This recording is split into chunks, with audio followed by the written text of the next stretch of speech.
Yo, what's up? Alright, let me get ready here. That one. Oh, I hope I have enough juice for. Okay, let's just get going. So, yes, we are now in Millennium Falcon. We haven't been live streaming from this car for a long time. And I still have to say that the interior of the Millennium Falcon is good, is nice looking.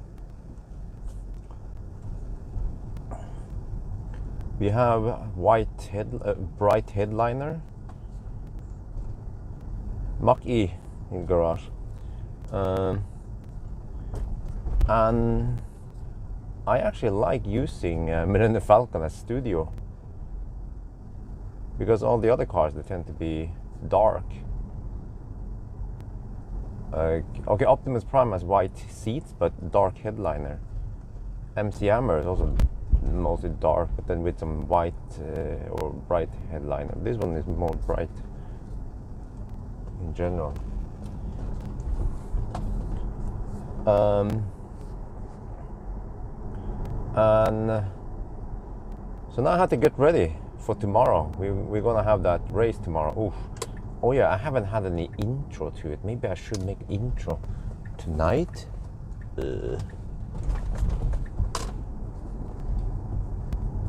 But will people actually join? I mean, we already have people who are interested in live stream. They will be watching anyway, right? Let's see. Let's see what I'll decide to do.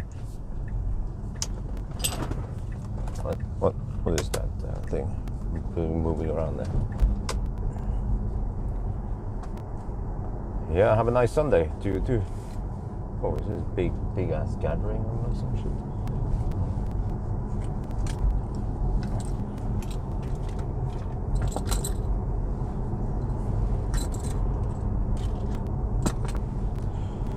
Okay.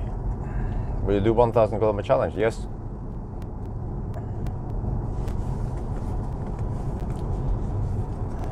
Not quit. Not quit good. Well, yes, not quit good.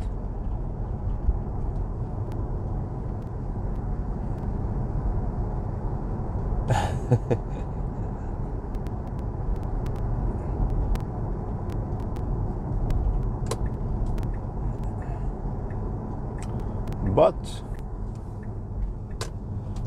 okay, where do I start? Maybe I should get on the highway first. What car will you use for tomorrow? The SR Plus will simply be too fast for what I calculated. Well, actually, wait, it should be close to the Taycan, right? Because, okay, it was a bit confusing thing because a Bjørn has way too high consumption numbers for a Taycan, and also for Mach E. Well, maybe I'm not sure for the Mach E, but at least for Taycan it was way too high. Let me switch here, otherwise you guys be car sick. So when I look at it again, when I entered more realistic consumption number, I think Taycan was set to 255 watt-hour per kilometer reference consumption at 110, and I realized it can't be that high. Oh man, it still has the power. So when I tried to correct this, it set it to only about 210, which is more realistic because the Pawel has a skinny tires.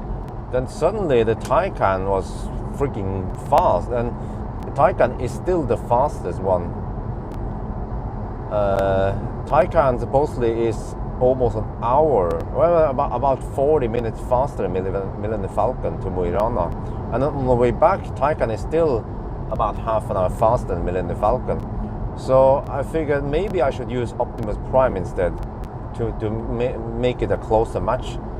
And for some reason on a Bjørn Nyland, maybe a Bjørn Nyland doesn't know about Optimus Prime speed boost, but Optimus Prime was just 10 minutes faster total, or 5 minutes each way. I was like, huh, are you sure about that?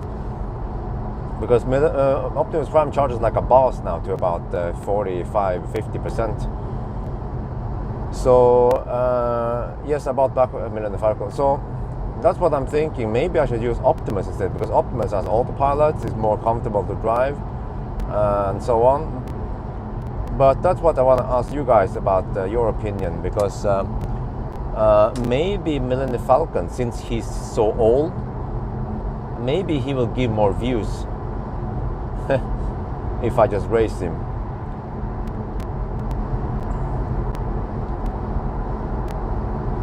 And as for the Mach E, again, I'm not sure, but I just navigated based on the weather yesterday or something. So of course supposedly it's going to be pouring down on the second day, and that could change things. For example, with the supercharger, I can still charge fairly fast, whereas Pawel and Chris, they will just, well, the rain will just suck all the energy out of the cars, and they have to be sipping on 50 kilowatt for longer time than ideal, maybe. So I actually did the repair. I joined. I shot the video 2 days ago with Nasir, and we actually finished repairing Optimus, and then he said yes, you can just borrow it, and then I was quite certain I wanted to use Millennium Falcon, but now after recalculating, so then I didn't borrow the car, so it's still at Nasir at the workshop. But then I realized, wait, maybe I should use Optimus Prime after all. So now, and I have, in that case, I have to pick it up today. So man, on hindsight, I should have just taken the car. But the problem also was that Bilexperten guys, they were talking about putting some sticker on Optimus. So I thought, okay, maybe they can just do that. So I don't have to drive back and forth with Optimus Prime. They can just do whatever they need to do, because I probably don't need him yet. So anyway, So that's why, yeah, you would like to see Millennium Falcon. Okay, yeah, well, that makes sense. That might trigger people to watch it. 8-year-old Tesla versus the rest.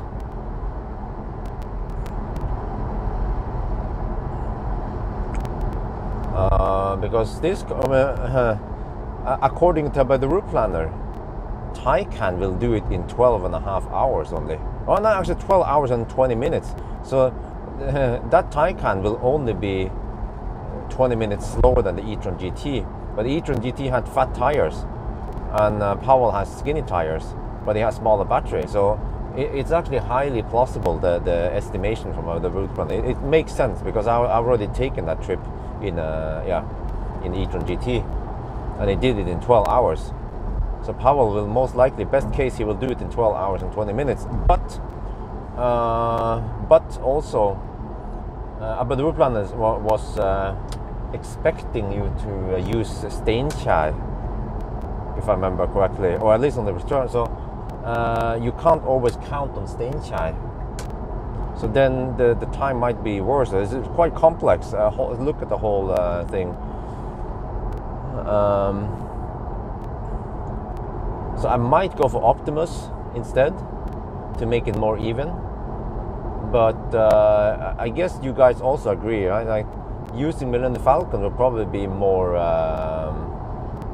might generate more clicks. And if that is the case, then maybe I should just use Millennium Falcon. And maybe I bet the route planner is wrong about Millennium Falcon if I just ride on the 100 or the 90 kilowatt wave.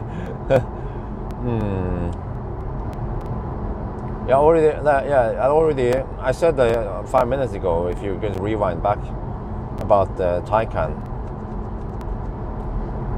So I already corrected for Taycan. So you see, yeah, I'm not sure. And then the Mach E is just somewhere in the middle there. So what I'm hoping for is that the Taycan is slightly slower than expected, and that I'm actually faster than what the route planner claims. And what else? And that it will be an even race, because that would be interesting if the race is quite even.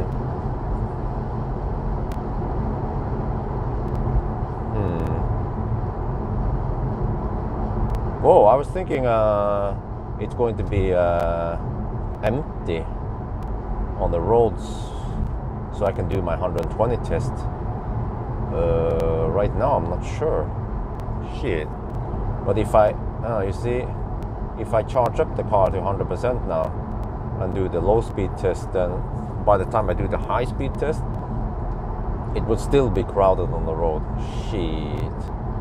Okay, so I guess I just have to try, I have to go for it. Just do the high speed test first and then do the low speed test. That would be also be in combination with the degradation test. Oh shit. What was the kilowatt hour for a Millennium Falcon again? I think he had around 75. No, I measured 73. No, I have to look up on the old video, see how many kilowatt hour measured. A close race is always good, yes. Just offset the start. No, we don't want to do that. We want to start together. Because what I'm thinking, you know what? What I'm thinking is that, think about this. It's a 2,000 kilometer trip with many charging stops. What could go wrong with a non-Teslas, right? For me, I will always, especially on those days, I will always get a spot, or highly likely, and I can just plug it in, no problem, no handshake problem, no charging queue. Those other guys, they might run into charging queues or broken chargers, or I don't know. They struggle to start charging, clumsy stuff. So, and also I also have the advantage that I know that that route they don't. So that's why I'm thinking maybe, okay, according to calculation, I will lose almost by 1 hour. I will lose according to calculation, but practically I might be able to ninja it and make it quite close. And because it's such a long trip, then I don't expect it to be super close like we have seen before. That would be, yeah. But at least if we are maybe half an hour between something, that would still be interesting. But there should be some interesting tension in the first day and maybe the second day, the half day, and then eventually we see someone is taking a big lead, and then that's impossible to beat towards the end. So the Taycan might actually win. For the calculation, the Taycan has a good chance of winning, but Pawel has to push through Alvdal on Sunday. So we can of course hope that he gets stuck in charging queue. That's just the name of the game. And then of course no subtraction. If you're unlucky, too bad for you.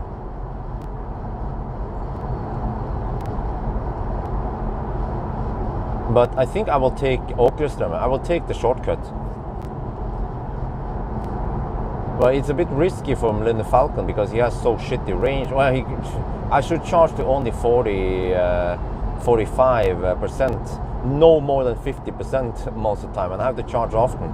So that creates some cool dynamics in the race. But it would also be interesting to use Optimus. But you see, Optimus, I think Optimus and Millennium Falcon might have similar range numbers. Or maybe even Millennium Falcon has more range. Yeah, you know what? That makes sense. I think Millennium Falcon has slightly more range. So that if Millennium Falcon charges to 45%, that might be 50% on Optimus. So that's why, yeah.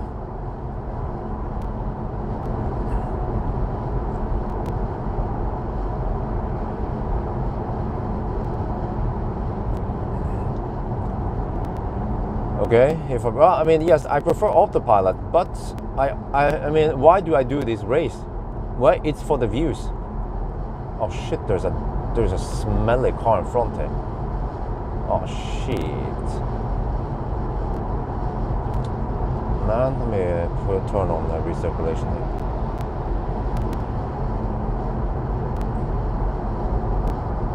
Okay, well, you guys, whatever, yeah, okay, either one. But again, I'm pretty sure that if I use Standard Range Plus, I will win big time. Well, maybe I did wrong calculation again. Yeah, that. Well, oh shit! You know, that's actually one last option I haven't reconsidered. That maybe the Standard Range Plus might have a chance after all. Or. But it could seem like. Wait, let me see. If Pawel has, it could seem like Pawel might have around 450 kilometer range, and then Chris has almost 550 kilometer range. Chris has the longest range, so that's the good thing going for him.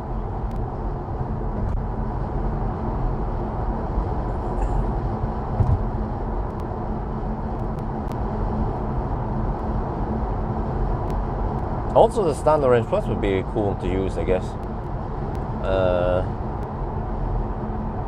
But then I have to drive to Ski again. Standard Range Plus is parked at Ski.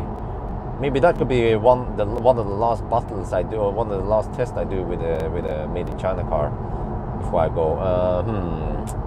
Yeah, you know what? I think also if I use Standard Range Plus, it should also generate some views. It's like the bigger cars versus the smaller battery. How is the ride quality of model? Yeah, you know, it's quite good. We have longer wheelbase and air suspension. So I feel like the ride quality is better. But then sometimes also the ride quality on the Standard Range Plus seems better in some regards.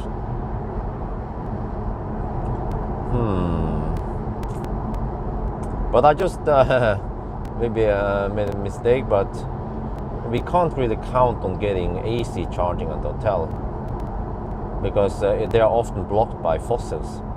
I guess I could ask the hotel if they can block 3 spots because we are making a video. Yeah, we are shooting a video about a trip to Arctic Circle and back again, and it would be nice if we can use the charging stations. Yeah, this is the smelly car. Okay, I can turn off recirculation now.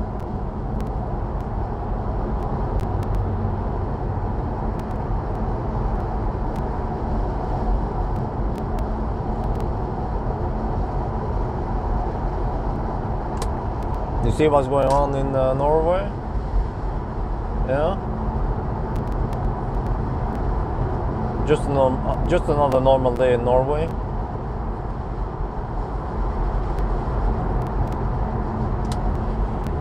So adaptive cruise control would have been nice for me to have, because especially when traveling between, well, just from Berkåk all the way to Steinkjer, adaptive cruise control would have been useful.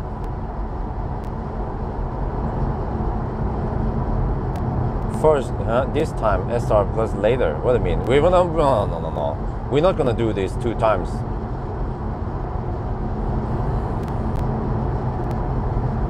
Well, sorry, but I don't know what that Ferrari was.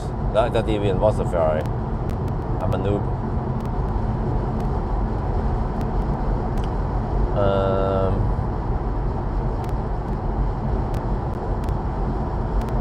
Whoa, how the heck, where can I, Can I even do the 120 test now?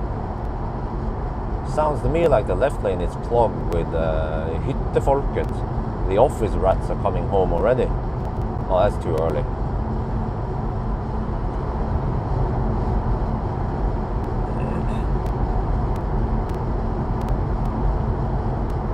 So right now I'm torn between using Millennium Falcon, Optimus Prime, or the Standard Range Plus,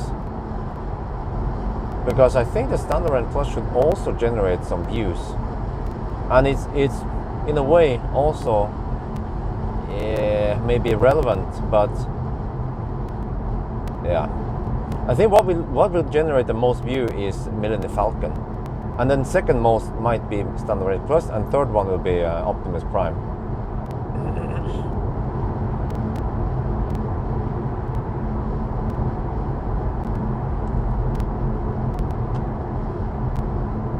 And I haven't taken a Standard Range Plus on that route.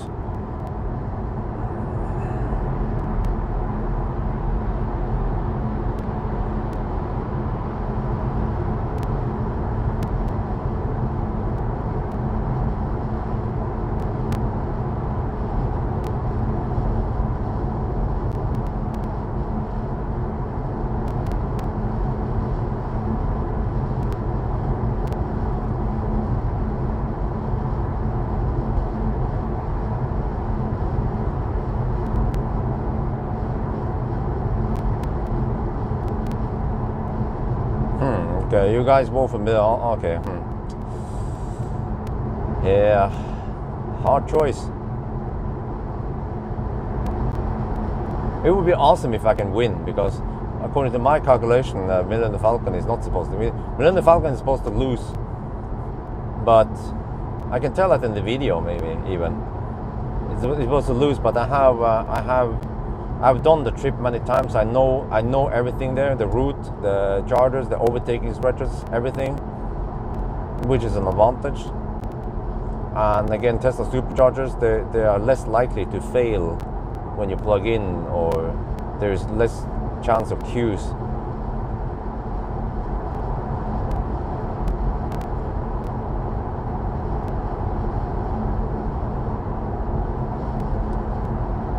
Oh, it's a freaking Toyota left lane hugging. And the problem is that no one is flashing or honking at that guy, so... Ah, okay, he moved now. And then suddenly this guy moved. Well, he wants to exit, that's right. Okay, this looks bad traffic-wise. Okay, even maybe if I started at 10, it would be slightly better. But right now, it's not looking good, unless... If we just hurry, Just have to quickly do a 120 run. Yeah, well, maybe it's not that bad.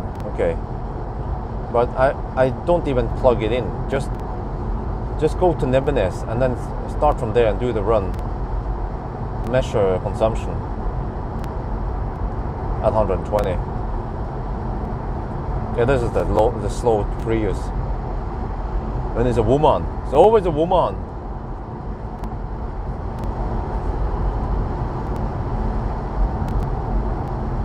I think genuinely Norwegians, they don't know that you're not supposed to hug the left lane. It's not like they do it for fun. It's not like they do it because they're lazy. They know that they shouldn't be staying in the left lane. I think genuinely, like that woman in the red Prius, she doesn't know. I mean, she forgot about it. Or maybe the teaching school was not being clear that don't hug the left lane. Or they just said it during one of the classes that, okay, you're supposed to overtake on the left lane and then you go back to the right lane when you're done. But then it went in one ear and out the other ear. I think that's the case.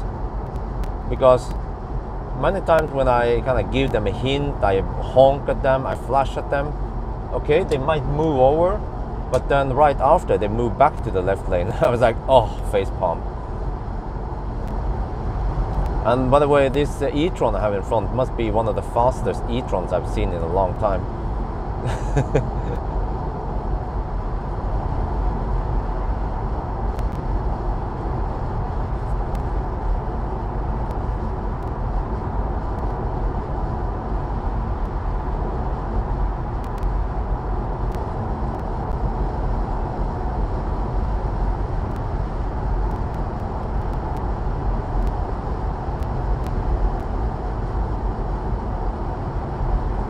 And actually, normally I'll be using the most efficient car and all that, right?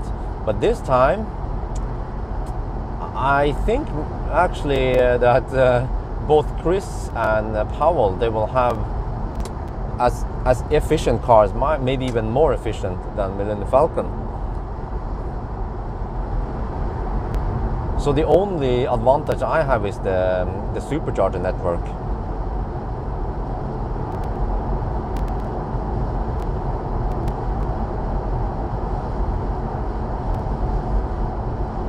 So I still don't know which car I should use. And I messaged Nasir last night, 15 minutes past midnight. I messaged Nasir and was like, hey, is it still possible to borrow Optimus Prime? And he said, oh yeah, sure. So he is supposed to arrange so I can pick him up today.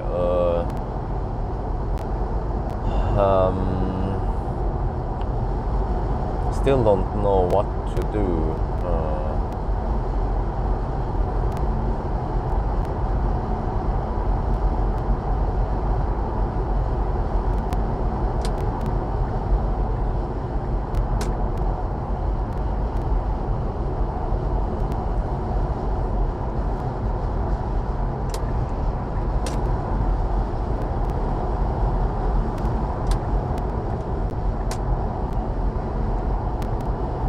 What the heck happened there? Norway just happened there.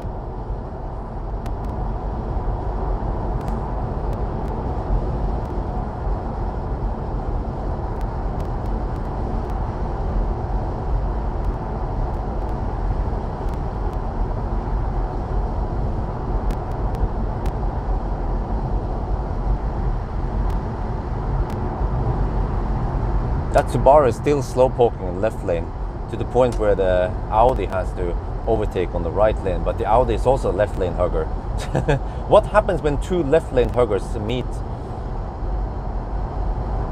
Use Millennium Falcon? Okay, people want Millennium Falcon. Well, Germany plans to build. That's the key word, plans to build. Tesla is already building. They have been building. They have built, which is past, and they are building, which is present. And then plans to build, well, you know what that means.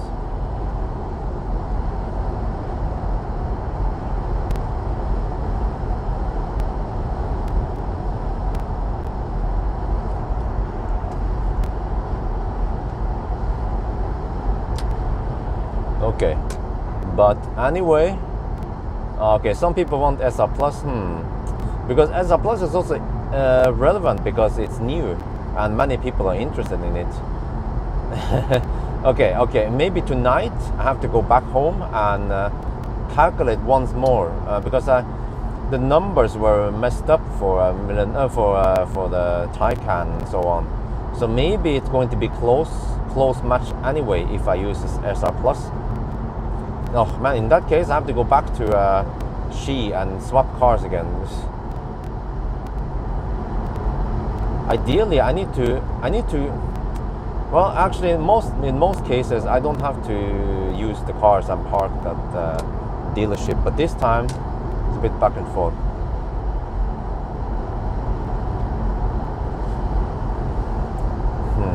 I mean, how quick is this thing, by the way?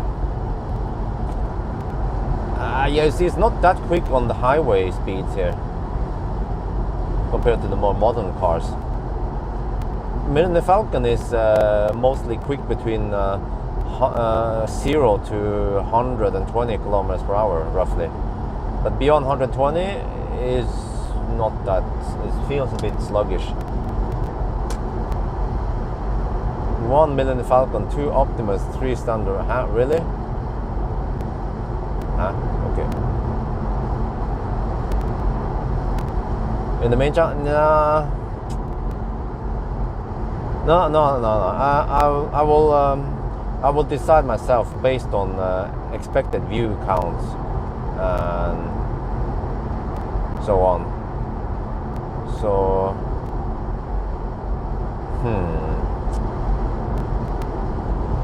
maybe I should just pick up Optimus anyway, so I have him ready in case I need him for something. If I have time, if I have available time on one Sunday, or some weekend, and then I could just do a range test. I haven't done a range test or degradation test on Optimus.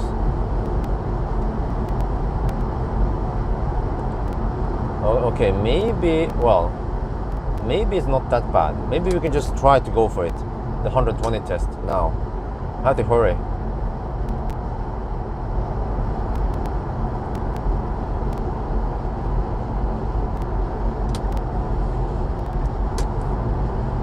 Yeah, well, it's more like if you let people choose, they might not know, or just a couple of people who just happen to be there, they will vote, but they might not know what is best. So that's what I'm trying to find out. What is the best to do based on I guess view counts. I've seen that Millennium Falcon videos been getting lots of views. Also SR Plus videos.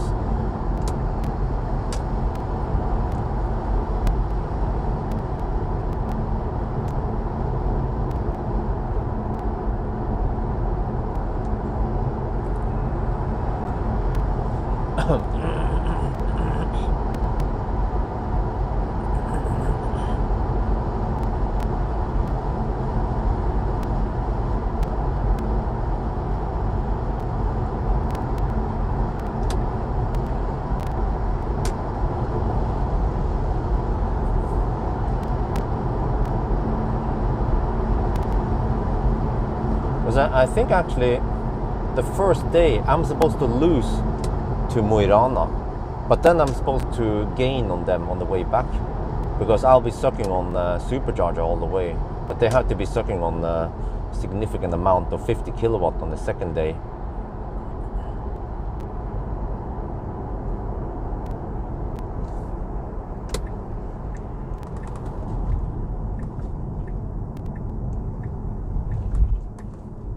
Okay, let me see. So I'm not supposed to plug in here. I guess I'll just shoot a quick intro and then off I go. But this time I want to make it in 2 languages because I think Thai people are interested in this. So let's see. We're gonna start from here somewhere. Not sure where. Oh yeah, I have to be parked in the sun for a bit. Let's just Well, actually, we have so many stalls. Just park at a stall quickly, just to shoot the video, and then we go for it. But no plug-in right now.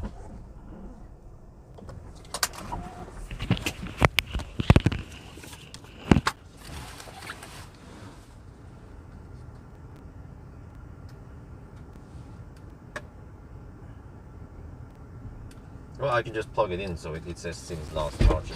Yeah.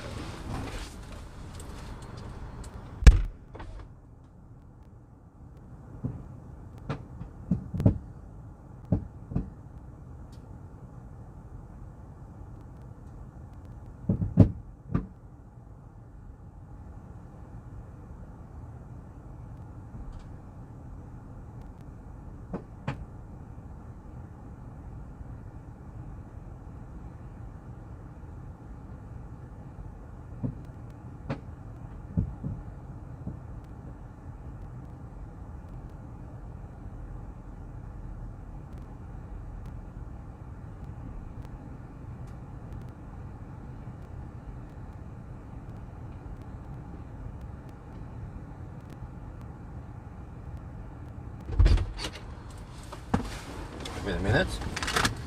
That plug might be kaput, I'm not sure. Could seem like I had trouble plugging it in.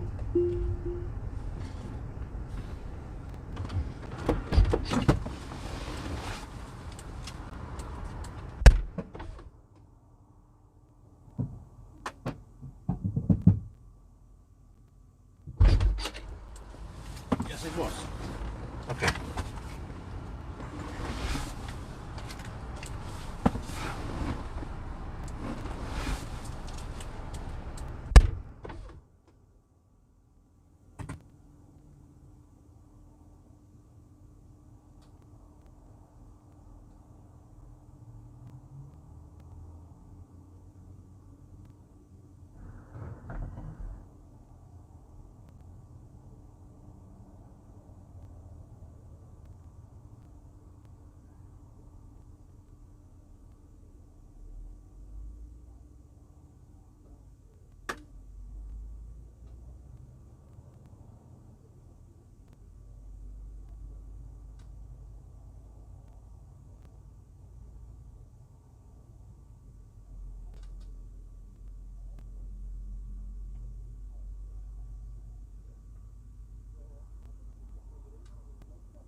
Too much white core, do we?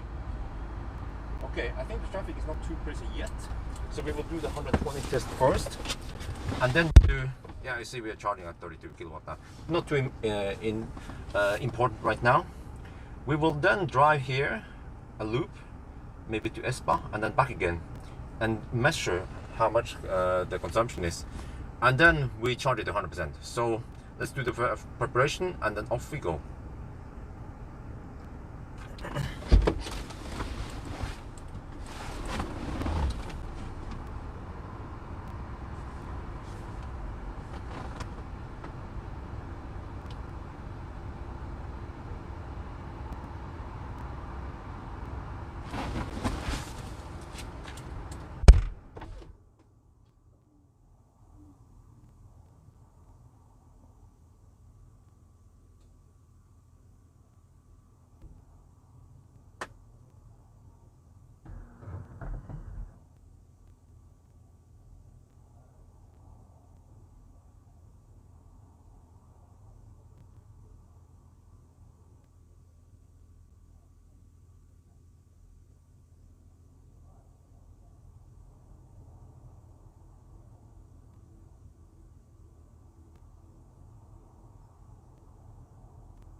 เราจะเทส120 กิโลเมตรต่อชั่วโมงก่อนโอเคเราอยู่ที่นี่นะเราจะขับไปทางเหนือเนี่ยนะประมาณ30 กิโลเมตรมั้งแล้วกลับรถมาที่เดิมเราจะเช็คดูว่า120นี่มันจะใช้ไฟฟ้าเยอะแค่ไหนโอเค ตอนนี้กำลังชาร์จนิดหน่อยแต่ว่าไม่สำคัญเดี๋ยวเราก็จะเริ่มขับแล้วก็เทสต์นะ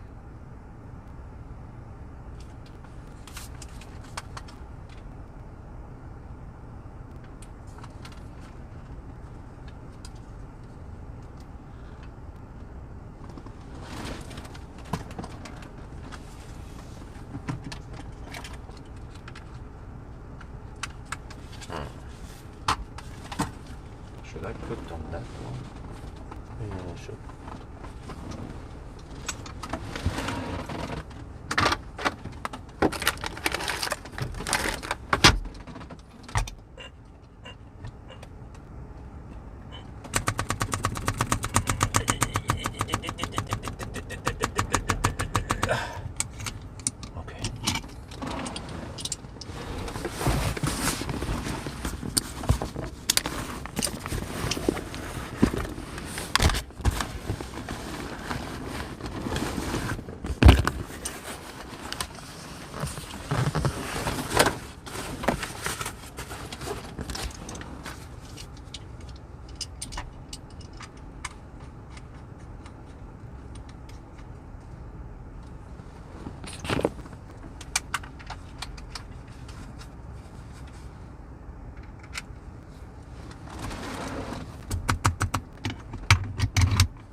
Oh shit. Man, there's always a problem. There, kind of. It's gonna be shaky. Fine. This. Okay. Yeah. Alright. Oh.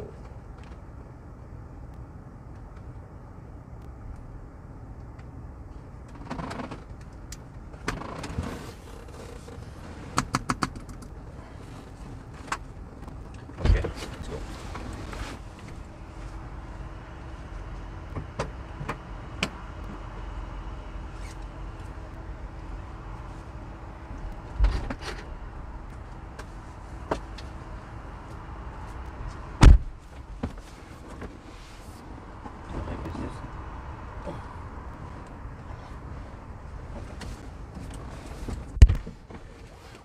Let's see.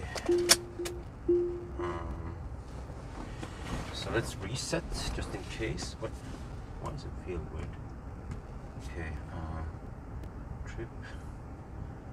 Well, it's already, we already had the since last charge, so we don't have to reset everything. So now we have to do the 120 test first. Hope that we don't get too much traffic.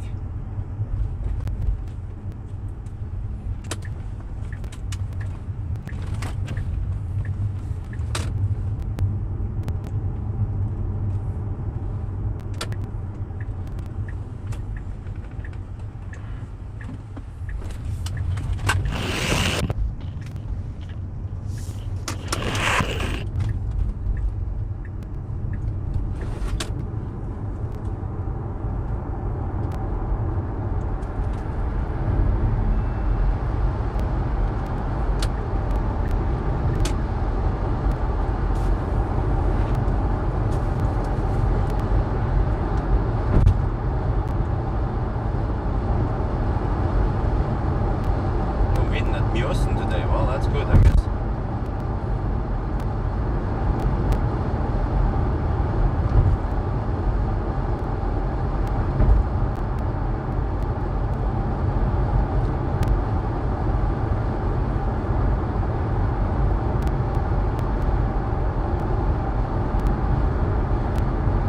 Okay, seems like I have to cruise at 122.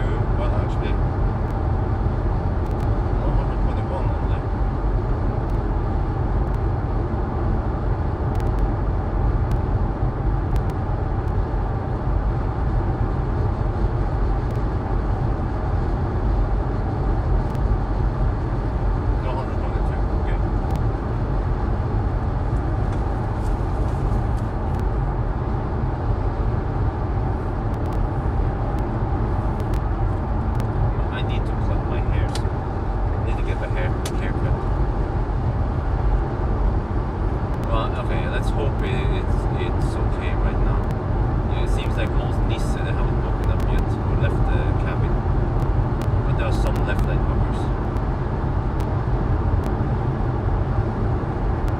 And then we have to do the long charge to 100%. That would take an hour, maybe.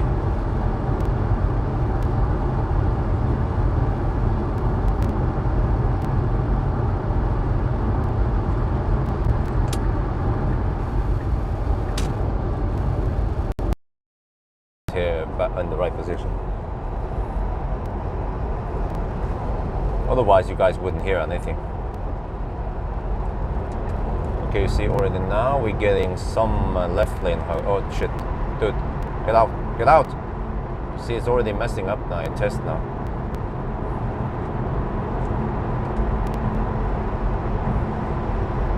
Slightly, okay, no big deal so far. We'll see how many of these cases we will have then. So I guess I should. Oh shit! Look at that. I guess I could just go to Strandlychan back again. Or maybe just Espa. Yeah, okay, maybe Espa. Well, or not sure how far I should drive before I turn around, because the longer I drive, the bigger the chances that someone is hugging the left lane. But then the longer I drive, usually then it evens out any peaks.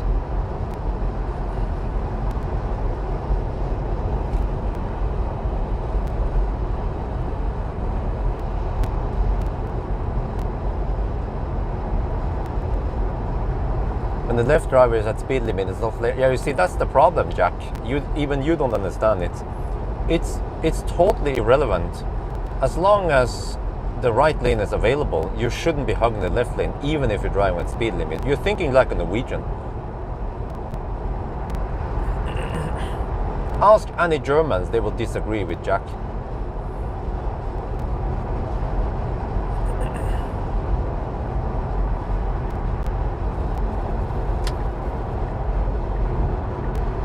My impression is that the Germans, they are the one with the best lane discipline in the world. And the worst is probably Norwegian and Americans. I think actually Americans are even worse than Norwegians. Mainly because they have so many multi-lane highways in America.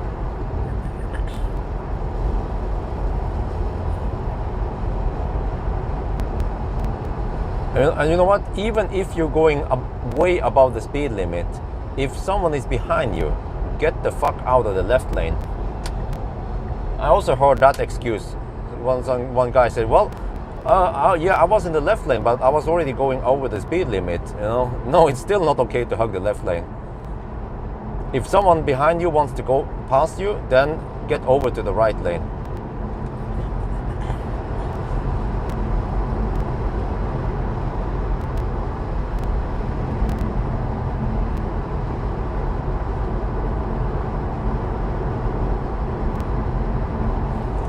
Okay, maybe I should shoot the video here. Okay. Need to get the right mic.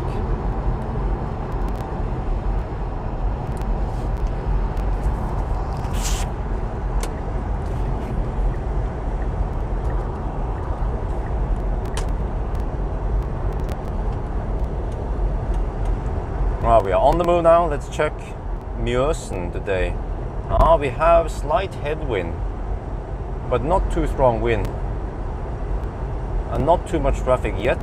And this is the mid of August, actually second half of August now, so we have less traffic. The Corona summer is finally over.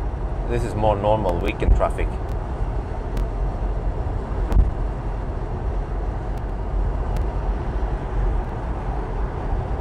วันนี้ก็อากาศดีนะมีลมต้านนิดหน่อยแล้วก็รถก็ยังไม่เยอะไปนะ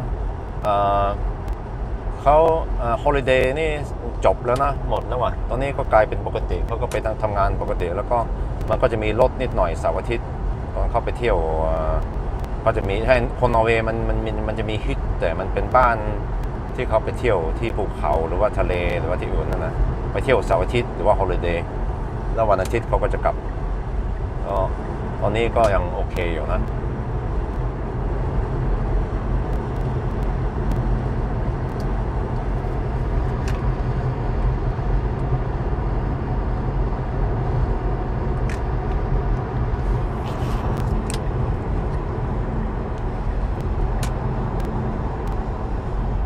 Well, consumption is 227, not too crazy yet.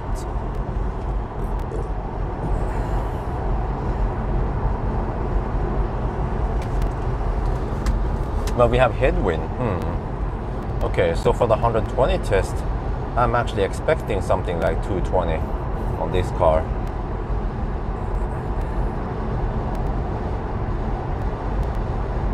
Well, at least people in here, they know lane discipline. You know, I have to admit, I was also a noob back in the days. I was hugging the left lane. I didn't know better. Even just a few years ago, I was being a mid lane hugger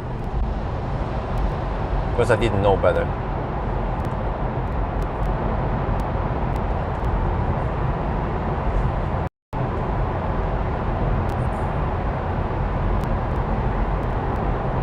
Okay, we have a mostly clean run today.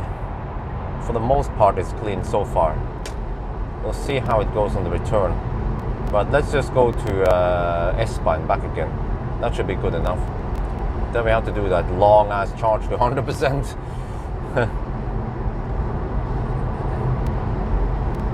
If you're overtaking at this, oh holy shit, are you for real, Jack? I hope, well, I mean, if you're Norwegian, then you're excused. That is still wrong, Jack. Okay? Even if you're overtaking the speed limit and you're hugging the left lane and there are lots of people behind you, no, that is not okay.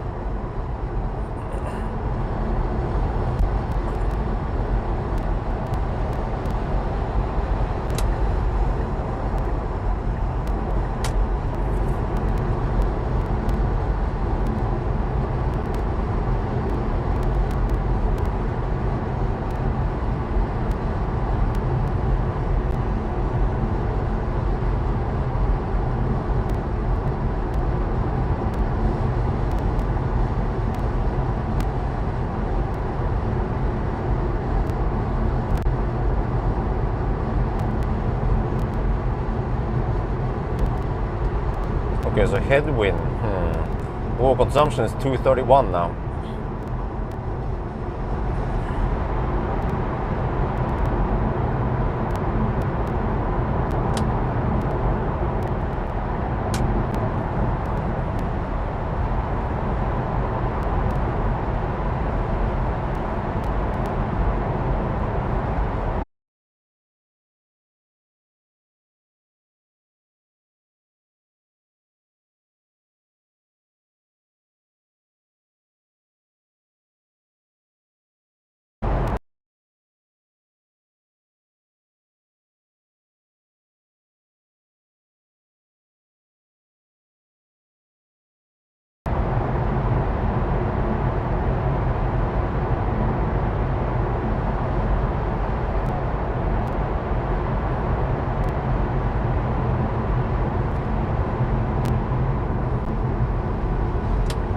Well, nice weather, 17 degrees Celsius, that's near perfect. So I guess if you have sunny weather and around 15 to 20 degrees, then that's okay. But once it passes 25, closer to 30 degrees, then it seems to make it worse for consumption, because the AC needs to work harder.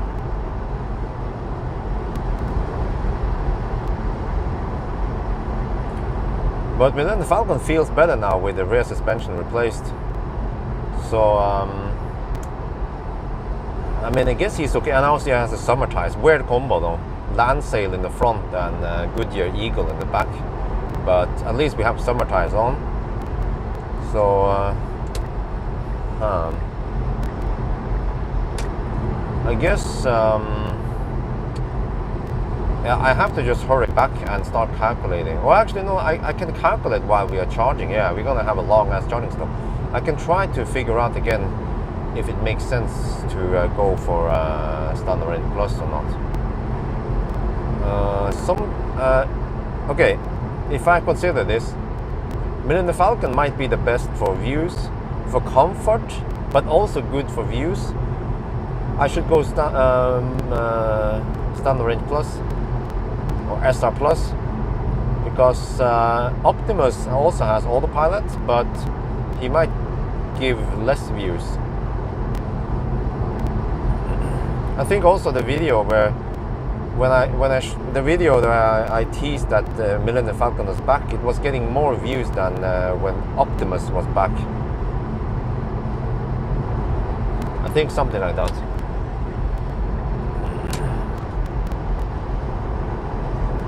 And the fact that Millennium Falcon is almost 8 years. He was delivered in November, so let me see, August, September, October. Yeah, so that's 7 years and 9 months. So we can just round it up to 8 years, roughly. So Millennium Falcon is roughly 8 years old. With some degradation, I think I estimated it to be 12% degradation. Guess we'll find out today what it really is.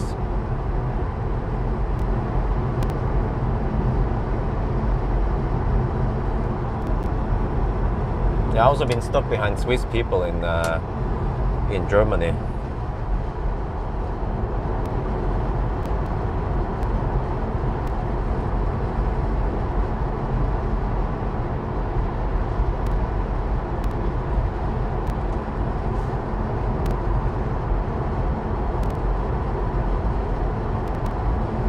At least this guy had the brains to speed up a bit.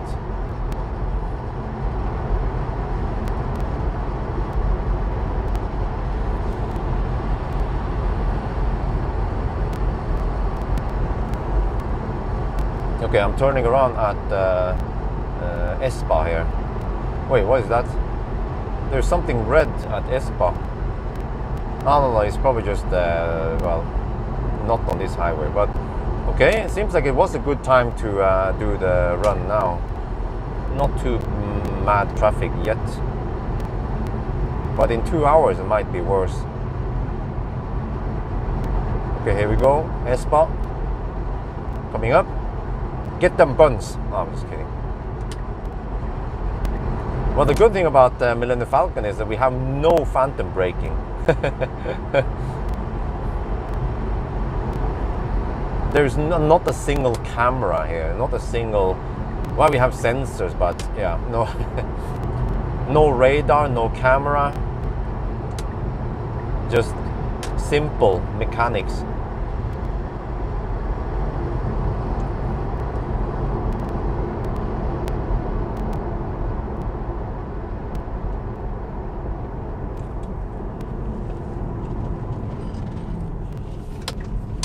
All right, let's go. Let's go.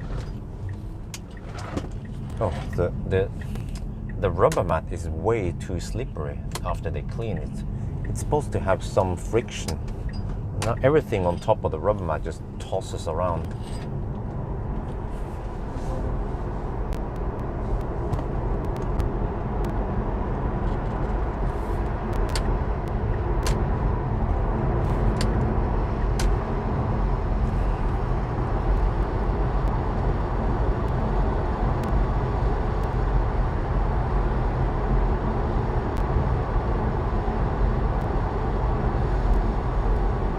Well, I'm getting winter and tires on next week.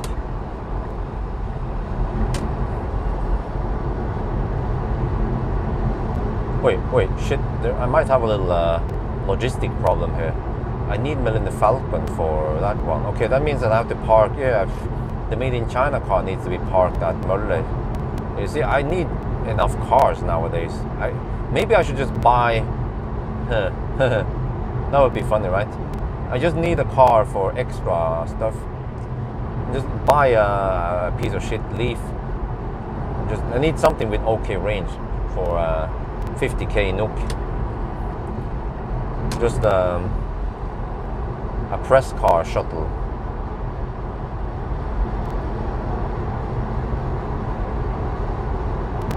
Or I could just borrow Optimus and use Optimus as the press car shuttle. That will also work. So yeah, maybe I should get Optimus back if I have the opportunity to hog him, then just hog him. Oh, dude.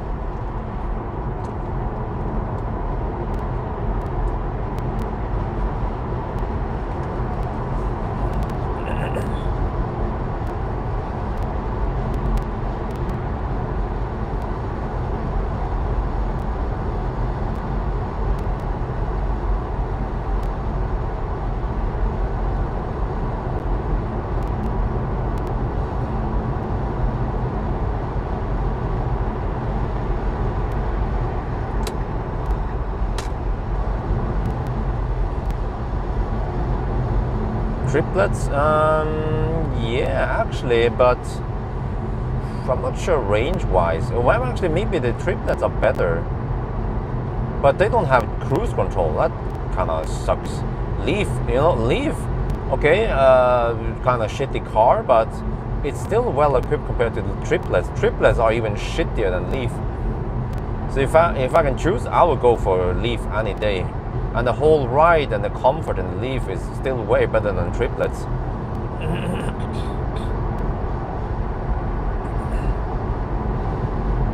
Yes, you can buy for 50k NOK in Norway. You can even get cheaper EVs. 30k should even be possible if you're lucky. But 50k, then you have plenty of choices.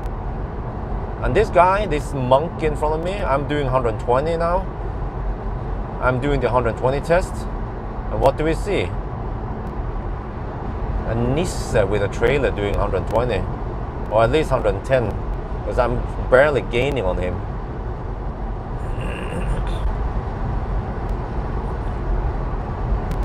So I just wonder how fat will the... Well, I see he has fat tires, but how fat will the ticket be if he gets caught by the Polizei? He also tinted the side window. That is also illegal.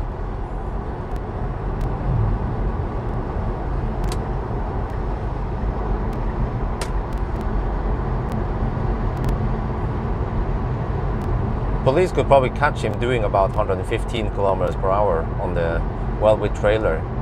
That is, well, what kind of penalty do you get then? 115 kilometers per hour with trailer. Remember that the speed limit with trailer is 80 kilometers per hour. He would get a fat ticket, plus lots of dots in the driver's license.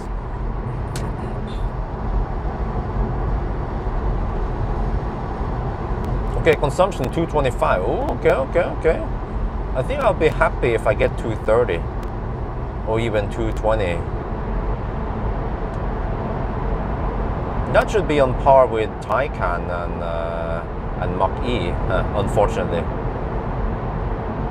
Yeah, the wheels, yeah, that was quite fat wheels.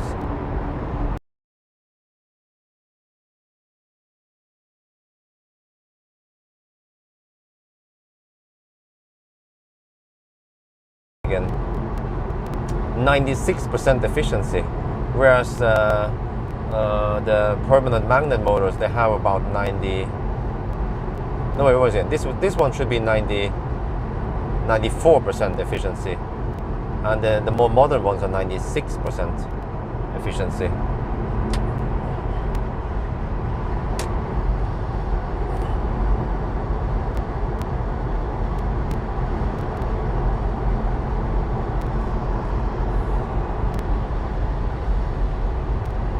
Oh, 219 watt-hour per kilometer. Well, eventually we have to go uphill. Okay. I'm happy with 220. If we can get it, we'll see.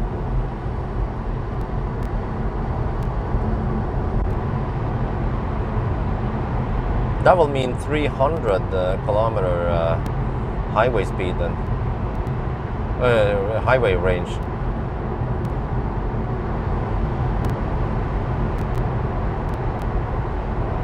Right now it's 210. Okay.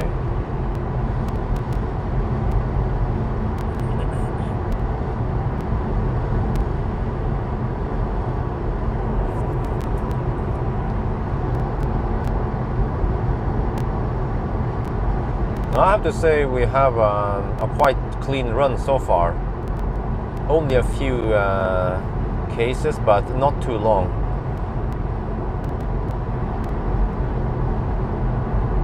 Yeah, so by now I would say that this run is approved.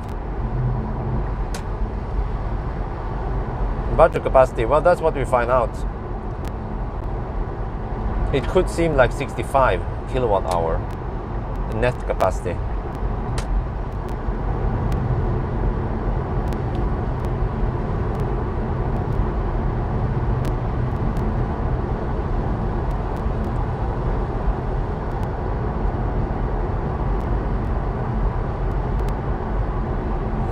Oh, but the fact that I have to keep steering and driving manually all the way to Arctic Circle and back, I guess I'll do it for the views then, if I get the most views from Millennium Falcon. Would also be tempting to just use the Standard Range Plus. Well, new, I don't know. I have a video, maybe you guys can find out. Search for P85 battery check or something. I think that's what I call it. It should be a video from 2014. I measured the battery capacity on Millennium Falcon not long after I got the new battery. I can try to search for it if you guys can find it, but yeah. So yes, if you want the answer, it's already on YouTube. It's called battery capacity, battery check or something, battery check maybe. And it's from Millennium Falcon from 2000. But maybe I made some mistake in the calculation there, so I have to watch my own video. I guess once I plug in, I'll check it out. I need to know exactly how much I had before. And I think already 6-7 years ago, I think I had good enough methods to estimate the battery capacity.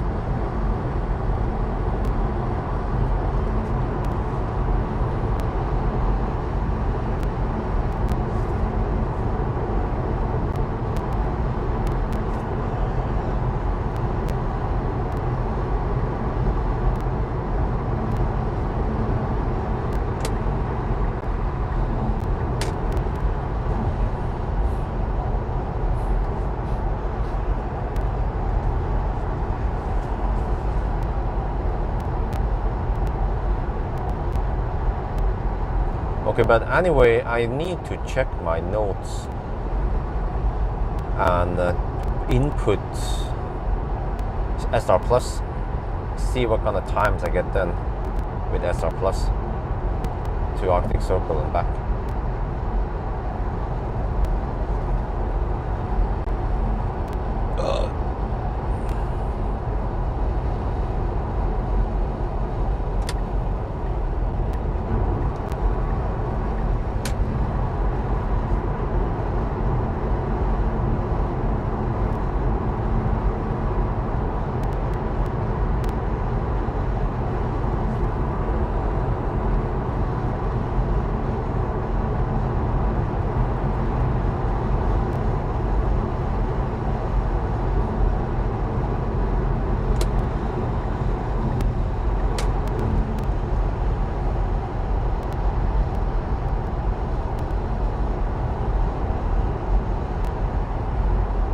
Okay, consumption 224. We have taken most of the uphills now. Oh, okay, and then minus the kinetic energy. It might be 220. Well, that makes sense, I guess. I think also in the old days, I used to have around 220 on highway speeds in summer. Yeah, did you guys find it yet? Jos, did you find it yet? Oh shit, I'm down to 57%. Charging to 50 to 100% might take an hour. So, well, we have time now. No worries. I set the time today to do this.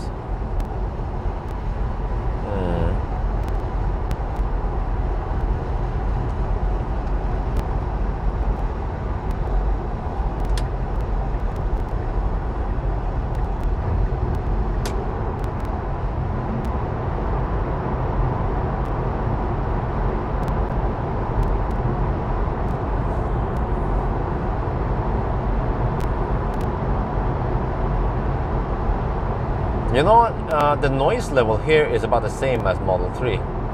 But then newer Model S, they have way better noise or soundproofing. I measure it, of course, with a Raven, for example.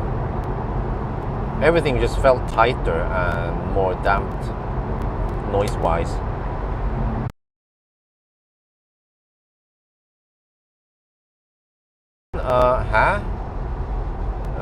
No. I'm not sure. Where did you get that number from? Was it my video?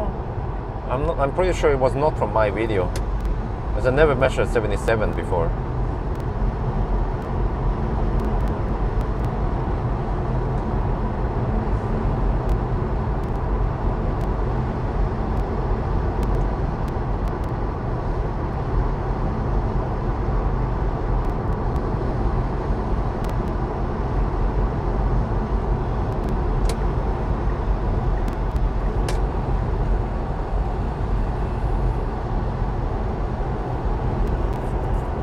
Alright, 222 consumption.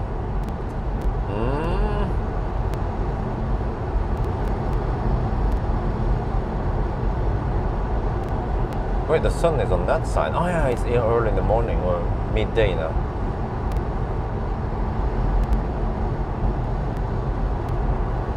Oh, I really feel like taking a road trip with wifey. Europe road trip. I think, you know what, let's screw it. We don't care about the yellow zone in Germany. It's not that bad. It can't be. It's just that it dipped above one threshold to change color, but I still get the impression that Germany is quite safe to be in, corona-wise, COVID-wise.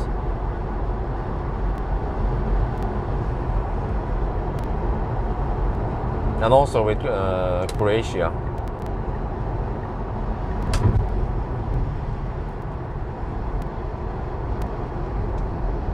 Okay, it sounds like they include some buffers, but I never ever measured 77. I think it should be 73-ish. Oh, 221 consumption. Okay, go. Right, let's see. They're building some chargers on this side. We have, I don't know if you guys know, but they have chem power charger on this side, on the Shell station here. Should be opening up soon. And also they removed some gas pumps to put some chargers under the roof there. That's cool. I need to make a video about it soon when I have time.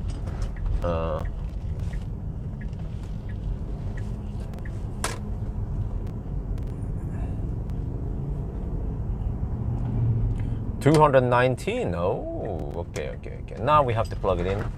Okay, maybe I don't want to be in the sun here, so let me. Okay, I need to place myself away from the sun. 55%. It doesn't matter. I don't get more than 50 kilowatt anyway. Take this one, I guess, or maybe that one in case someone wants to. Okay. Let's use this one. Here, 218. Nice. Now let's plug it in.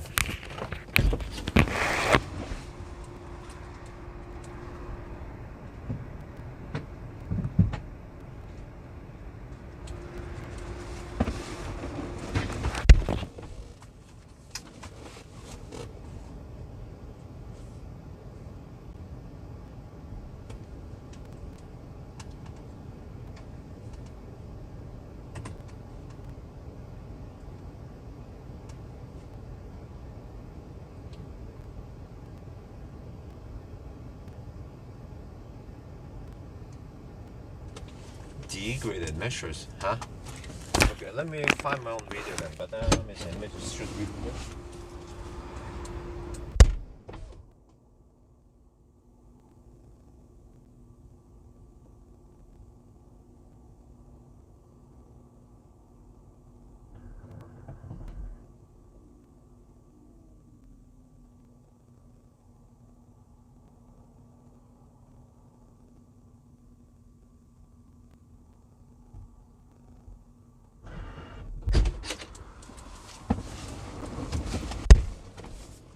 Oh shit, I keep losing percentage. Oh yeah, okay. In that case, what I want to do is fire up this thing because it's a beast. Maybe I should use USB-C even. Wait. PD it says. Wait, this should be fast enough. Faster. Use this. Okay.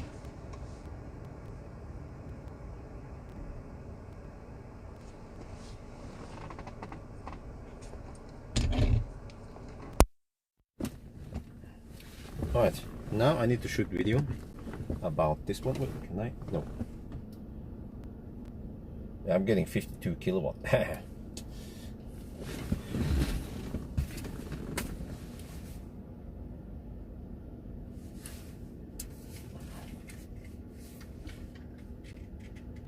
Huh? 74 kilowatt hour. Huh? Wait. Well, Ralph, maybe you're onto something there. So was the battery at 74 kilowatt hour when it was new? Maybe I can just do this one quickly. It's good enough.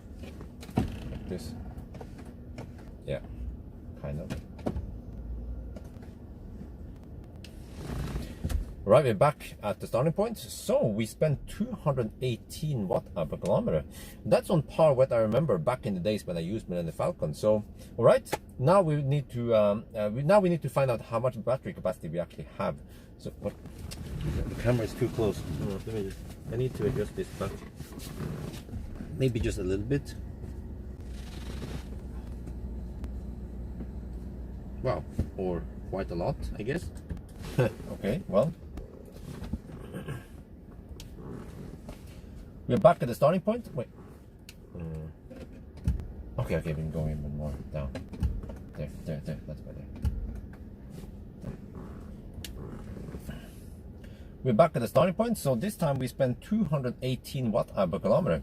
Not bad for an 8-year-old car. So actually, that efficiency for this size car is similar to other cars, more modern cars also.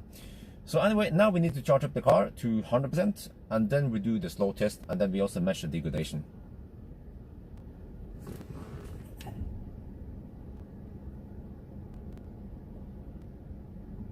I'm a bit confused here. 74 kilowatt hour, but the 74 kilowatt hour, is that the initial when the battery was new, or was it after 1 year? I'm confused.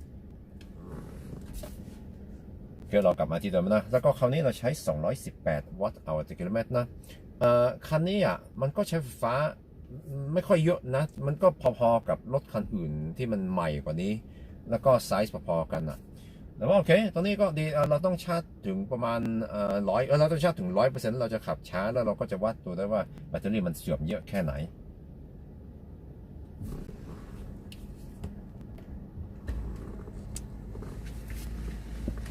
Okay, 74 kilowatt hour new. All right, okay, that's good, thank you. That makes sense. Where was it? 74, 71, well, let's say 74. Yeah, that makes sense. It sounds about right. Huh? 73.2 original battery. Okay, now that's getting confused. But let me count. Let me check my own video then. When we get multiple answers, then battery check. I think that's what I call it. No, I didn't. Battery something.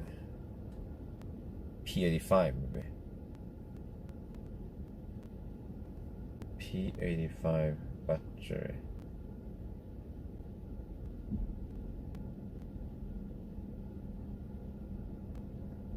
Okay, well I have this degradation video thing. Okay, if I look at the degradation video, I should be able to. I would talk about the initial capacity.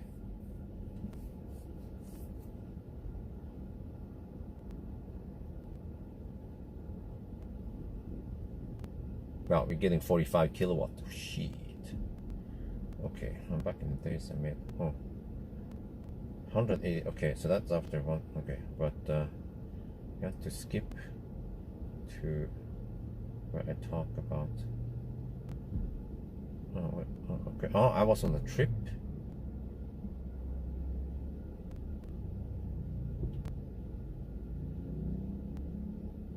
Fresh battery. Oh, okay. I claimed 74 kilowatt hour on the fresh battery.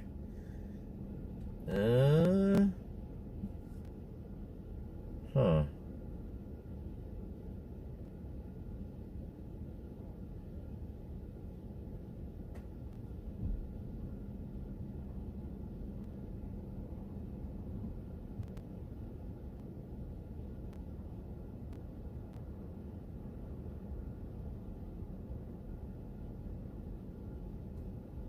Here, Model S new D-pack with degradation test check. That's the one we're looking for. It's called D-pack. Yeah, that was done 6 years ago. Okay, let me see what I measured this time.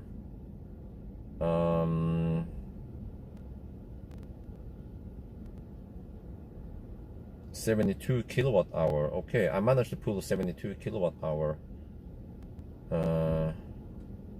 Wait.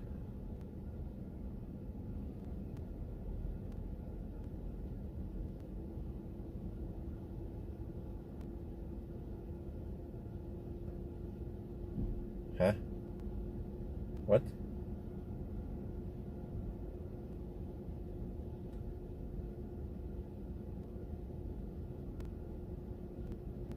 Okay, 72 kilowatt hour with 7%, 7 range left.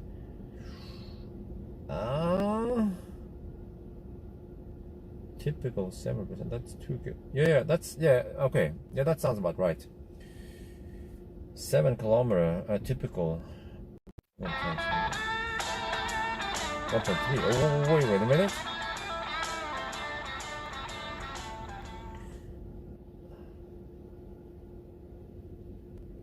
Okay, let me check here.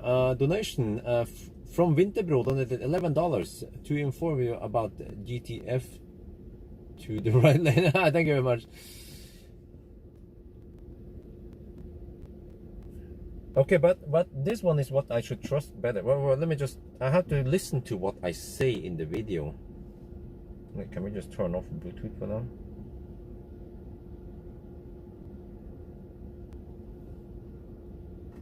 So, yeah, the battery, was it 100 or something? I have to look up. 5 or something. And earlier this day, I did a range charge to almost 100%. I think it was like 99.5 or something, pretty close to 100%. Oh, I didn't go to 100%. Which gave me like, let me see, I have the picture. And now, let me see, hours. And this one, 72, is range charged in Vinje. Do the calculations after this and figure out for, yeah, after, 100,000 or 50,000 kilometers to see the battery degradation. This is, by the way, with a new pack, yeah. And okay, the problem is that I didn't charge to 100%.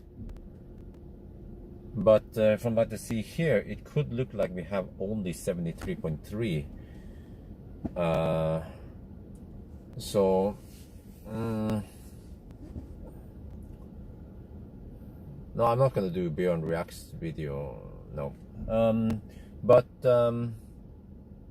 Yeah, so 74 could be right, but maybe even 73.5.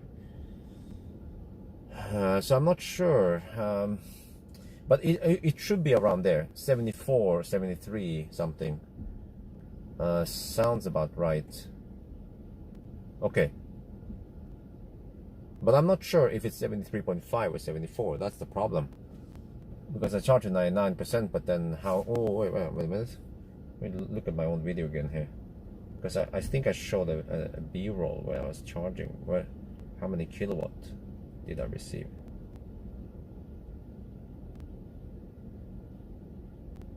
Oh, I was still taking 8 kilowatt. Okay. Huh. Yeah, so maybe just to simplify things, we can just say 74 kilowatt hour. So we assume roughly 74 kilowatt hour when it was new. I think that's close enough. That's what I've been using also in the past. So 74 is what we're supposed to have new, roughly.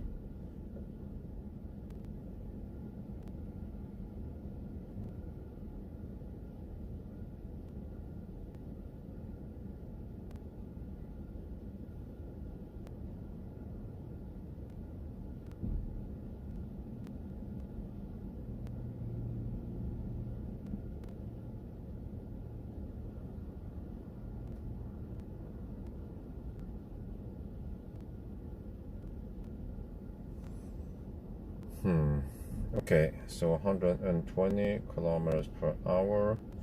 It was 17 degrees Celsius outside. 218 watt hour per kilometer. Don't know I don't know distance error here, so not sure how I can count it even. Oh, do I have to go to the restroom now? Certainly. Okay, we're taking 40 kilowatt. Slow-ish, but whatever.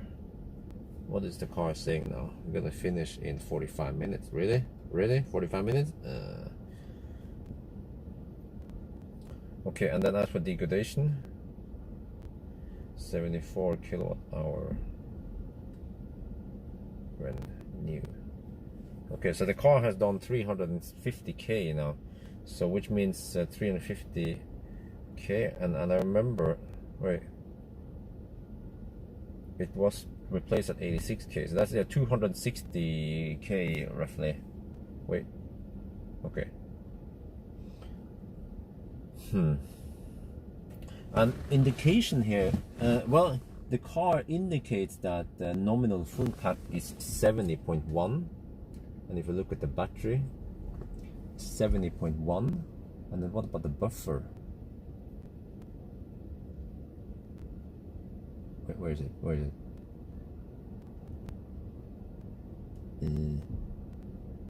Oh, here, 4 kilowatt hour buffer. Okay.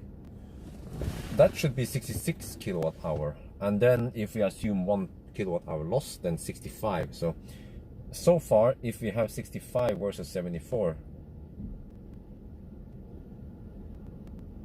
that's 12% degradation.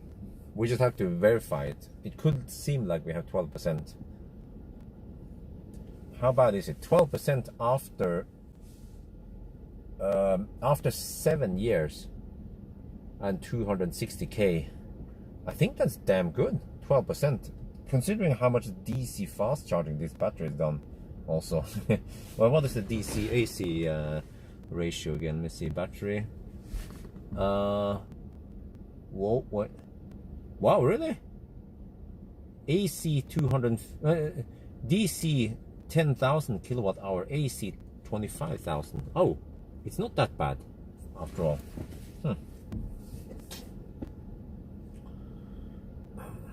Okay, so we are charging up now. 45 more minutes at least. Yeah, this car has been used. You see, I had a range test with another car. It was a Tesla last year, I think, that only degraded 7% after 7 years, was it? But that one wasn't that much in use. This one has been properly used a lot. And still 12%. Yeah, I think that's good. And that means, based on these numbers, if we get 65 kilowatt hour and then divided by 218 consumption, that's 298 kilometer range on high speed. Not too shabby. Like 300 kilometer range on the high and 120 test. It's on par with some, like a modern e-tron, for example. Or yeah, or ID4 maybe.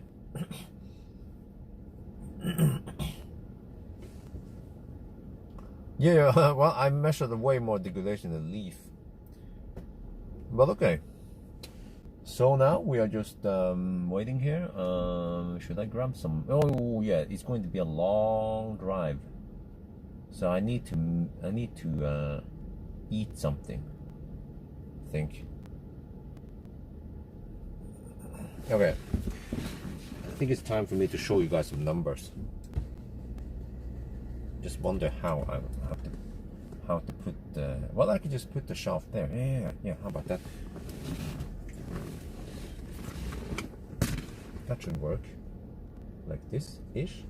But if I just put this one down, it doesn't even have adaptive cruise control.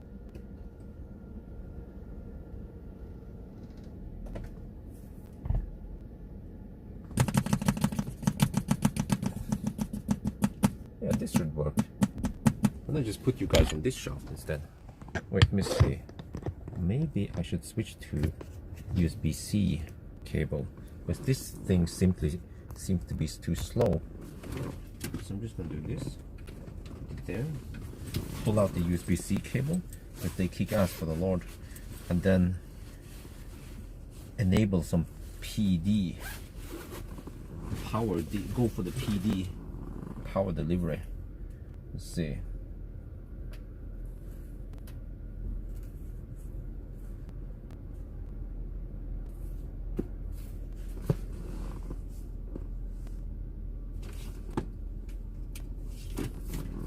should get some proper charging power.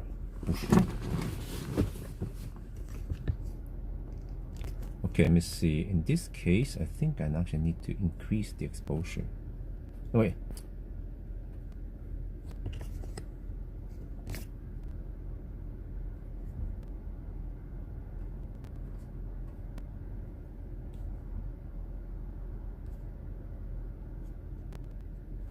There. You guys see the numbers? Oh yeah. So we're charging at 36 kilowatt right now. 260k on this pack. I brought the drinks in case I'm thirsty.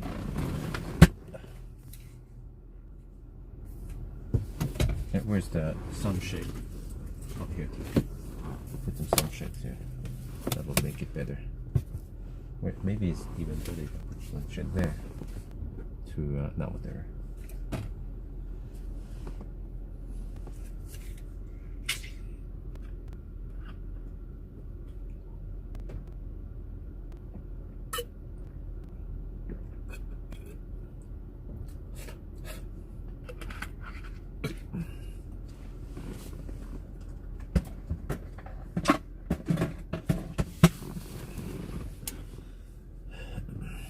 Nope, not possible. This was before ACC was invented. I'm just kidding. So you see here, nominal full pack. When I pick up the car, I think it wasn't properly calibrated. So I remember seeing 69.5, and then by calibrating it, just pushing it to 100% a little bit, so to relearn the BMS, then suddenly we see 78.1.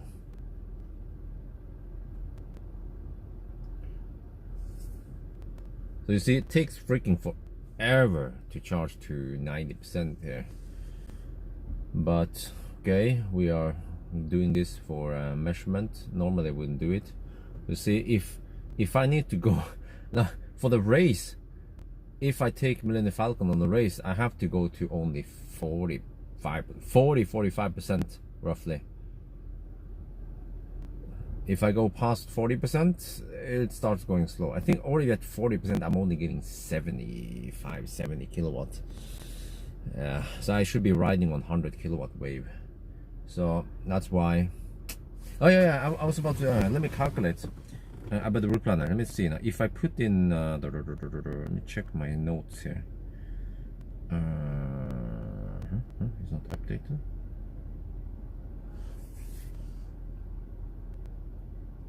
Yeah, this one. Arctic Circle race. Alright, let's see. Okay. If I then check about the route planner.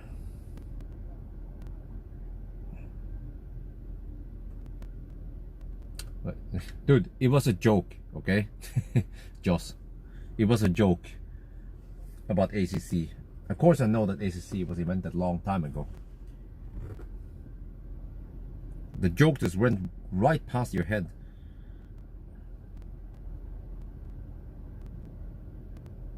And remember that Norway invented left lane huggers. Yes, that's right. Okay, anyway, let me see. Standard, okay, standard range plus. Wow, only 160 reference consumption. All right. Okay, let me see. Is it counting any weird degradation? Yeah, what the heck is that? 5% degradation. Who told you to do that?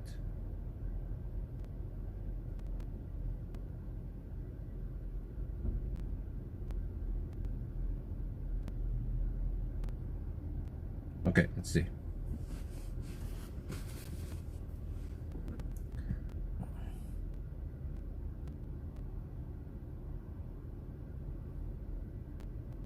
What's this? Okay, wait, which route is that? Oh, to Mo i Rana. Oh, 1236. Yeah, that's more or less the same as. Huh. Okay. Right. But what about the other way around? Okay, so if you add waypoint, say we start at Mo i Rana, We go there, and then Arctic Circle Center.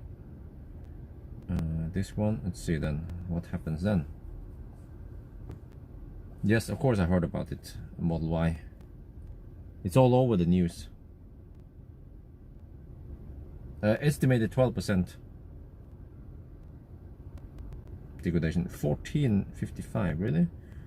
1455. Let's see, versus. Oh, okay. Actually, the Standard Range Plus will have the closest numbers. Oh, because right now Optimus, I mean, Millennium Falcon would be way slower than the other guys. They will be about half an hour slow. So actually, by using Standard Range Plus, I will get the closest match.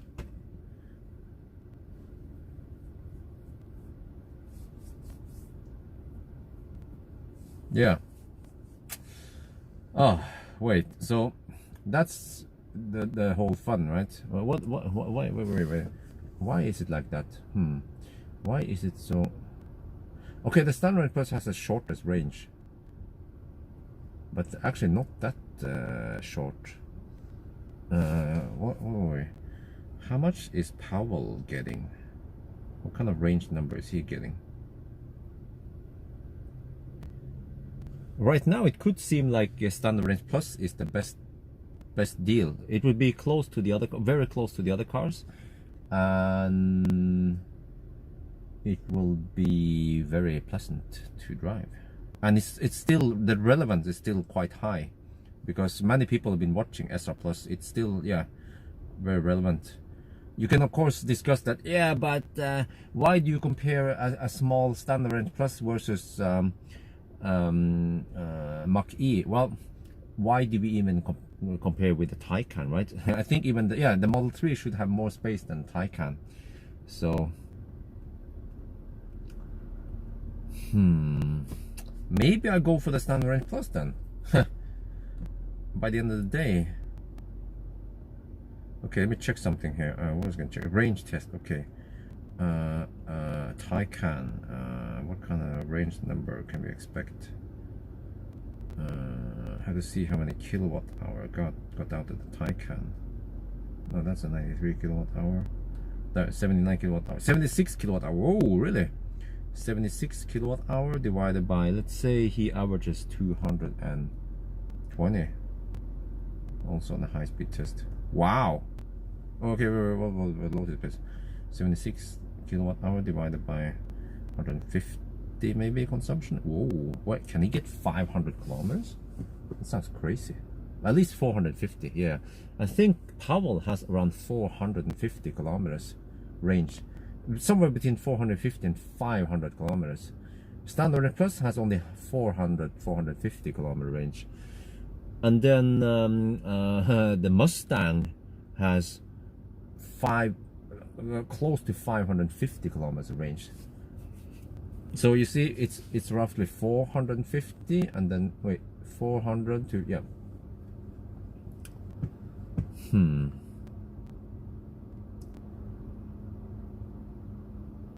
Yeah, so I mean, right now I'm leaning more towards Standard Range Plus. Which is okay. I have to go to Xi.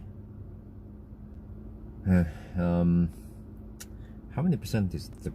Well, I can quickly chart it up. 20 followers? Nope. Big race like that? Most likely not. It's just too much to organize.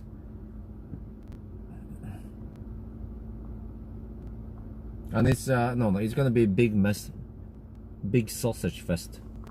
Because think about the charging network also. You will overload the charging network, and it's not too relevant, is it? Or is it? But whatever. Okay, people. Millennium Falcon. Oh, it's so tempting to go for Standard Range Plus.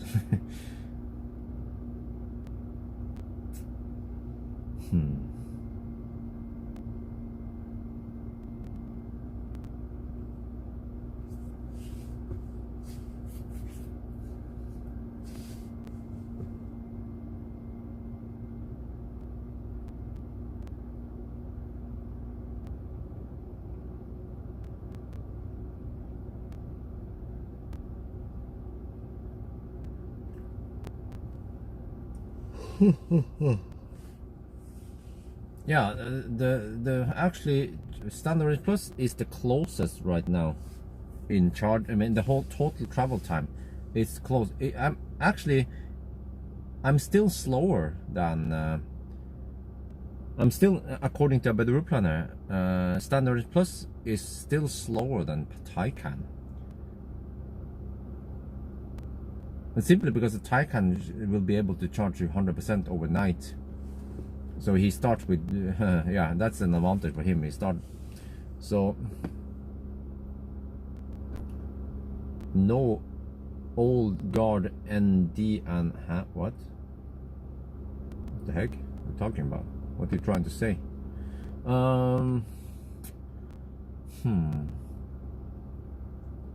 So SR Plus, okay.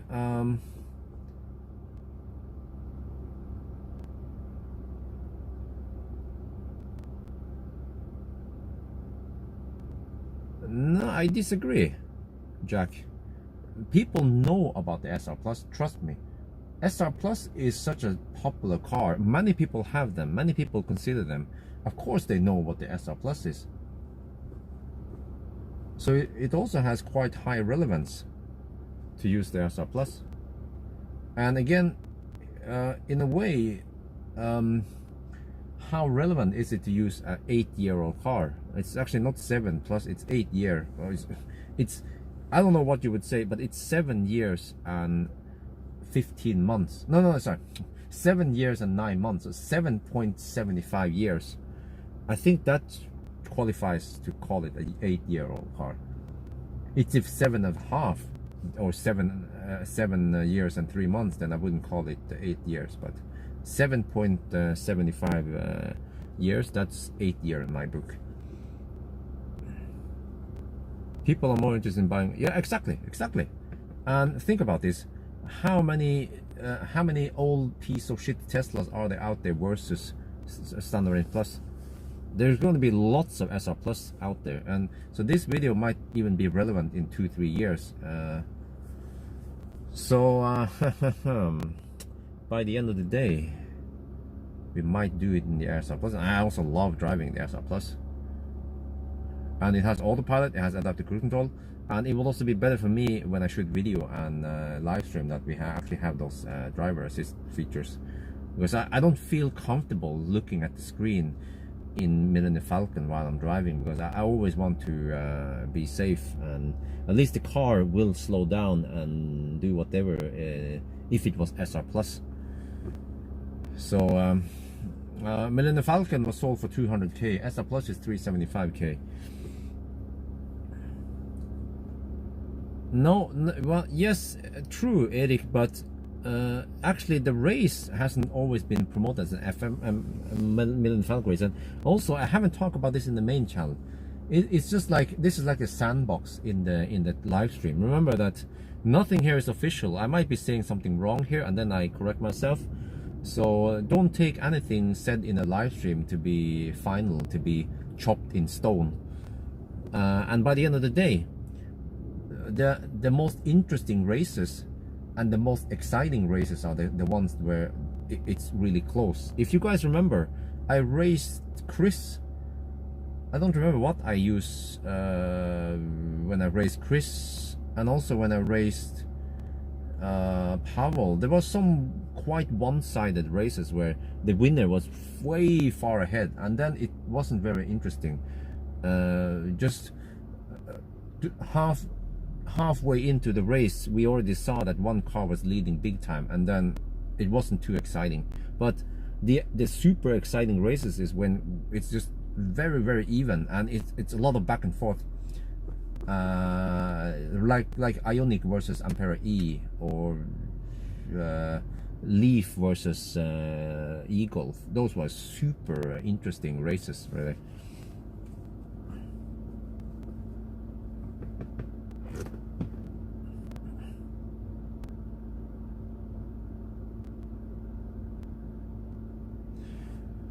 But well, actually this race is more like okay, which car it is, it's not critical. It's more like it's a race far enough in no man's land with Chris and Pawel. That's what people want to see, and we just have to find the cars that match us closely.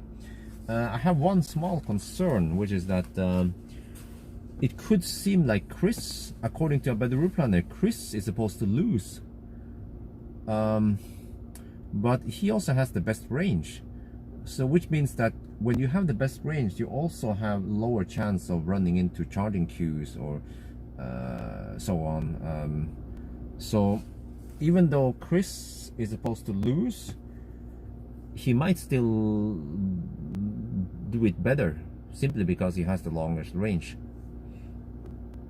Exactly, with the standard range plus I have to charge more often, and so there'll be lots of back and forth. But I realized that Pawel, he's gonna charge like a freaking boss. So it might be quite one-sided. Like I might fall behind with Millennium Falcon the first day, and then I fall further behind on the second day, and there is really no back and forth. I'm just constantly behind all the other guys. That might be the case with Millennium Falcon. So then already in the second half of the second day, it's pointless to watch because it's quite clear that Millennium Falcon will lose anyway. But if it's a lot of back and forth and it's kind of neck on neck, then yeah.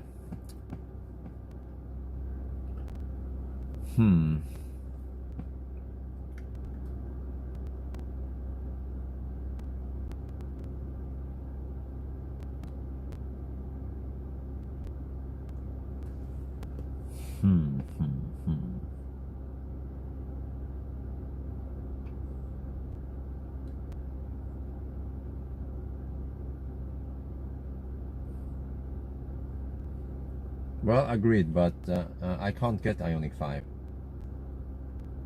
I will also love to use Ioniq 5.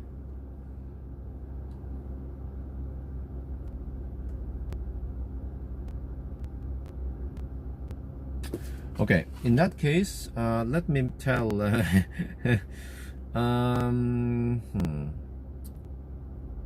Well, actually, Nasir. Well, should I just pick it up still if I have the chance? Maybe I should.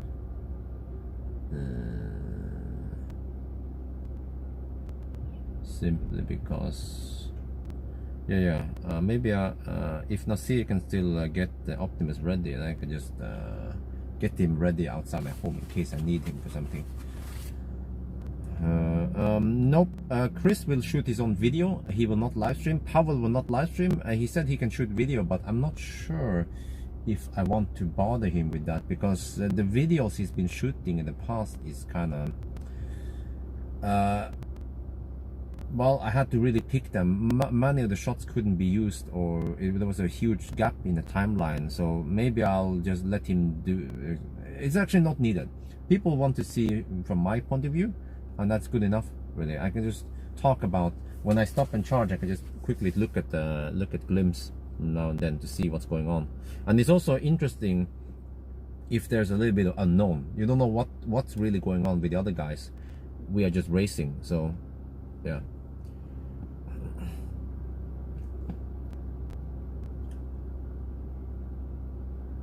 If there is a charger failure, too bad. You have to solve it yourself. I mean, then yeah, too bad for you. Bad luck. So that's the name of the game. No subtraction this time. It's the real deal.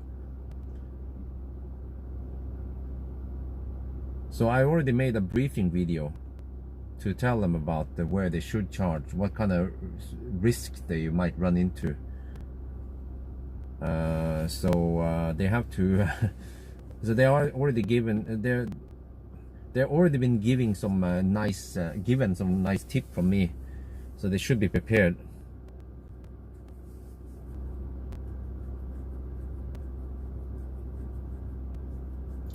Yeah, I'm leaning more towards SR Plus right now, because those videos have been popular and they are still relevant. And the thing is that they will still be quite relevant. The relevance on the SR Plus will be high for a long time. Like even 2-3 years after I shoot this video, it will still be watched. I think the Kona race, the race between Kona and Optimus Prime is still being watched simply because people look at Kona content. Well, yeah, good point. SR Plus because of, and also, you know, I have one other point here. When I'm traveling alone, like now, when there is no race, no stress, then it's less hassle, or I don't have to deal too much with anything. But when I'm in a race, sometimes the other guys might call me. Sometimes I might want to look at glimpse, or actually maybe I shouldn't care. But there should be more action now, simply because we are in a race. And that's why I want to use autopilot, so I can just quickly look at the chat, what's going on, and so on. And yeah, so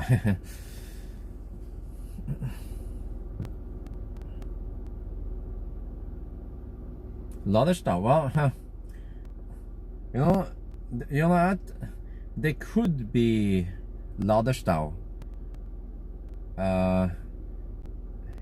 So that's actually one reason why I kind of want to use Millennium Falcon, because you see, it would look like he would lose, but because both guys run into the other guys, if they run into Ladderstad, then I gain on them, and then the freaking plot. Think about this. Think about how exciting it could be if I take Millennium Falcon. He arrives last to Mo i Rana, which means that Millennium Falcon, I have to be the last one out on the next day. The other guys, they start ahead, go to Arctic Circle, and I go behind them. I will actually I might meet them on the way to Arctic Circle, and they are already on the way back.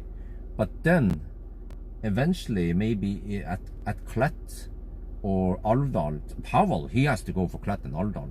The Ionity, he needs Ionity because of the fast speed. But he might run into Ladderstad, or he might even dick around at Klett and fiddle around before he gets to start charging. Maybe he has to change stall or something.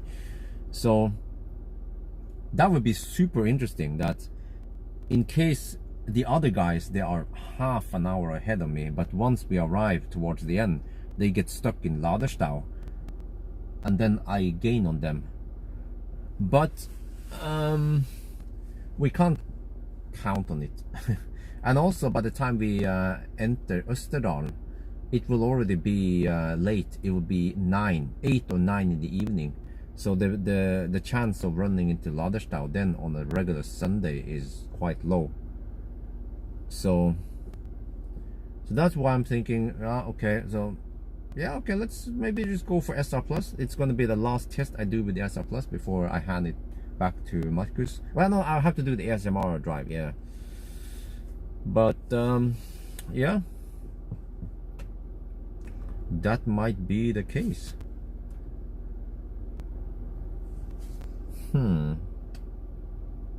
Wow, this thing is charging like a boss when I'm using the USB thing here.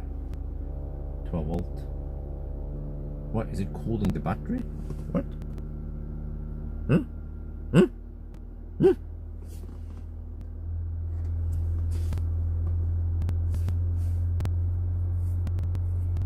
Yeah, SR Plus has the best comfort, and it's super efficient. It will even beat the other guys in efficiency, and so on. But my only concern is Chris. That it could seem like he yeah.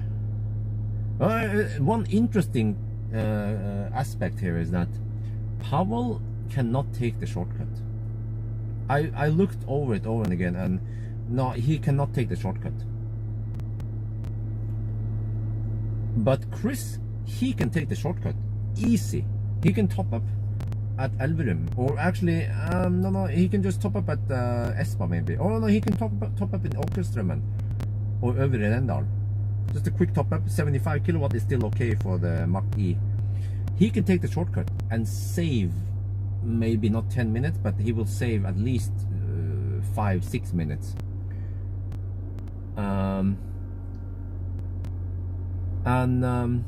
I can also take the shortcut because I drive a Tesla.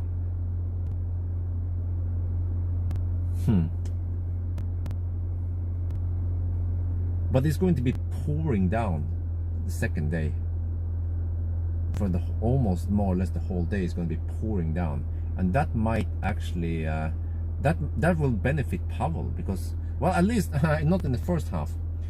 Pawel will be struggling a bit also, but once Pawel reaches HPC land, then it's a big advantage of Pawel, because fast charging cars, they get less affected by rain or higher consumption. So SR Plus then. Well, I don't mind. I actually love the SR Plus. I'm leaning towards the SR Plus now, which means we have to drive to Ski. I guess I can just live stream. We can go to Ski. I put Millennium Falcon there, take the SR Plus back home, and get him ready.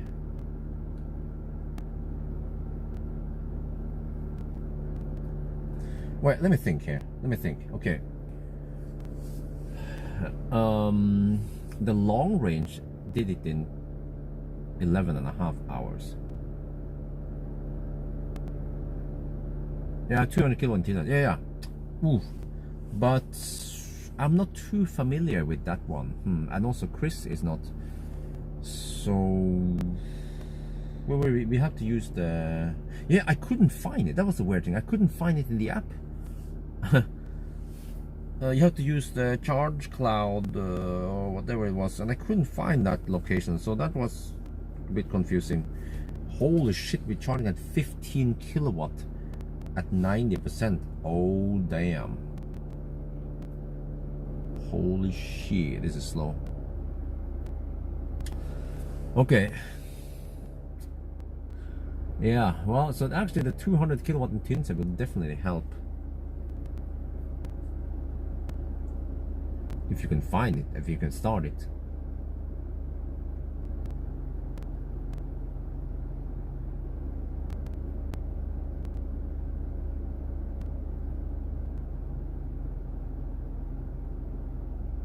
No, I wouldn't mix in Millennium Falcon in that video. If it's SR Plus, then it's SR Plus. Huh. Oh, BKK chargers. What? What? I have to check it out. Huh? Whoa. Ooh, wait a minute. That means everyone can take that shortcut then. Just boils down to who's gonna get there first. Let me check here. BKK.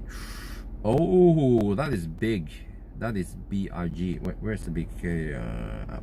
There. Bilkraft. Oh, thank you for notifying me. I had no idea. Oh, I see. Tynset. Oh, okay, where is it? Okay, you get down there. So okay, Tynset Europris. Okay, it's over there. All right. Whoa, Alti Tynset. Let's see, we have how many? Looks to me like 200. Okay, looks to me like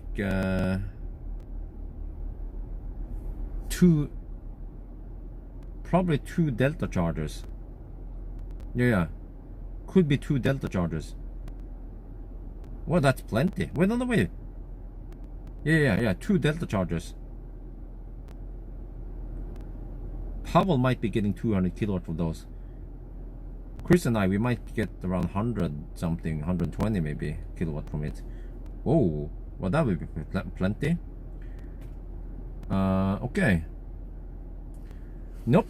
SR Plus will not be unfair race. That's what we've been talking about now for the last half an hour. Whereas once I did the calculation again, it turns out that the SR Plus is actually quite close. You have to remember that Taycan is charging like a freaking boss. So what's gonna happen is that on the first day, Pawel will be the first one to arrive. If this is perfect run, yeah. In an ideal world, Pawel will arrive first, and then I think I arrive second, and Chris arrive third. But then second day, they arrive. Where? How was this again? Yeah. I don't remember. It's just too many numbers right now.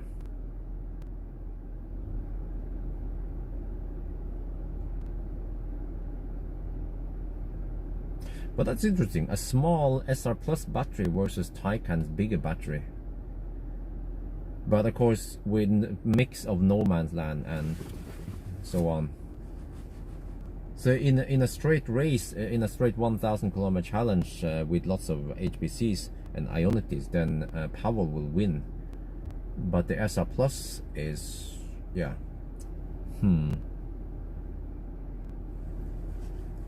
Still haven't figured out what should I do, man.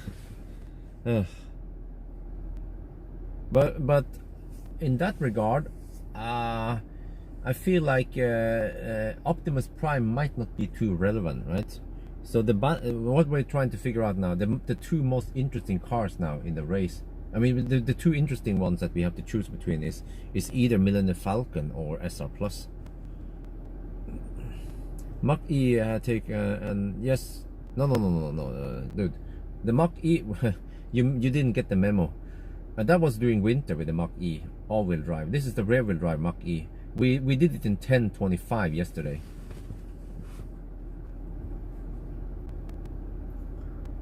But yeah, so see, that's the thing. That, like I said, that's my concern, is that according to my calculations and also my own experience, the Mach-E should lose,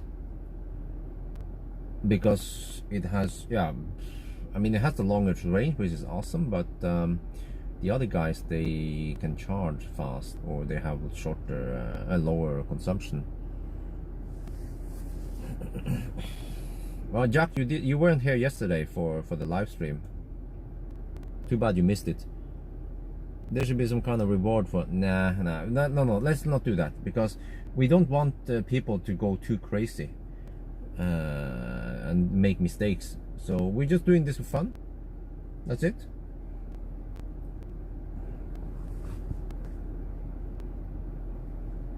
So,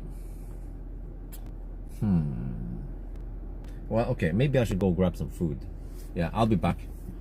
It's another organized weekend. Okay, what? It's still on Friday. So, huh? What? 27 to 29 August. When is that? Oh, that's the weekend. Okay. Well, that's not relevant for us. Yeah, that's not relevant. We are not traveling during that time, so no problem.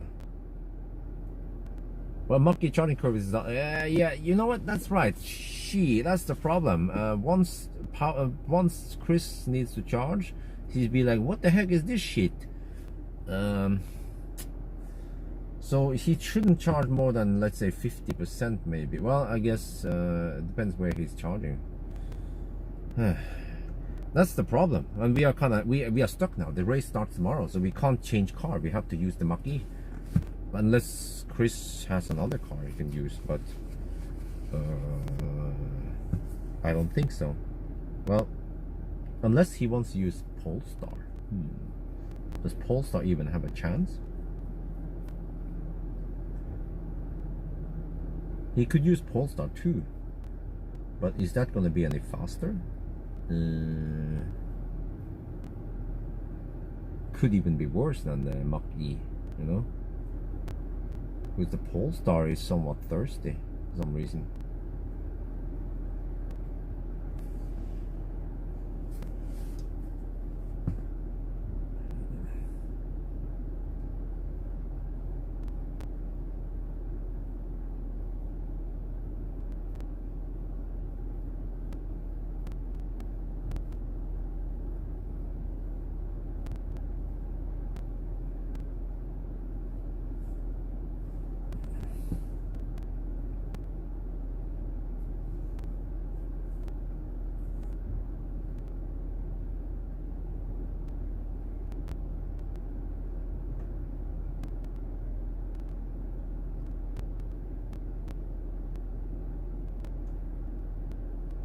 No, most likely we will not have any other race anytime soon, because it's going to take a while, or it's just lots of stuff to organize, just getting those cars and stuff, you know. So that's why I haven't done it lately, because it's just, yeah, takes some organization or organizing. I mean,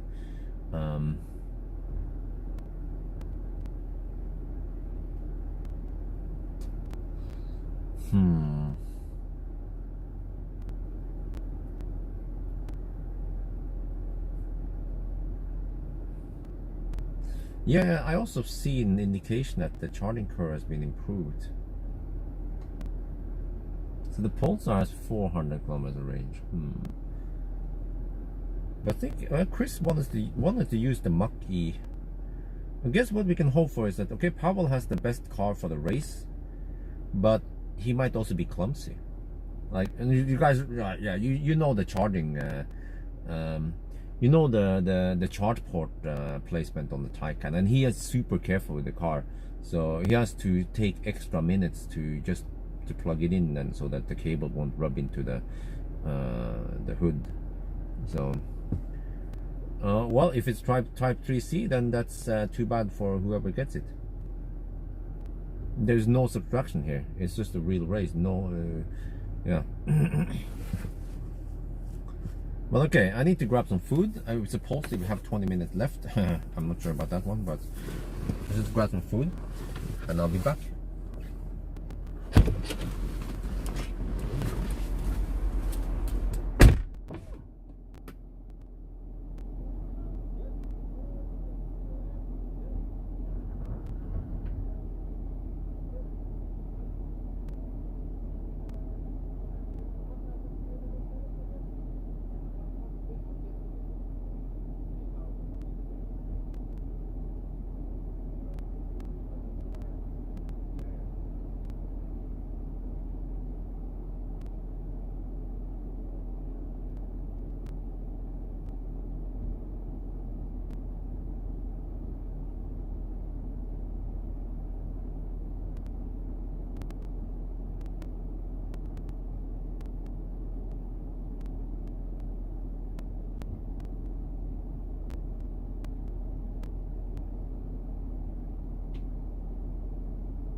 Right, I'm back. Wait, let me put this one in the also cleat.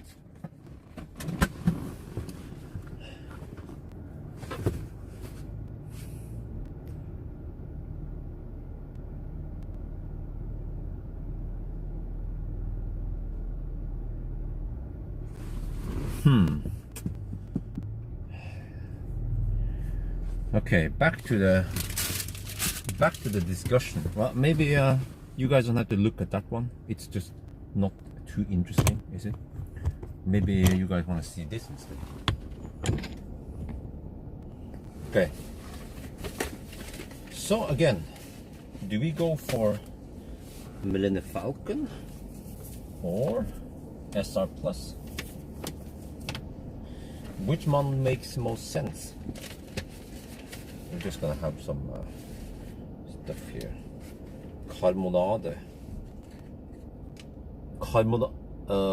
Carbonate? No.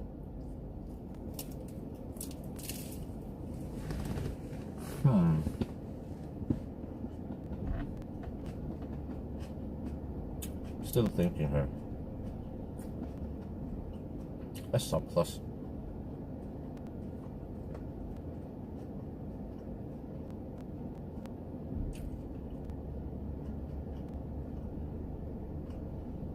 No, I'm pretty sure you can't beat Millennium Falcon with a Zoe.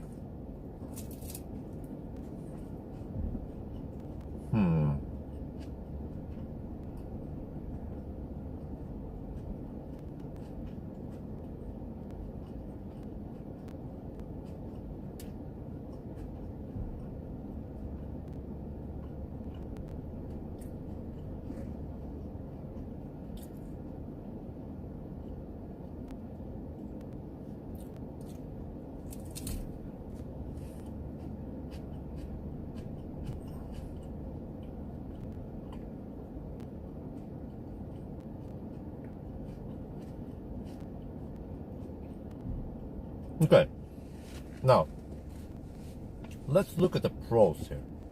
Okay, Millennium Falcon, pros and cons. Okay, Millennium Falcon,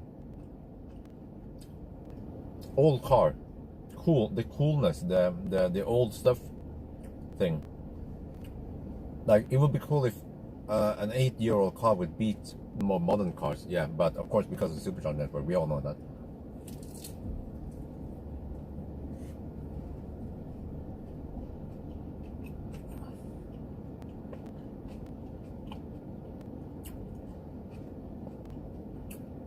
So that's it with the Millennium Falcon. Because it has a historical value, and people know Millennium Falcon. And just the fact, I mean, if Millennium Falcon would beat the other ones, it would be a pretty cool show off that even an old Tesla can beat more modern and more expensive cars. But simply because of the supercharged network. If this was a different setting, the other cars would win easy, no doubt about it. Yeah, so it's like old school Tesla versus the other ones. So that's the pros and cons of Millennium Falcon. Well, actually, the disadvantage of Millennium Falcon is that I have to charge so often. It's Legendary. Yeah, there you go. But also, this car lacks all the safety features. That's actually the biggest drawback. Plus that it's supposed to lose big time.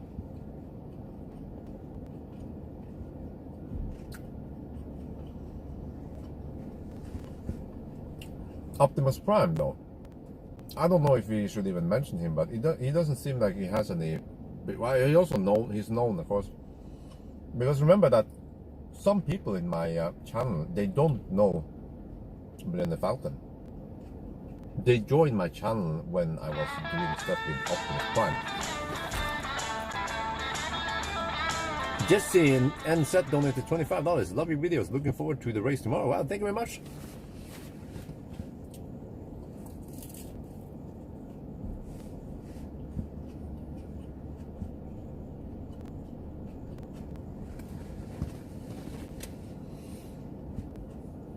Optimus, though, not sure what to say about him. He's comfy on that.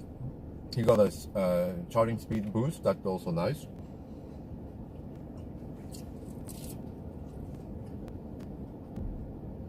Optimus is also not a bad choice. Don't think about it.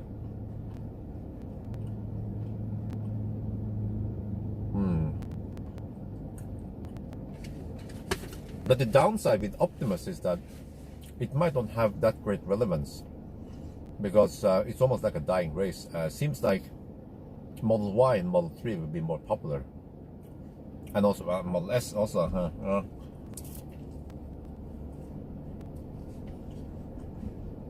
So, and what are the pros and cons of SR Plus? It's relevant for many people.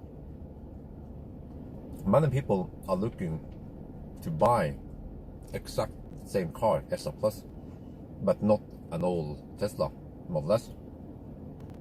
SR Plus has better safety features, convenience feature, autopilot, adaptive cruise control. And SR Plus is closer to Taycan in time. That's the thing. Millennium Falcon is, on paper, is not supposed to beat. On paper, Millennium Falcon is going to be 1 hour slower than Taycan for the whole race.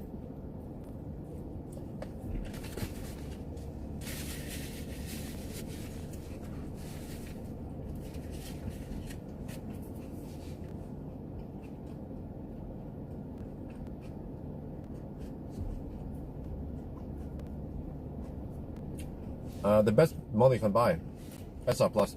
You see? And also, the SR Plus is still more convincing because you buy a new car with the best tech and the least troubles. Whereas Millennium Falcon and Optimus, they might have some issues and you have to go to the workshop to get stuff fixed. But some people like old stuff. They don't always appreciate the newest tech or newest stuff.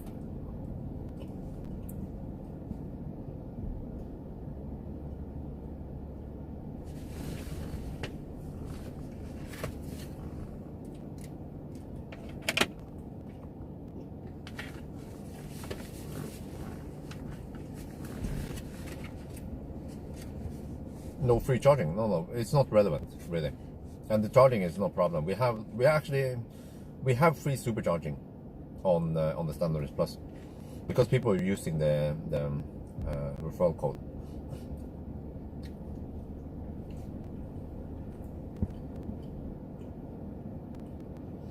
Well,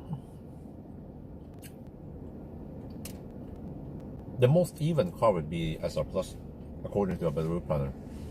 I'm trying to think here. Long range did it in 11.5 hours. This one, yeah, should be doing it in around 12 something to Mo i Rana.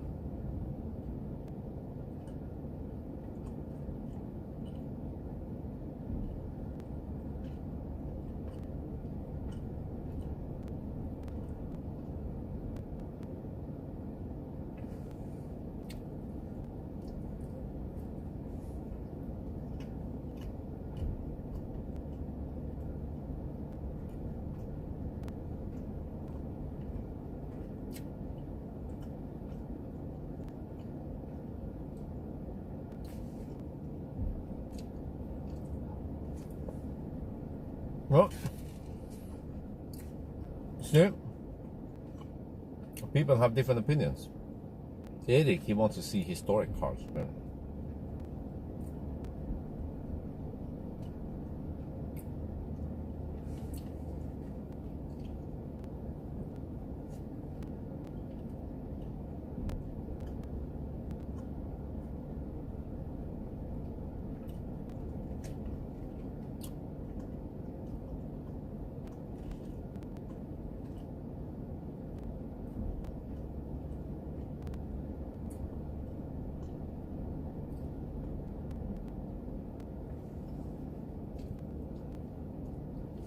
Oh, you're taking a receipt. Oh, nice.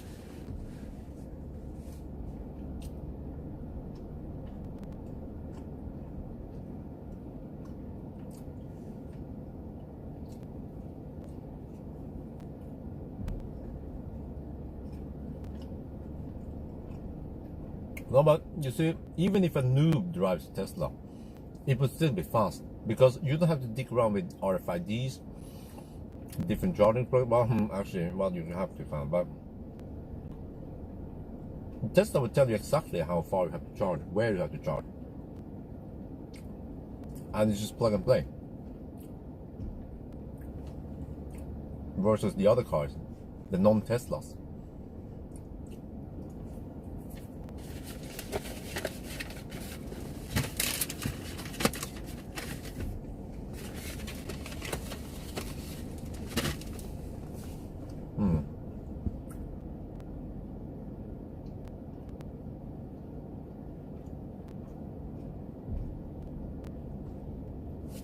Okay. What do we do then?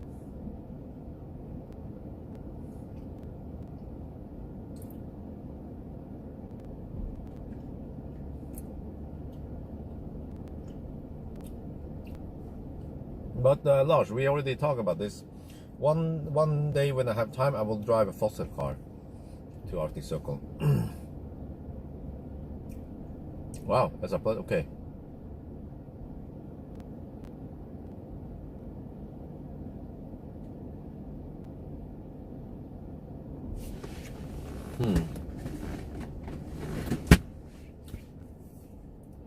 Just I'll have some iced tea, baby.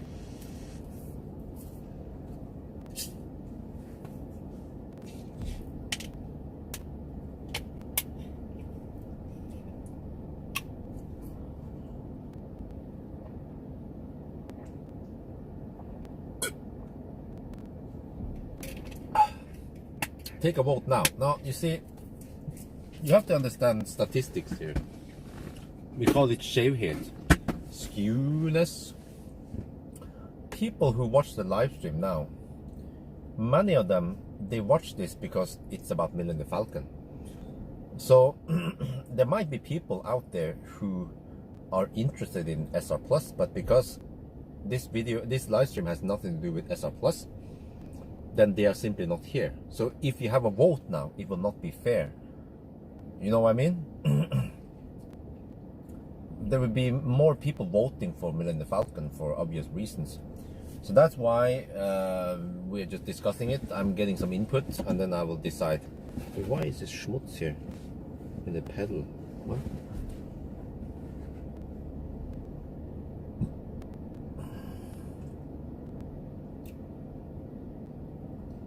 Well, maybe a Zoe, yeah.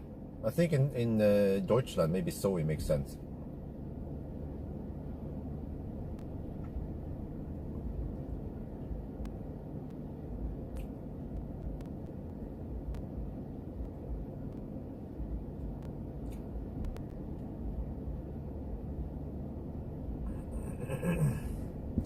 Well, in theory, the Taycan is supposed to win, but I have the ninja skills and the know-how in that area, that stretch. I've been driving that stretch many times, so I know exactly where I can overtake the slow pokes.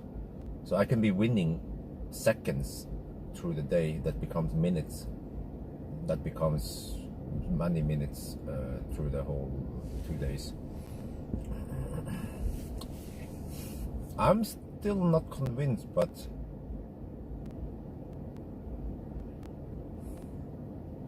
because I also want to do this for the views, of course, and I'm just trying to imagine the headlines. Well, for example, I see that inside EVs they tend to pick my my videos and write something about it, and make some nicer graphs. I don't have time for that. But going on. Okay. So I can see the headline, right? 8-year-old Tesla beats Taycan and Mach-E, right? That's a freaking big headline, right? 8-year-old Tesla beats Taycan and Mach-E. Boom. Yeah. Or the cheapest Tesla beats Taycan and Mach-E. That's also a good deal, which is the standard plus, you know. SR Plus beats the pack. Yeah.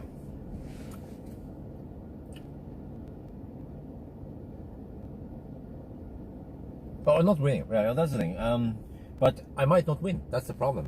Because when I did calculation, I will lose against Pawel. But it could be something like this then. Okay. 8-year-old Tesla racing against Taycan, and yeah, so or the cheapest Tesla versus VS Taycan and Mach-E. That could also be interesting. Mustang Mach-E. Yeah, it's the freaking Mustang. So in my head, both of those sounds interesting. You want to click on it if it's Millennium Falcon or if it's SR Plus. No, but again, like I said, according to my calculation, the Taycan is supposed to win. The Taycan is supposed to win by about half an hour. So,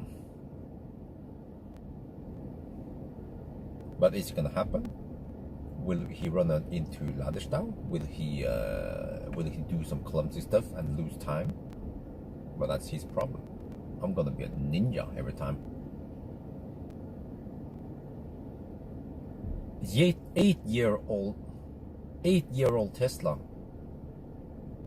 We have to make it short. 8-year Tesla, like 8-year-old Tesla versus legacy automakers. Huh? That sounds great.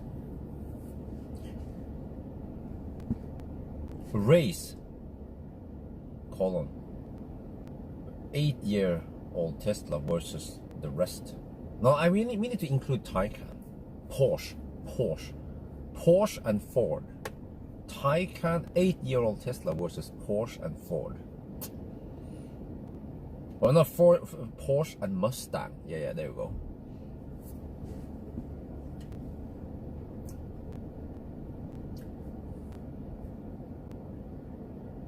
Or just the headline should be, oh, how about this? The headline should be Tesla is 8 years ahead. You know, Tesla is 8 years ahead. oh, shots fired. Yeah.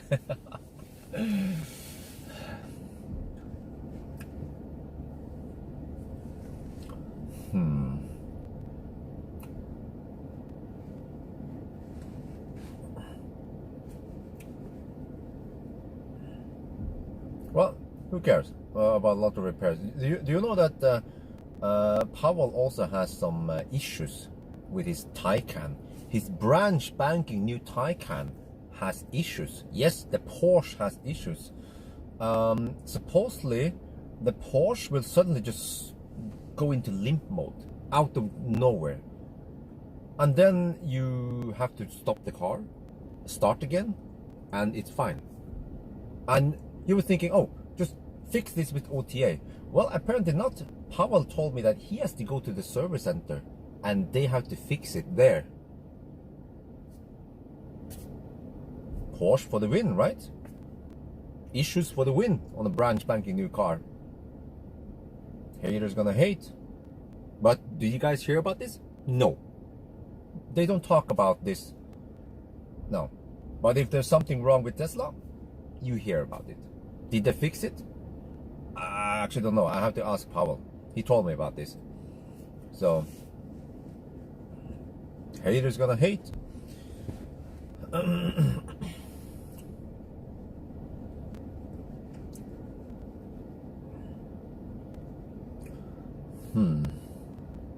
Niche good, yeah. So I'm still trying to figure out now. SR Plus or MF, a Millennium Falcon.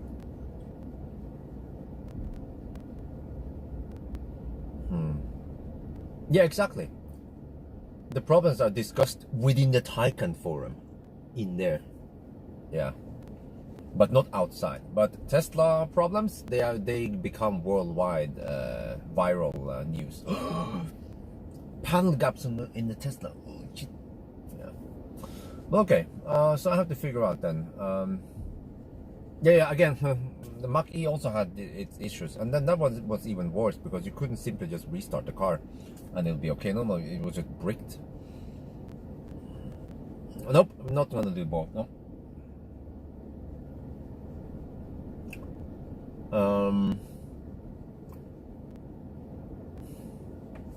So, which car do we use then? For safety, I would say, yeah. Oh, there's one more reason, by the way, guys, I haven't mentioned, which is that, let me plug in the mic. Where's mic? Plug in mic.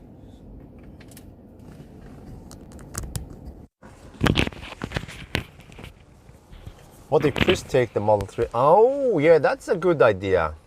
He can take the Tesla. If he takes Standard Range Plus, because then he has a better chance of winning. That's a good point. He can take that one, because the way I look at it, the Ford is gonna lose, and I think he doesn't mind taking the SR Plus. He was quite impressed of the improvements they did there. He felt there was a significant improvement in the SR Plus versus the long range he tried last year. But then suddenly it would just be two Teslas versus a Porsche.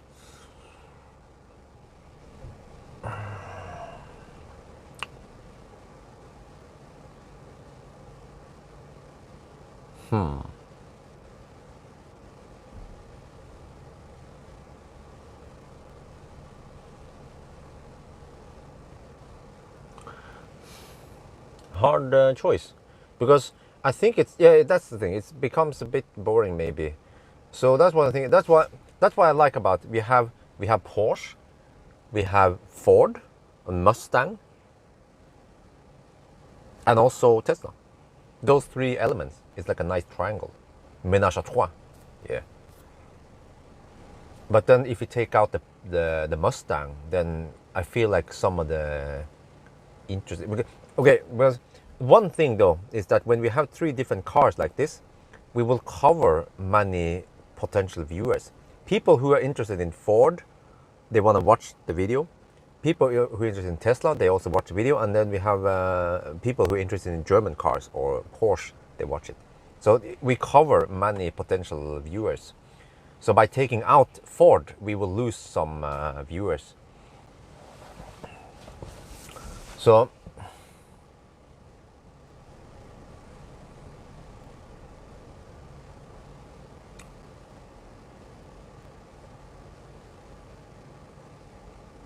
yeah. You know what? Good point there about the Taycan's navigation. Pawel told me that the navigation in Taycan, the trip planner in Taycan, it sucks balls. So I said, maybe we can convince a better route planner to give him 1 year free subscription on premium, because yeah, he should use a better route planner. That's funny, right? Taycan owner uses a better route planner instead of Taycan's own system. Yeah, but it's Pawel is super impressed of a better route planner, and he's not too impressed of the Taycan system navigation thing. Yeah, and he's not the only one. Also, Eric, the other guy who went to Malaga, he also didn't like the Taycan navigation thing. So software is not really the strongest point of Germans. They're more into fit and finish and just ride quality, drive quality. But software, the Germans, Audi software, Volkswagen software, Porsche software.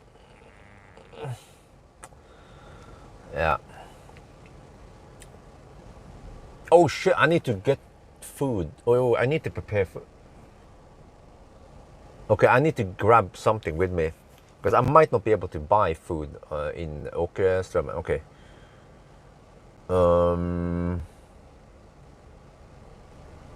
Yeah, I have to say BMW system is one of the better ones. And Mercedes, yeah, PSA is over. Oh yeah, so yeah.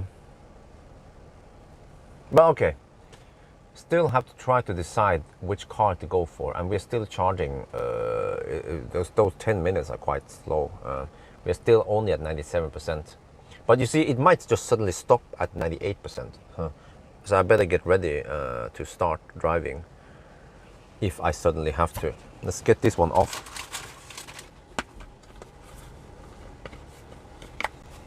Yes, I know, Christer. Ole Christer, I already talked about this earlier, but you weren't there. The reference consumption is way too high. It's by default 255, I think. Pawel need to down adjust it to around 210, and then he will get quite accurate results. That's what I realized when I started calculating that. Oh, suddenly the Taycan was looking real good because with the correct consumption numbers. Okay, but maybe I'll do it in the SR Plus then.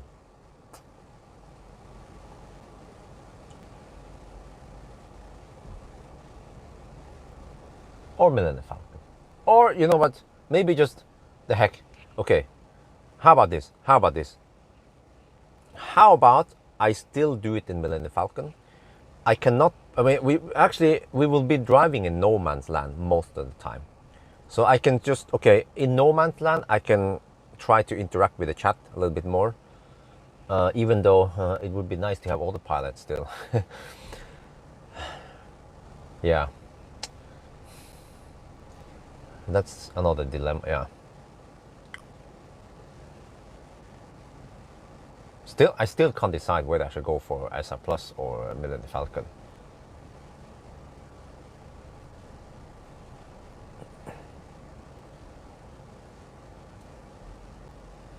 No. If I take a car, I will take the Tesla. Because Chris, he wants to drive the Ford. You guys might not know it, but he wants to drive the Ford. And needless to say, Pawel wants to drive his own car, the Porsche. So, and then I want to drive Tesla. So maybe, okay, even if I lose by half an hour with the Millennium Falcon, you know, this is a 28-hour drive and charge. Yeah, if you subtract the time the downtime when we stop, it's like a 28-hour race roughly. You know, so. But I'm not expecting to win. But at least if I can be quite close to the other ones, then that will also be interesting, right? Okay, I have to throw away some garbage. Okay, I'll be back. 98% now. How can you trust in MF? Okay. Of course we can trust it. You know, Sargodon, you should be asking this question instead. How can we trust the reliability of the Ford or the Porsche? I don't need Red Bull. No, I don't need Red Bull. A lot is not the word.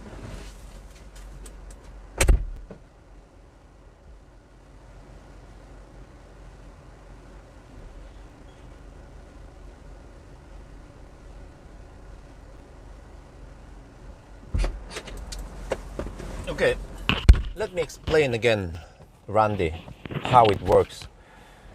We start tomorrow. The race starts at 10 tomorrow. But once we arrive in Mo i Rana, it's mandatory that every driver stop there for 10 hours. It's for safety. So we have to stay in Mo i Rana for 10 hours. It's for eating and maybe some charging and sleeping. So that's why we don't need Red Bull. We should get at least 7, 8 hours of sleep during the 10-hour period. And then there's of course some showering and some preparation and some breakfast, but yeah.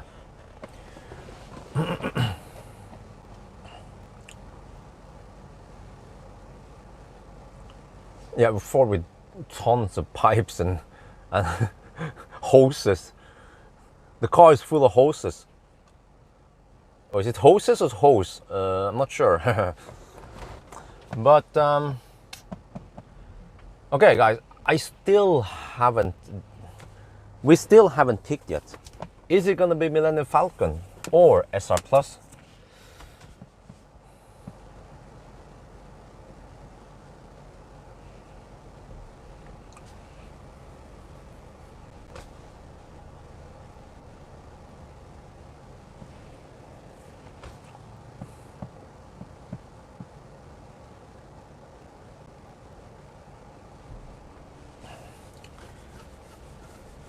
Oh, what the? Wait, what do we have there? What do we have here? Is that Ladestau? Wait. Wait, is that Ladestau? Huh? Oh, he's getting busy over there. Wait, why does it look like it's not level? Maybe the car is not level. Yeah, wait, or I need water here. Wait, okay, maybe, no, maybe the camera is not completely level. That is slightly better, okay.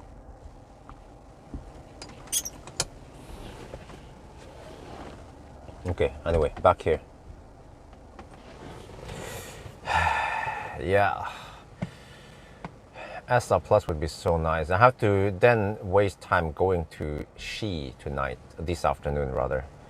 Oof, and I might be stuck in Stau on the way back, but yeah, I'll go to Ski and pick up the SR Plus, and I have to move everything, migrate everything over there. I'm bringing the ASA crate for sure.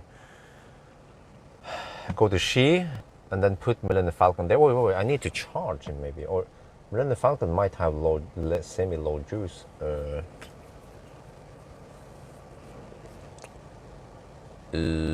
Wait, is there somewhere I can just top him up?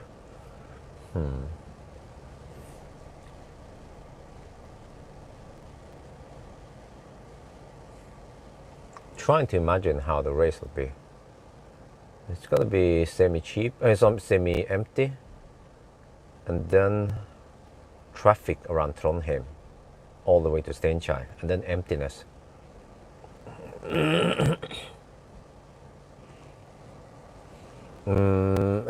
Benzinstau. Yeah, Benzinstau.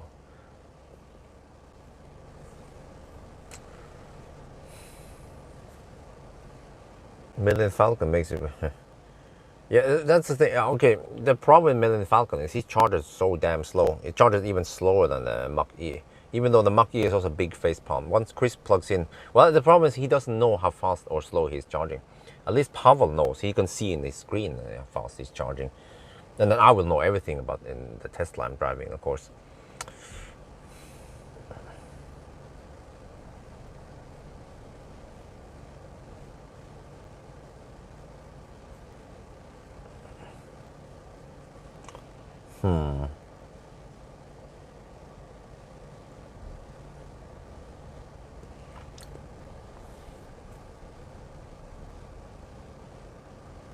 Wow, how long has it been now?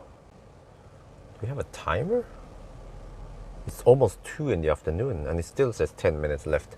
It's charging at 2 kilowatt, 2.8 kilowatts. I feel like it's gonna stop charging soon. You see? So we might not get the 66 kilowatt hour.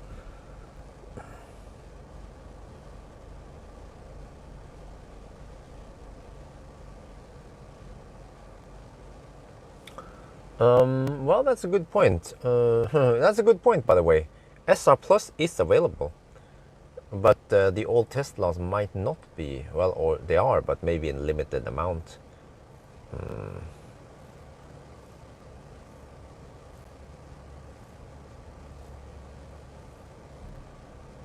But the nerfing of the supercharger nerf is also quite bad with Millennium Falcon. That's probably why he will lose. If it wasn't for the supercharger nerf, then he might still have okay chance against Taycan. And actually, to be honest, I also think I will struggle to take the shortcut. Well, actually, I have to top up at Elverum already.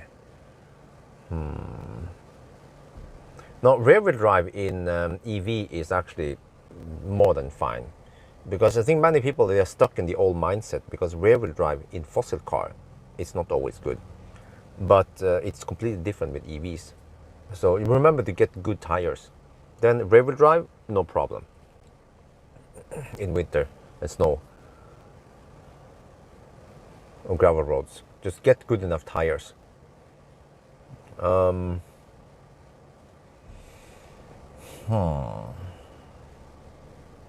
If you take SR Plus, you need to do. Yeah, okay, guys. There is actually one reason to take the SR Plus, which is that the trip is coming now, and I want to get rid of the SR Plus. Eventually, I have to get rid of him, but it might take another week or two or something roughly before I get the Model Y. Yeah, once I have the Y, then I will say goodbye to SR Plus. So in that regard, we want to do this while we still have SR Plus. Yeah, and I can always time, I can always do the timing anyway with Millennium Falcon to the Arctic Circle, for example, or to Mo i Rana some other day. So in that regard, maybe SR Plus after all. Because what's gonna happen is that next week I get to use Model Y for a couple of days, and then it's going to be raining anyway, and then Chris will have a go with him with the Model Y, and then I think also Nybil Testen wants to borrow. But then in the beginning of September is roughly when I'm going on a trip with the Model Y with white seats. That's Marcus Bill's private car, actually, that he lends to me, not the company car. So yeah, it's quite generous of him.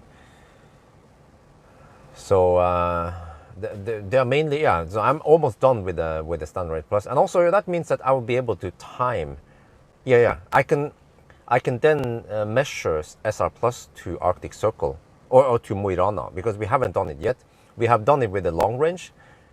And it's also relevant for people to know, okay, how fast could you go with the Standard Plus? I have to subtract some time, I guess, with SR Plus, in case we have some problems. But that would just be, I will then have an entry in the Mo i Rana run with SR Plus, and you can then see SR Plus versus long range. So yeah, maybe what the sun is reflecting into something and then into my face here. Shit. So. Because on the other hand, I have Millennium Falcon for the longest time, so I have no rush. I can always do him in September when I'm back. Oh yeah, I'm also getting. I just remember now. I'm getting LED bar on Millennium Falcon, with supposedly some adaptive LED bars from Bilkomponenter, and Laser. They are donating a LED bar to me. They must have been selling some LED bars after MC Hammer. So that would actually make more sense, because then in September, when it gets dark, I can then do my Arctic Circle trip with Millennium Falcon, and also test out the LED bar. And we try to time it and see how fast Millennium Falcon is to Arctic Circle. Okay, so right now, it could seem like SR Plus is the one we go for tomorrow. So what will happen then is that I have to charge up the car a little bit here, and then I guess drive over to Nygårdskrysset and maybe top up there. Yeah, shit.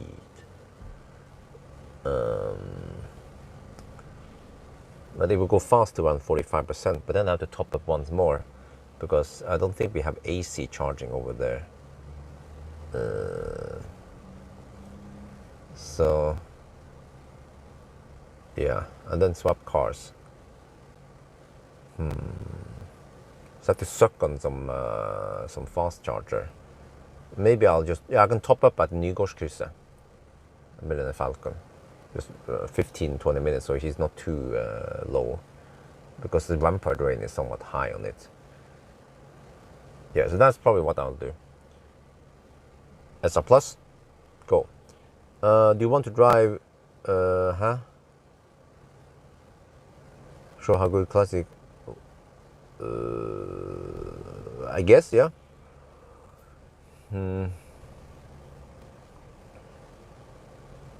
Yeah, but again, listen. Like I said, we always do the timing anyway, like the individual run. It doesn't have to be in a race. Remember that 1,000 kilometer challenge is also quite popular, but it's not really a direct race. We actually do it in different days, and that's what I'm saying, that Millennium Falcon can also be just in the timing run instead of the race here. Because like I said, again, if you guys missed the point, let me repeat.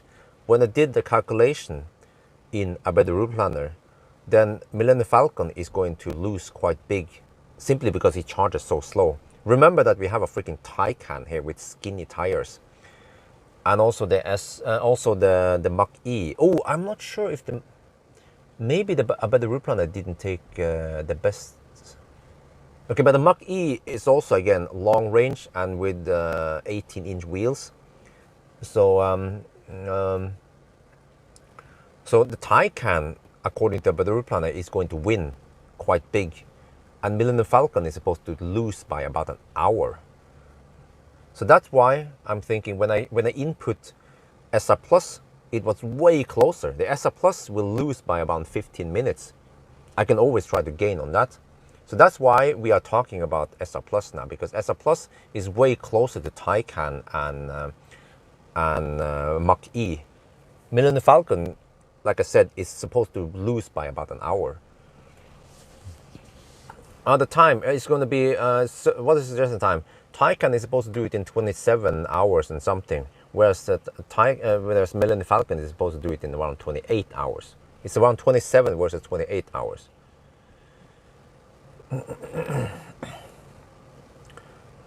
So, yes, I know. Let me repeat, Ole Christer, let me repeat once more for the nth time now. I know that the reference number is way off, and let me say it once more. I already told Pawel, correct it, set it to 210, and it will get more correct numbers.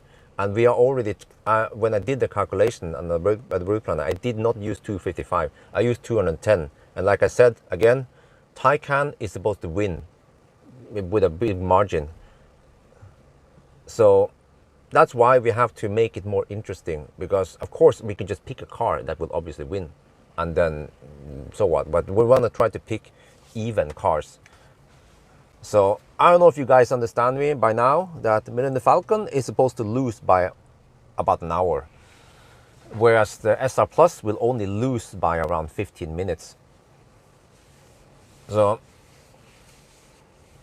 to me, it sounds like SR Plus is the best choice. Better safety, a better adaptive cruise control, auto steer, autopilot, more relevant for people now. Actually, still relevant for many people.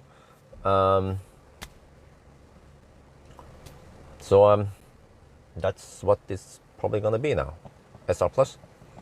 And again, so then I will do the test and then return SR Plus soon, and then I can always spend time with Millennium Falcon. I have plenty of time with Millennium Falcon. I'm not selling Millennium Falcon.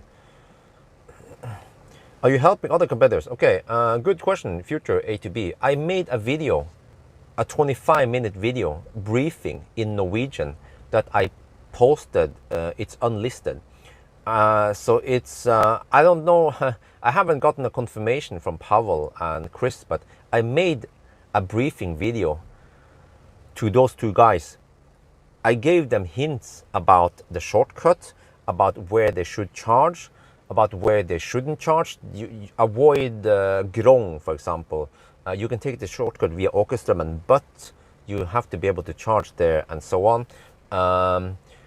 And that Pawel, okay, yeah, also, okay, you might want to charge on the way up. You might want to charge at Steinkjer, but Steinkjer is way safer because we have more HPCs there.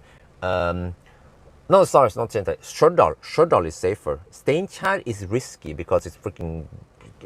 Yeah, people tend to camp at Steinkjer, so don't count everything on Steinkjer on the way up. So try to top up and at Stjørdal, and then maybe drive by Steinkjer. So and then I also told them that okay, it's easier to estimate roughly how much you need closer to Mo i Rana. So try to top up maybe in Majavatn like I do. About the route plan, I might suggest that you top up before, but again, avoid Grong because Grong might have kaput charger. I heard about it, and many people might want to gangbang Grong. So I already gave them lots of tip about where you can roughly. Yeah, you have plenty of overtaking stretch there and there. Some places between Trondheim and Steinkjer is just slow man's land. I don't even overtake too many people because it's just going to be slow there. So I gave them lots of tip. 25-minute briefing. So if they watch it, that would be great. If they don't watch it, too bad for them. I already made the tip for them. I already tried to help them so they are better prepared.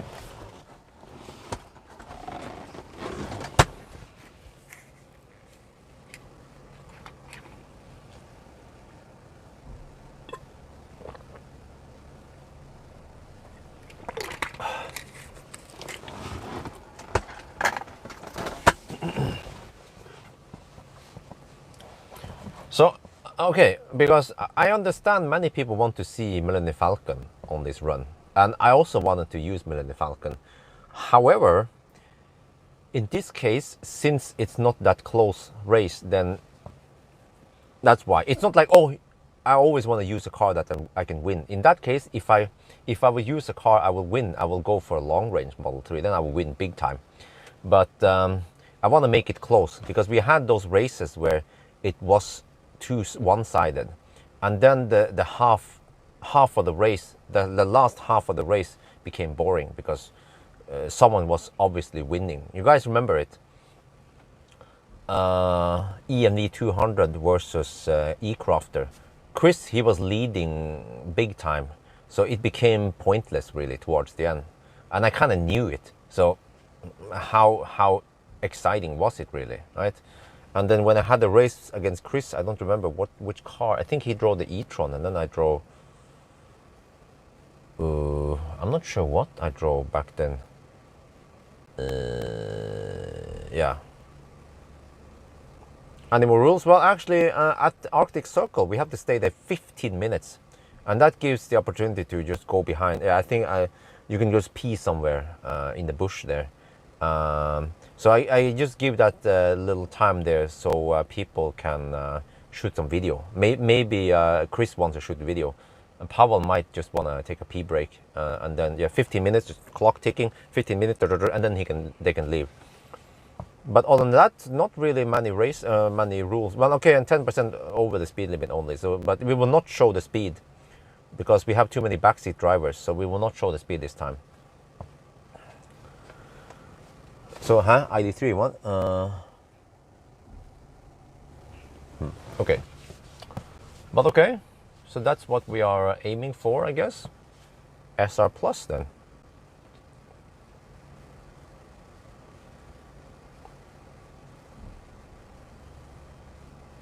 Yeah. Chinese Tesla beats German and American cars. How about that?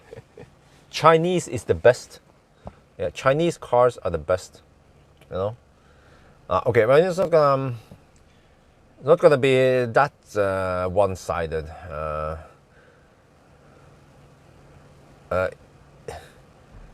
If Pawel wins, then that's fair. I mean, he's supposed to win, but again, there could be a chance that he's clumsy or he's unlucky, and then he loses due to his clumsiness or due to his bad luck with Ionity, or I don't know really. So that would be interesting.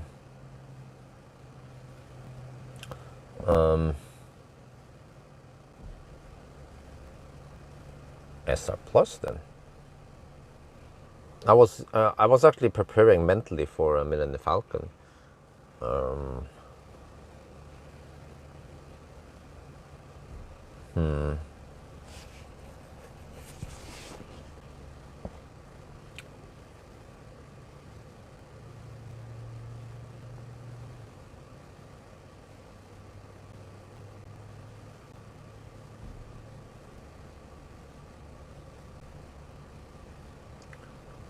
Let me try to estimate again here. So if he charges, well, yeah, he's going to charge slow. Or he charges fairly okay to 40%. It's just ridiculous, man. 40% he goes fairly fast, Millennium Falcon. And that means if I spend 35% of that, if I have 65 kilowatt hour and the consumption is 150. Okay, so Millennium Falcon might have 400 kilometers range. Okay, so 400 kilometers range multiplied by 0.35. I have 140 kilometers range. Let's say 150, yeah, roughly. So I can only drive 150 kilometers between each charge. And in some cases, I might have to drive longer than that. So then the charging stop becomes quite slow. Wait. You know, there's one chance that about the route planner is wrong. Yeah. Nope, you're wrong. Many people also watch Mach-E videos.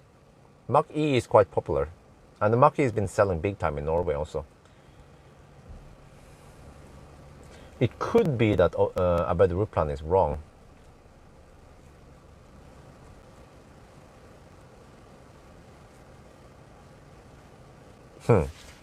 Yeah, then what? What if?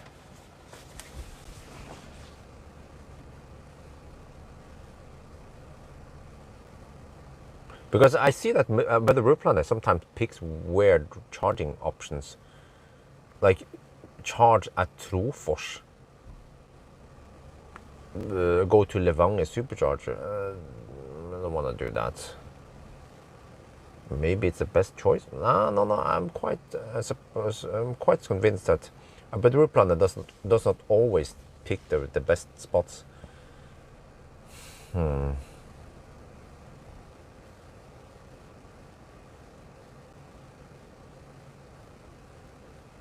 Okay, I'm at 99.1% now. Ooh, that's good. Nominal remaining 69.5. Oh, okay. Well, okay, the car might stop charging soon, or it might still keep going. So we're at 99.1%, and it's still taking 1.8 kilowatt. But that means we are getting close to the end.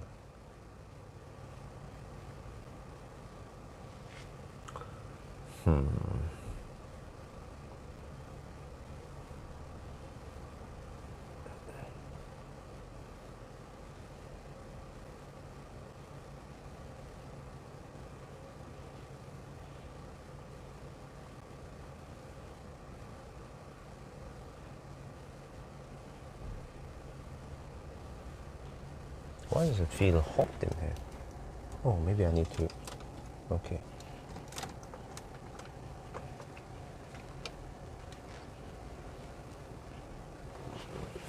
And like I said, a better route planner expects Pawel and Chris to charge at Steinkjer. But that's a bad idea to start. I mean, well, if he's lucky, he will get some juice there, but Steinkjer might be overcrowded. A better route planner does not take in account Laderstad or typical gangbang spots.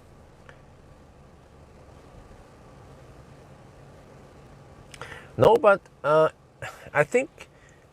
I mean, how much faster can I possibly do it just because I know the race? I mean, know the route. I think not that much, really. And remember that we are starting with full battery the next day, so that's also relevant. Yeah. Yeah, I can give feedback. Yeah, Millennium Falcon is quite early. I'd say one of the first 50 maybe, somewhere between the first 50 or 100 Model S's to Norway, Europe even. So he's quite early. Well, it's getting hot on this side, that's not good. Trying to avoid it, but...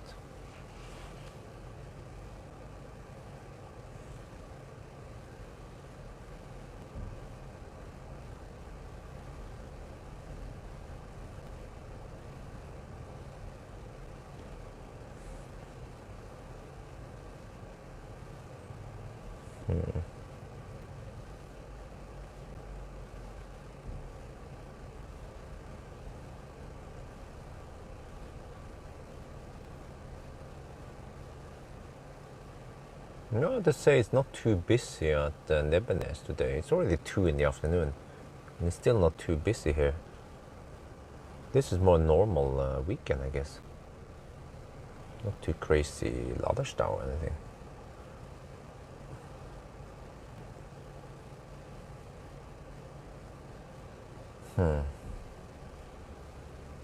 99.2%. Well. Oh shit, if I need to go and pee before I leave,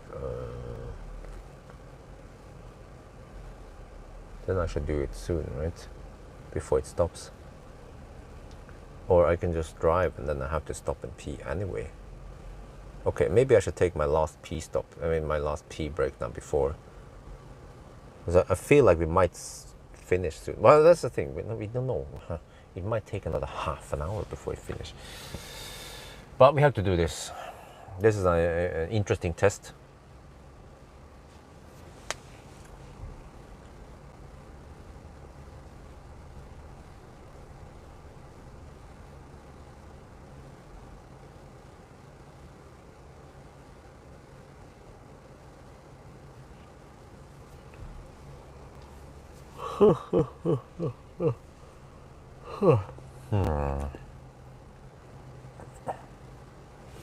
Is it chat bug? No. Oh, the sun is coming up there now. Shit. Can we just use this one as a little sunshade? Oh, yeah, kind of ish. If I just block. Wait, where is it? Where is the sun coming from? Oh, I have a better idea. I forgot I have these ones. Oh, they're way better. Oh, these sunshades are awesome. Like that. Oh yeah, like a boss. Wait, huh? There. Oh yeah, that's way better. So,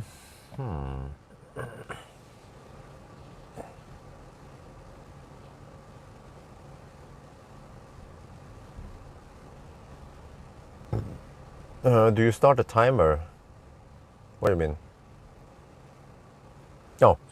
No, well, I have to discuss this, just repeat it for the other guys. I guess once you see the Mo i Rana sign, well, it's just a matter of minutes anyway, but once you arrive in Mo i Rana, because I can count, you have to go to Circle K, but what if you don't want to go to Circle K? So that's why I'm thinking, okay, once you arrive, once you see the Mo i Rana sign, that's it, then you start counting the time. But then on the next day, actually, maybe some people don't want to go to Circle K, but in that case, I think it's no big deal. So then you have to move over to Circle K, and then you start from there, 10 in the morning. I mean, 10 hour after. So no update on the new house, unfortunately. So that's the one. And then and Arctic Circle, once you get to the parking lot, then the 15-minute start counting. Then you can leave after 15 minutes.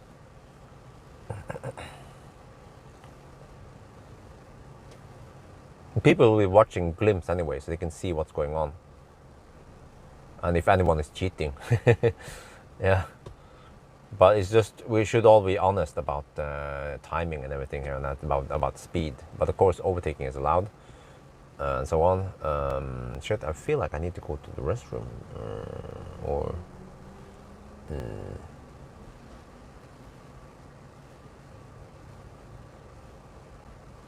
me see. Bjørn Pawel, ENV200 aircraft, yes. Polestar 2. Ah, it was the Polestar versus e-tron GT. Okay. Yeah. I remember that those races were quite one-sided.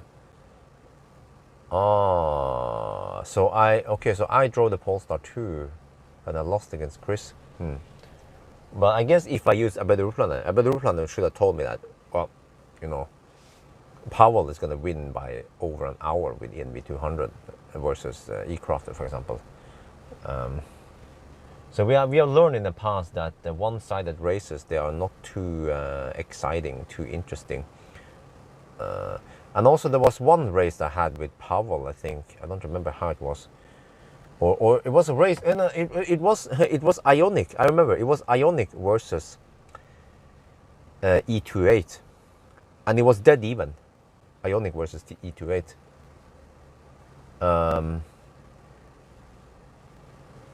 But the problem with that race, I think, was one of the races where there was not much back and forth. The cars had so similar range and charging speed that it's like you get to the same charger, you plug it in, and then you unplug at the same time, and you go together. So then there is no dynamic back and forth.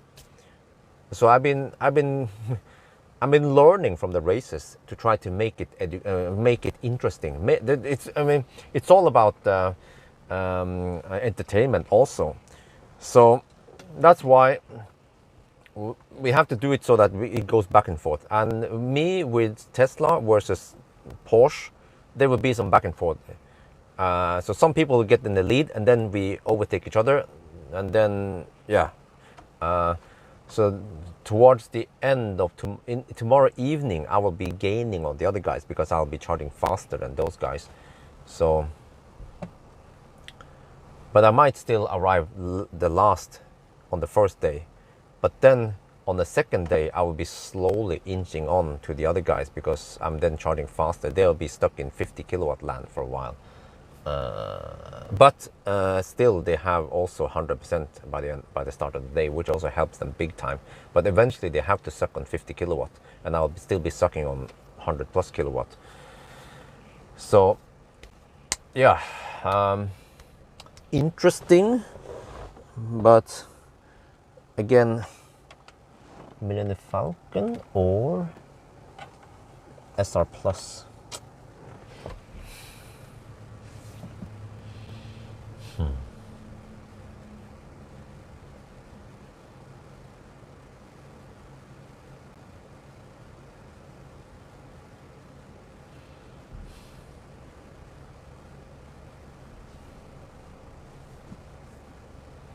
Yeah, that was funny, man. Freaking Leaf and E-Golf, they're both rapid gating.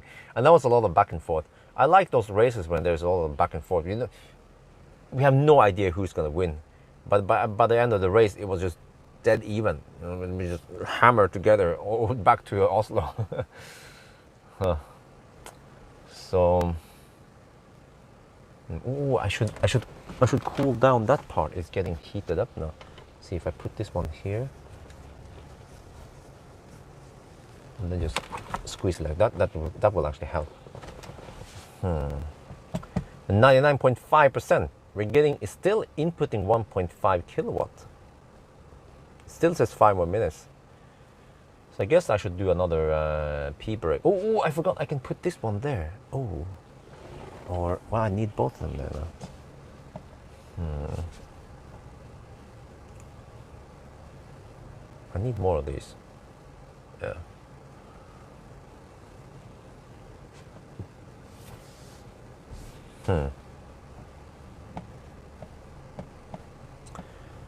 But if I use SR Plus, I have to spend 1 extra hour tonight going to Ski and back again. I have to swap cars, but SR Plus is at Ski.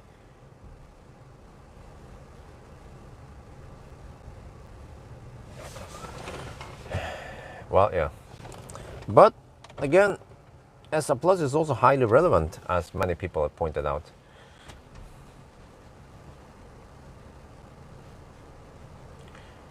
One problem is that if I might realize if I use Millennium Falcon that I might realize that I have no chance against the other guys tomorrow, and then it would be like, why are we even racing? But if it's just back and forth and neck snapping even, then that would be good entertainment.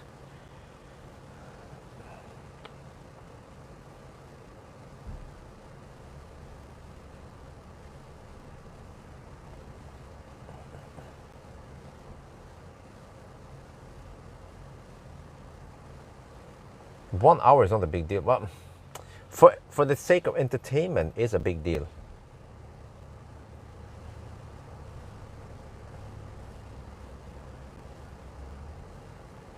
But what I'm afraid of is that if a better route plan is wrong, and it turns out that I'm winning big time, that I might win on the first day, and then I also win on the return, and I suddenly arrive, I don't know, 15 minutes faster than the other guys, then that's also a bit boring.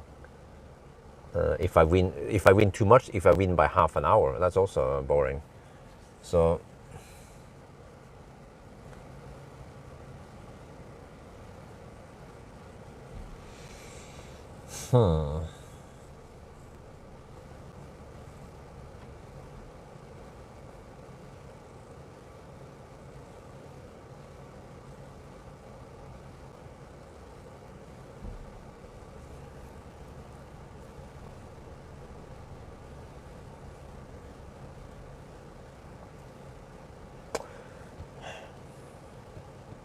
yeah, well, okay, yeah, okay. So I don't trust a better plan 100%, but I just know that Pawel, he can charge like a boss. Remember, in Alvdal, he'll be pumping in 250 kilowatt, 260 kilowatt. No, actually, yeah, around there, right? He'll be pumping in over 200 kilowatt, Pawel. And then again, in Clat, bam! Most of the pumping he will do is at Ionity tomorrow. And then he enters no, and then he can top up a little bit at Stjørdal.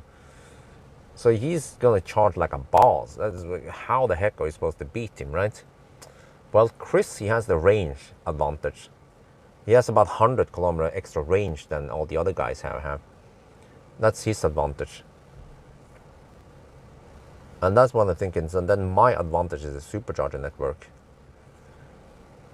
But still, Millennium Falcon charges so slow that I don't think he has a chance. Unfortunately, if they didn't nerf Millennium Falcon that bad, then that would be better. But that's why I'm afraid I have to use SR Plus. But SR Plus will be hovering around 140 kilowatt for a while. But then that's still way slower than Taycan. And remember Taycan has skinny tires. And also the Mach-E has not the fattest and the biggest tires, so they should be good, those two cars. Okay, I have to go to the restroom. I feel like we are about to finish in not too long, so I want to have my last pee break. Oh, it's not unnerved. No. You're mixing up Optimus Prime and the Falcon. Optimus Prime has been boosted, kind of, up until 45% at least. And then he's actually been nerfed slightly. But then the Falcon is still dog slow. Trust me, he's just charging dog slow. Oh, it says 100% now. I'm going to go to the restroom.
Also, I have to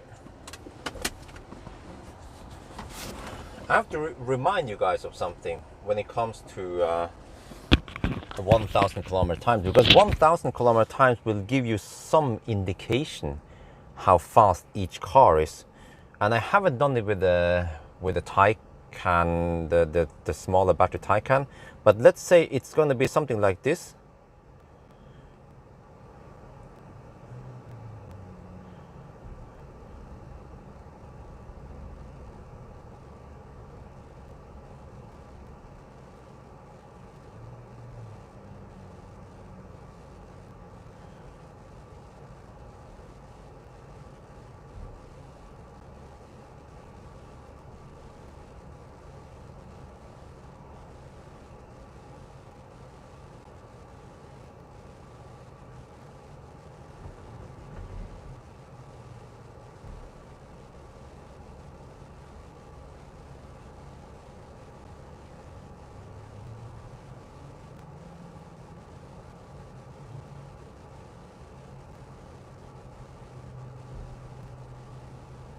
Wait, let me check here.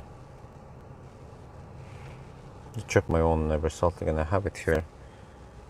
According to, no, what was it? Where's this one?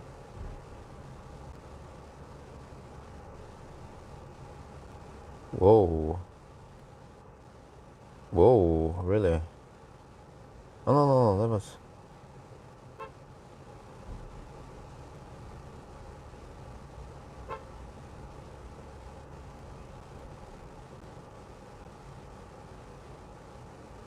okay, that was...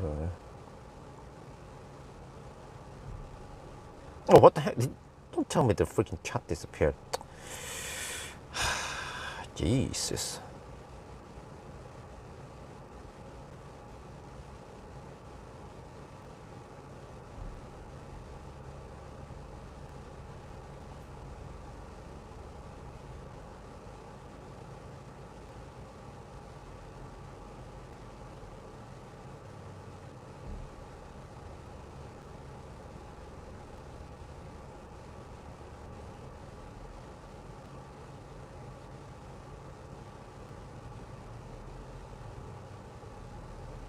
Okay, here you see the numbers on the screen. It's easier to see it.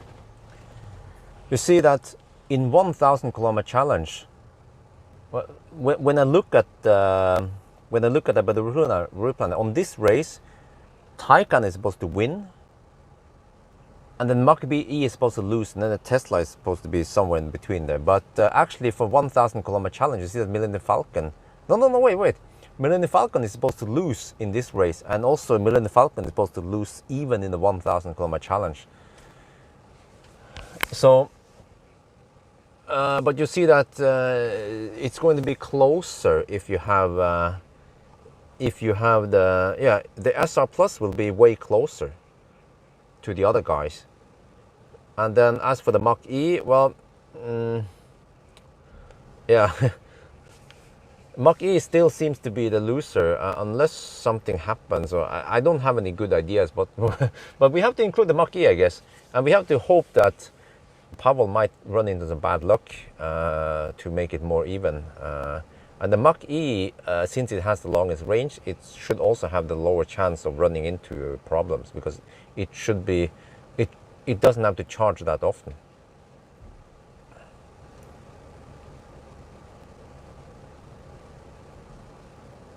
So, you know, just based on these numbers, if you guys see,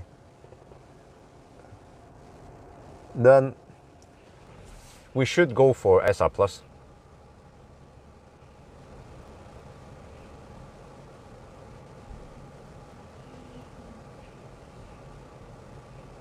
Okay, it's 99.8 now. Mach E need charge curve improvement. Yes. There's a right. I don't know how the heck Chris is supposed to win with the Mach E. Plans coming week, lots of stuff.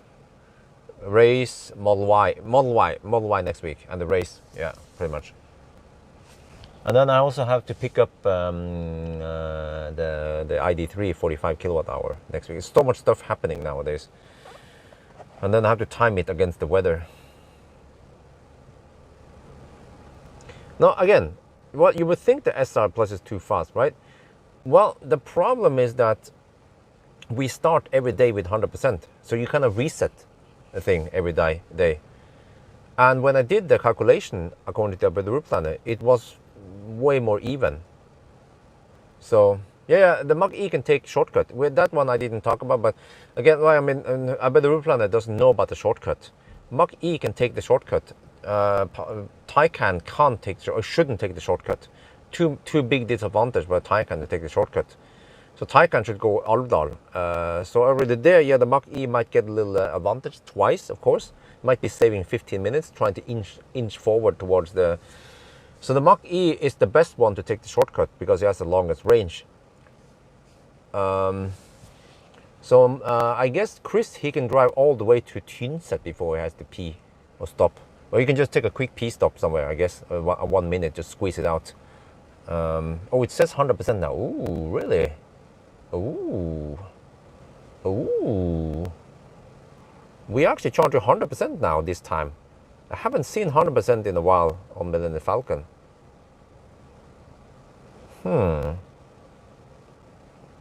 Interesting.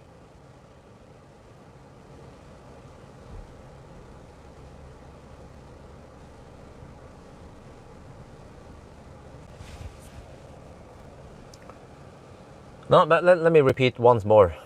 Chris, he wants to drive the Mustang, and Pawel wants to drive the Taycan. So those cars have been set, and then it just boils down to which car I choose.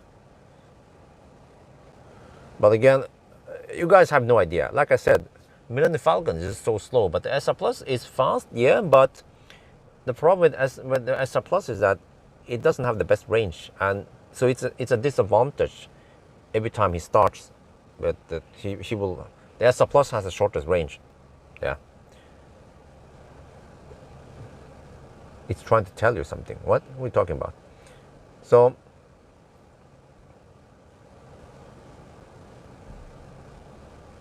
I guess it's going to be SR Plus then. Because I remember, even if I put in Optimus Prime, it would also be. Well, actually, what about Optimus Prime? Nah, not too many people are interested in Optimus versus SR Plus. Yeah. Yeah, so I think, yeah, we have to go for SR Plus. The more I think about it, the more it makes sense. Let's just look at the numbers here, SR Plus numbers. How many views did we get lately? Let me search for in my channel here for SR Plus. Wow, 22K on 1,000 kilometer challenge. SR Plus. Okay, the efficiency test 33K, Vampire Drain 29K, LFP battery charging 20K, acceleration not too much, range test 47K. Oh.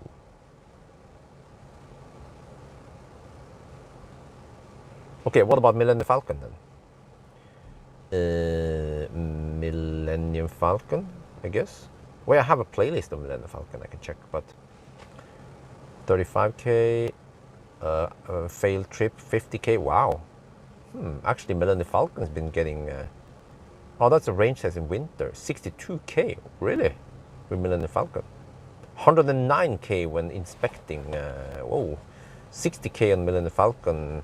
Well, okay, so I have to admit, Millennium Falcon's been getting lots of views.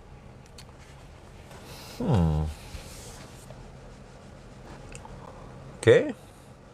How about I just use the underdog and I win with my ninja skills. This car is not supposed to win, but the perfect world is not the real world. If those other guys run into problems, charging problems or Laderstau, then that's the way for me to win over them, because I'm not supposed to win. Yeah.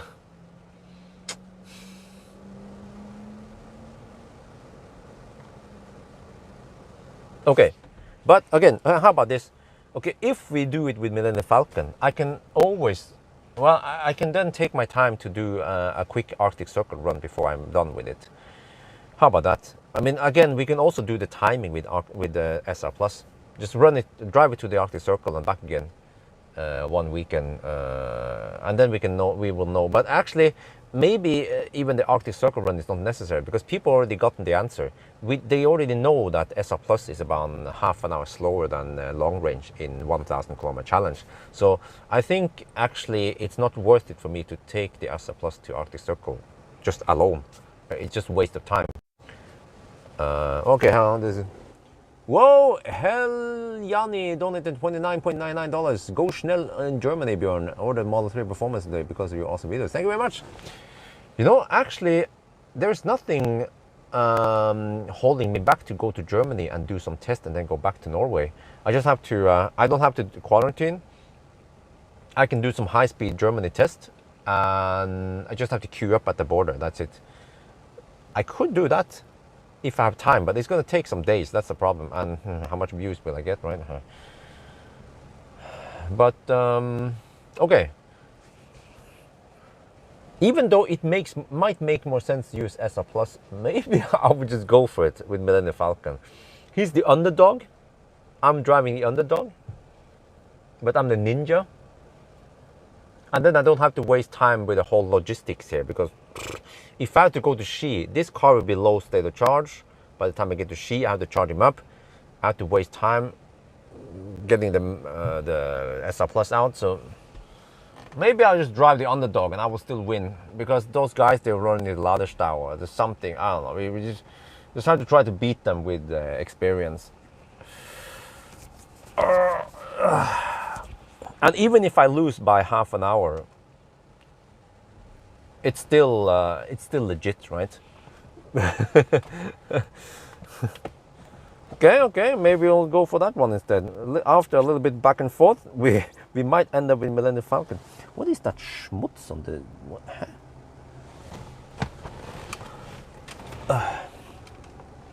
Wow, how long have we been here now? It says 100%. It's still putting in... Oh, 71.2 kilowatt hour nominal full pack. Now we're cooking. Huh?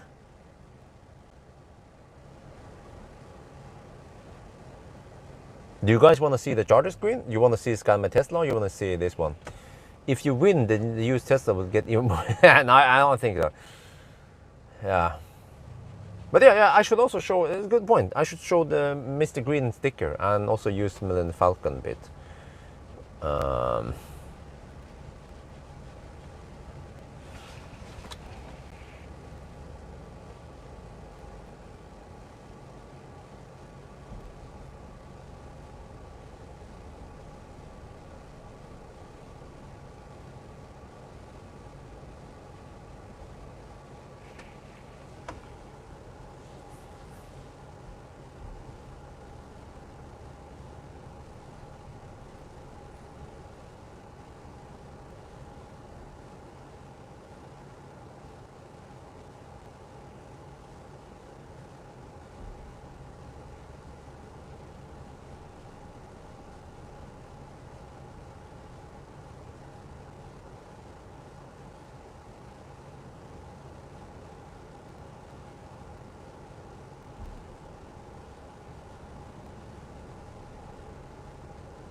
Okay, let's just see in the live stream now. We have 250 people.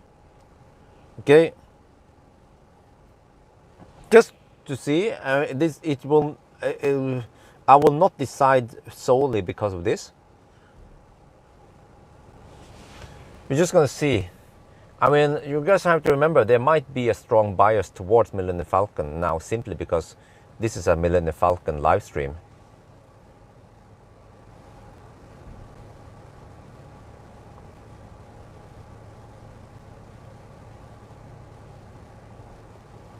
Five votes, okay.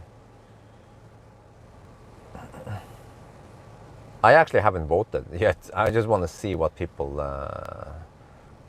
suggest. 9 votes now. Okay, yeah. So yeah, we see Millennium Falcon is leading, of course, but maybe because I recently said that we might go for Millennium Falcon instead.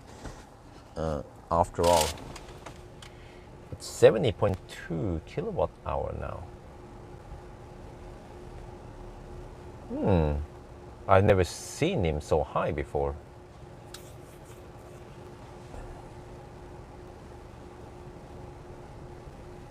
Because we already discussed this quite deeply. And there are lots of pros and cons with both cars. That's why I still can't decide.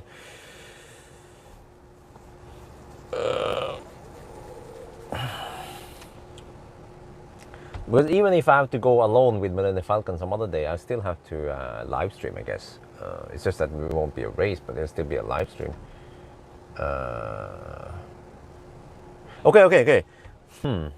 I just remember one more thing here, which is actually against Millennium Falcon, which is that, again, we talk about the safety features.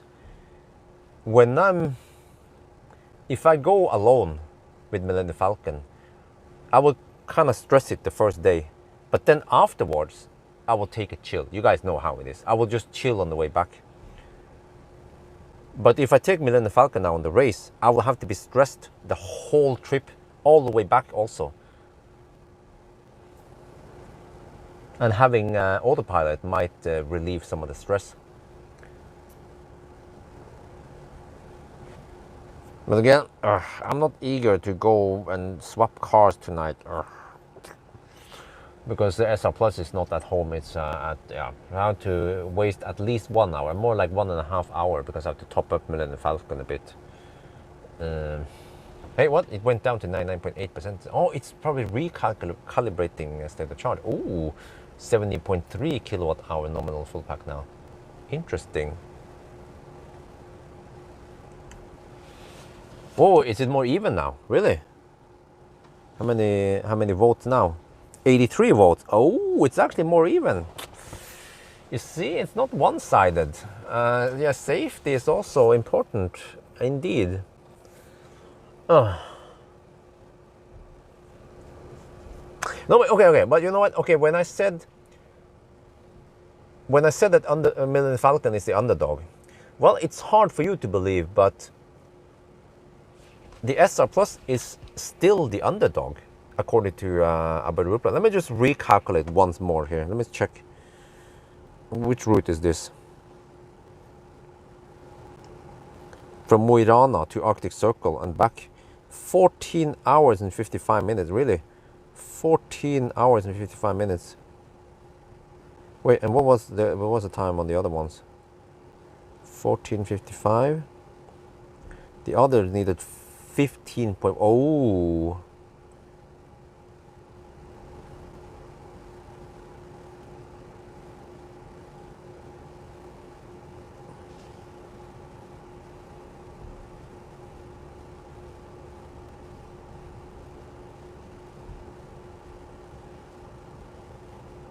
Yeah, I don't know.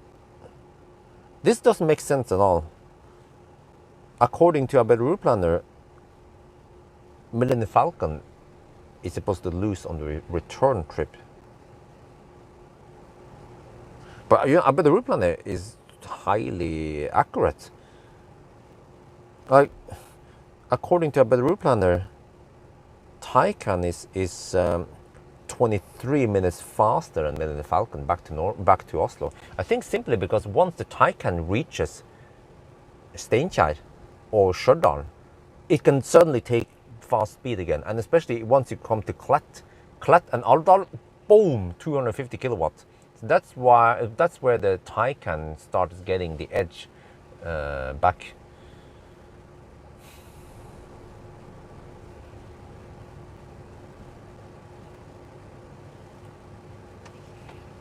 What is it? Well, no, like I said, the vote is just a vote.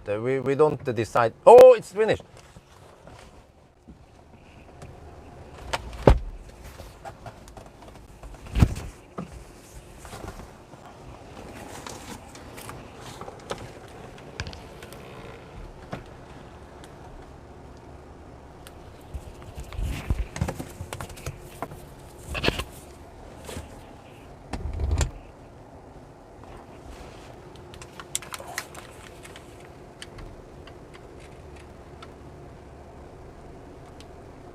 All right, we have finished charging 100%. So what you want to see here is that we have 70.3 kilowatt hour nominal full pack. Ooh, wait, is this one of the first times I've actually charged the battery to 100%? So, all right, let's start driving then.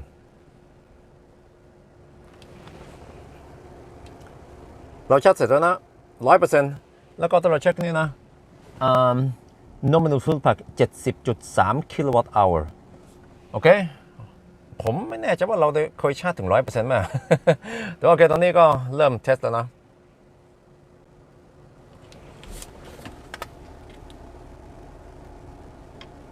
Okay, I have to get ready. We have to get on the road. You see, now the problem is that I can't watch the chat too much because I have to focus on driving.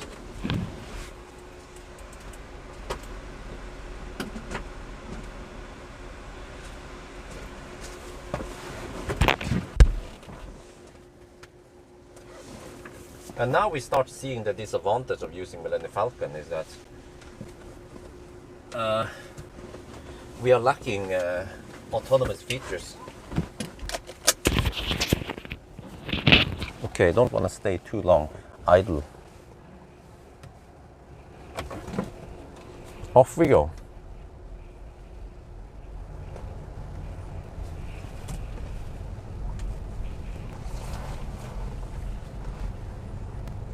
So now it's a 90 test. I have some region limit, but how about the 15 kilowatt region limit? Does it mean that I'm not a complete 100%? Ooh, let me check battery here. It could be that Tesla, yeah, that I might only charge to 4.1 volt.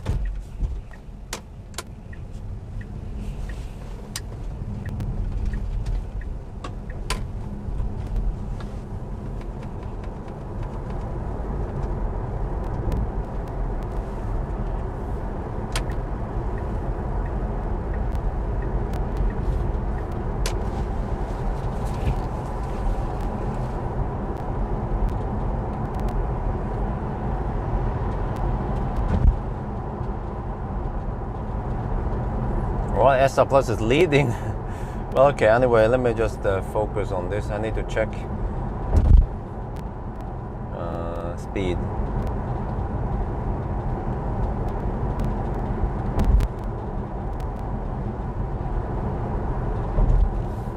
Seems like I have to cruise at 91.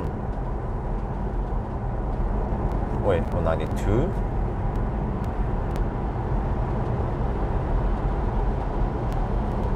No, 91 maybe. Wait. Oh, 92. Wait. Yeah, 92.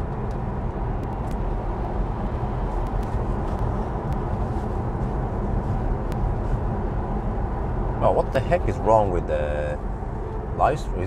Why is it so shaky? This is so random. Sometimes it's super shaky, sometimes it's stable. Today is just super shaky. I really don't understand what's up with this. Everything has been tightened.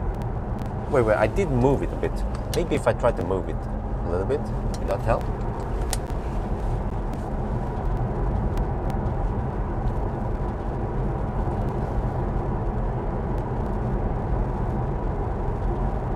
Wait, you see, even 3 in the afternoon, we don't have too crazy traffic. This is more normal traffic on a Sunday.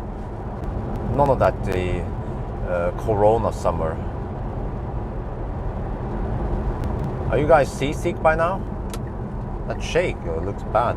I ordered a new clamp because this one is getting worn out. So I ordered actually 2 more of these phone clamps.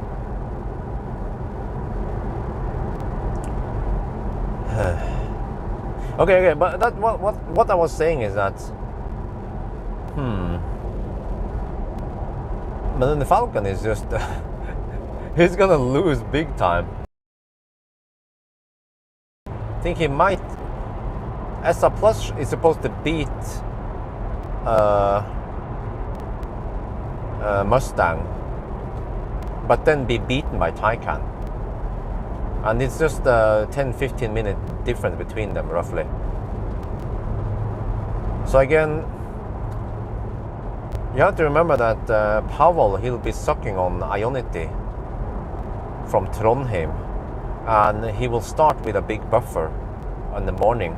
So he only has to top up. Yeah, that's the thing that people might not understand, that the amount of 50 kilowatt that Pawel and Chris need to suck on might not be too long. And then they will enter 150 and 350 kilowatt land. Yes, yes, question. So, I mean, you guys, in your head, it sounds like, oh, we are traveling through a place with only 50 kilowatt. Well, it's not going to be that big of a deal. On the way up, Pawel can top up at Trondheim area, and he only needs to suck on 50 kilowatt for about 20, maybe a maximum half an hour, 20 minutes, half an hour. And the same on the return, roughly.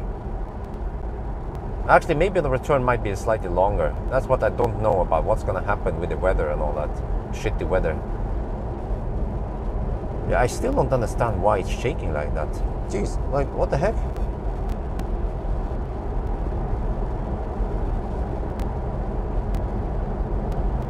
Okay, it's actually not that bad for now. Whoa, speaking of the traffic, okay, maybe I was wrong. It's getting worse now. 3 in the afternoon. But what kind of consumption numbers can I get today? We will see, I guess. Can we see 150 watt per kilometer?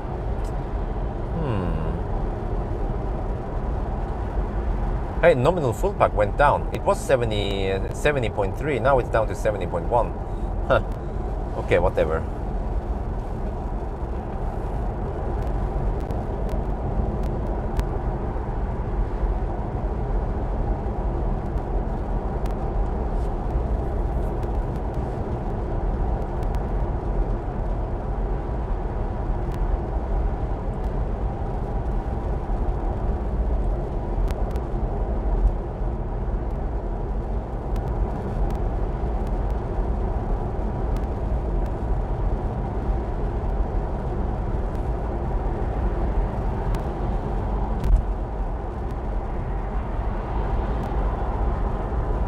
Well, I just wonder if guys, wait, okay, actually too early now.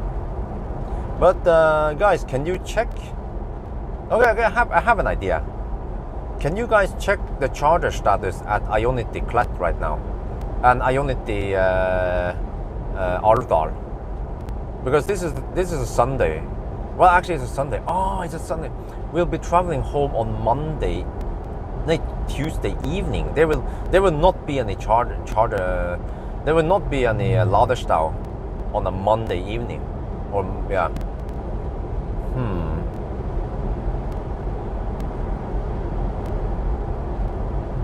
What?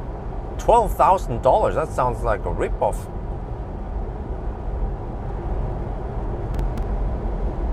No, I don't know, man. But this happens with other cars too. It's not only Tesla. It's just that it just triggers some shake. Actually, the road here is semi-bumpy, even though it's smooth. I mean, new asphalt, but it's bumpy. But actually, this is not the worst shake I've seen. Okay, we have to turn around at the... Wait, do we have stau up there? Let me check here. Oh, yeah. Lots of stau.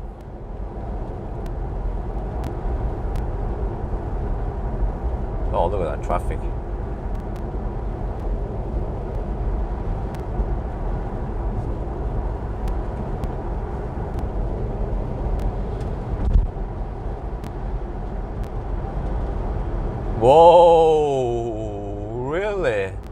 Well, but fortunately, fortunately for those guys, we are not traveling on a weekend. If we would do this on Saturday, Sunday, they would be screwed. But the superchargers are still available.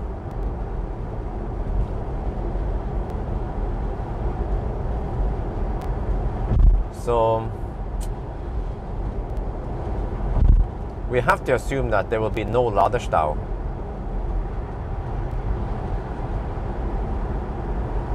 What was a Fiske Karma there? Whoa, what the heck?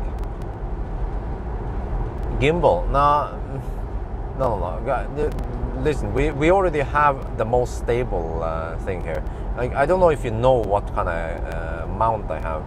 It's a suction cup, a Manfrotto, Italian quality. We have Manfrotto suction cup. It's dead stable. It's mounted like a rock towards the windscreen. You know, it's not so some flimsy plastic holder here. It's just Manfrotto, and it's metal. And also the clamp is metal. But it's just that you have to understand that there are bumps on the roads, and we are not using a Citroën suspension here. So actually, when I look now, this is actually acceptable. There will of course be some bumps, but you can't expect super smooth like that.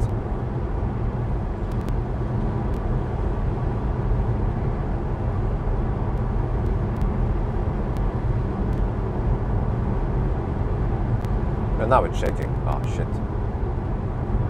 Okay, anyway. So what to do then, right?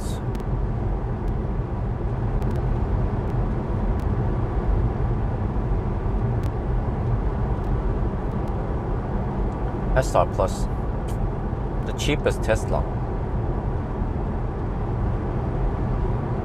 and the shortest range Tesla versus the Germans and the what? Hey! Red court! Oh, that guy was going fast. About 110, I guess. Oh, another big, fat, juicy ticket to him. Speeding with a trailer.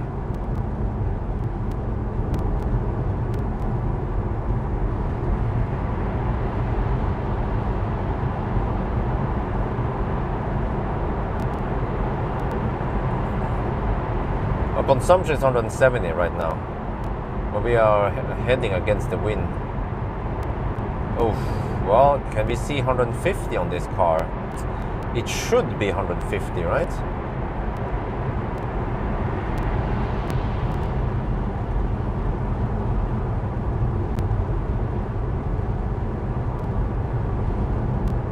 Okay, I can't decide, man. It's just back and forth now between SR Plus and Millennium Falcon. But what could happen is that I choose SR Plus. In theory, on a perfect run, Ty can win, but I win because he runs into problems, charging problems. And that's the real world challenge that people have, right? So, okay.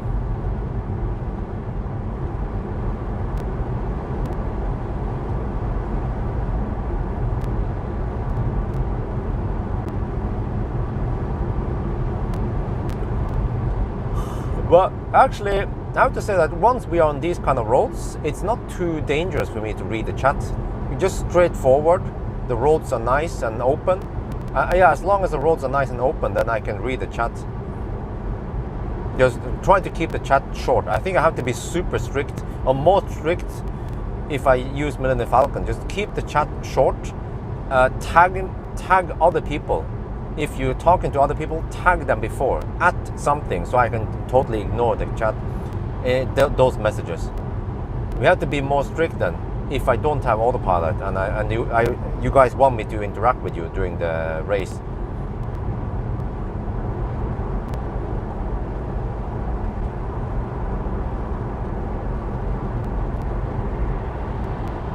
Because actually many places in Østerdalen. Åkrestrømmen is a bit challenging. It's too narrow there. So I don't know if I can talk too much there. But in parts of Østerdalen, in no man's land, towards Mo i Rana, Mosjøen, that stretch is safe for me to read the chat.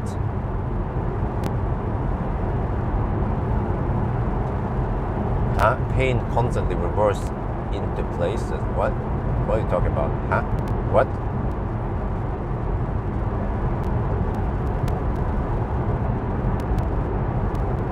Well, it's either way. It's going to be Tesla versus the other ones, or well, or in other words, we also have the Mach-E. Don't forget the Mach-E. Long range versus fast charging versus charging network, something like that. Mach-E has the longest range. Tesla has the best charging network.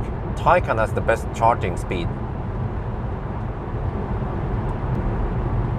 And that creates dynamic in the race.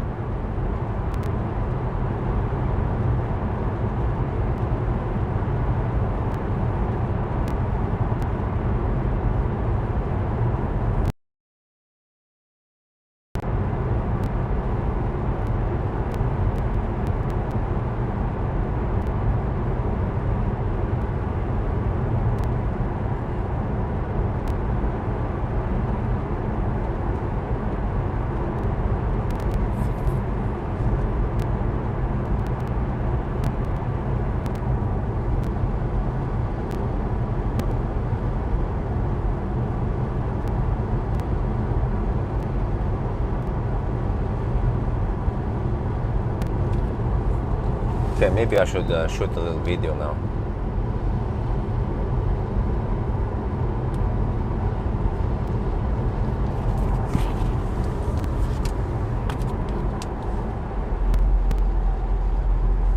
Charge port should be on the left side, which is the right side, not on the right side, which is the wrong side.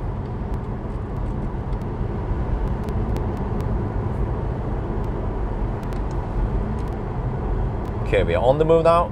We have some we have some Sunday traffic going back to Oslo.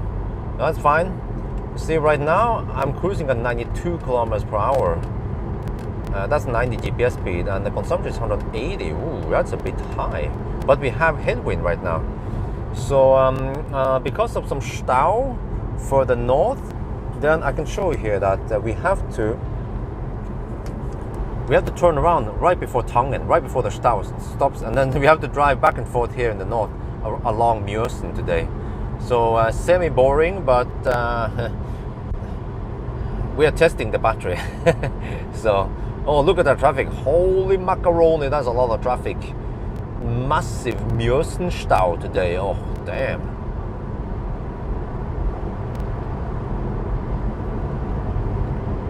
เราเริ่มขับแล้วนะ แล้วก็วันนี้ก็เนี่ยมันมีรถเยอะขึ้นแล้วนะวันอาทิตย์นะก็จะปิกบ้านนะมันไปแอวแล้วก็ปิกบ้านแล้วก็เราต้องขับ92กิโลเมตรต่อชั่วโมงนะตอนนี้มันใช้ไฟฟ้า171 วัตต์ต่อกิโลเมตรนะแต่ว่ามันก็มีลมหน่อยที่นี่อ่ะแล้วก็เราขับไปทางเหนือสุดไม่ได้คราวนี้เราต้องกลับรถที่ทองเงินนะเพราะว่ามันมีเขาซ่อมถนนนั่นน่ะเลยนั่นไปเราก็ต้องขับโซนที่มันสั้นกว่านี้หน่อยก็ไม่เป็นไรหรอกมันจะกลับไปมานี่ซ้ำๆหน่อยแต่ว่าช่างมันเราต้องขับทางนี้เพื่อที่จะเทสแบตเตอรี่มันก็น่าเบื่อหน่อยนั่นนะ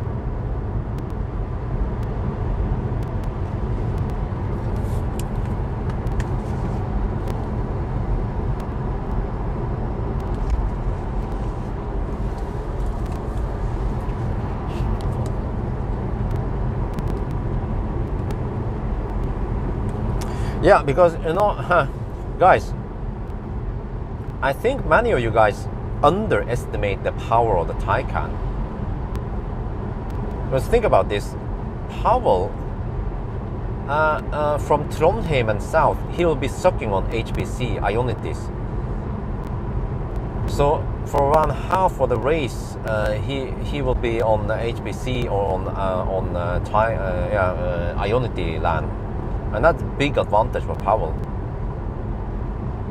He'll be charging twice as fast as the other cars. and his consumption is still remarkably good because he has skinny tires. So many people don't understand how fast the Taycan is. You're thinking, oh, we're going to no man's land with 50 kilowatt. Yes, but he doesn't have to suck on it too long. And since he has the opportunity to charge up during the night, then yeah.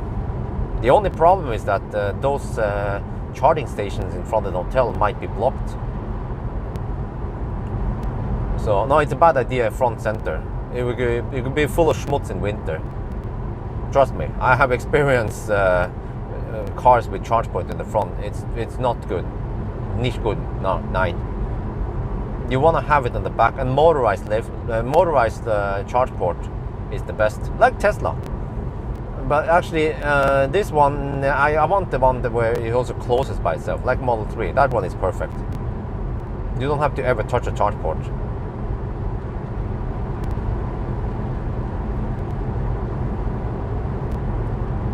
Look at that traffic, massive. Good thing I didn't try to do 120 tests this time of the day. That is Mjøsenstau. Hyttefolket is going home. Nissen er på låven.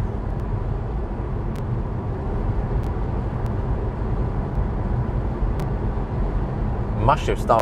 Wow, really? Okay.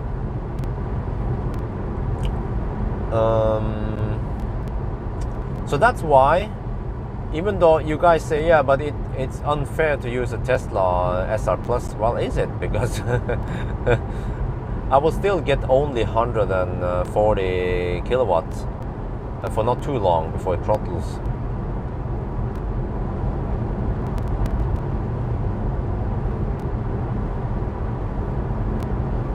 So I guess we are back on. I might go for the SR Plus again after all. I keep changing my mind through the day. But again, okay, I will try to do the live stream now, and we get an impression how bad is it really with a live stream and a Millennium Falcon. But man, I love driving the SR Plus. It's almost to the point where I enjoy the SR Plus more than the Millennium Falcon. You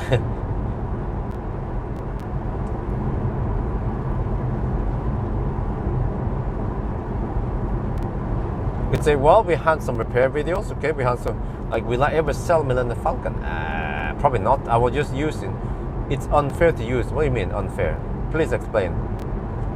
What is unfair? What kind of advantage are we talking about? Or disadvantage are we talking about? Because you're not being clear.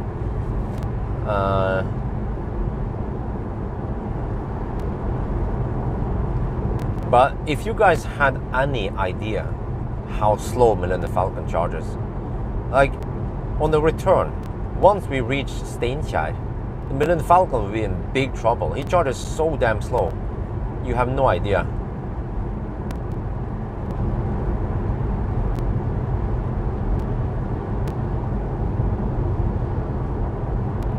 Model S Norway, I have no idea.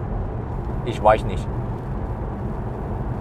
Disadvantage, okay, there will be more clear, right? Yeah, that's what I'm also saying, because you guys know that he will peak at 125 kilowatt for like 10 seconds, and then already at 15% I will be at only 100 kilowatts. Okay, guys, you guys just have to see this, alright?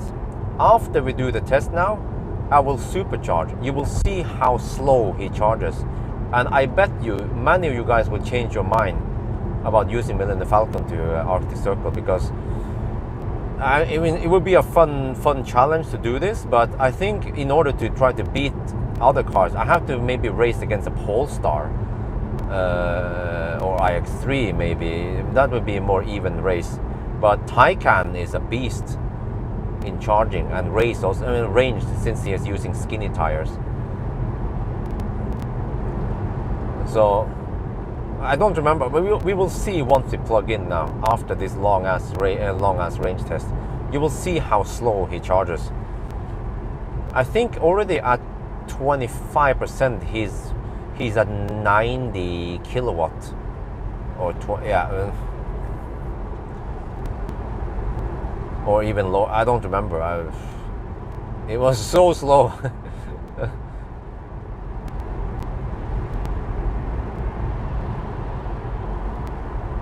Like I said, if they didn't nerf it to the ground, then it would still be okay race. But because they nerfed it so bad, then it would just be big facepalm, I think. And since we are doing this on a weekday, then the other guys, they shouldn't experience Laderstau. No, actually, yeah, I'm not sure. We will be passing by Trondheim. But I think it might be around 6. Yeah, roughly 6 in Trondheim. Then the Stau is over.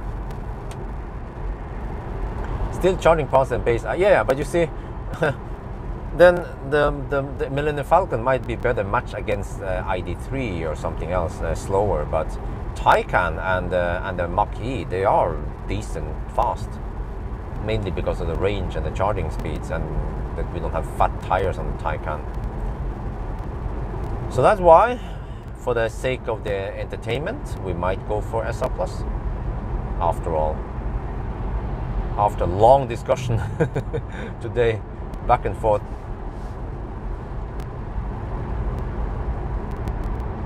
But I should mention, even if I choose SR Plus, I will mention in the race that I consider Millennium Falcon, but because Tesla has nerfed the charging speed so bad, then it has no chance. Even in no man's land, because Taycan is a beast, and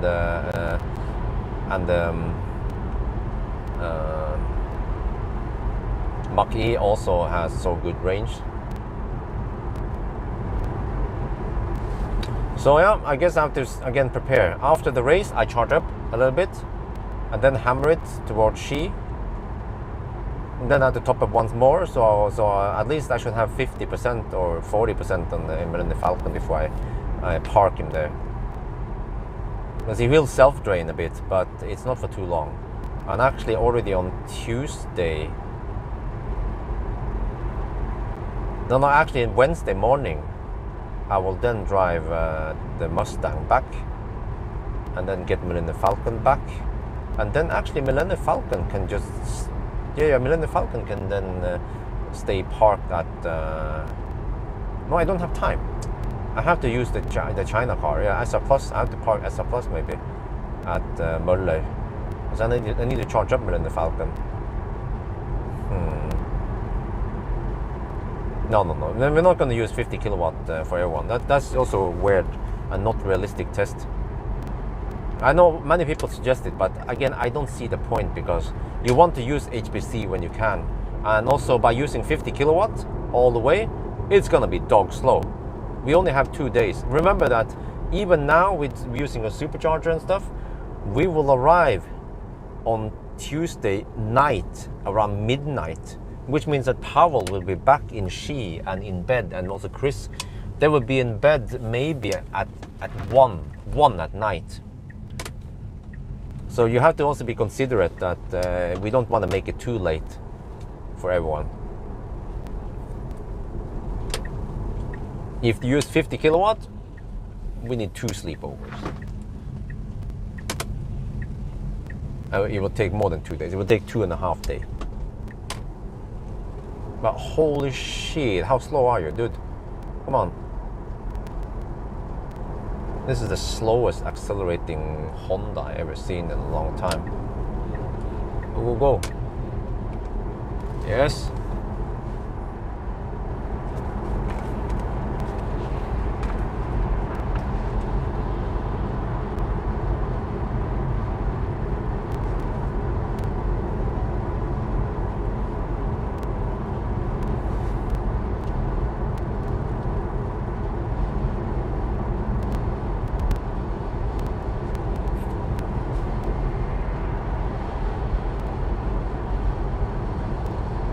Well, if I have time, I can do some race with Millennium Falcon versus Chris with something.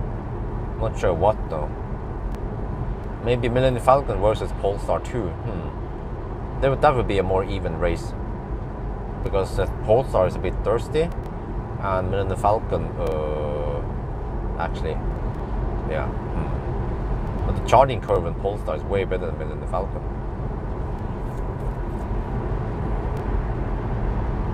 Okay, so that's a pretty short loop, and I don't know how deep I want to go into the city. I might only turn around at Dar, or maybe Høesäter. Yeah, maybe Høesäter is okay, but I don't want to go past Høesäter. Kløfta is semi-slow turnaround. Dar is a quite good one, just a big roundabout at Dar. But Høesäter is also not too bad. So I guess that's probably what we go for. Høesäter, Tongen, until we out. Race Millennium Falcon versus other cars, yeah. Nominal full pack, 70.1 kilowatt hour. Well, which cars then? We don't have too many old cars, right? And we can't just race it against a freaking Leaf. That would be boring. What about, wait, how about this Millennium Falcon versus Classic Ioniq? Huh? I'm down for that. Yeah, that's more like it. Classic Ioniq versus Millennium Falcon.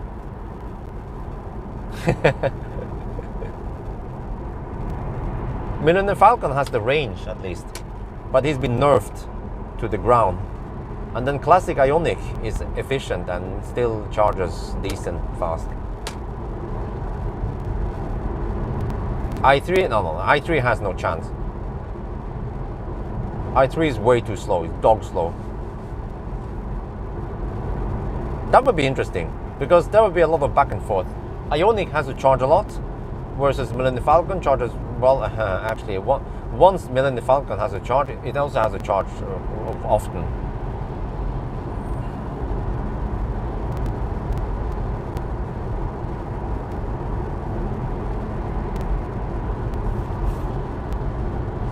Or even this would also work. Millennium Falcon versus one of the PSA cars, or one of the Stellantis cars, because they should also be. Oh, they are actually slightly better than Ioniq. So I guess we have to calculate and figure out if Ioniq it will lose big time to Millennium Falcon. Then we have to bring out the Stellantis cars, find something even.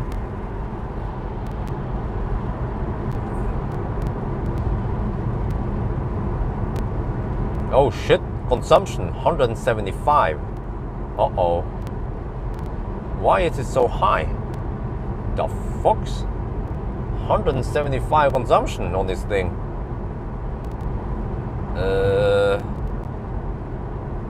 The battery is not hot. Battery is at 31 degrees. Bad tires maybe? Well, I have Goodyear Eagle on the rear axle. And I have a land sail on the front axle, the 245. How about Millennium Falcon versus Fiat 500e?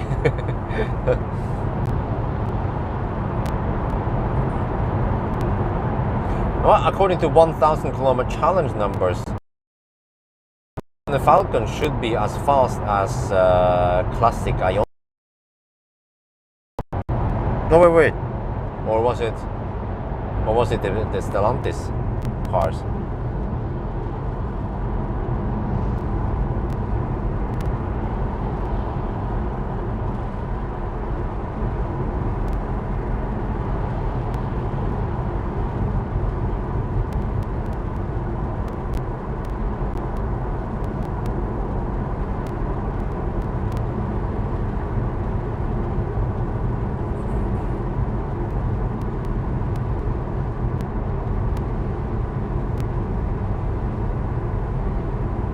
Oh, good, they exit there. Oh, they're making some annoying reflections. Those two cars. I'm getting sun in my face now. 171 watt-hour kilometer. Oh shit! Wow. So is Millennium Falcon this thirsty? Really?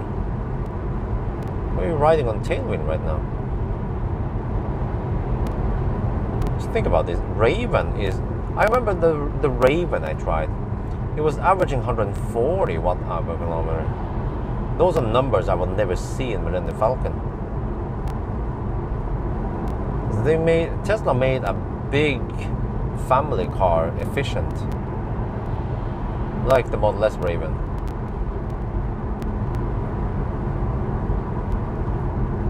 Okay, it's hard for me to read the chat right now, by the way. I just have sun in my face. It's gonna be like this for the next half an hour until we turn around again. Yeah, correct. Raven has more efficient motors. Oh, okay, let me see. So, I actually don't know, but I'm guessing, okay, I might not get 150 consumption, but at least 160 something would be okay. But think about this. If I get 160 something, 160, this car has the same efficiency as ID4, but ID4 is larger. So, yeah, impressive in that case. But of course, Millennium Falcon will beat I-Pace and even I-Pace and Polestar in efficiency. Especially at high speed. At 120, Millennium Falcon beats them.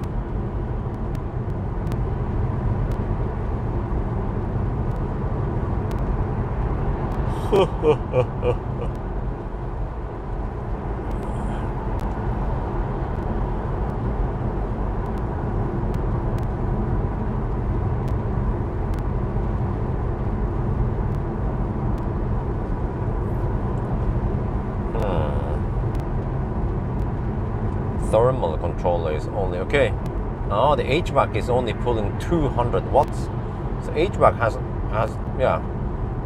The HVAC almost doesn't have to work at all right now. 200 watts. And we will finish before the sun sets. So this is good for the low speed test. We're spending almost no energy on heating or cooling. Wait, why is this guy so slow? Did he overtake me earlier? What?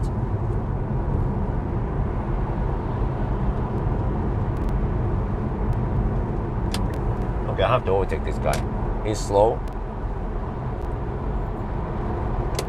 With a bicycle and a Toyota.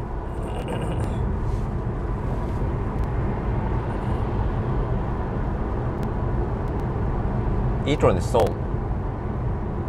RQS? What is RQS? You mean EQS, right?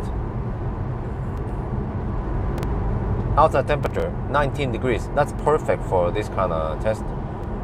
Low drag, but also, yeah, I need to do this because I've done some winter range test with Millennium Falcon. Of course, the numbers were worse there, so now we're testing it in summer.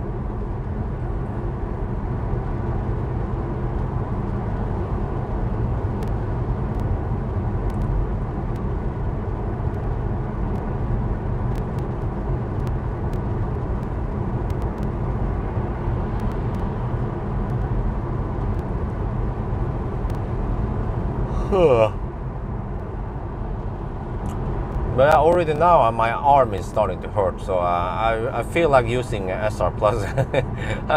I'm too lazy to drive Millennium Falcon manually. How did I do it in the old days without autopilot and adaptive cruise control? But I mean, Millennium Falcon is fine for shorter trips and just yeah, as a studio and as being the shuttle service. The press car shuttle service. Yes, I still get OTA, of course. That's the beauty of Tesla.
Yes, Netflix. I have MCU2 here.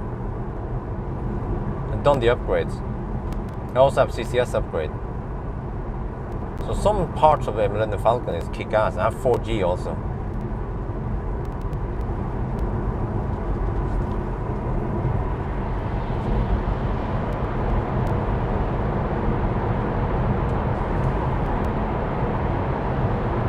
Man, there's constant stream of cars coming behind me, but I have to overtake that truck. Okay, wait until after. Okay, let go, let go.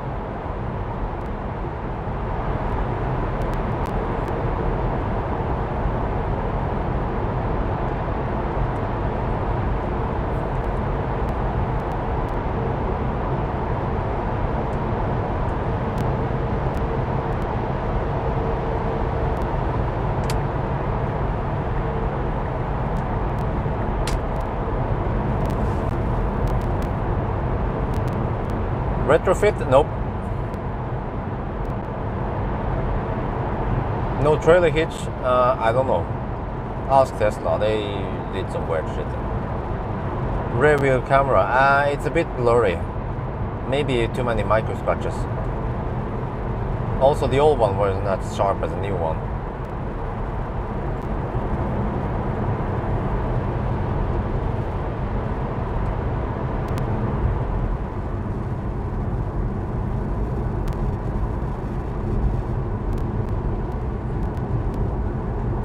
Okay, consumption 167. Really? Well, I guess that's the problem. The rear motor is a bit inefficient. Big rear motor, you know? Big induction motor in the back. No, not the most efficient one, but it's so freaking powerful. But I guess we will have better efficiency if we put, let's say, 200 horsepower motor in the back, 150 kilowatt motor only. Then it would be more efficient, even if it was an induction motor. But well.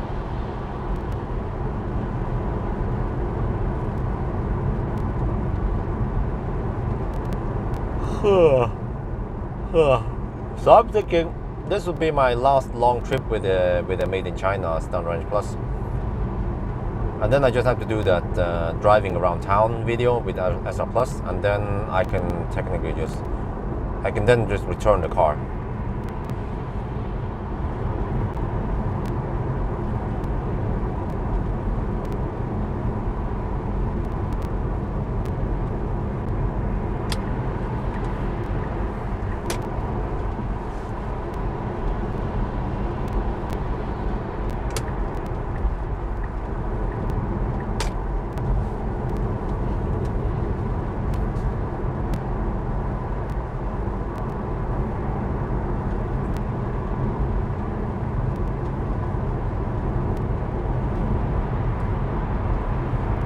I feel like the lack of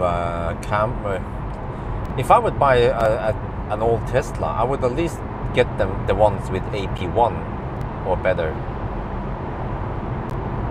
Even the old AP1s are getting good now. The AP1, of course, back in the days was a bit sucky, but it's been evolving over time. So, like Optimus Prime, AP1 and Optimus is great. And honestly, Optimus has less phantom braking. But man, that AP2 Model X I drove to the north, it was phantom braking like crazy, and also quite hard many times. It had more phantom braking than Optimus, and also more phantom braking than Model 3 even. And it seems like they stopped improving AP2 cars.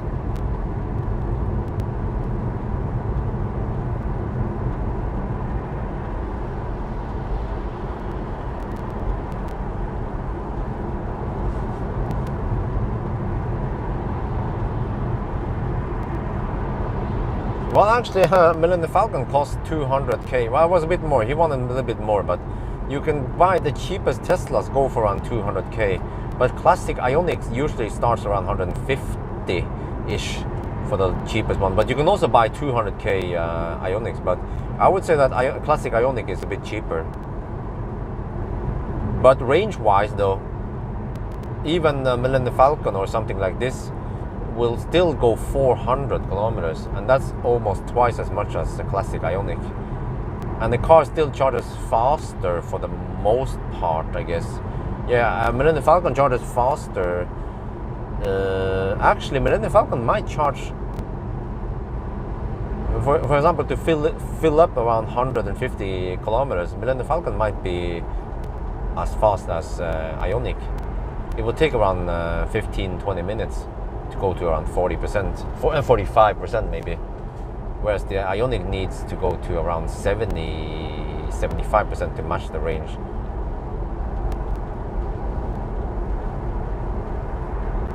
But yeah, that's true. But remember that, yes, this car is what started the channel. But back then, you'll be surprised how few subscribers I had. You'll be surprised how many people in the channel today doesn't know Millennium Falcon. Many people, they joined the channel when I had Optimus. So when I had Millennium Falcon, I was hovering around between 5 and 25k subscribers only. It's crazy, right? Back in the days, only 20-25k subscribers.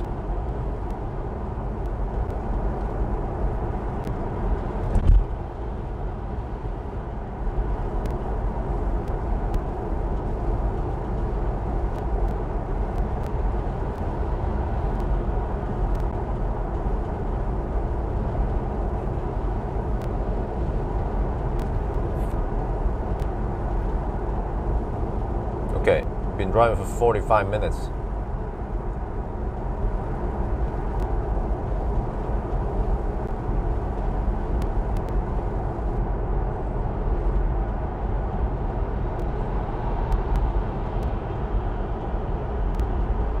How can you not know? Okay.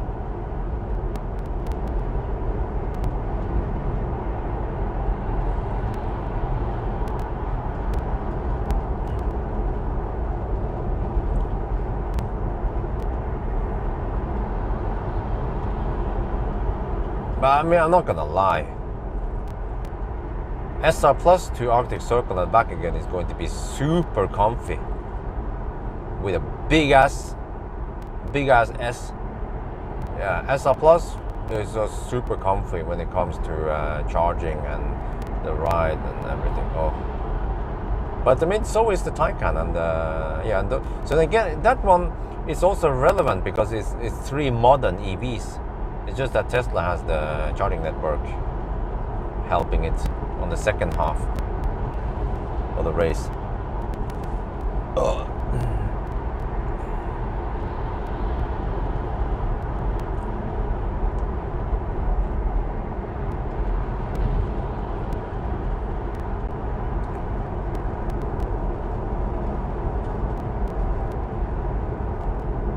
Yeah, but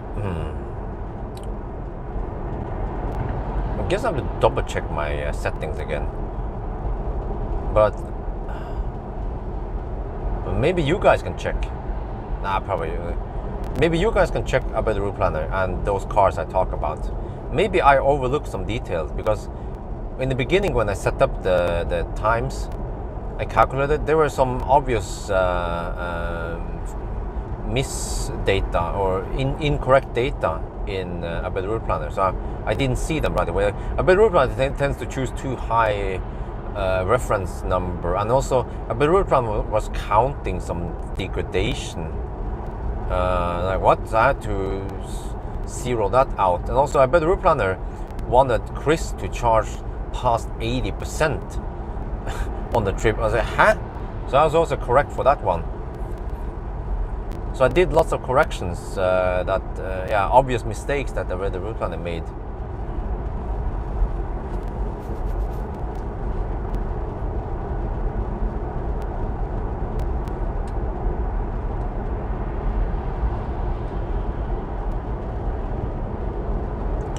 But actually, what it... Oh, shit.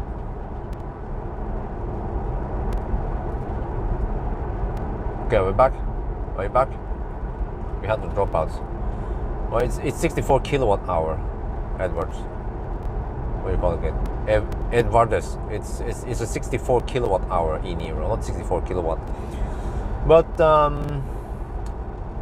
actually, it could seem like maybe this is a coincidence, but all three cars we mentioned now, if it's Millennium Falcon at least, Millennium Falcon versus Mach-E and Taycan, all these three cars, they seem to have about the same consumption. So then it boils down to how much range do you initially have and how fast can you fill it up during the race.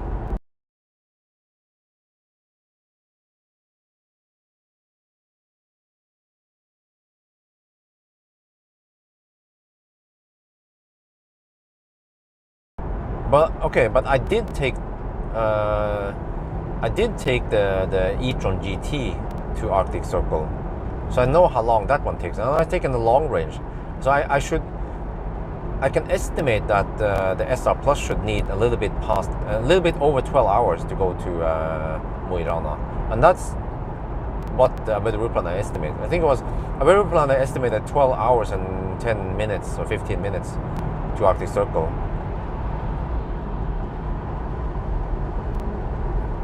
Which makes sense. And then the Taycan should do it in also about the same time.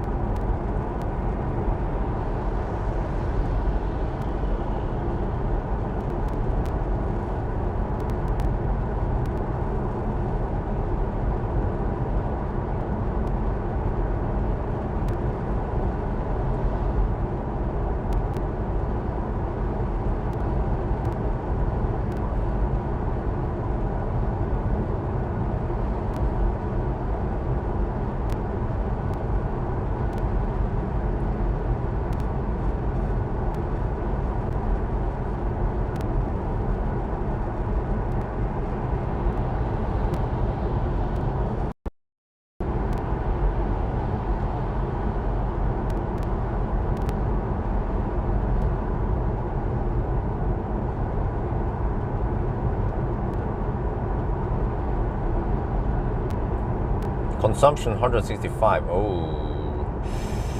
Oh, we are almost back at Nebunes now. That's not the best I've seen. Okay, but that should be around 400 kilometer range then. But wow, this thing is thirsty compared to the modern Teslas. 165, really?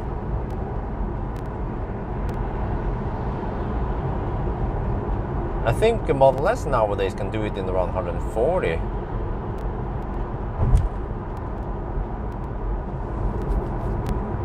That's a big improvement.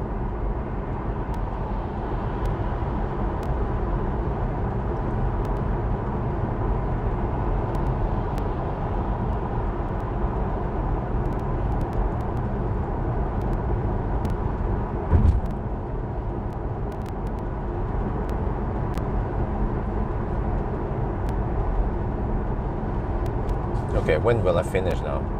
Let me see. I have to drive around 3.5 more hours, so 15, 16, 19 I'll finish. Then I have to top up for about 15 minutes here, 15-20 minutes. Then a hammer, and then top up again. Wait, do I have the key? Oh, well, yeah, I have the key with me. I'm gonna have to move over all the equipment. Oh, wait, 7. Oh, wait, I'll be there at 8 something. 8:30. I'll be over there. And then I'll be home by 9 maybe. Best case. Oh shit, I'll be home by 9.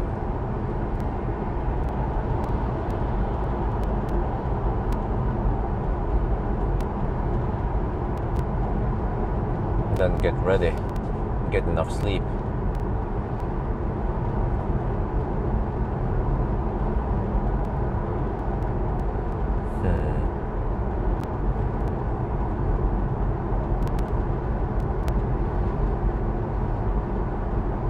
But yeah, I would like to get autopilot, so I'm leaning towards SR Plus now. There's one, Millennium Falcon. How did I survive back then? Without the autopilot. Well, back then I didn't live stream here.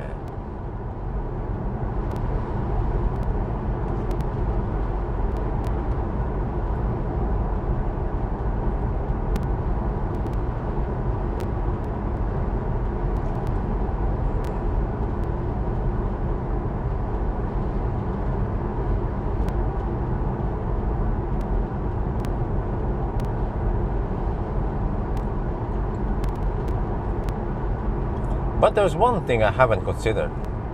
Just remember now, on the return trip, we will have lots of rain. And rain means increased consumption for everyone. Which means that Chris and Pawel, they have to suck on 50 kilowatt longer. And that's an advantage for Tesla, because I'll be sucking on at least 90 plus kilowatt most of the time. They will be sucking on 45, 50 kilowatts. Well, yeah, I'm leaning towards SR Plus now. But it's also easy to just go straight home and I have to deal with the whole swapping of cars. And it's over there also. Would be easier if it was closer to the city. I have to drive all the way to Ski to swap the cars. But ideally, I should have all the cars ready. But from time to time I need to use cars that are at the dealerships or importers, so I have to swap cars, which takes time. So ideally you want to park something at the dealerships that you never use except for the shuttle service. How long today's drive time? Is, I don't know, 6 more hours maybe. 5-6 more hours maybe. We should end around 9 today, or maybe earlier, I'm not sure. Yeah, that's good. That's the correct answer. Until it ends. Correct.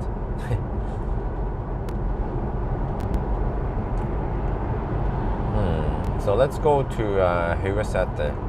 Because I think once if I go to Kløfta, it'll be too busy over there. So Høyresetet is a good turnaround point. And each lap will be a little bit more than 100 kilometers.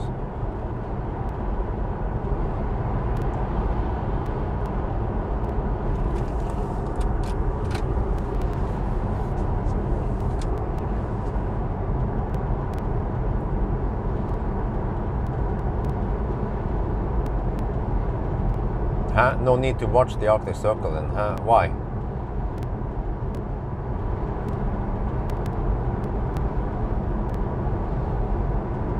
You see, this is what makes it unnecessarily long. I have a question. You can just cut out that one. Should I buy a Model Y now or wait? Just cut out should, or wait for the. Yeah, you could have made that sentence way shorter. It made it easier for me to read. Just a little hint, because it's not obvious for you, but it's quite obvious for me. Just keep the sentences as short as possible, so it's easier for me to read it. Because I don't have autopilot right now. But I can't really decide for you whether you should go for Model Y now or wait for Fat Cell. I mean, I haven't even tried it. Maybe at least wait until I try it, then I can get an impression of how it is. No worries. No need to apologize. It's just that, like I said, it's not obvious for you, and I'm just using it as an example because many people don't think about this. Because for normal chat, you wouldn't care. You know, you would just type like that. It's many people. They just say they type as they chat. I have a question. You know, it's fine, but it's just that in the chat here, you forget that I'm driving the car and I have to read the chat.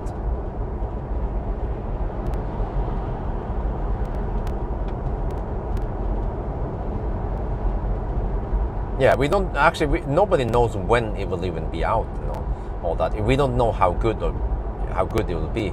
Maybe it was just hyped up, you know. Well, we don't know really. So that's why if you need Model Y, get it.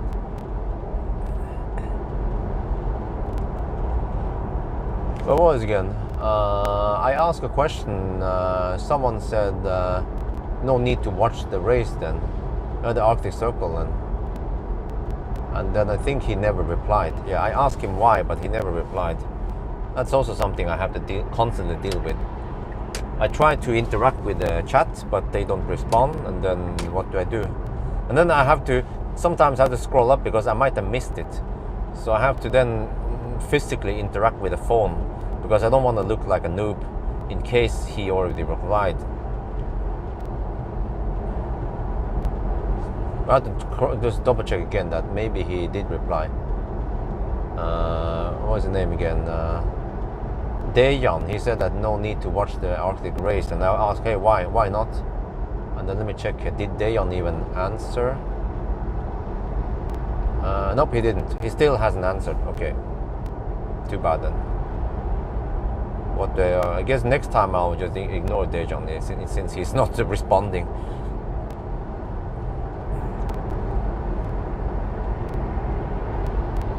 iPad mini, easy to read. Nah, I don't want too big stuff in the windscreen. And also I don't use Apple products. That's two problems. You don't want too big stuff in the windscreen for obvious reasons.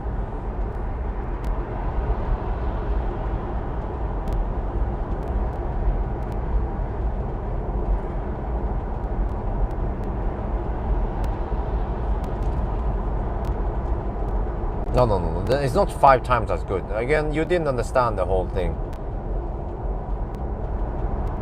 It's actually it has 6 times more power, but the cells are bigger. No, it's just I don't like Apple products. I mean, why? I've seen. I mean, wifey uses Apple products. Okay, it's a bit confusing for me, but I guess if I used it, I will of course understand it better. But it's too rigid. You can't customize shit over there on the iPhone and stuff. I can change anything I want on the Samsung. I changed the launcher. I changed the SMS app. In iPhone, you're more locked down. So again, this is quite well-known knowledge. Shouldn't be necessary for me to explain why I don't want to use Apple products.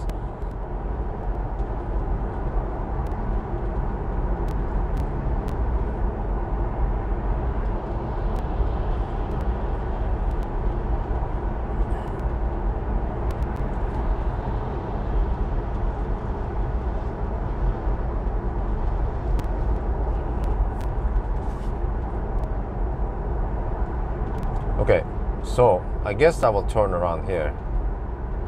What is the best deal, right? Oh, it's not even 100 kilometers. Well, actually, okay, each loop is going to be 200 kilometers. Well, that's good enough, I guess. Well, almost 200. It's going to be 190 kilometers each loop. Well, wait. No, wait. No, it's not. My bad. We have to, of course, count until we pass by Nebbenes. Oh, yeah. Okay, each loop will be around 120 kilometers. I guess that's long enough.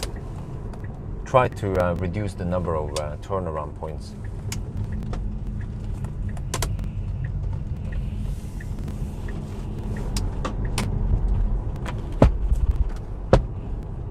Okay, on this direction, it will be easier for me to read the chat. So for the next 40 minutes, I will have a better time reading the chat again. But the phone is not charging. Wait, dude, come on, accelerate. Wow, sometimes I wonder if these guys are even accelerating or not. Or what they are doing, really. If they go so slow, like even now, come on, are you gonna go faster or should I overtake you? Oh, okay. They accelerate so slow into the highway.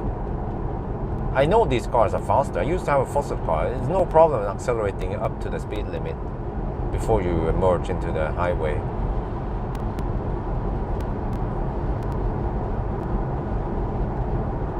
Okay, I need to cool down the phone here.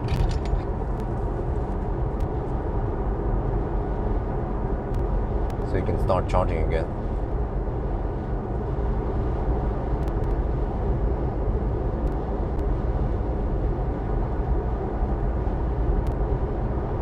There.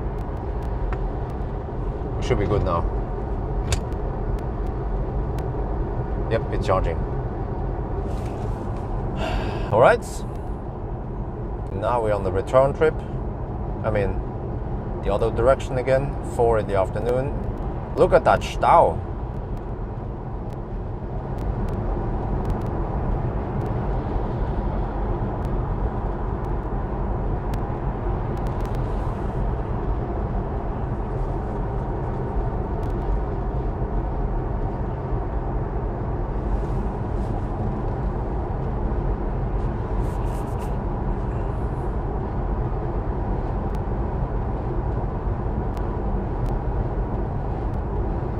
Okay, we're down to 75%.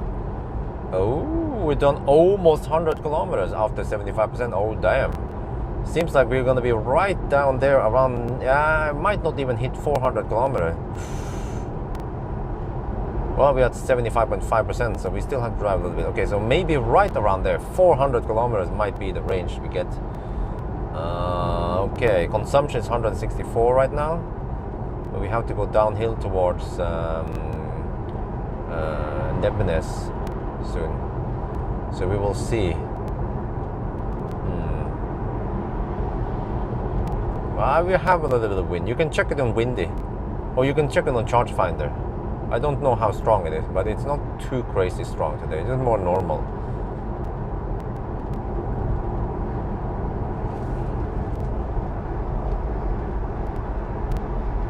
Cool running on a Friday. Seeing you reminded me. Okay, well, I don't remember where did I run into you on Friday, or where were I on Friday? I already forgotten about it. I've been all over the place.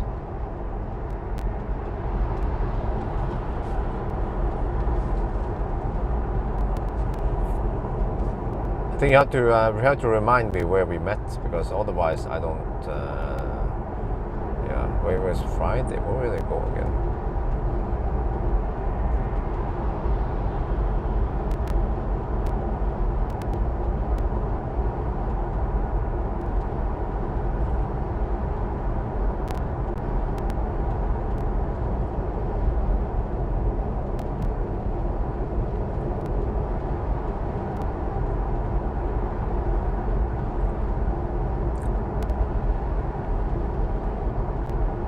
Oh, Beatles Martin Bosch. Oh, okay, you're the guy. Oh, yeah, now I remember. Yeah, okay.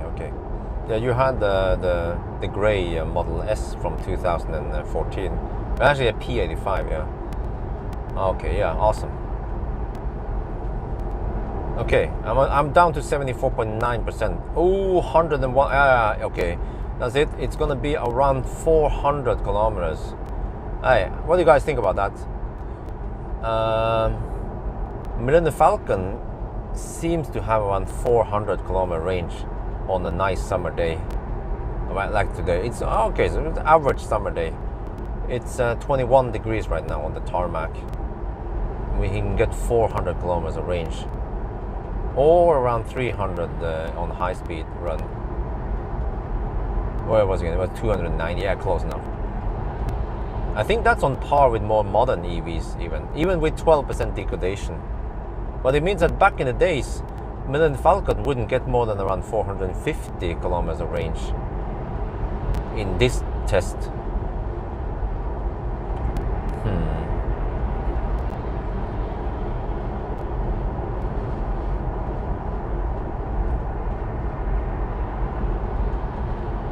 Whoa, Ionity is kind of busy today. Huh. Well, good thing I don't have to go there today.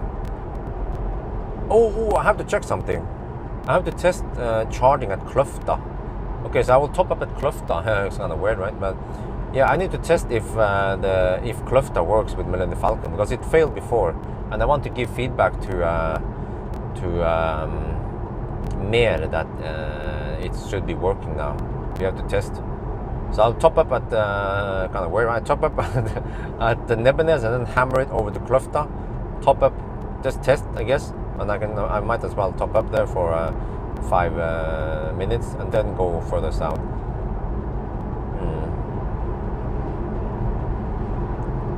Because they had some issues there, but they updated it so that all cars like mine should work again, or should work at Kløfta with CCS adapter.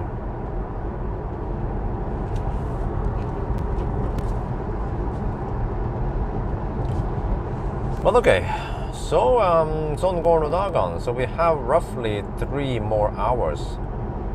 Yeah. 3 more hours left of driving. Let me see, actually slightly more than 3 hours. So I will finish a little bit past 7. 4, 5, 6, 7, yeah. Around 15 minutes past 7 I will finish. Then top up 7:30-ish. And then hammer it. 8:39. Oh shit, I'll be home almost 10. Oh shit, I'll be home by 10. Well, at least I should have enough videos. Oh, I have to check. Yeah, I hope I have enough videos to post while I'm gone for tomorrow. And yeah, I have the repair video Optimus Prime, and I also have range test of the Mustang. Yeah, that would be enough for 2 days. But then I have to start pumping out more videos, or I mean edit more videos.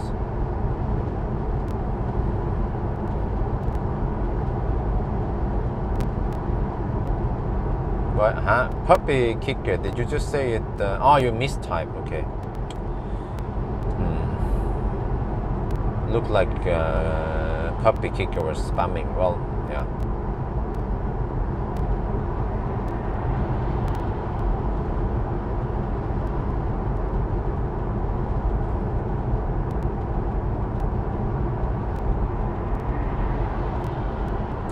Well, we will see how many kilowatt hour we get out of this battery then. If it's 65 like I think, then we have 12% degradation. It's right in that ballpark anyway. Well, thank you very much. N5.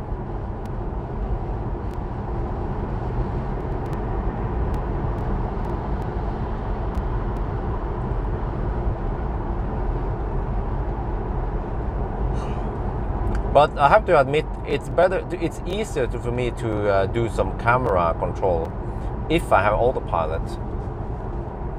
So if it's like this with Millennium Falcon, then it's somewhat limited what I should be doing in terms of shooting videos. So I still want to use SR Plus if I can.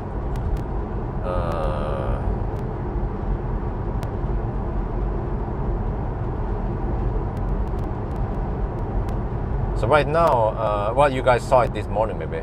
Yeah, right now the Mustang is being charged up in the garage. And then tonight I have to move the Mustang out of the garage and then put either Millennium Falcon or SR Plus in the garage and charge up. And then in the morning we move over to Circle K to get ready.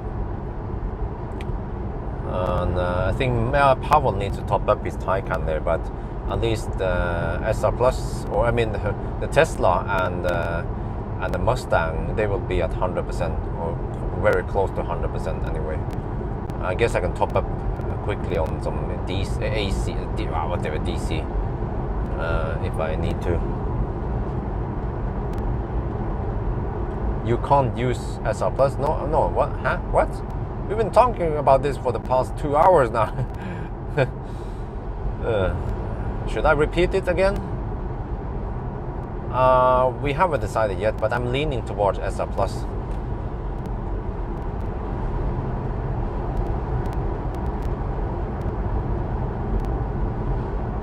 There's a bit back and forth.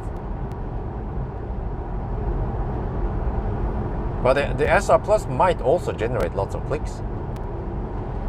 Simply because it's the SR Plus. Autopilot, no. Again, no. Not gonna do it.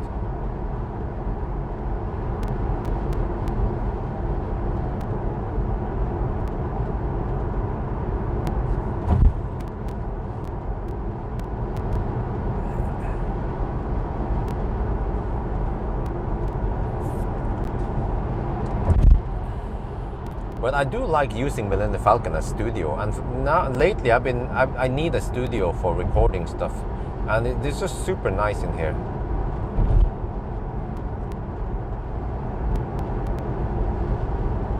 But then Millennium Falcon also needs to do the shuttle service.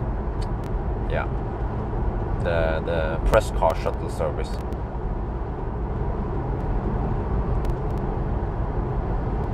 You know, one other thing I just noticed now as we drive is that Millennium Falcon seats feel a bit hard. The SR Plus seats are just super comfy. Nice and soft with good side support. So also in terms of comfort, SR Plus beats Millennium Falcon. And again, the SR Plus has the best.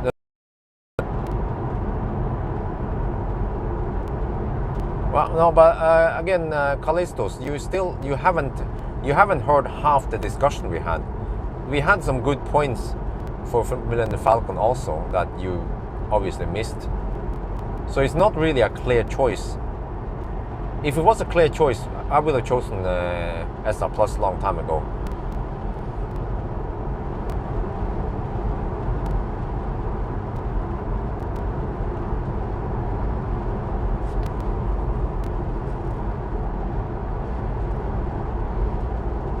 Whoa, that guy is slow. Holy shit, he's slow. Like, you are accelerating to a highway. You're supposed to accelerate, not just slow pop into it. Hold, look at that. There's so many bad drivers in Norway. These weren't the best one, really. I wonder how I lived with it for so long. Maybe I was younger back then. But look how slow that guy is. It's a 100 zone. He's floating around 90 kilometers per hour because it's in a tunnel. He's afraid of the dark.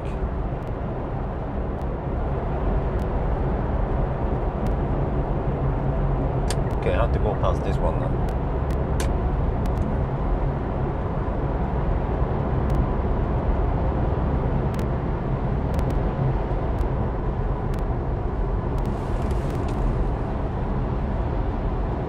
Why is the truck speeding up? What? Having trouble overtaking him.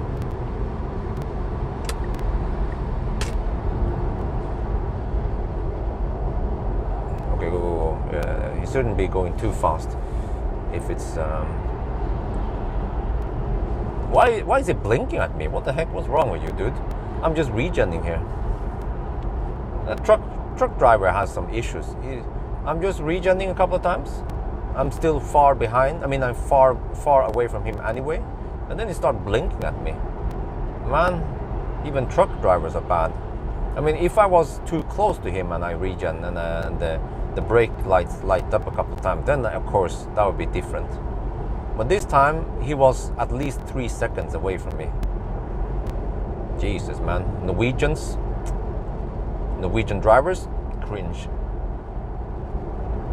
Because the reason why the brake lights went on is because I had to speed up to go past the truck, but then I started regenning back to my cruising speed.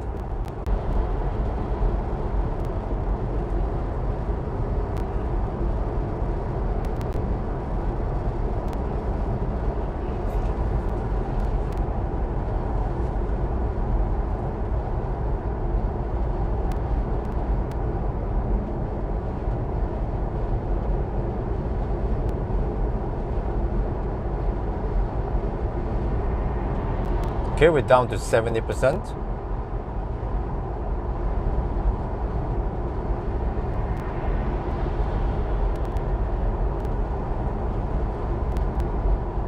So it seems like the consumption will be around 160. Wow, that high?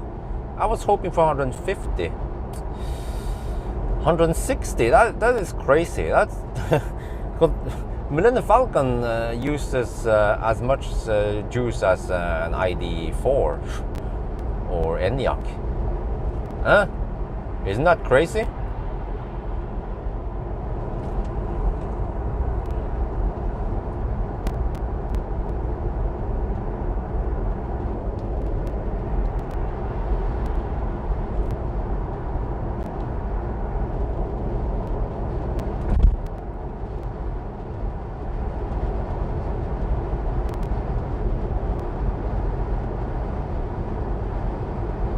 Okay, it was 172 meter. Yeah, well, that's slightly better at least. Yeah, true. Let me see. Can I avoid getting sun in my face? Well, oh, I think on the return now we will have sun more on the side, which is slightly better.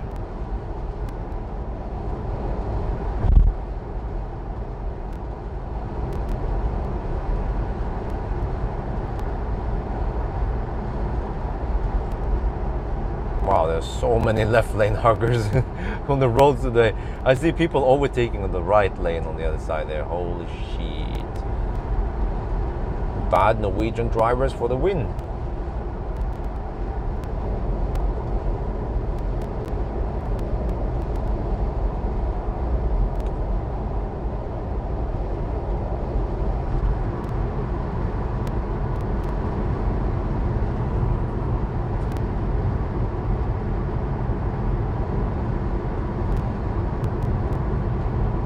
No, a Sunday driver, that's different. Sunday drivers, they're driving slow. We're talking about left lane huggers, not Sunday drivers. Those are two different kind of drivers. For example, a Toyota driver driving 10 kilometers per hour under the speed limit, that's a Sunday driver. But left lane huggers, there could be an Audi going even over the speed limit, but he's in the left lane for no reason, and the right lane is available.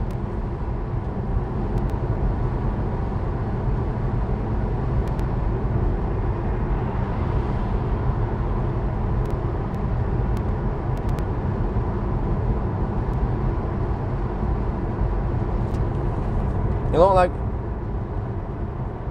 like this guy here. You know what I mean? You see him? That's a left lane hugger right there. That's solid proof. He's still in the left lane. Some say he's still in the left lane all the way to Hamar. There's no. Can you guys see that? There is no reason for him to stay on the left lane there. He should have changed lane a couple of seconds after he passed me. He's still in the left lane, no yoke. And that's just one case. We have thousands of cases. I can zoom in on more of those Nisse if you guys want to.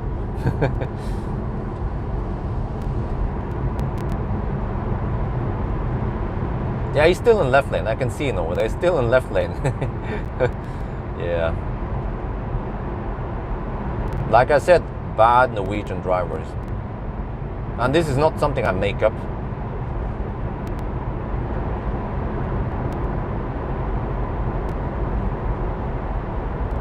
He's still in the left lane. You guys probably can't see it, but he's still in the left lane. Oh shit.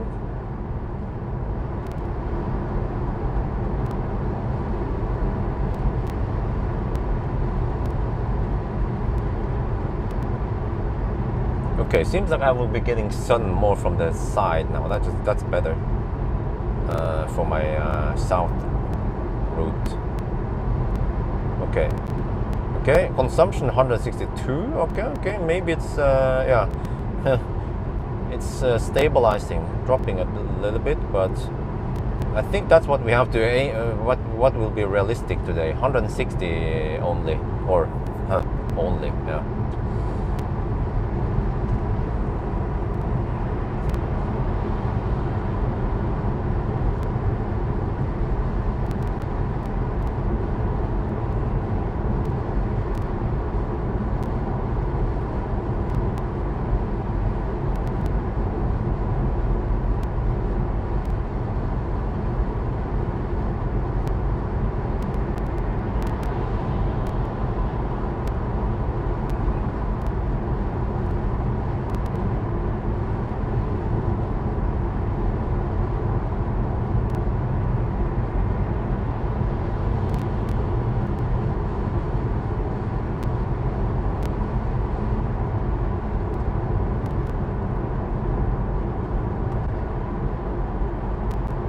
Wow.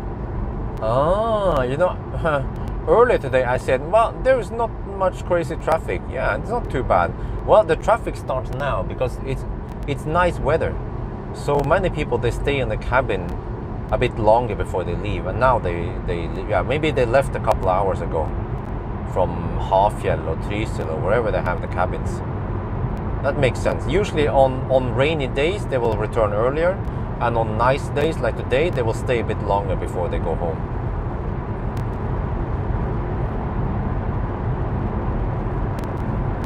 How much do you have to pay left? I don't know, man.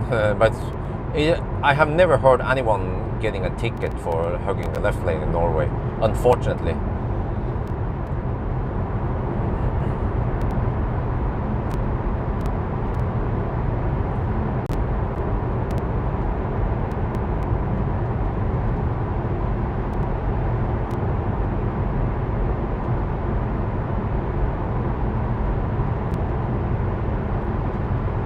So there are several things I don't like with some people's behavior on the road. For example, when you enter the motorway or the highway, many people they go slow, accelerate up to the speed that that highway has, the speed limit that the highway has. I remember the teacher told me that in Gjøvik it was a 60 or a 7, I think it was a 70 zone in Gjøvik. It wasn't a motorway, it was just a highway around Gjøvik, near Kallerud. Then he told me, okay, we are gonna go we have this acceleration zone here, so what you need to do is accelerate the car up to speed and then just join into the highway.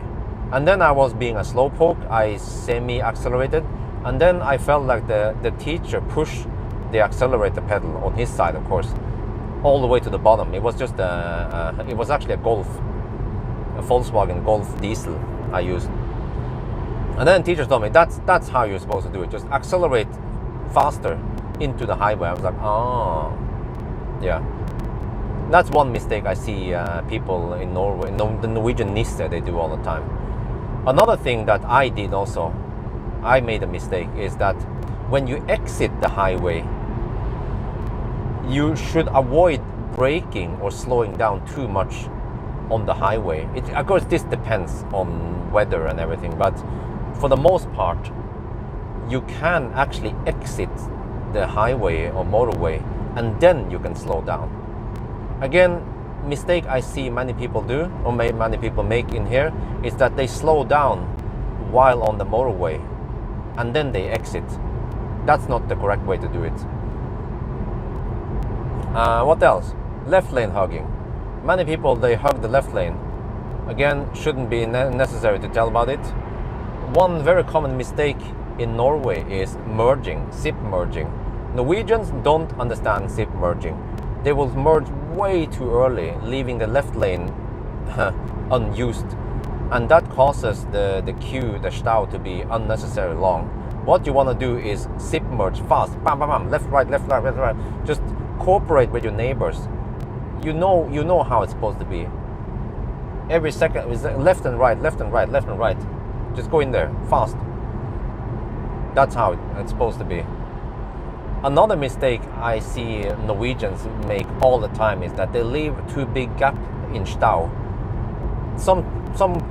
You're supposed to go close, maybe not too close, but just keep up with the rest of the traffic. Just have maybe, it depends how slow it is, but have maybe just 1 to 2 second time distance to the car in front in slow moving stau.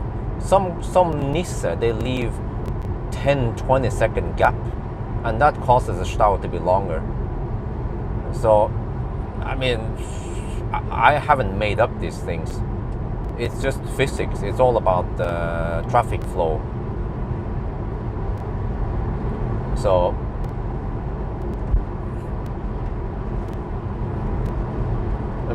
especially many Norwegians, they think, oh man, I think I'm the king of the road. I think I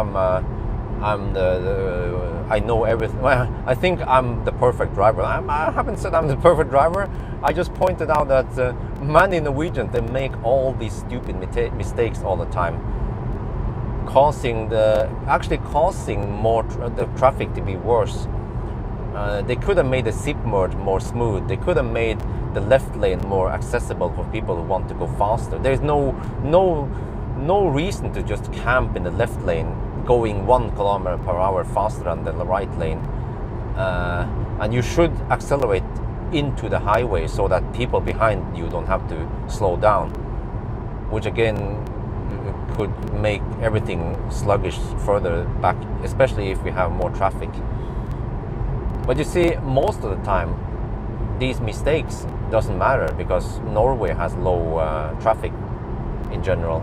But it's when the traffic goes up that you see the effect of it, of bad traffic flow.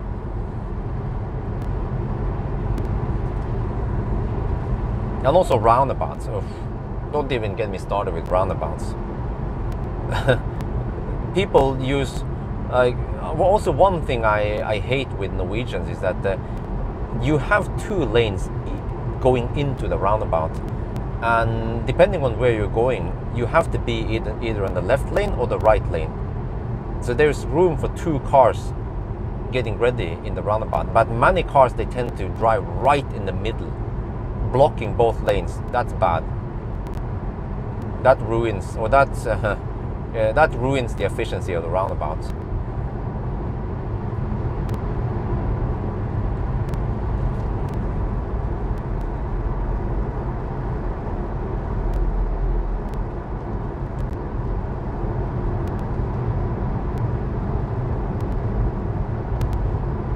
Yeah, and then of course turn signals. Turn signals in the roundabout also helps everyone. So you don't have to wait in vain. You have to sit there and wait for some guy left of you, and he's just taking the first exit anyway. So then I could then go through, and then other cars can go through faster. So I see. Well, look at that.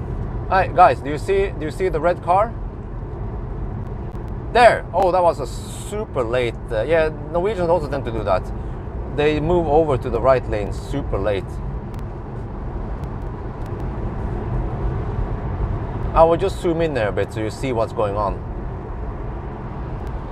It's a bit shaky, but let's see now. What about the Ford Focus? Will he change lane? Will the Focus change lane? There. Okay. Super late. You see how far away the Focus is.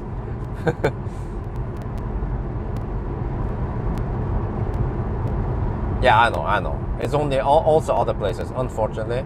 Not only in Norway, but Norway is particularly bad when it comes to merging and left lane hugging. I've seen it over and over again. But of course, when it comes to slow accelerator or people not using blinker, that's unfortunately more common.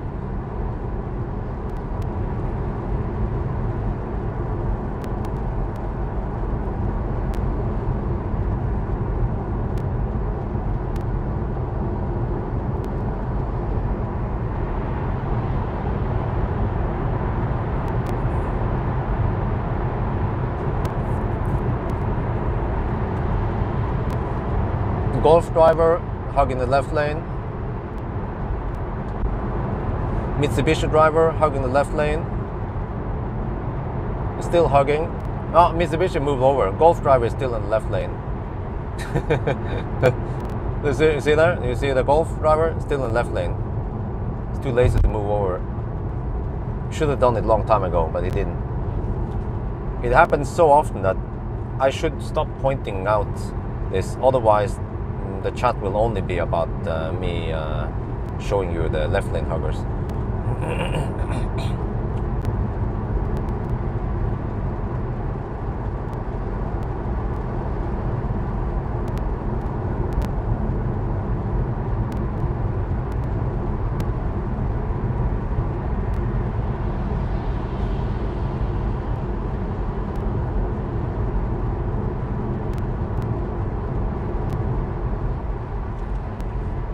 Again, truck driver in the left lane,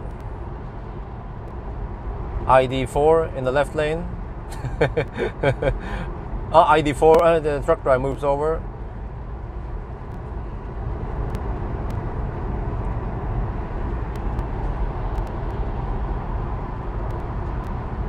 Yeah, this BMW driver, he drives more like a German, you see?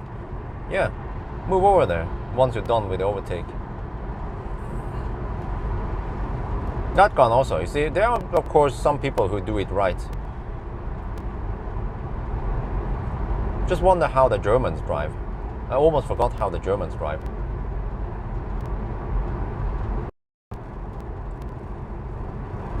There's just massive stau. Holy guacamole. Holy Mexican. Yeah, so we turn around at Tongen and avoid that stau.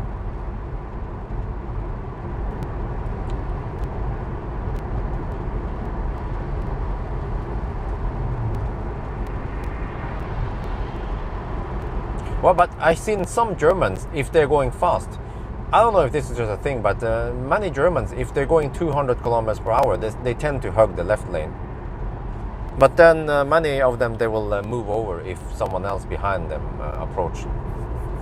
But as long as no one is behind them, they tend to hug the left lane. It seems like some Germans think it's okay. Yeah, maybe they're too lazy to jump left and right. Going high speed, proper high speed.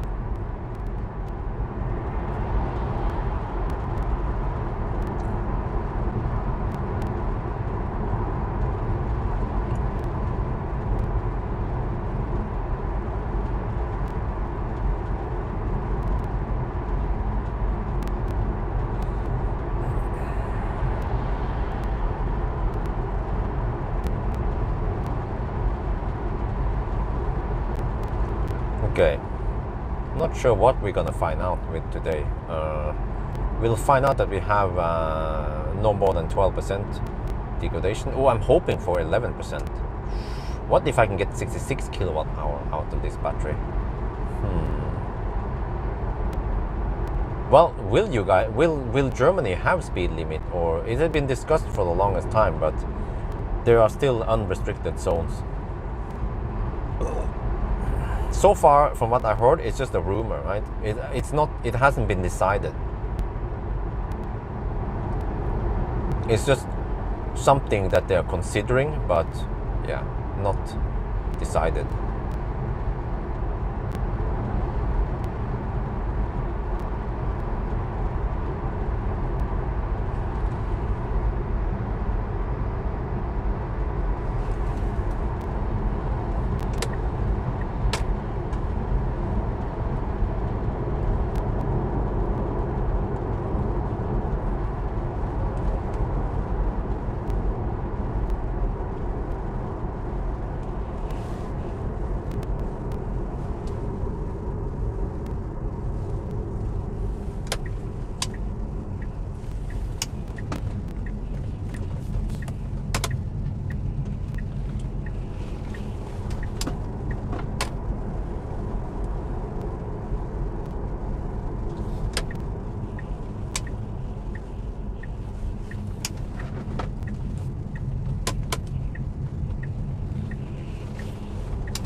I have a question for Raul. He said you also do the same. What do you mean with that one?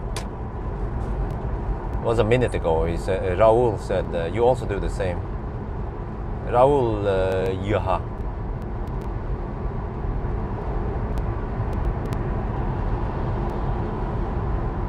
Just wondering. Just curious. What did you mean, Raul, when you said you also do the same?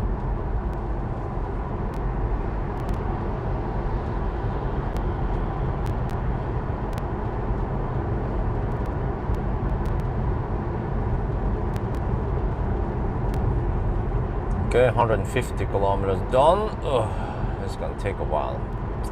Fortunately, it doesn't have too long range.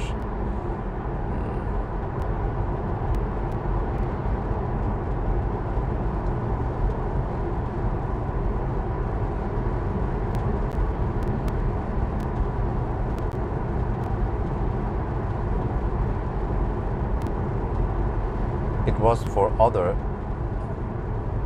comment on Germans. Huh? What? Other comment on German? Okay, I still don't understand what you mean, but whatever.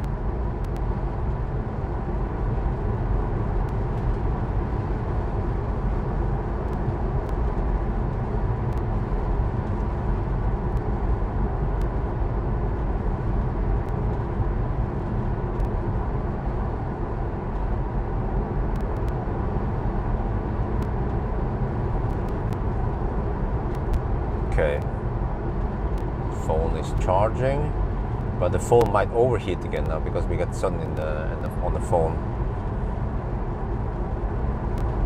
It's not for me. Okay, well, that's what it's confusing. Because many times I don't know who you're talking to.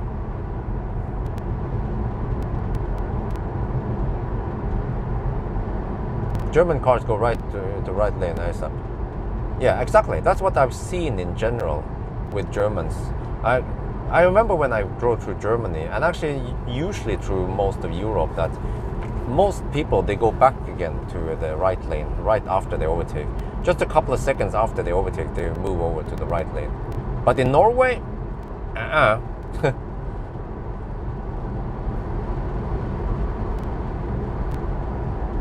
Pawel will not stream. And I think I need the cameras, so I don't have any cameras for Pawel to use. I mean, he can make his own video if he liked, but I think I would just say, he doesn't need to film anything. He doesn't have to live stream anything. It's fine. Just do the race. Focus on the race. I think that's good. That's enough for him to deal with. Look at that truck. I mean, look at that van. He's in the left lane again. If you guys can see, I can zoom in, but it's harder to see right now. The van is just hugging the left lane. Let me show you soon. Okay.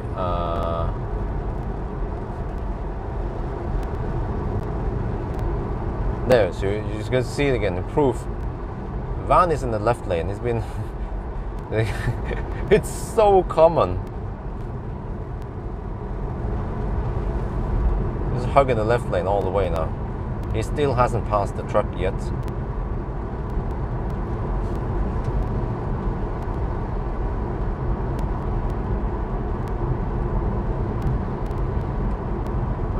Well, Chris, he will shoot his own video. So tonight I have to ask the guys to test out the glimpse. Oh, I have to set up. Yeah, tonight we have to test it. So that glimpse is set up, so we don't have to dig around with that tomorrow. Because 1 hour, that's the plan. We meet up at 9 and we go at 10, but there is always a bit of intro and stuff going on. Maybe a little bit of setup stuff. So 1 hour goes fast. We should start by 10, not get it delayed. But again, it's not strictly. I mean, actually, we might start before 10. As soon as we are ready, if we are ready at 9:45, just go. There is no timing of that one. I can always count when I start and do my own timing. What race? Huh? Someone type upcoming.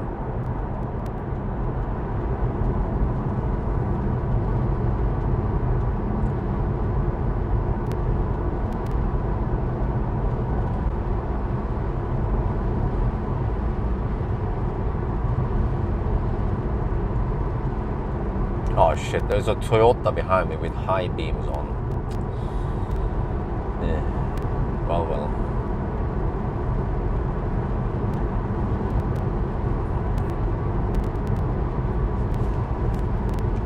So,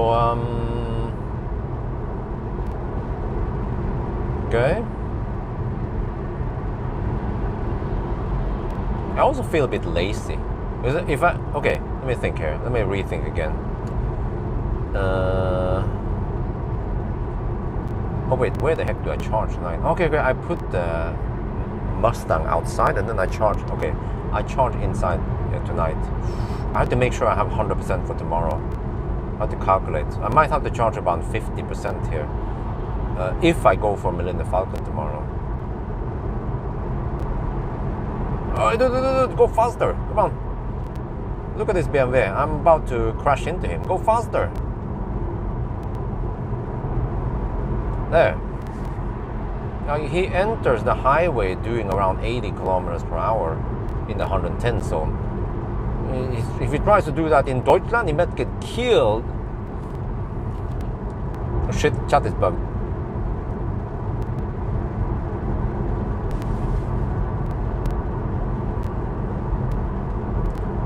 Alright.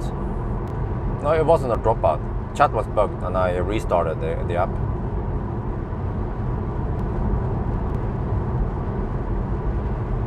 Okay, consumption 163. Alright.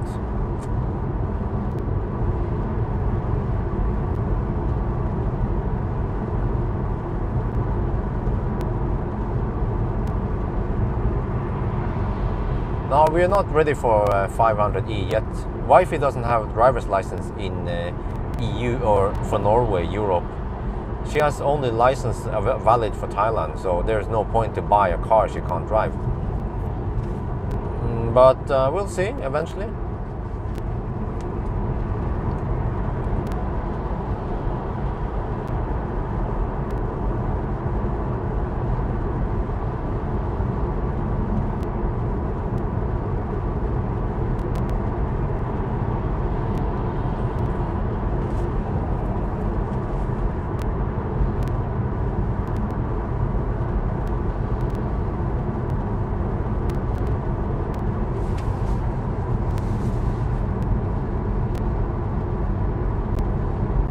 Wow, there's this woman hugging the left lane.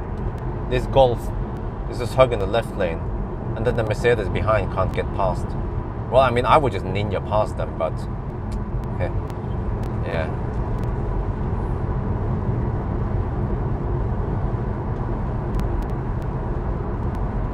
Because that's also a thing, because I'm so fed up with the left lane huggers, so I just ninja past them on the right lane.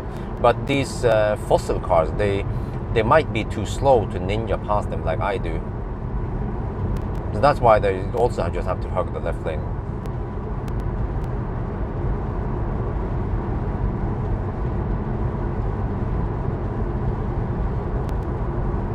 But, you know, at one point, guys, what do you guys think? I have to make a Tesla Bjørn glossary. I think that's what it's called, right? What does all these words mean? I keep saying words. Like some people ask, what is Colgate? I have to explain what Colgate is. What about Rapid Gate? And when I say ninja, it's like ninja the charger, or what is hammering?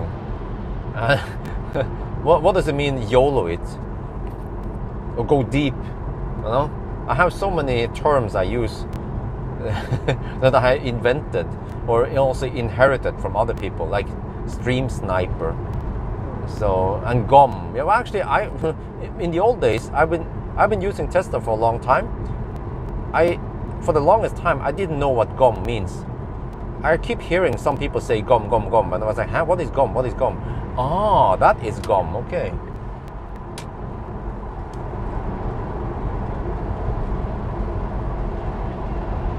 No yoke. Yeah, that's a new one.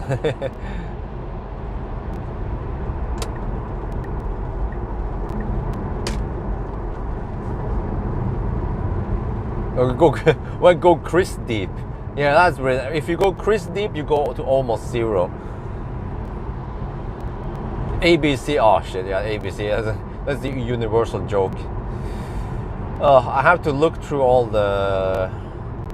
the expressions I keep using all the time.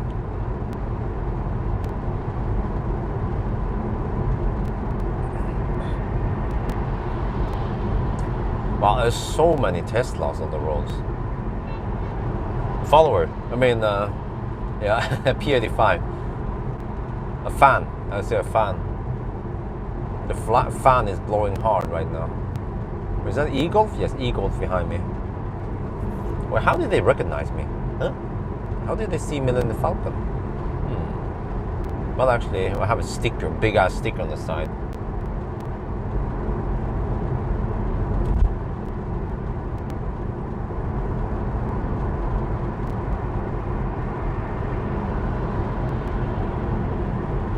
And there's also something wrong with the horn. I still need stuff. I need to fix a lot of stuff with Millennium Falcon. If someone is up for it, I don't know if I can ask the guys at Bergen if they are done. If they don't fix the rest, then maybe I can go back to Bilexperten and ask him to fix the rest. There's so many weird issues, but he wants to repair the car, so.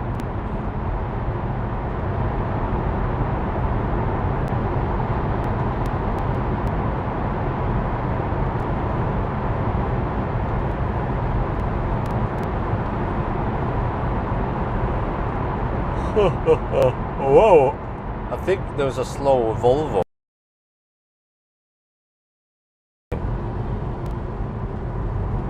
Yeah, this Volvo is slow. I have to overtake the Volvo. I see it's EB. It's XC40 electric, recharge.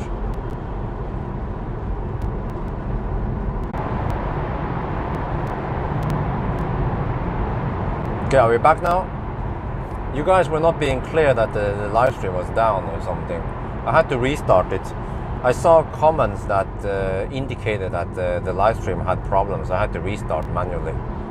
So again, if you guys see the live stream down, then try to be more clear about it, because I can't tell if it's down or not. Yeah, back. Okay, thank you.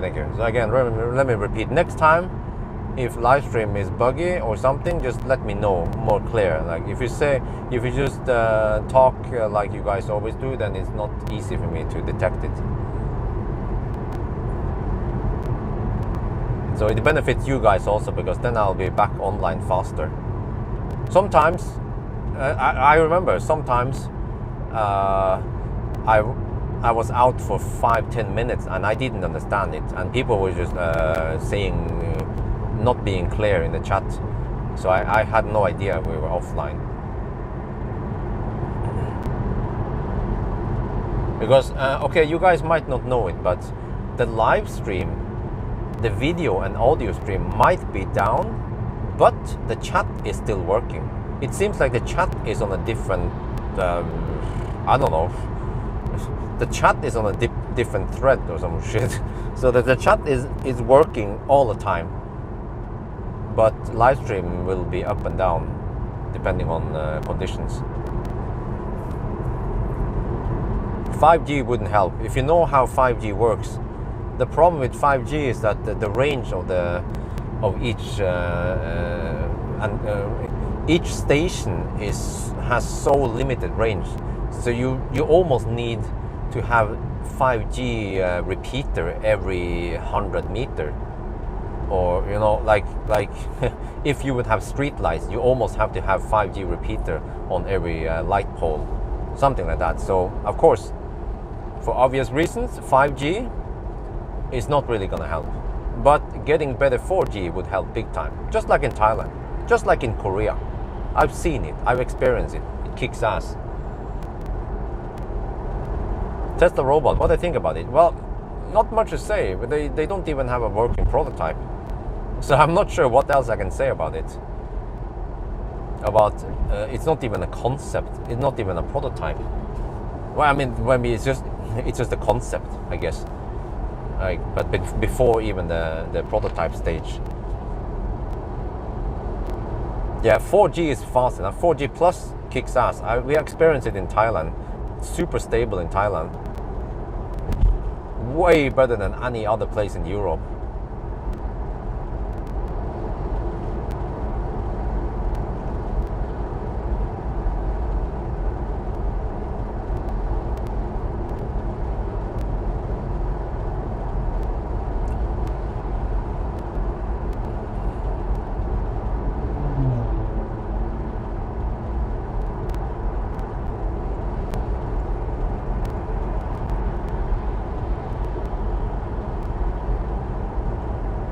Okay, consumption 163. We have done 180 kilometers now. I still don't know how much this car over under report, so yeah, unfortunately I can't calculate that one. It's just 1% anyway, most likely.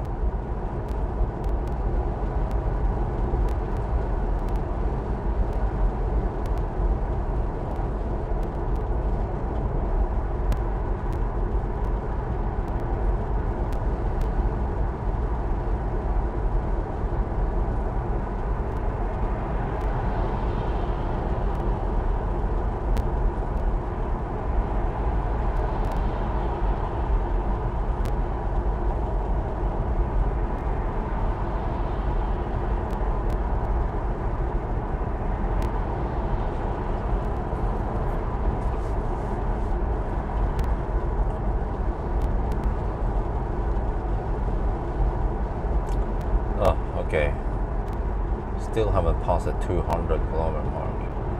Where is it going? Yeah, so 7. Wait, 7. Yeah, so I could be home by 8 today. That sounds way better than 10. Pawel, how the heck am I supposed to beat him? I can't even beat him to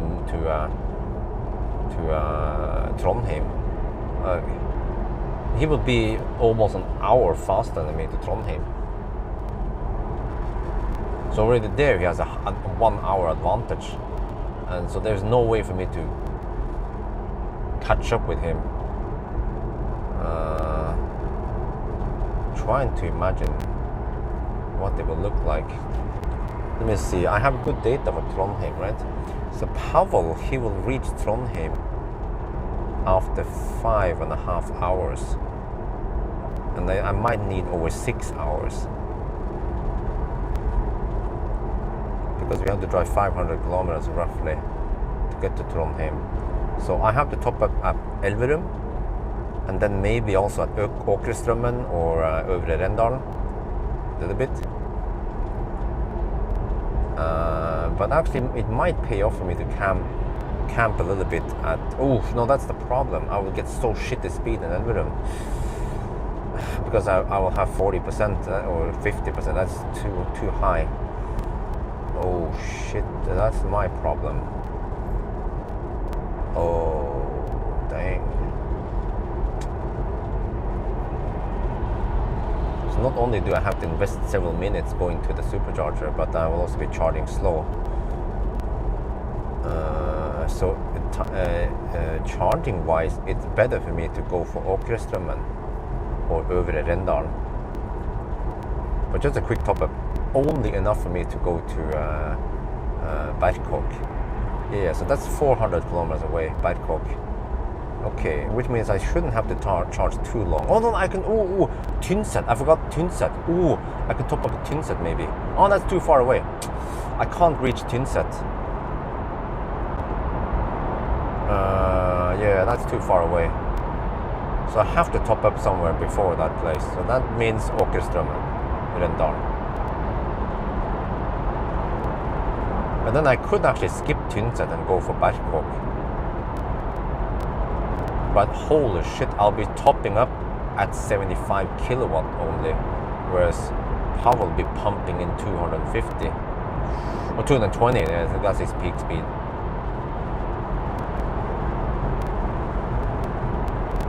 Well, I'm afraid that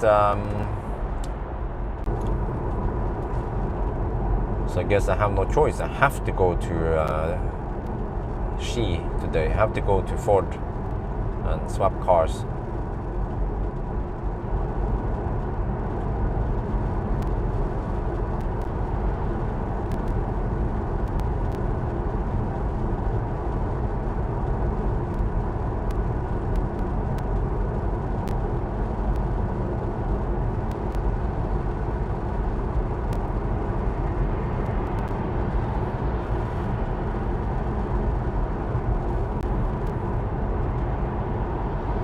Have you tested Model 3 long range? No, I don't think that exists. Well, actually, made in China. Well, we don't get them. No, I haven't tested it because we don't get them here. It's only sold for the Chinese market, as far as I understand. The long range comes from Fremont in Europe.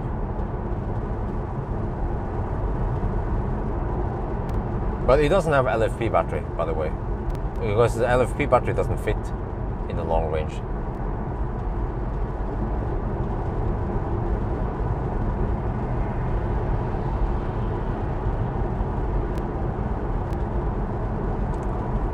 Okay, so I guess that's what we're gonna go for then. We have to get the standard range plus, because I'm trying to visualize what's going to happen tomorrow. Okay, I will take the shortcut and then top up at Åkerstrømmen. Wait. Yeah, I think even for me, Elverum will be too early. So I just top up at Åkerstrømmen or Øvre Rendalen. Top up just enough to go to Berkåk, but then maybe skip Tynset. I think Chris should try to go for Tynset. He can make it to Tynset directly without stopping. So that will also be good dynamics if they go for like that. That's the best deal for Chris. But for me, I could also top up once more at Tynset.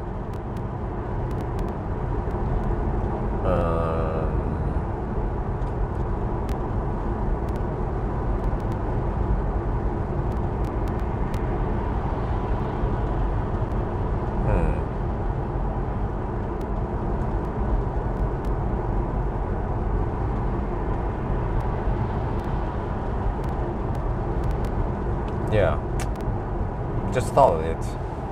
It's actually a disadvantage for me to take the shortcut because I have so short range.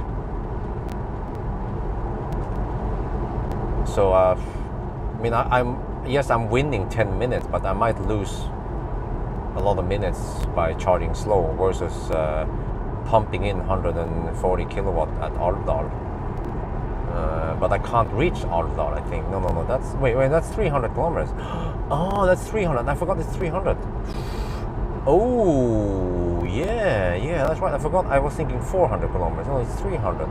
So it's 320 something to Tinset. Oh, wait. What about Pawel? He could also take the shortcut, actually. And then go, but then we have to fight over Tinset charger.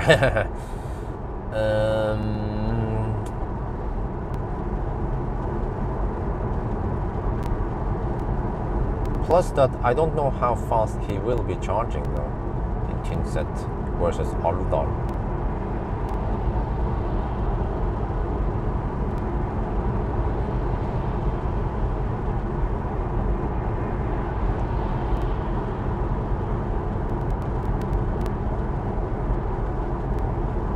Okay, I'm getting hungry again, but I have brought a bolle, skjellbolle.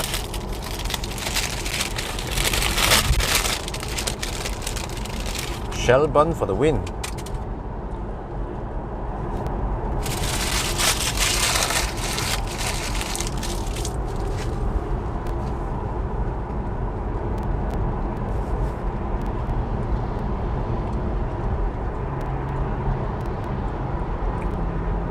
Oh, that's a proper M5.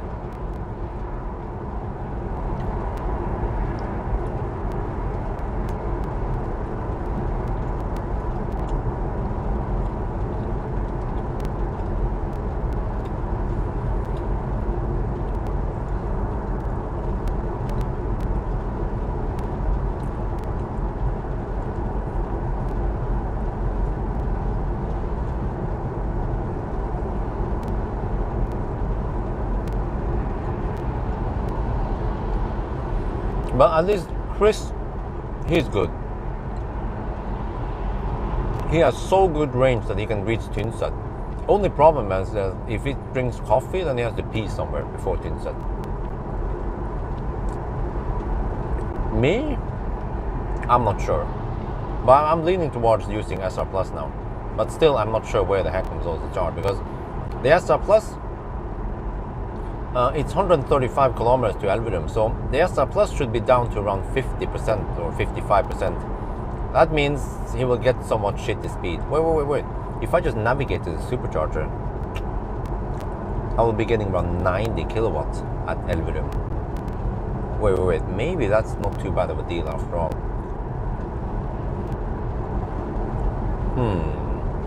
Then I just have to top up long enough so I can reach. Oh shit, but then I have to go, oh damn, from Elverum all the way to Badkov. That is far. That is 165 plus. That's around 250 kilometers to reach Badkov.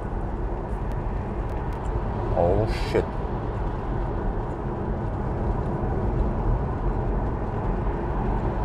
But if I charge a Tinset, then I'll be good.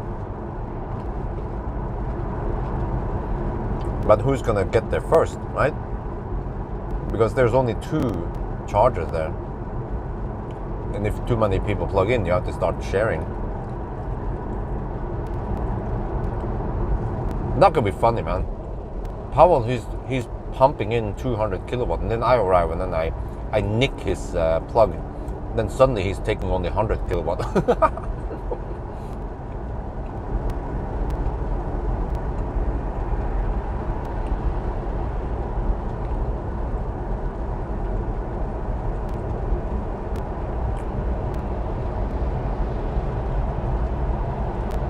What do you mean laggy?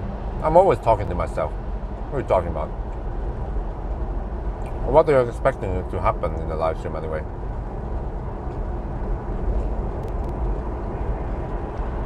Oh, okay, Mark, maybe you ask me something and you expect me to respond to your question. Actually, no, not really.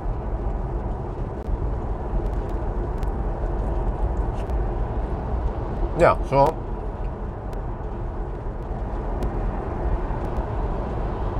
I still haven't charged Alda. No, but listen, you guys don't know about this. There's a shortcut via Åkeströmmen that is 10 minutes faster.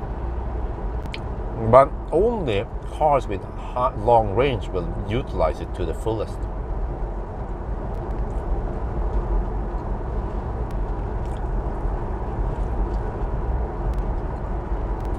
But Pawel should have pretty awesome range, right?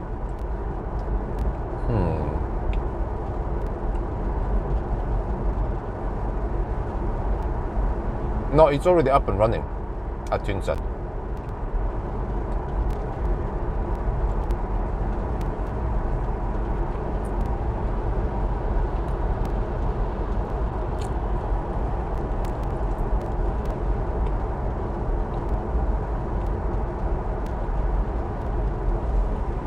Man, go faster! Faster! Yes! Wow.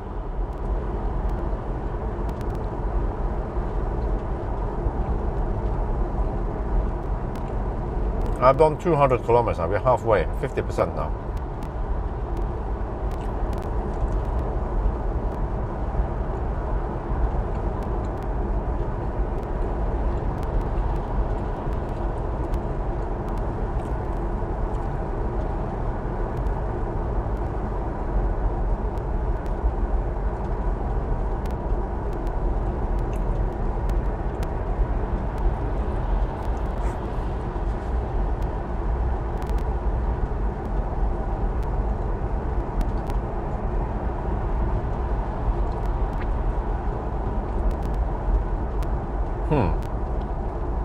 Actually, all the cars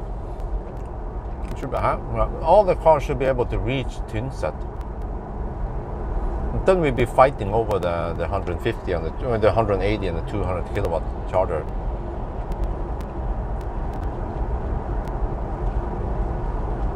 Yeah, it should be easy for every car out there to reach. Well, actually, right. The e-tron GT barely made it there. Or no, it didn't. I think it had around 20% left, right? It's not that far. What is the distance from here to Tynset anyway? I mean, I know Alvdal is 295 from Oslo, and that one is easy for most cars to reach.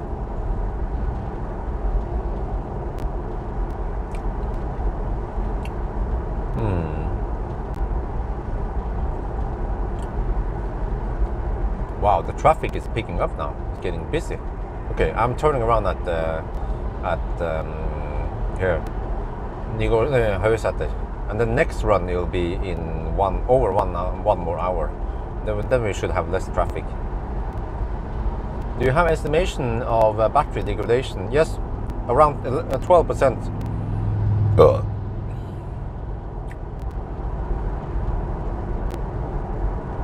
Look at them slow pokes on the road.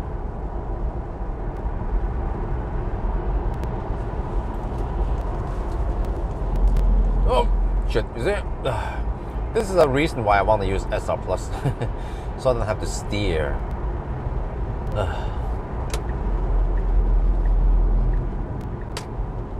This car is so primitive.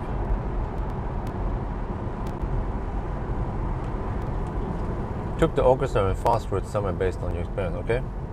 Yeah, but I measure it over and over again, and it's 10 minutes faster.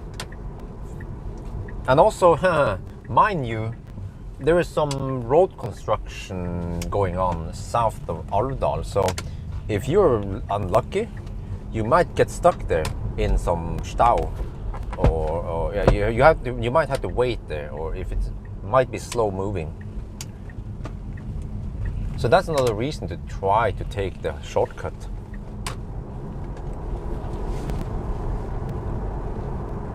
So I guess I have a plan B in case Pawel and Chris takes the shortcut, and then who's gonna get there first? Well, maybe I should top up at Elverum, but it's gonna cost me at least 3-4 minutes if I go to supercharge in Elverum, and it's a bit too early for me. Yeah, 306 kilometers. Yeah, see. But I'm not sure. I could reach Tynset with maybe 20%, 10-20% left. But then I have to top up just enough to reach Berkåk, which is 100 kilometers away from Tynset, roughly. No, I said less. About 90 kilometers away from Tynset, roughly, is Berkåk. And from Berkåk and there, there's no problem. So I'm trying to figure out how to execute the shortcut route for me, and do it so that I don't waste too much time. Millennium Falcon, 351k.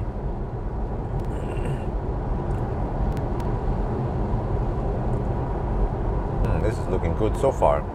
Yeah, we are most likely going to do it. We will get around 400 kilometers of range on Millennium Falcon, unless something suddenly changes. But we're looking good now for 400 kilometers. That's not too bad, is it? For an 8-year-old EV.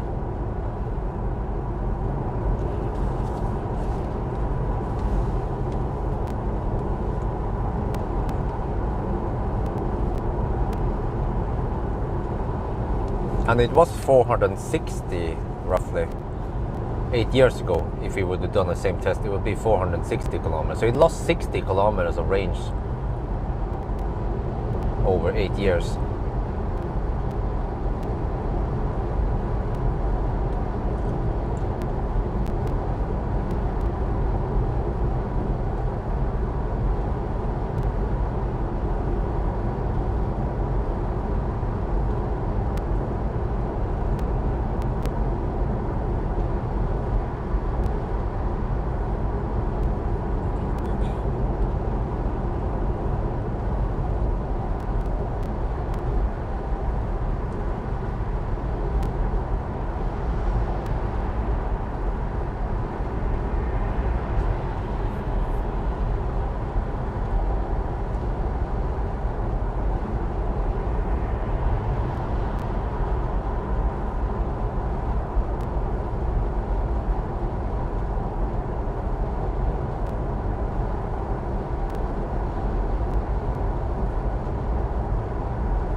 No, Google Maps, all those route planners, Google Maps and everything, they are all wrong with the Åkeströmmen route. That's why for the longest time, and I've been traveling to Trondheim a lot, for the longest time I always thought that the Åkeströmmen route was slower, until I drove it myself and I realized it's 10 minutes faster.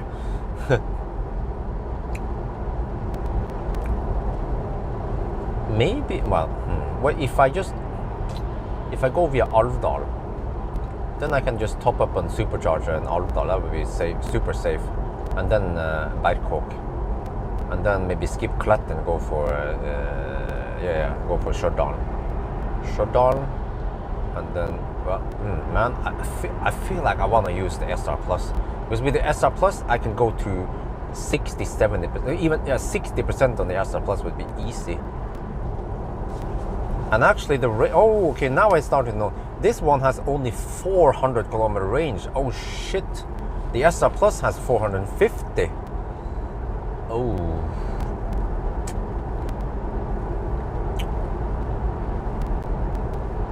Now I'm starting to understand why Millennium Falcon will be so slow compared to the yeah. So I think I'm more and more convinced now that we have to go for SR Plus to make it more exciting, interesting.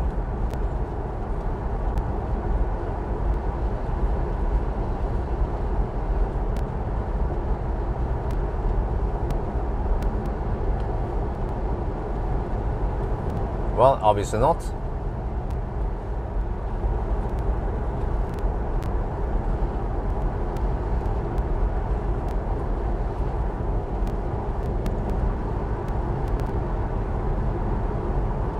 mainly because Pawel wants to use his Taycan, and Chris is using a Mach-E. If it was, let's say, if Pawel was using an ID3, ID4 even, and Chris used Polestar, then Millennium Falcon would be a closer match.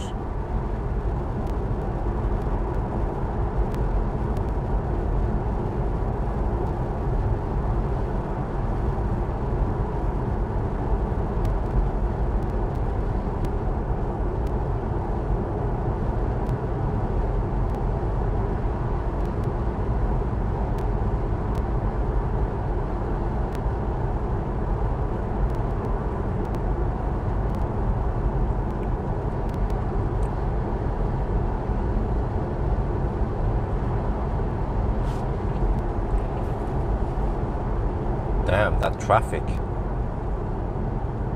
Massive traffic.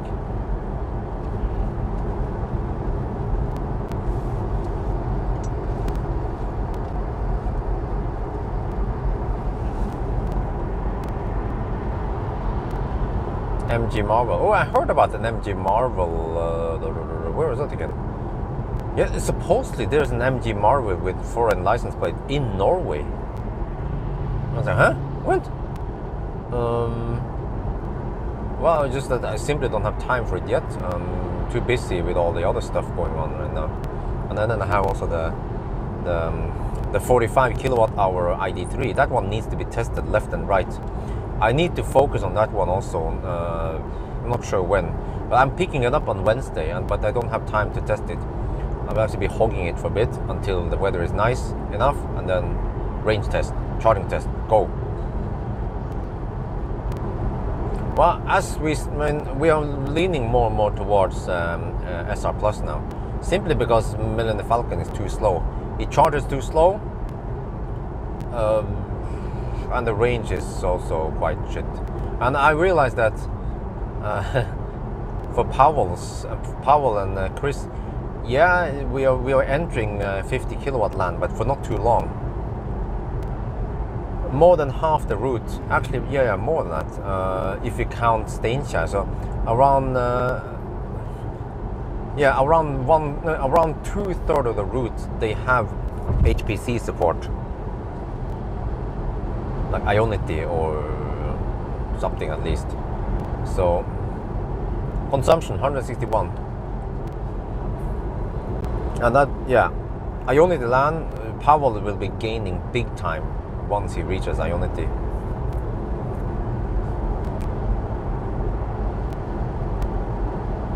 So I'm afraid it's gonna be SR Plus then. Yeah, I guess I need to do 1,000 kilometers with ID3. Just have to find. I have to find days with good enough weather. But supposedly, in the week after that one again, or in about a little over 1 week, we're supposed to get okay weather.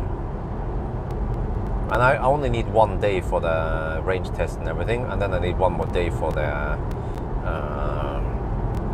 well, okay, what do I need? Acceleration, noise test, charging, all that stuff, 1 day, and then 1 more day for 1,000 kilometers. Well, actually, I have to do it at night, unless I wait for a weekend, but I don't have time for it. Correct. ID3 is slower because it's smaller battery, so it's only 45 kilowatt hour. But I think it can still peak at 100 kilowatt, right? Which is still awesome.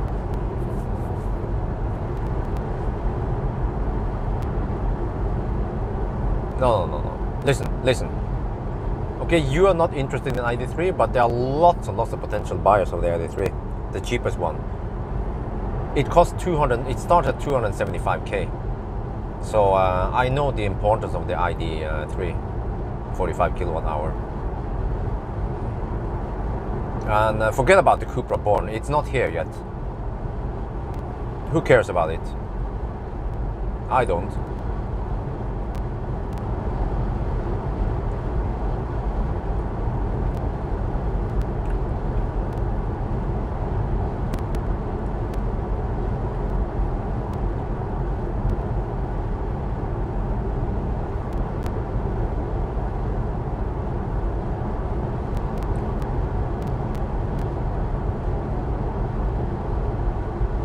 ID3, huh? What?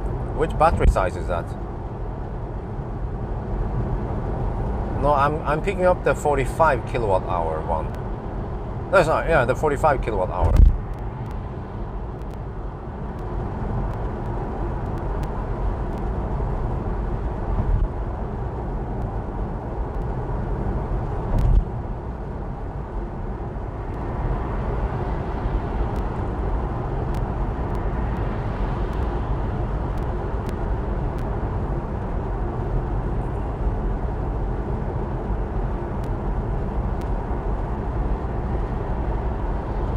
What? It supports 110 kilowatt? Okay, well, I guess I'll find out next week.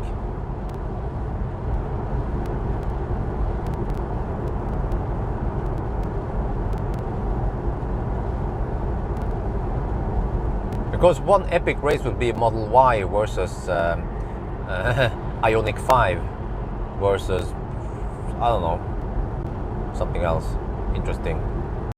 e-tron GT versus Ioniq 5 and Model Y. That would be funny. It's the same shit, different brand. The Cupra. It's basically just an ID3 with a different badge. So that's why I don't care too much about it. I want to go for cars that people are interested in buying, because that gives you more views.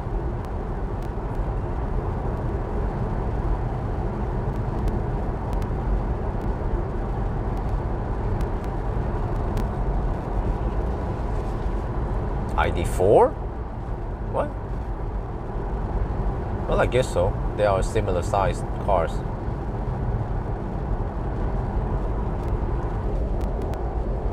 Nope, no SR Plus, only all-wheel drive long range and performance. Oh, how slow are those guys? Consumption 162. We're down to 44% now. 36 kilowatt hours spent. 29 kilowatt hour left supposedly. Whoa. Yeah, that could look like, wait, 7 plus 9, huh? Could look like we get 66 kilowatt hour. Oh jeez.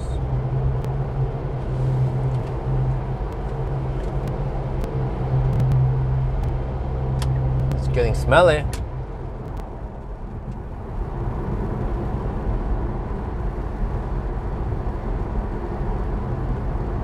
It's good. Oh, that smell. Ugh. Okay, well, since I have no one behind me, well, now suddenly the Toyota just comes like a rocket, but whatever. It's been camping slow in the right lane. Oh, they were slow poking in a tunnel, I forgot.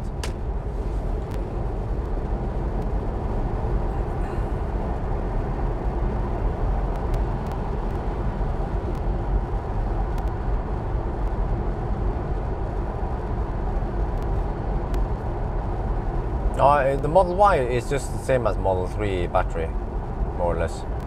Should be the 76 kilowatt hour Model 3 battery they put in the Y. Hey, what's over there? Some kids. Oh wait, no, just some. Okay.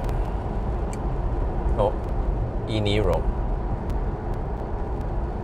LG cells. Okay, yeah. Alright, there you go.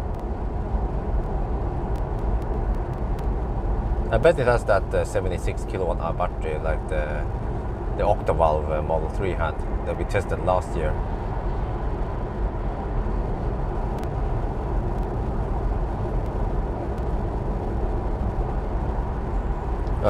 So, yeah. Guess we have to go for Model 3 then. China car, okay. I mean, Millennium Falcon was at Ford. You know, first I drove Millennium Falcon to Ford on Wednesday. No wait, when was it again? Early this week. I drove Millennium Falcon to Ford. I parked Millennium Falcon there, pick up the Ford, the Mustang I mean. And then, a couple of days ago, I went back to Ford in Xi, which is about half an hour from home.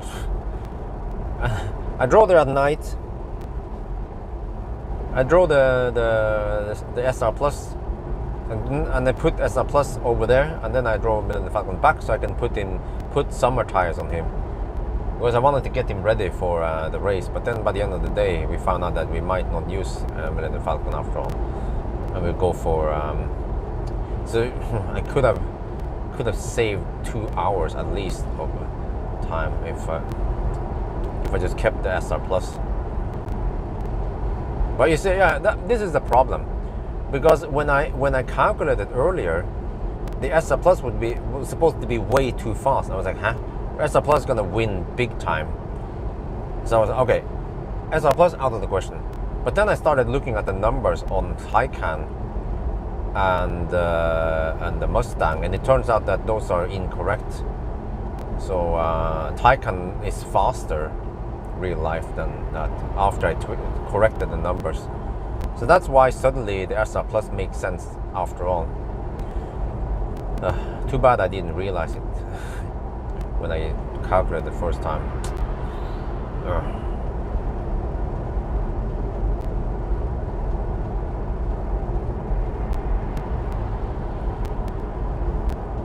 Is the Model Y real model? Not, huh? What do you mean?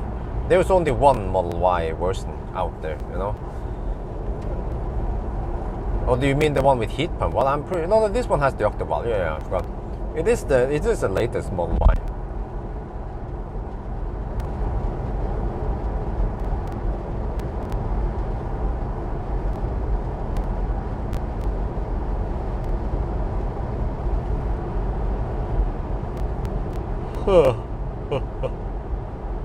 Hi.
Bjørn, any good ideas for test and videos with Model Y that will... Nah, just range test.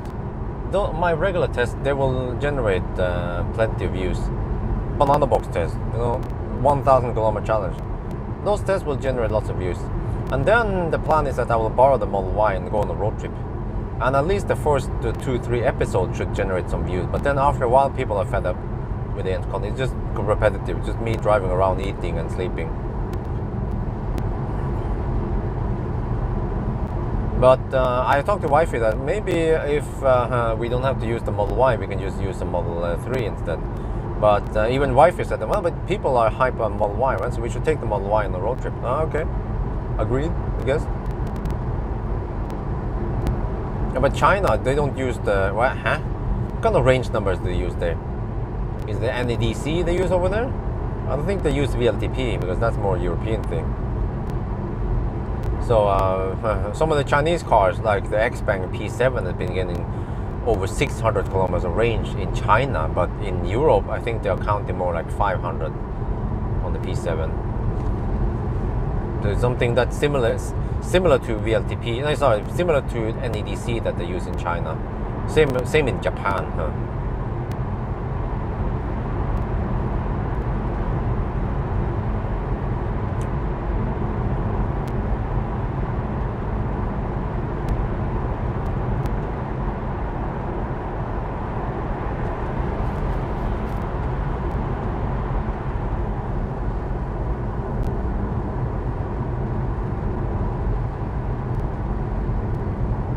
NEC, okay, yeah. Yeah, I'm expecting Model Y to be around 500 maybe, which is still freaking awesome. 500 kilometers on Model Y. But what I'm most excited about is the high-speed test, because we're seeing now that the other cars, they hover around 220, 210, 220 in those crossover class. So can the Model Y do it lower than 200 on the 120 test? That will be interesting.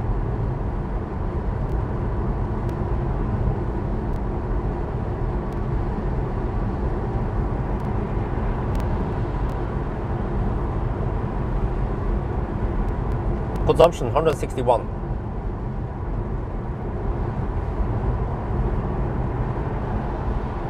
EQC. Oh, wow. Look at that camber on the wow. Huh? What? The EQC, you know, the camber seems to be quite, yeah, I'm not sure how they put this. But I noticed the camber on the rear wheel on the EQC. It was pointing like the yeah, you know what I mean, the tilting. I'm not sure what the value is.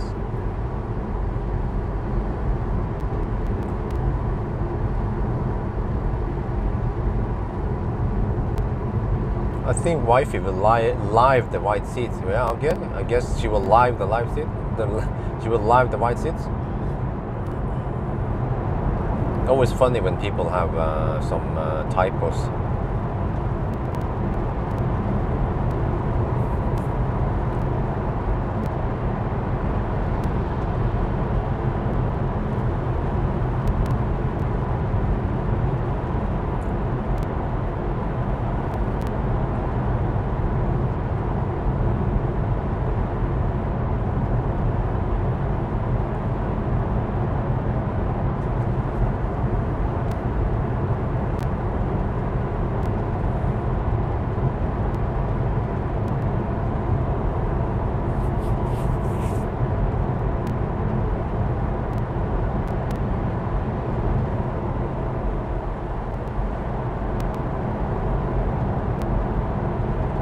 Yeah, Ioniq 5 is quite huge. It doesn't look big because the way it has been designed. From Finn.no marketplace. How many do they have? I have about in the basement also. I have about 30 total. Don't want to keep too many.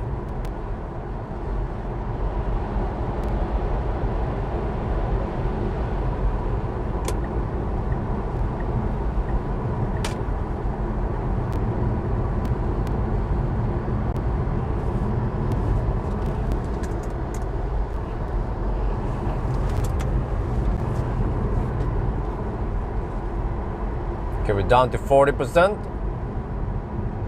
39.5 kilowatt hour left.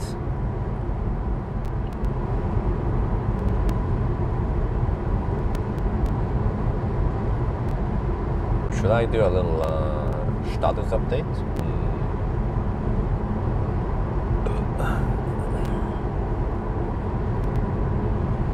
Maybe I should. I haven't done the status update in a while now.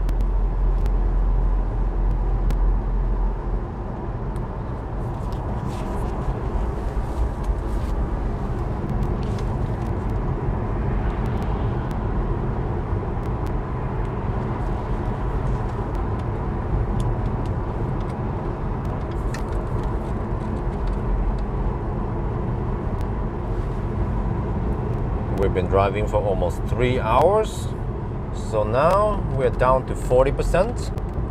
Consumption has been stabilizing now at 161 watt-hour per kilometer. So yeah, see, so far 246 kilometers driven. So right now it looks like we might be able to go 400 kilometers. Ooh, not too bad, right? Yeah, not too shabby at all. And then traffic again, Sunday traffic. The office rats, they're going home. Let's see how many people are offended by it, by my trolling.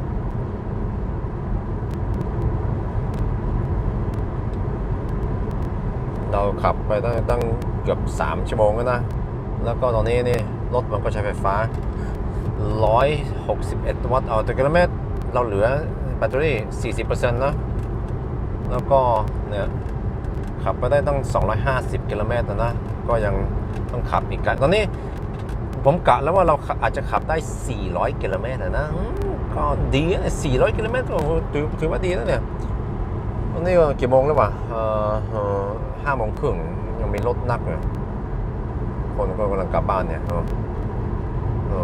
วันอาทิตย์ก็จะเป็นอย่างเงี้ยทุกทีเลยนะเข้าเมืองกัน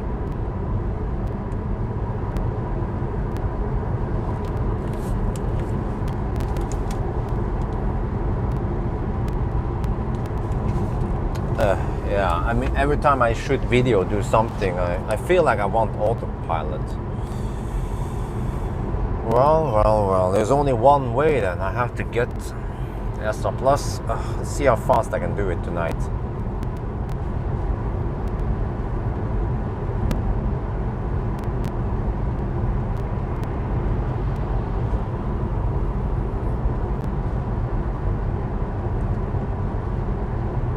I guess I will end the live stream. Right, I have to do things efficiently, so I have to end the live stream when I'm topping up at Nygårdskrysset. Then I pack everything, get ready, and then just move over to the SR Plus, and then go back home.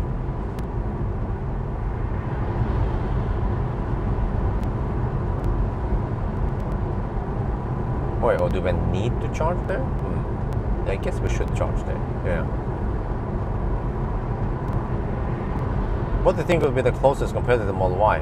It's actually Ioniq 5. Model Y also peaks at 250 kilowatts. Well, I mean, it actually peaks at 250, and it should be able to take it until 25% at least.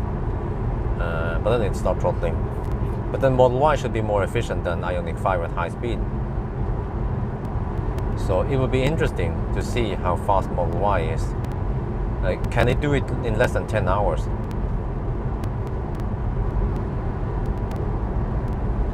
Well, we already get the answer after we do actually the range test. We already know the charging test, roughly how it goes. But hey, Tesla should by now have updated the charging curve for Model Y. I mean, it's the same battery. So Model Y should be charging faster.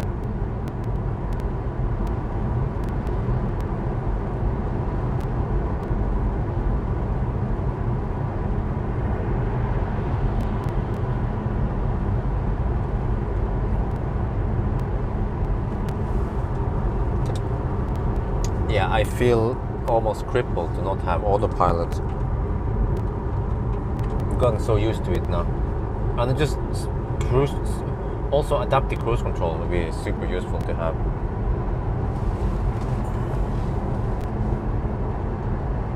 Especially when driving through Trondheim. Between Trondheim and, between Berkåk and Stjørdal. No, Berkåk and Steinkjer, which is around 200 kilometers, would be nice to have adaptive cruise control.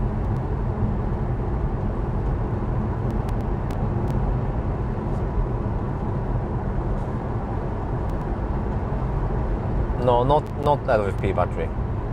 LG battery. NCA or which I think it was NCA, right? The LG battery.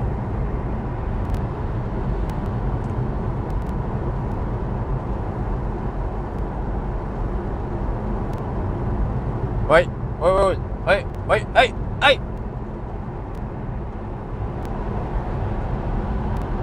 Hey!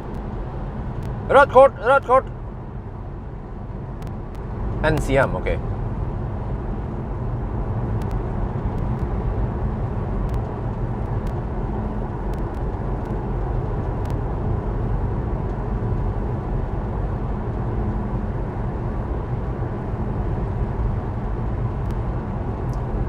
Man, this takes a while.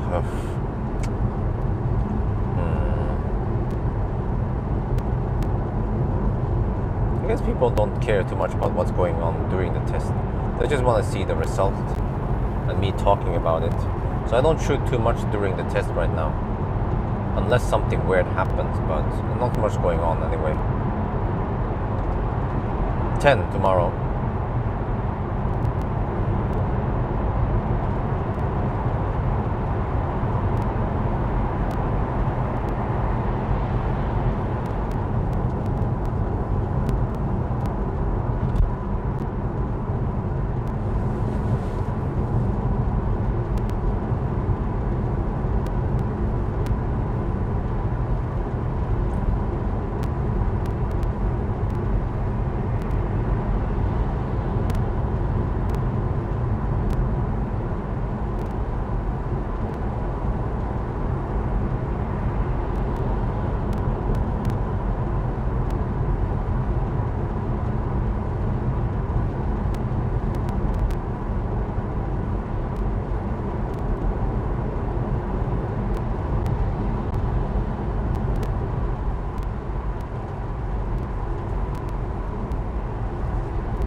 Wow, 700 kilometers. Okay, decent.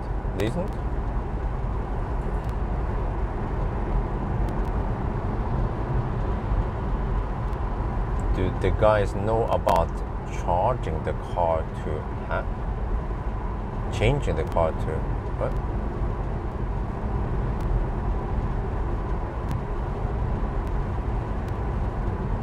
I don't know what the heck you guys are talking about.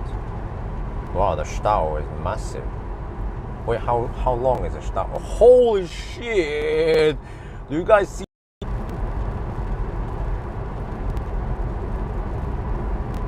Raise up like normal kids, normal family. You see, the typical Nisse family in Norway.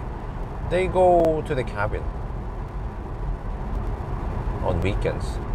And then you get stuck in stau on the way out on Friday, and you get stuck in stau on the way back on. Well, that guy is hugging left lane again. So is this the future? That every weekend I don't have. Yeah. In the future, I might not have time to do any races or challenges because we had to spend some time with the kids. We had to go to the cabin and get stuck in traffic along with everyone else. I mean, do they have any choice, these guys? No, I guess not. Because they have the 9-to-5 job and weekend. And kids also, again, everything is just built around that you get stuck in traffic.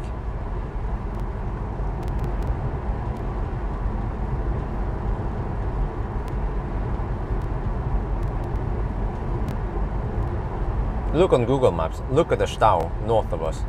That was the holy shit. Look at Google Maps, turn on traffic and look north of us.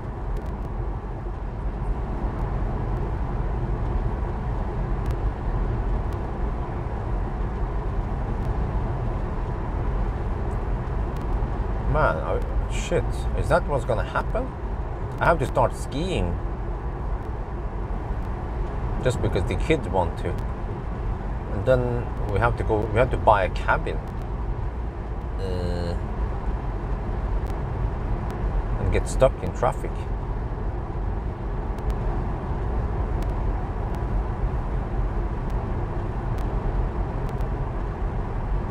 Just like all these guys are doing it.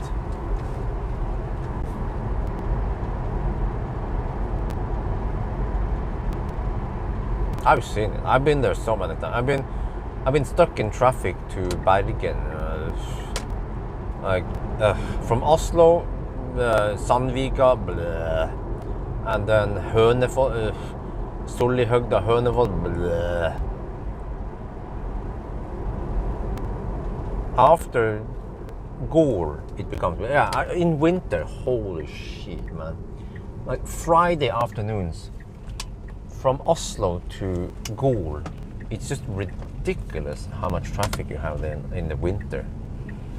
The traffic, it's an 80 zone, but it usually flows between 60 and 70 kilometers per hour on the roads there towards Gol. And it wasn't just a one-time case. This happened every Friday afternoon.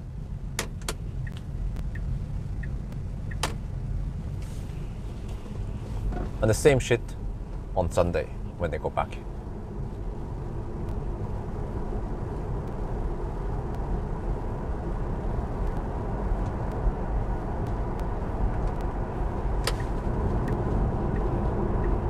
If you have cabin over there.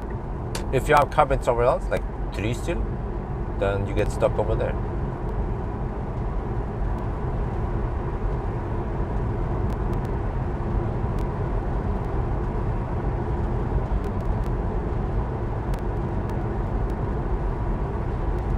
Yeah, so now you guys know why we turn around there, because we turn around right before the Stau.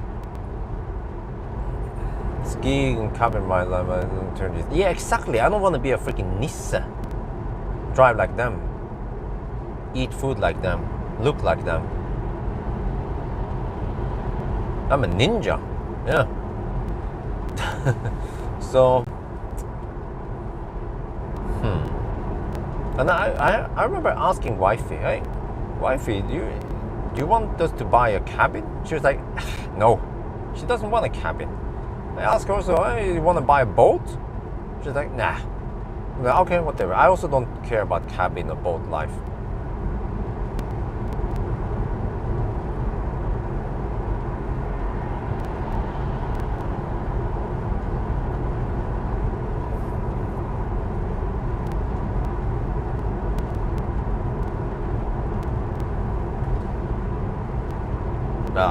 I want to use autopilot. I don't feel too safe just reading the chat without autopilot.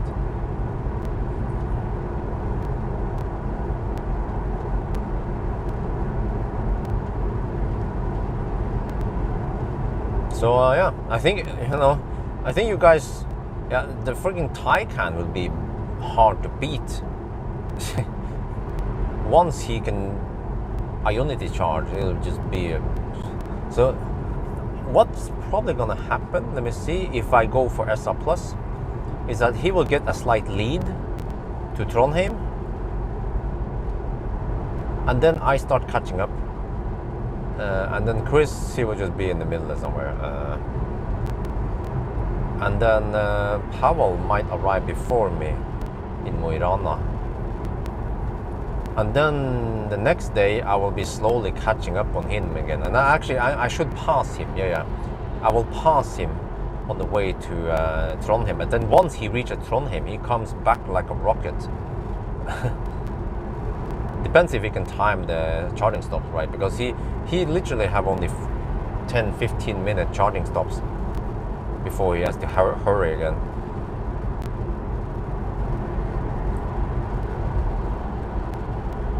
Possession is overrated, huh? What are you talking about? Yes. Callistos, yes.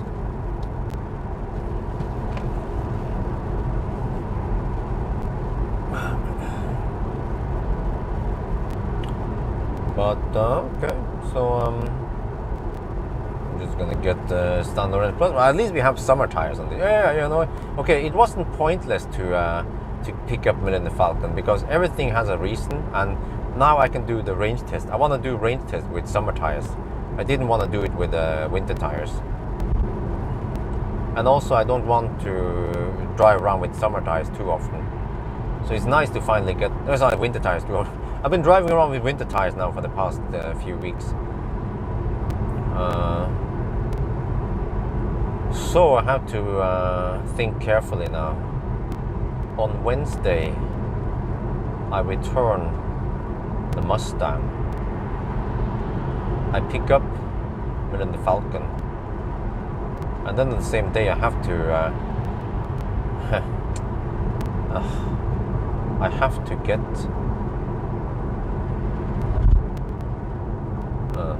How the heck do I do that? I have to pick up the ID3, and on the same day also pick up. Oh shit! I have to swap cars then, but I can always swap. It's not too far away. It's only 15 minutes from home.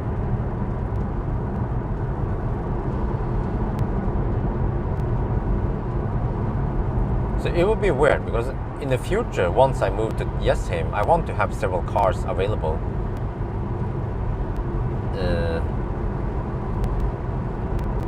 so I can put cars at the dealership.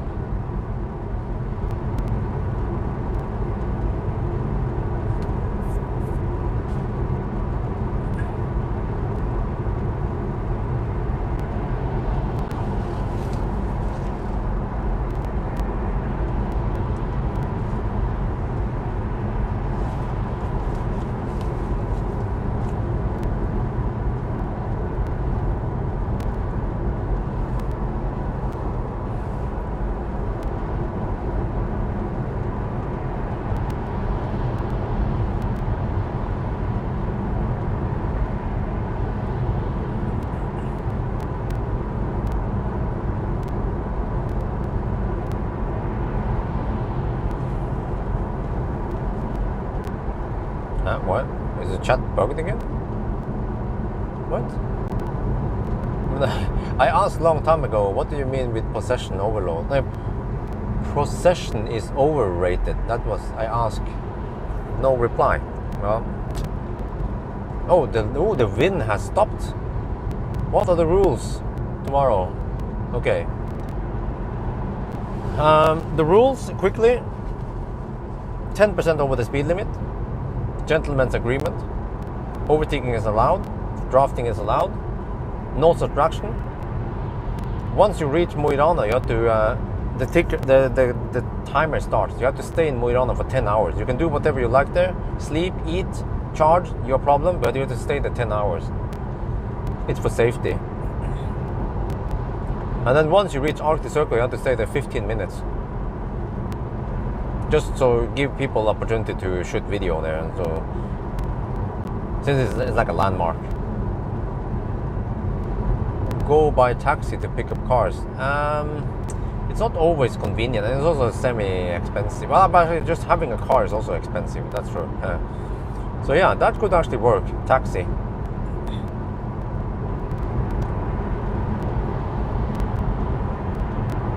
Maybe that's even better when I think about it.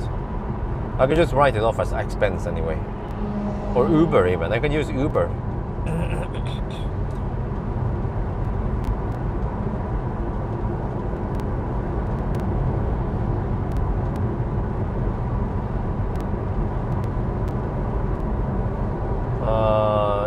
Autopilot, standard or whatever, well, it depends.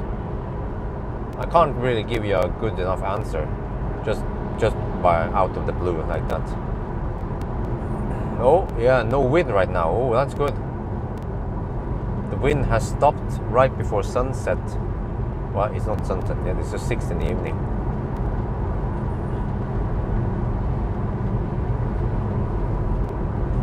Oh, consumption 160. Ooh.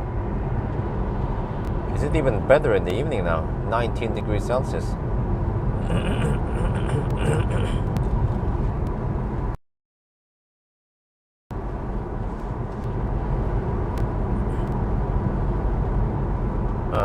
Yes, sunroof. Working? Yeah, I think so. Maintenance? Nope.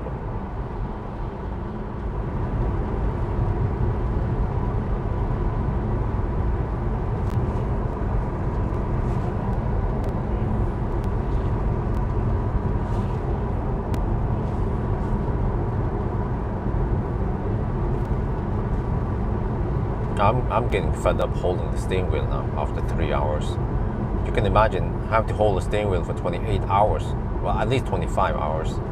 There's some charging involved. Oh, so nice weather tomorrow, but then shitty weather on Tuesday on the return. Oof. Bad luck then. But we had to plan it. I mean, we had to plan ahead.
So Stellantis cars are doing well in Europe then.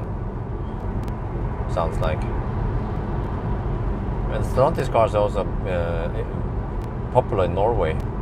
I've seen some E28 2008 and also later some EC4 coming. And yeah, but not too many Corsa E's. But what about it? And DS3, but also not too many of them.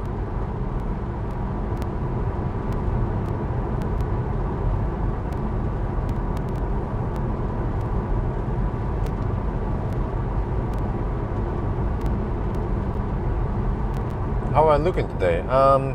It seems like 400 kilometers of range, around 65 to 66 kilowatt hour, and between 11 and 12% degradation after 260k. That's quite good. 260k and around 7 years. Wow.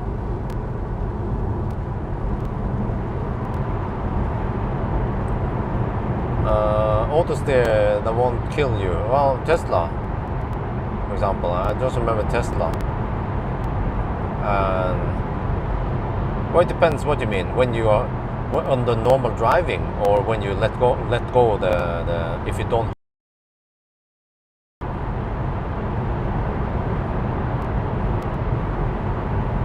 Yeah, exactly.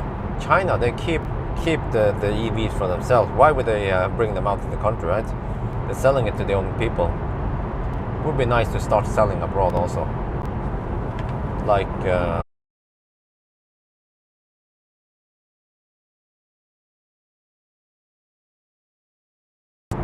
okay. 45 used now and 20.8 left. It might be 66 kilowatt hour. I'm not sure yet. Because we're already down to 31%, so most of the losses that would have happened should have happened by now. Which means that it is likely that you get around 20 something more. Wait, that would be 45 then. Or 45.5. No, sorry, not 45. 65. Well, if I get 65, if I get 65.5, that's still okay. But 66, I will see if I get 66 or not. 66 kilowatt hour would be even better. Then I think we are talking about only 11% degradation.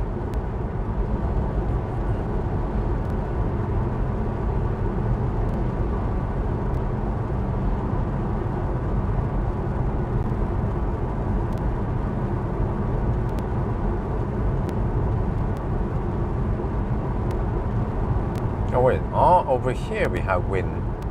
It's just that other area that the wind stopped completely.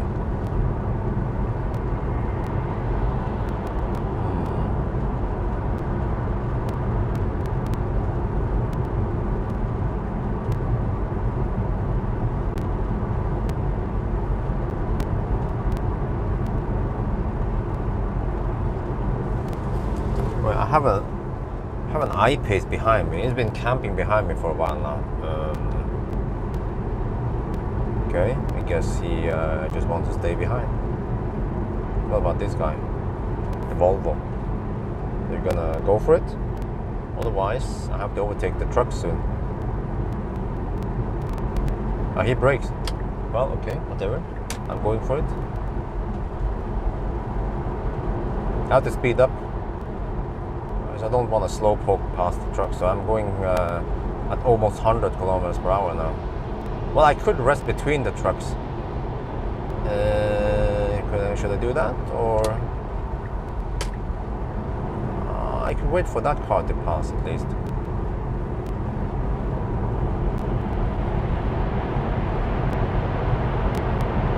Okay, uphill. Yeah, let's go for the next truck.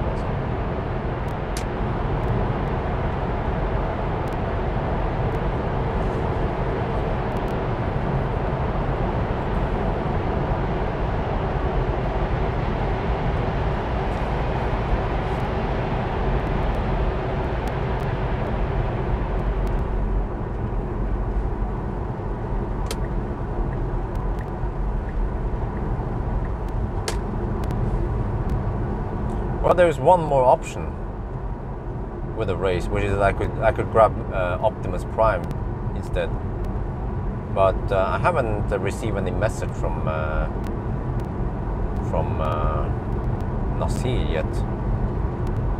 Maybe I should message him and say that okay, I'll drop it. I'm going for Model 3 instead. I found out Model 3 is the best match. Maybe he forgot about it. But I guess if I could pick up Optimus tonight, well, when do I have time even? He will just be camped outside anyway, not doing anything. Or, I just remember something. I could actually use Optimus as the shuttle service. Are you testing Plaid Model S when it becomes available? Yes, of course.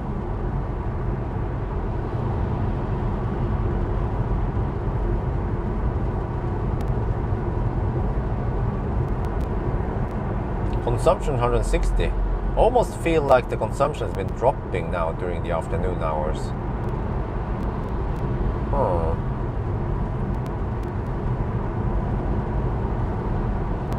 We've been going 3 hours now without peeing. I think I will avoid drinking until we're done. I'm too late to stop now. We're gonna go for it. We have to drive around 100 more kilometers. 110 maybe. I think I want to go deep this time. Actually, it could be risky with this car, but nah, we have 4 kilowatt hours. I guess I'll pay attention to the power limit. But yeah, I don't want to run out of juice.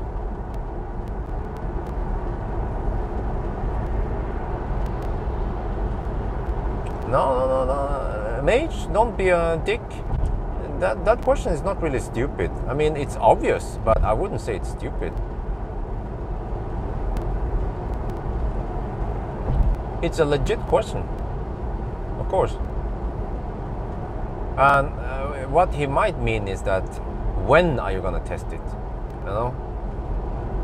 Remember that kids always say, "Are we there yet? Are we there yet? Are we there yet?" Is that a stupid question?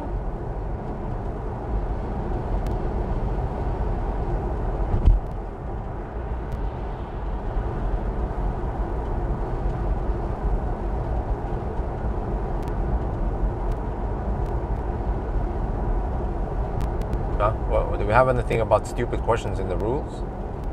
Don't remember what kind of rule. Oh, be nice. Be nice. Okay, that rule. Oh yeah. Okay. Well, is that even my own rules?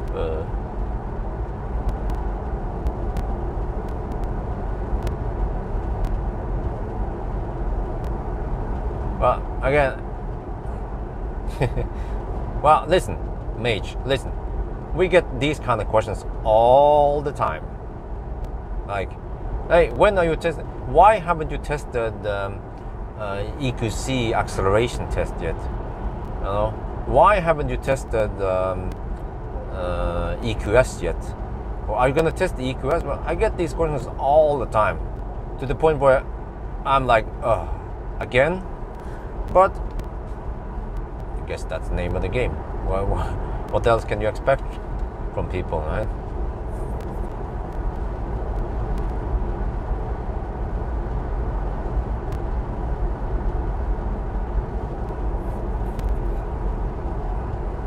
Well, there's got to be one or another way for me to get the Plaid to test.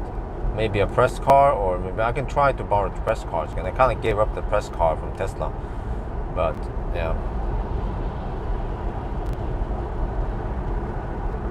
Stats so far: 293 kilometers driven, 161 consumption, 29% state of charge, and outside temperature 19 degrees.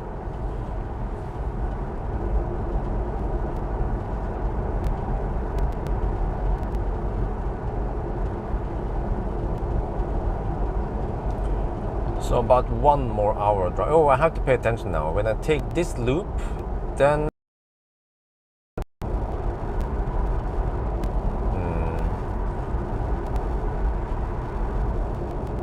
so I have to hold my pee for 1 more hour, roughly. A little bit more than 1 hour. 1 hour and 5 minutes, maybe 10 minutes. Try to go down to around 1%, 1 to 2%. That should be good enough. estimate the stats, or yeah, I can just look at the scan my Tesla.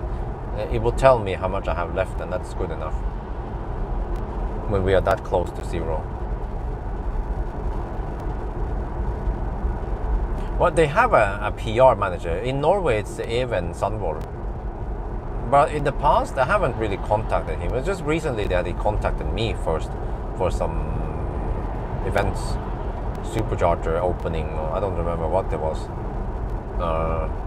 So I was like, okay, and then yeah. But also, I remember I contacted Even about borrowing Model 3 long range and also the made in China, and he said, yeah, he see what he can arrange. But then he couldn't get the cars as fast as maybe I was expecting. And then meanwhile, Marcus had the cars. So I was like, okay. So I emailed Even and said that, well, I managed to find to borrow some from Marcus instead. And he was like, okay, cool.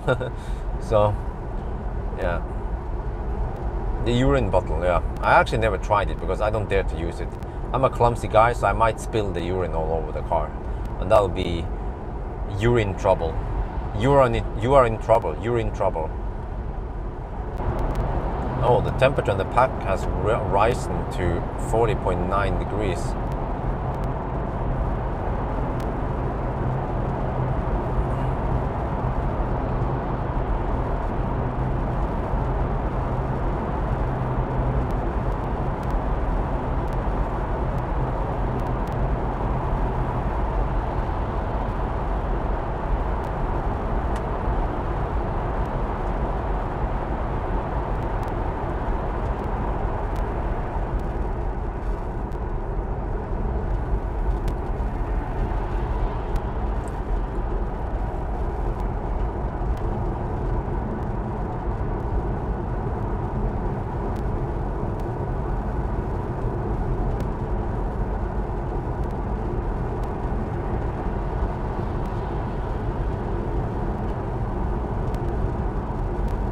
I'm thinking, wait, if I go for the SR Plus and I top up at Elverum, then I might have enough juice to go for Berkåk.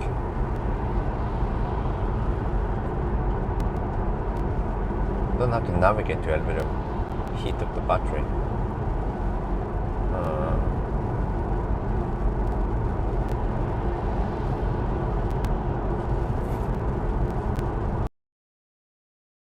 Also, we have to fight over the BKK charger. So that's why maybe I'll go for Elverum. I have to calculate how much. Wait, it's gonna be 120. Yeah, wait. Yeah, I should be at Elverum with 55%. That means I will be getting 90 to 100 kilowatts at Elverum for a while. Well, for not too long, I guess. Yeah. For throttles, but that's still better than 75 kilowatt at Åkerströmmen. So maybe that's the best deal. Elverum and then straight for Berkåk. Okay, maybe I'll stay behind these guys. The guys behind, they want to go faster. I'll let them pass. Like this guy, yeah. Then I go. See? It's all about not hogging the left lane.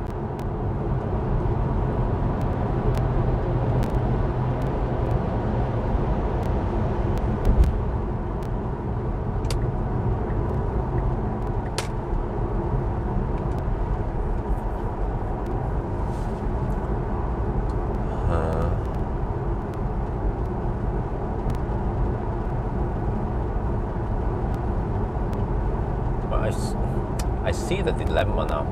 Every time I borrow cars, I have to. No, you know what would be the best? To have the shittiest EV that you can just, or well, maybe even a fossil car. No, I don't want to use fossil car. Just need the cheapest EV ever, but it needs good enough range, so I can just keep them parked at dealerships. Someone mentioned taxi. Yeah, taxi would work. But also, if I had another car I can use.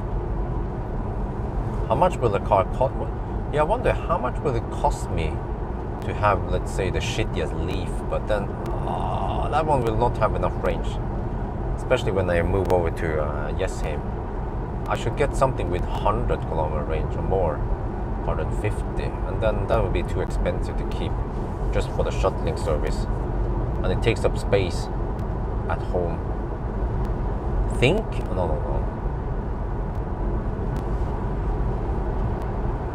Ionic would work though. Huh. But that's at least 150k for an Ionic just to do the shuttling service. So, but okay, whatever. You know what? I will not use Millennium Falcon and Optimus Prime on a regular basis. It's just I need to do some of these tests, but then for the most time they will not be used that much. For example, I'm not going to do range tests over and over again with Millennium Falcon. And once I've done some of the tests, then we are done with them.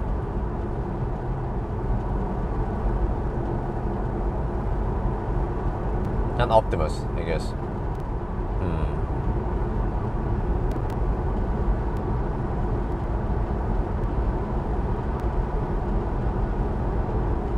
But I guess I don't want to clutter my house with too many cars either. But it's just that I like Millennium Falcon instead. No, but you know what? I think I might make a studio in the house instead.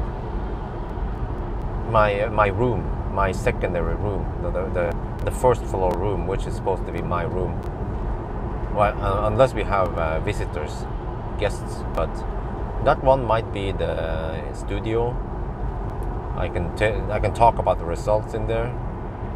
I think that should be good enough, right? There's no need to sit in the car and talk about the results. IMEA, then I should go for a Leaf instead.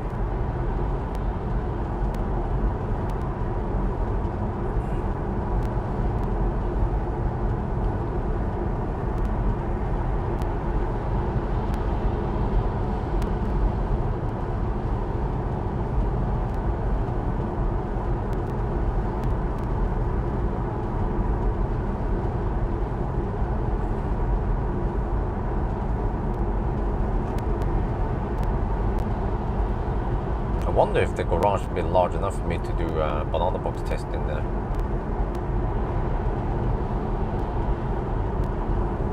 It might not be when I think about it. I might have to do it outside in front of the house after all. But of course, in some cases, if it's raining a lot and I have limited time, then okay, I can do it in the garage. Yeah, okay, I agree. I mean, the car gives you a nice background, and also acoustic-wise, it's good. So you get lots of benefit by recording inside the car. And Millennium Falcon is perfect for the task. But that's crazy, right? Keep an EV just for the studio. But at least if I can use Millennium Falcon for some shuttle service plus studio from time to time, then that would be good enough.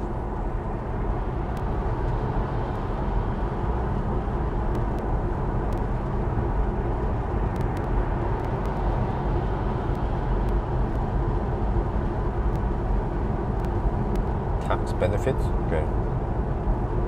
I think I will have more than enough tax benefits anyway. To the point where they might start investigating on me. Like, what the heck? Is that guy really... Okay, by the way, I started counting now.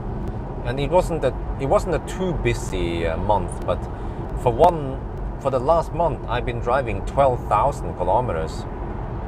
That means 150,000 kilometers per year if it's like this for the whole year. So, that makes me wonder, how far do I actually drive nowadays? Every time people ask, I always say 100k, but it might be more than 100k. So, green screen? Nah. I actually like natural background and some bokeh. And I use that, the big camera, the DSLR. It gives you a nice bokeh.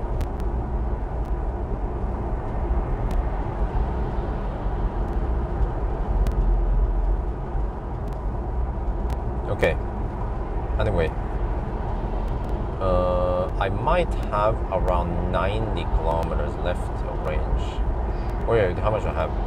Usable remaining. Oh, 16.2 kilowatt hour left. Oh, okay. I might be able to go 100 kilometer more, or at least 90 kilometer more. So let's see now. We have to prepare. Navigate to Nebene. Oh, damn! I just used the navigation now, and it's so user friendly. Oh. Let me see. Let me just type Nebenes. Nebenes Kronor. Yeah, let's go for this one. Only navigate with it, not to the supercharger.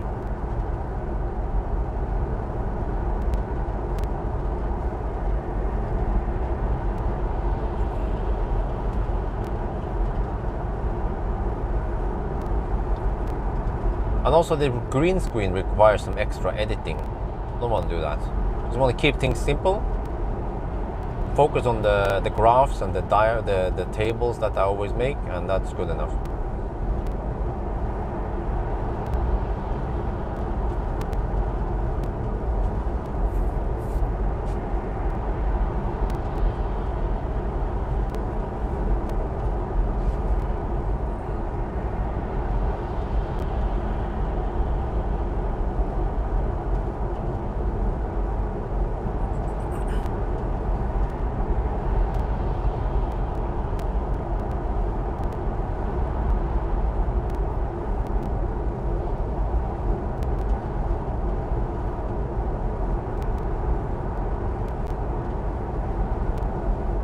There is a BMW i3 drafting behind me now.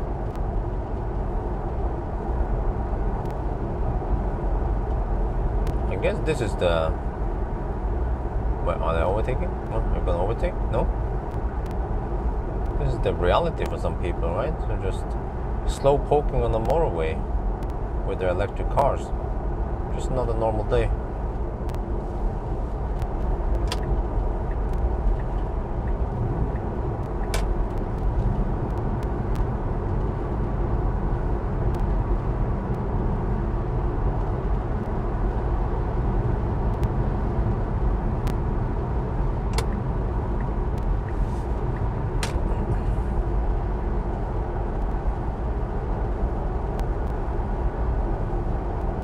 More authentic, yeah, that's true. The problem with many press cars I have is that it might be tricky to where to mount the camera. Millennium Falcon is super easy. I just put the camera on top of the instrument cluster. No need to use any mounts or anything. Super easy, and also the headliner, everything is nice and pleasant to watch. Whereas other cars tend to be all black. Everything is just black. So that's why I like Millennium Falcon as a studio.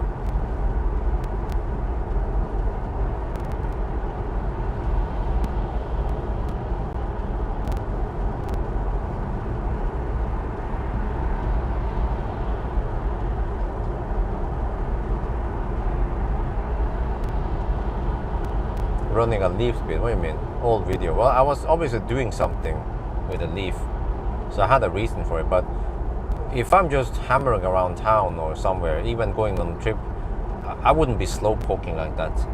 I know that I will save time by charging up enough and then go faster. Like, especially there's even there's really no reason for you to cruise at 90 kilometers per hour on the motorway. You should at least cruise at 100.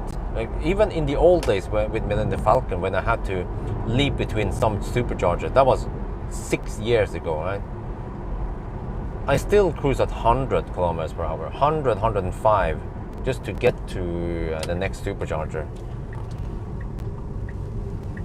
I wouldn't be poking around at 90 kilometers per hour. That's way too slow. But the reason why we do 90 now is because this is a test for range. Because there are many places we have 80 zone and 60 zones. Well, actually, just the route to Arctic Circle, for example. That one is a slow one.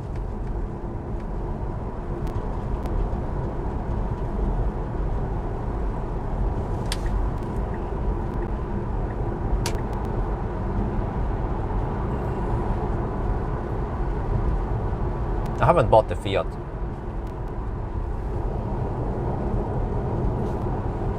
Wonder, many people are assuming things. Yeah, we have heard it yesterday also.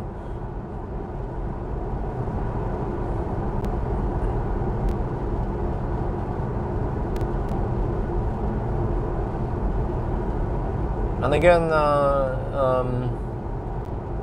the shuttle car should be a car I would normally never use. I only use it to pick up press cars, and I tend to.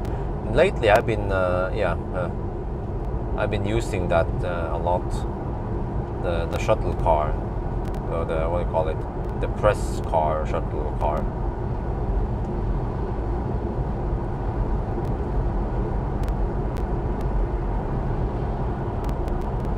In UK, what? Is it even safe to go to UK now? Aren't they full of corona?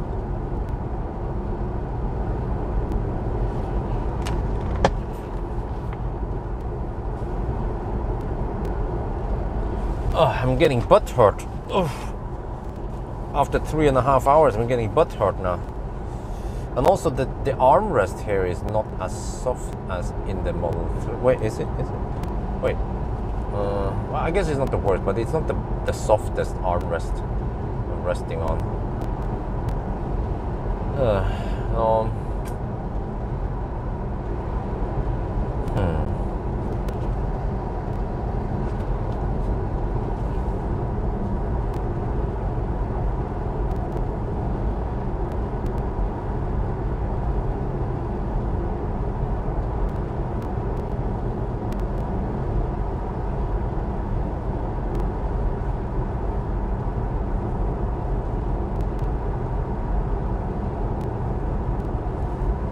Follow autocool. Well, does it estimate how much?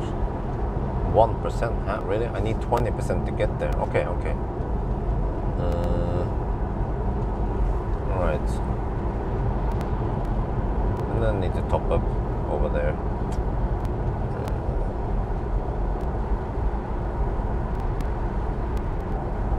Nice acceleration. Well, it's okay. But I see dotted line earlier than before with the Millennium Falcon. So I feel like the battery is getting, I don't know, the battery is getting old. We've seen this in other P85 also. They also get the dotted line earlier than before.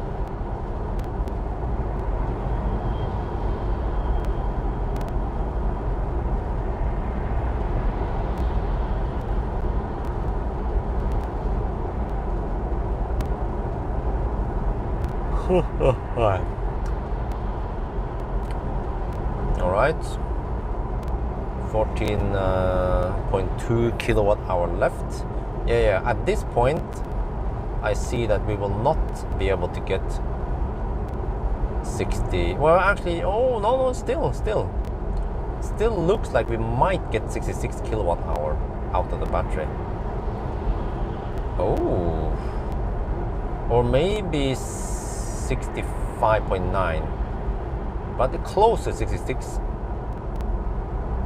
That would be great if we can get that much, because I was expecting 65, but by the end of the day we might get 66 or close to 66.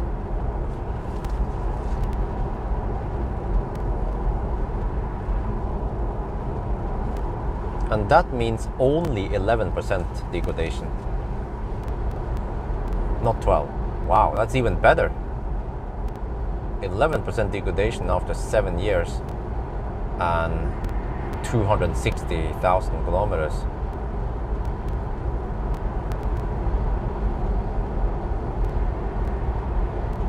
Will you get free? Yes, because the free supercharging is bound to the car, not the battery.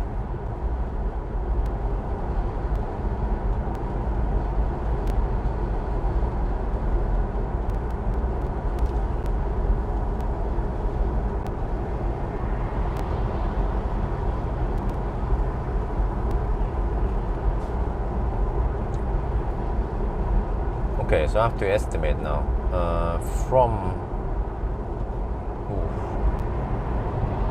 where do I go? from Nebbenes. Well, I have to go to at least Espa. Okay, this is going to be the last time I pass here. I will go past Nebbenes and then Espa.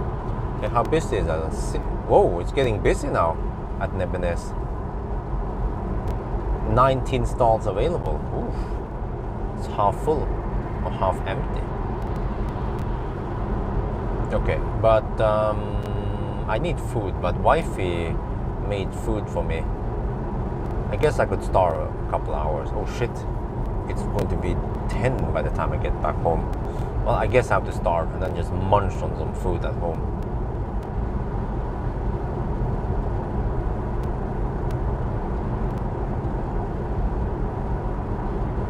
Oh shit, that Volvo is so dirty. Why are these fossils so smelly? Yeah, Espen, yeah. Freaking smelly fossil cars.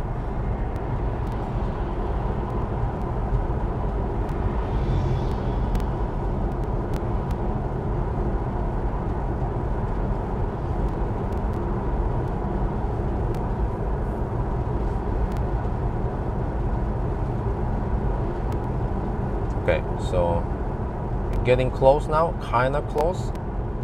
300 and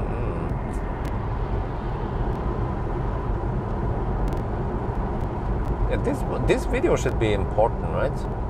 Well, I guess we can only count 7 years. We can't count 8 years really, since the battery is 7 years old. The car is 8 years, but so 7 years, 262k on the battery. 260k roughly, or 265, 260, yeah, 260.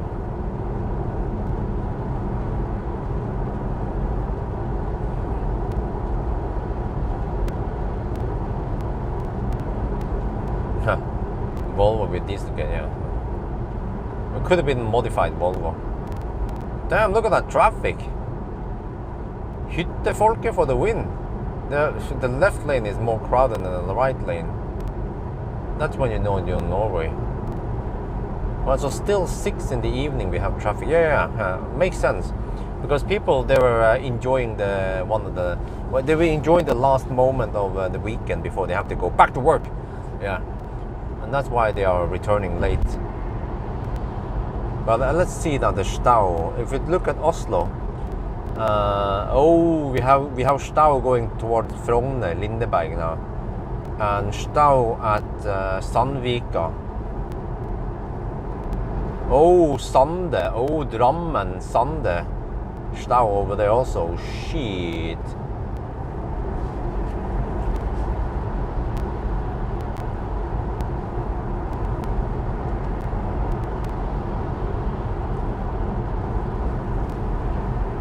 Okay.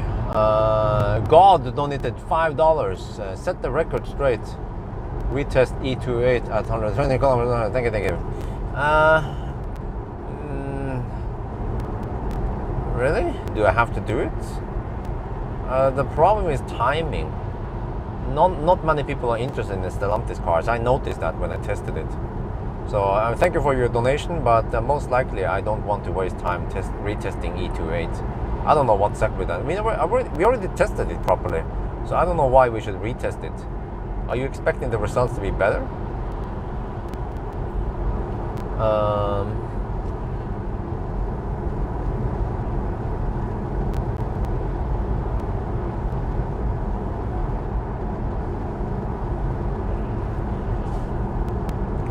Will you live stream some stuff out with the Model Y? Yes.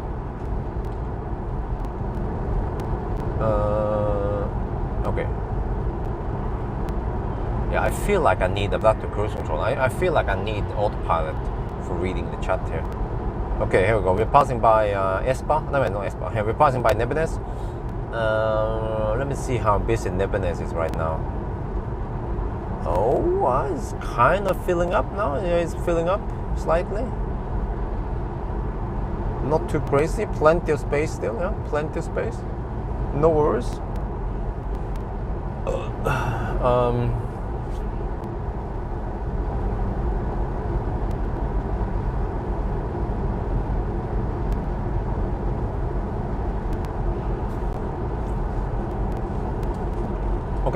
So, how far do I drive now before I consider going back?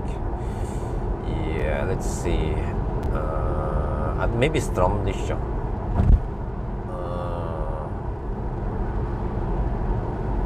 Okay. 12.5 kilowatt hour left. And then we still have that 4 kilowatt hour buffer, but we're not counting on using any of that. So consumption might be 160 when we end now. But still 160, oof. Think about this. When I did that range test with the Raven and I went over 600 kilometers, the Raven averaged 140, was it 145, 140? Or something around there, 140-ish. This one 160. Well, maybe the brakes are hanging. Maybe, you see, this is funny. When I say, oh, it's consumption 160, nobody questions that. Because, oh, of course, it's Tesla, yeah, no problem. But if let's say an Ioniq was averaging 160 or even 150, they'd be like, oh, there must be something wrong with that Ioniq. Or there must be something wrong with that Taycan, because it's not supposed to be that high.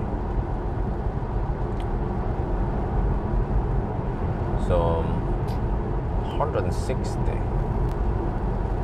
Well, not 150. It's a bummer.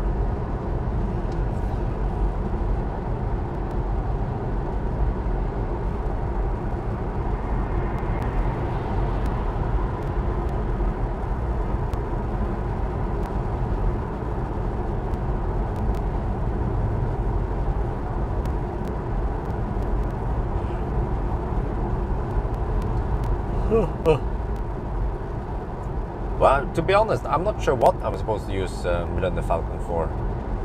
I used him on some trip. Yeah, I went on a trip to see that self-driving race car. I used Millennium Falcon, and it felt a bit cumbersome. Felt like I was wasting time charging long. So I guess the Millennium Falcon should roughly the farthest I would go, preferably even shorter than that. Let's say somewhere between 200 and 400 kilometers in one day is what I would consider Millennium Falcon for. The motor is aging. Yeah, maybe there is a slightly increased rolling resistance, or I mean the friction in the drivetrain when everything is starting aging. That could be it. Because I would imagine that the Millennium Falcon will be able to go lower, but maybe that was never the case. I mean, remember, it's a big performance motor, 470 horsepower induction motor.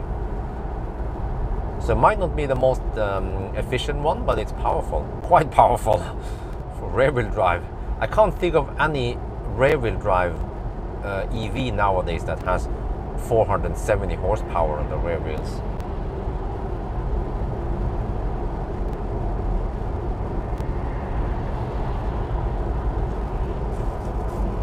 I have to do acceleration test with Millennium Falcon, 90 to 10% acceleration test. But then as for the noise test, I might have to wait because there's something wrong with the window seal on Millennium Falcon. Or I guess I can hold the window seal during the test, but that's kind of clumsy. Well, it's only needed for the 120 test. It's not audible on 90 test at least, or 80 test. No.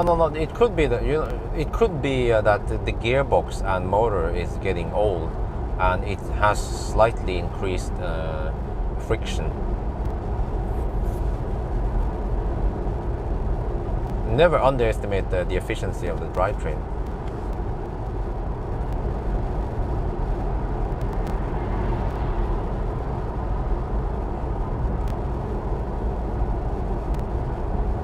That was a BMW 6 Series. Hugging the left lane again. Guys, again, just look. BMW hugging the left lane. That guy goes over to the right lane. Okay.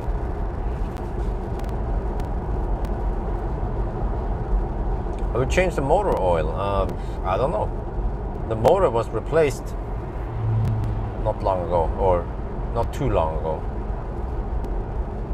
So there is no motor noise here yet, at least. The grinding noise is not here. It was before, back in the days, but the motor is running quite smooth right now. Let's hope it stays like that. Let's hope they fix that thing, the whatever they call it. Okay, let me see. I have to pay attention here. I have to look at kilowatt hour. 11 kilowatt hour left, 160. It's kind of hard to estimate range based on what is the heck? What is typical based on here? Typical range. Oh, okay. Typical is more pessimistic, I guess. Let me see. 11 kilowatt hour divided by 58 kilometers. So typical seems to be 189. Huh, is that a coincidence?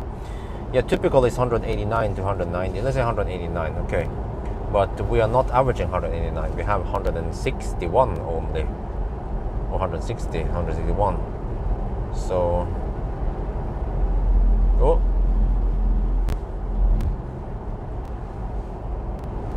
I have 67 kilometers range left, but we are only 16 kilometers away from Nebene, so it's still too early to turn around. 60. Yeah, okay, I can just count here. We should drive 100. We should drive 400 kilometers total. Motor oil in an EV, yes, correct.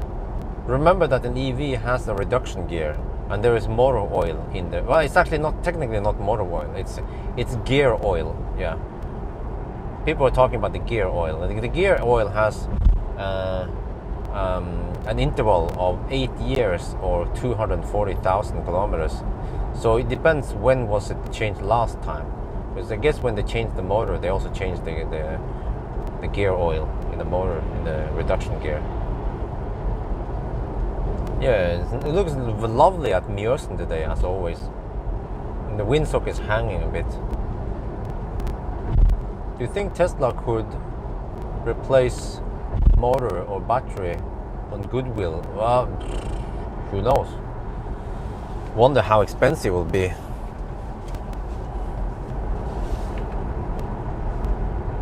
So, would be interesting to see, but on the other hand, this is not the only car that has lots of mileage. But I mean, there's no chance I'm going back to driving Millennium Falcon a lot again. The same for Optimus Prime. So it's like a dilemma here, because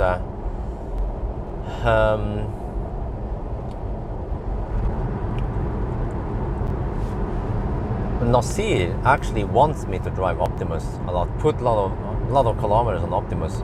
But when do I have time to drive him? I don't have time to drive Optimus.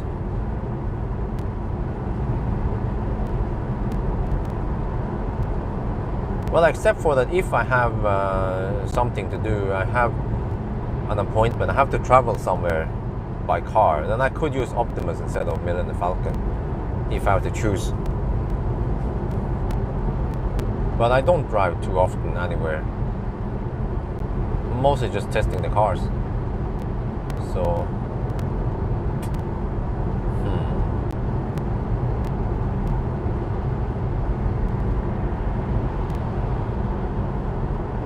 so that's kind of the dilemma now. Like, what am I supposed to do with Millennium Falcon? I bought him, yeah, okay, fine. And then after I've done all the tests, then what? So but sometimes I need Optimus. Oh, I mean, sometimes I need Millennium Falcon for the studio and for shuttle service, and sometimes I need Optimus for pulling trailer. Like I'm planning on using Optimus to move the house next. I mean, to move all the stuff next year and use the trailer. Nimberton, no. To be honest, I don't have time for that. You have no idea how big of a time sink Nimber task are, and I'm even more busy nowadays than I was before, so ain't gonna happen. I don't have time for Nimber task or Nimber trips. It's way too time consuming. You have no idea.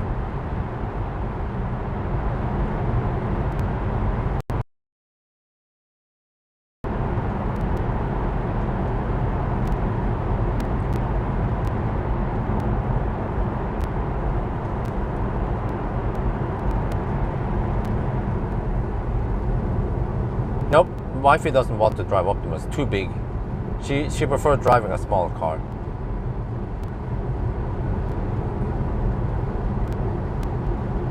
What do you mean use MF for rewarding? What kind of reward? Do you mean a giveaway? Just give away Millennium Falcon? Like I said, I need Millennium Falcon as a studio. So best deal would be for Millennium Falcon to just be ready for when I need to use the studio. It's not like you can pick and choose the task for Nimber. Well, you can. I mean, you can pick, of course. But it depends whether you get it or not.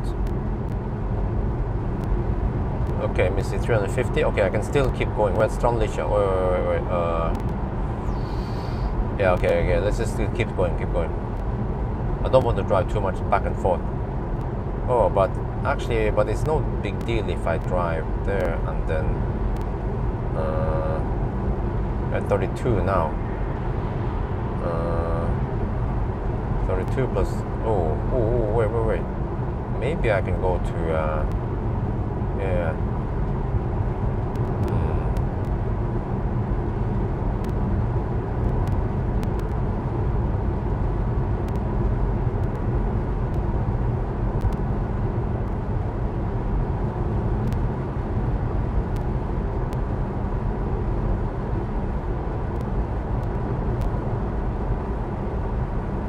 Okay. Wait. I think I just need to break that magic 500, that 400 kilometer mark.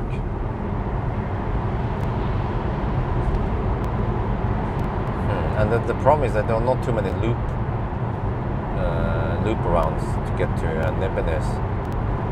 Okay, I have to turn around here, Strandlisha, and then do some back and forth. Well, not back and forth, but do a little bit. Maybe we'll see. For borrowing it to, it's called lending it to followers. You borrow something, but you lend it to someone. Yeah, I thought about that, but then the dilemma is that I also need Millennium Falcon. So by the end of the day, I think I will just keep him, I guess, and just do, I don't know, not sure what to do. But the one thing I noticed is that Millennium Falcon is quite easy to drive around town. The only problem is that I need to pick up the keys for him. But I actually prefer driving Millennium Falcon to do local errands rather than one of the press cars, because of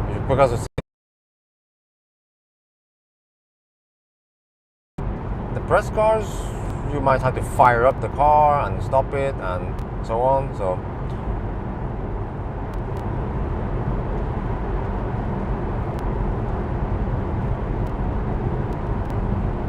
But then what about Optimus Prime then?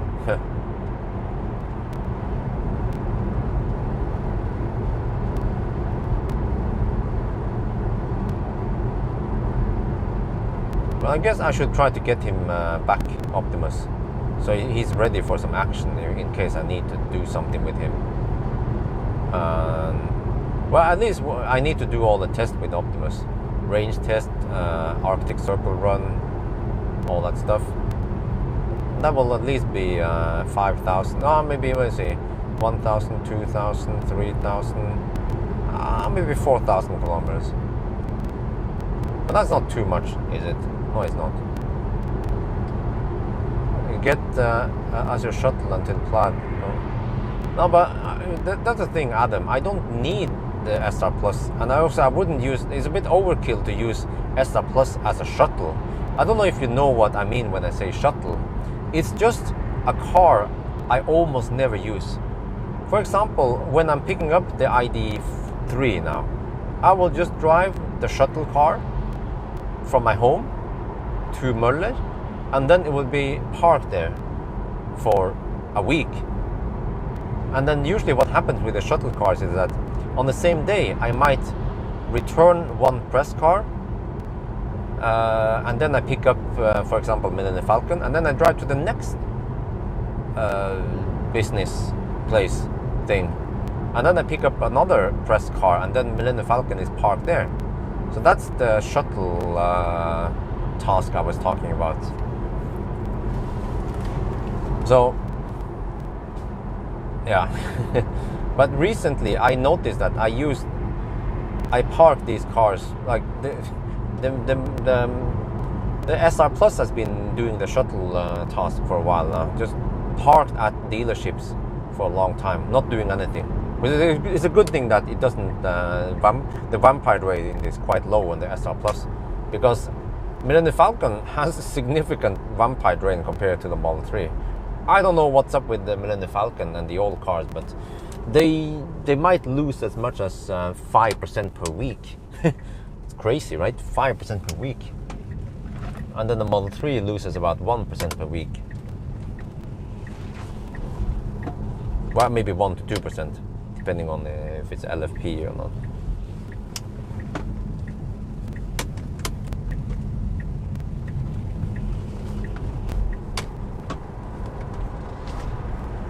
Nope, not the Think. Think is a bad idea. I used to Think, and I'm sure now that the Think is not fit for the task. Definitely not fit for the task.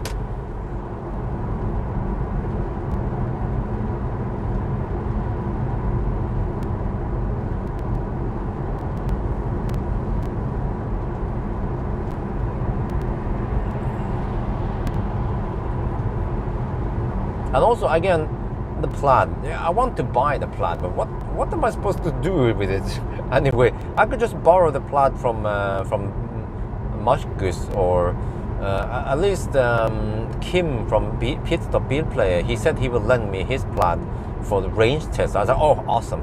So if I can do the range test with that car, done.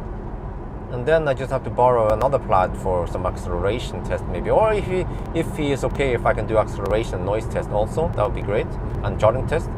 And I finish at least those tests. And then I can borrow another Plaid for 1,000 kilometer challenge. But then with 1,000 kilometer challenge, I want to use long range instead, not the Plaid. Cybertruck? Who knows? We don't even know if it will come to Europe because it's too big. It's not going to be allowed. Use a Leaf to show. Yeah, exactly. I borrowed the Leaf because Millennium Falcon was kind of semi-stuck at Bilexperten Nasir. They were waiting for some parts, or I don't remember. It was, yeah, some suspension problem. But fortunately now the suspension problem is fixed. Also seems like the AC problem has been fixed. AC is running smoothly. So I used the Leaf. I have to say, the Leaf, it's also a bad experience. I mean, it worked, but it wasn't ideal. So if I want to have some kind of shuttle car, it should be minimum Ionic. Ionic would be perfect for shuttle car. Except for that, I don't know what happens if I park Ionic too long. Will the 12 volt die? That would be a freaking nasty disaster. Fit and finish, borrow it, huh? What? Did you forget? So, did you forget the punctuation somewhere?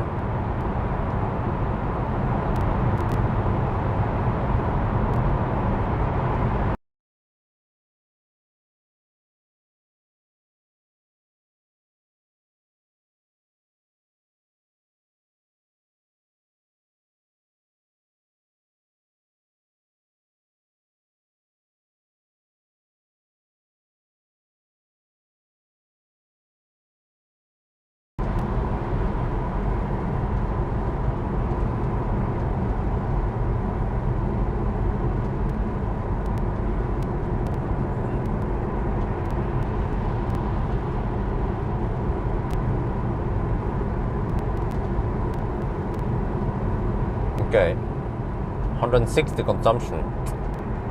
It's not dropping below it. 7.5 kilowatt hour left. 58.4 kilowatt hour used. Oh, every watt hour counts right now for degradation. So far it seems like 60. Oh, it's sometimes it could look like we get 66 kilowatt hour. It's hovering right around there, 65, 66, 65.9 or 66 kilowatt hour. There, 65.9.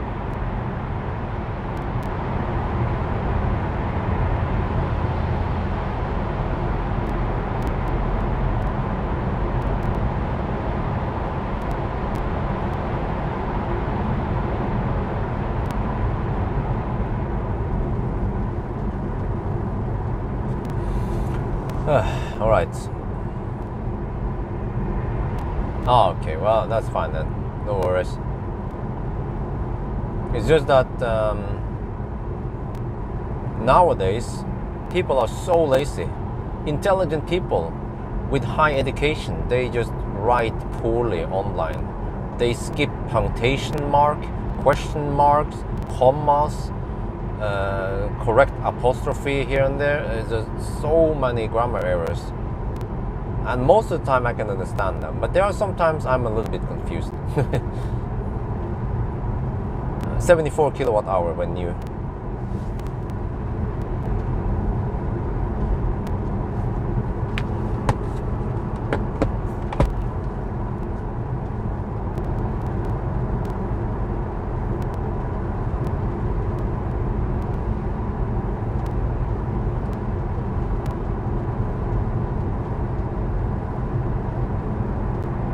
Punctuation, okay, my bad. I almost never use that word, by the way. But thank you for correcting me. So it's punctuation, right?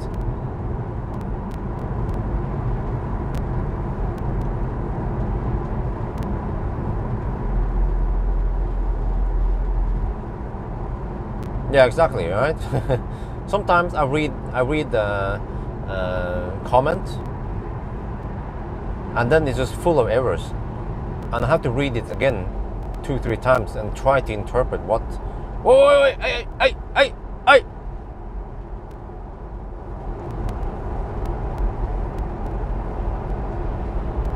Red court.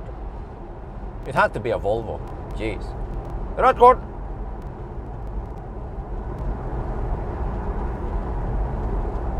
Yeah, that was the 4th one today that we just happened to see speeding with a trailer.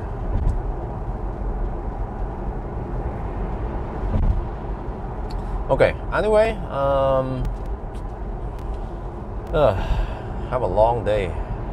Didn't expect it to be that long, but the charging took some time. The high-speed test went smooth. And this one, yeah, okay. So now we know, finally. I've been waiting for this test for a long time now to see how far can it actually go and how much juice do we have. How high is the degradation. I think in the video when I had COVID, I said that I estimated it to be 12%, but by the end of the day now, turns out that it's only 11%.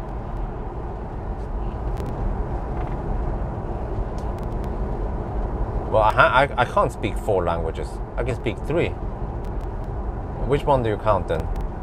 Do you count German as one language? I can speak Norwegian, English, and Thai fluently.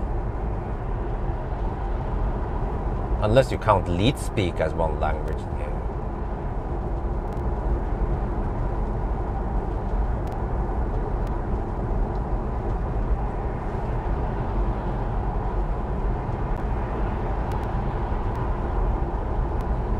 Left lane huggers. Look at that. Oh, they change lanes so slow. I don't understand why Norwegians change lanes so late. They wait 10 seconds before they go back to the right lane. Tulletysk, yeah. Well, I know a few words of German, but I don't count it as I know German. I cannot have a conversation with a German, you know. And also not French. Okay, but we're getting close to the end now. 6 kilowatt hour left usable. Okay, 59.9 kilowatt hour spent. Oh, it's quite close now. Most likely we'll get close to 66 kilowatt hour. That is amazing. But this car has done roughly 1/3 DC charging and 2/3 AC charging. Huh. Well, yeah, what happened really? Huh. Because MC Hammer was DC I had versus AC. Yeah, 66 kilowatt hours. So we went from 74 to 66 kilowatt hour in 7 years. This battery is 7 years old, and it lost only 11% capacity. That's freaking awesome. That is awesome. Should make some great headlines, this test here.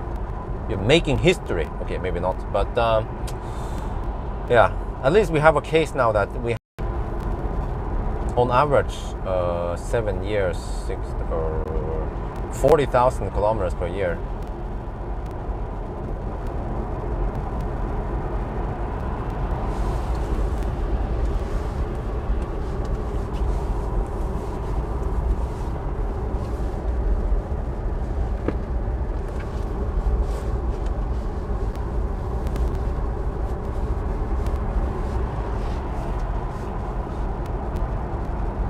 Are we back? Are we back? I think so. So, ooh, the supercharger is getting cleared up again. 29 stalls available, or 28 or 29. Okay, we have done 377 kilometers. No, listen, not 13.2%. Listen, it's 11%. Just check your math again. We have only 11% degradation, not 13.2. I would like to know how you...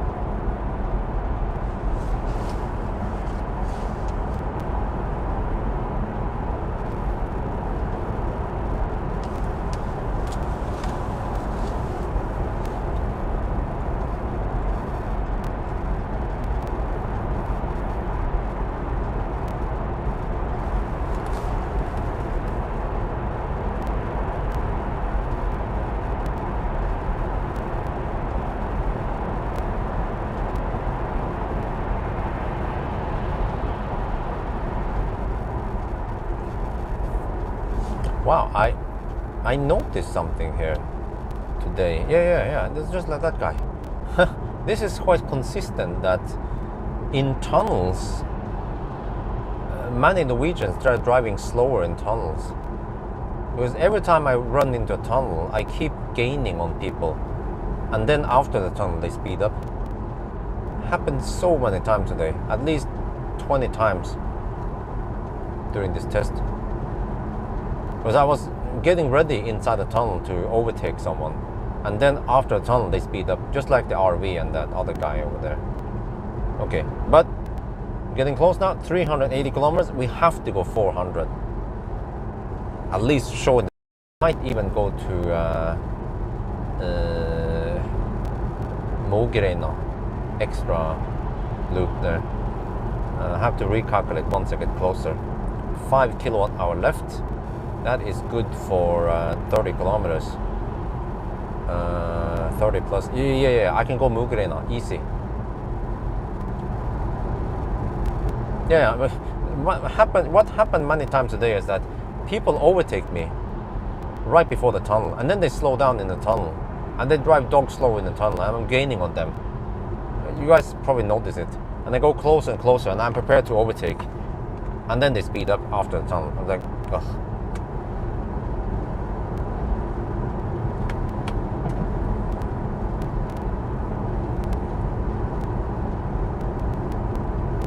Wow, seems like this windscreen is ready for replacement soon. Just full of rock chips. Nope, not drive below zero. Bad idea.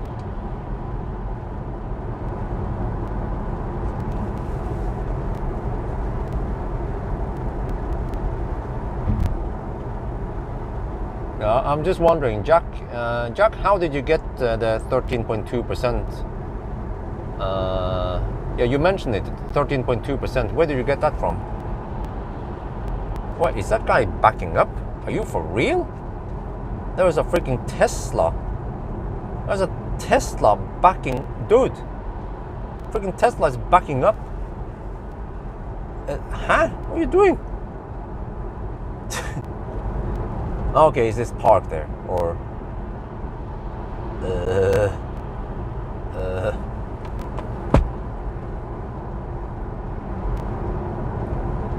No, we will not drive below zero. I get lots of crazy ideas in the chat all the time, but we will not drive below zero. We are measuring to 0%. 76. 1 minus 66. 1 minus x 66%. Huh? What? What is it? What is it typing? I have to read it so many times.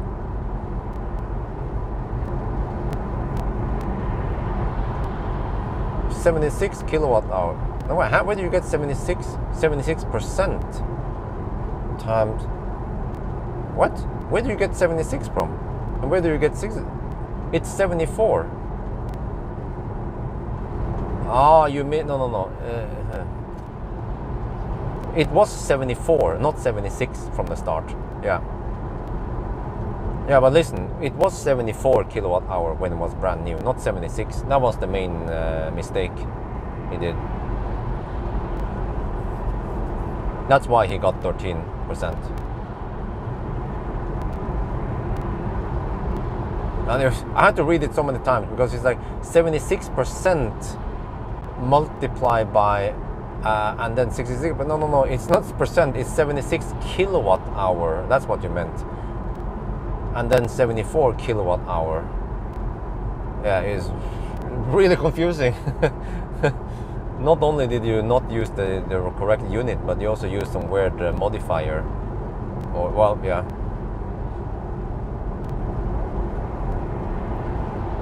Exactly, that's what I've been saying for the last few hours now. I've been talking about 12%, and now in lately I've been talking about 11% degradation. Wildcard for unit. Okay, I didn't know that. Huh? No, but if you type it like that, then that's really confusing. But I never seen a calculation where you use percentage as a wildcard like that. I haven't seen it before. Usually when you have a calculation like that and you say 50%, that actually means 0.05. I mean it means half. If you say 66%, it means 0.66. I guess it's because you're lazy, you don't want to type kilowatt hour, or maybe you're not sure if it's kilowatt or kilowatt hour.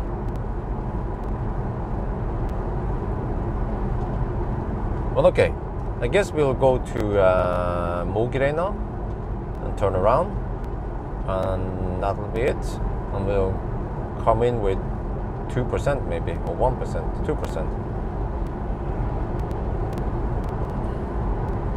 I already did high-speed test. It was 218 consumption. Did it earlier this morning before you joined, I guess. So let's see then. Oh, and then I had to plug in. Yeah, first thing I do, plug it in, start talking.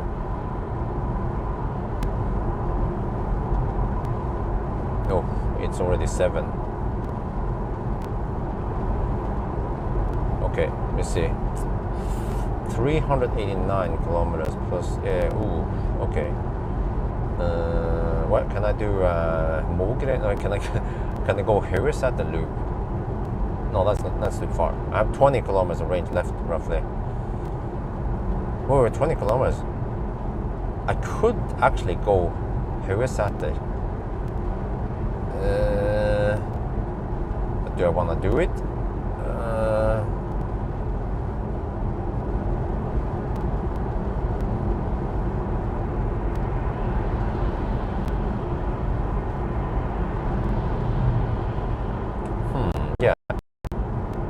Yeah, I could go Hyrysat. Hyrysat is just 15 kilometer extra, and I have downhill also. Oh,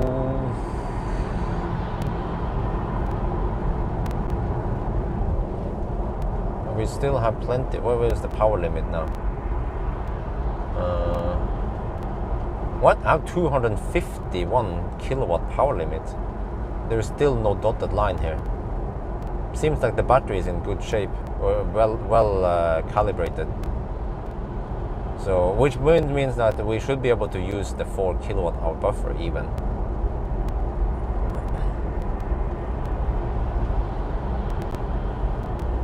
Yeah. Wait. Oh, I forgot we can't do the... No, I forgot. I was counting towards Dal. Yeah. Okay, no, let's turn around here, yeah. No, I was counting towards Dal, but I forgot that we have to go to Nebbenes, so we can't do Haugesæter. That would be too far.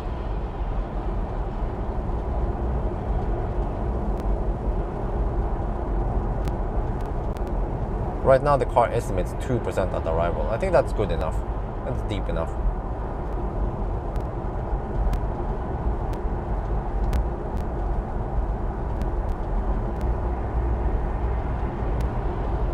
Yeah, 3.3 kilowatt hour left.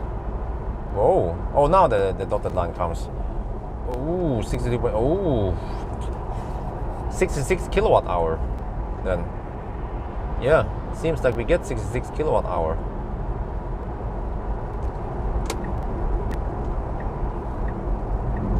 I did not expect that, because I thought we would lose some when we discharge, but apparently not. But other times I've seen it. It was with the Model 3. Yeah, I remember with the Model 3.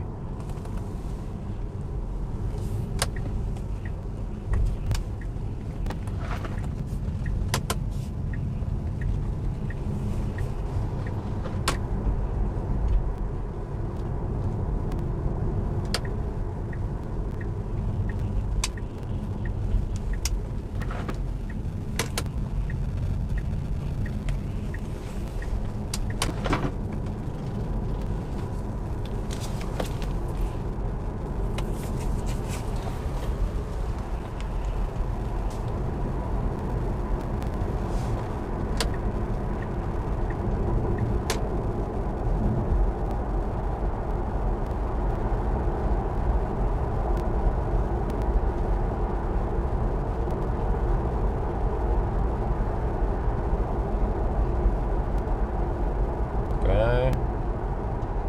4.4% left. Still 160 consumption. Not too shabby, right? Yeah, we can go more than 400 kilometers. Ooh, where we can go a little bit more than 400. 395 now. Maybe 410 best case. That's not too bad for a 7-year-old battery.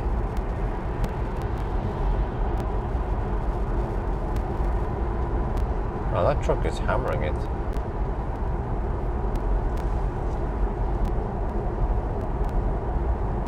Four hours and 21 minutes. Ugh, it's a long ass test.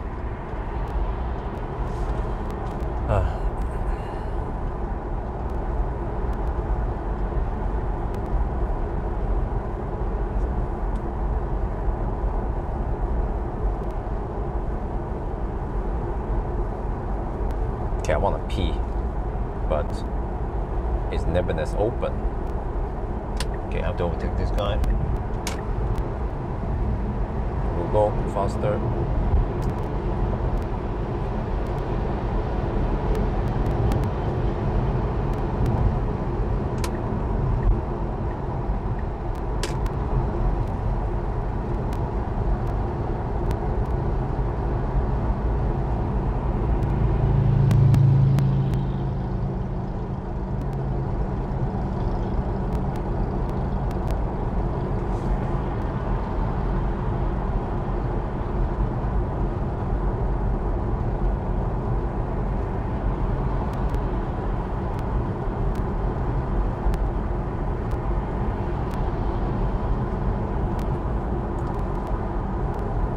The turn signal stock is fine, no problem.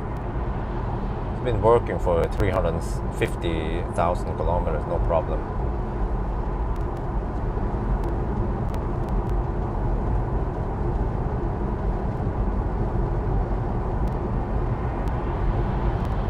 No. It's always been like this. There's nothing wrong with it. It's just that you haven't tried the old cars. The old cars sound like this.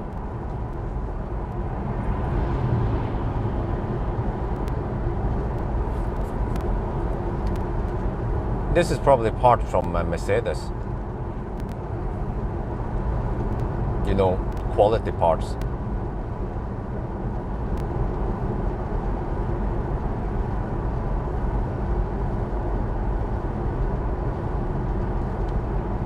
Right, 2.9% left. Oh, close enough. Get a little bit of power limit, but still fine.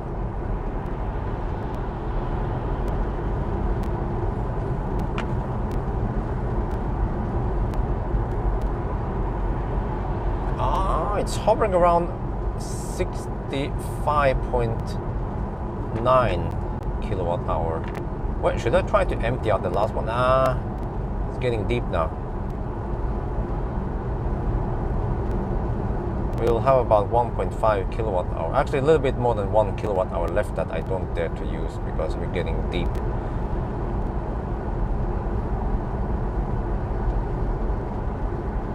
But I could do one Høversæter loop maybe, but it's kind of too late now. Not the Høversæter, I could do one Mogrena loop before I went here. There's not too many shorter loops around Nebbenes.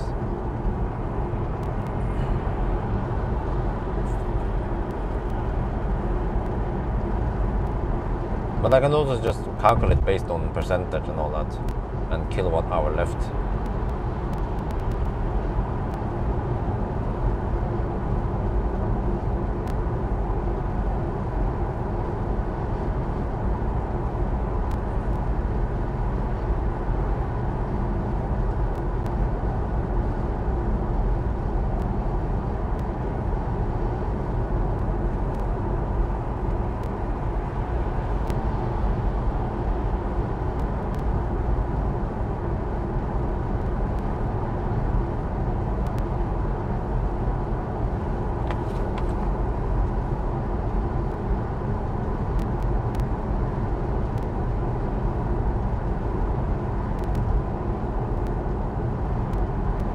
.4% left.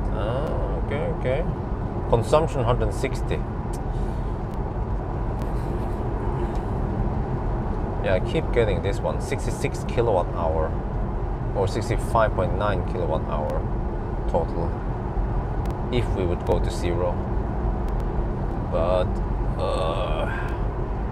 yeah, now I have about 8 kilometers left of range.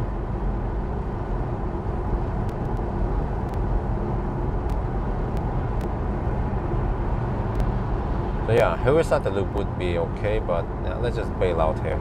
2% left now. It's close enough. So look at the numbers and we can calculate based on it.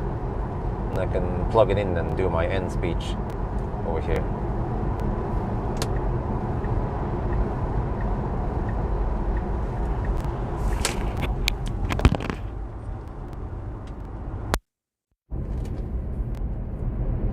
Oh, 1.8% left, okay. Even deeper.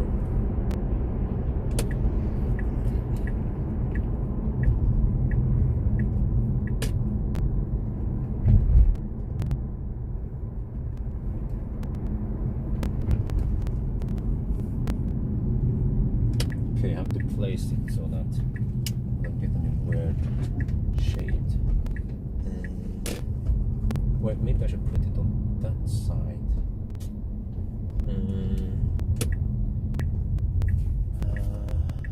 I guess over here.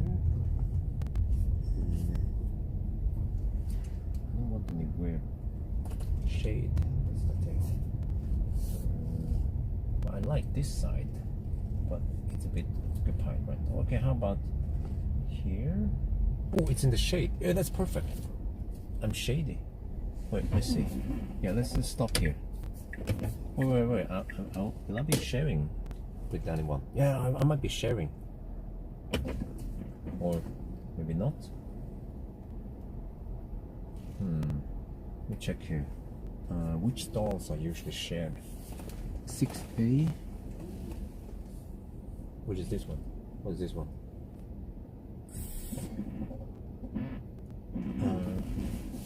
6A. I don't remember which one I shared. Let me record the data first.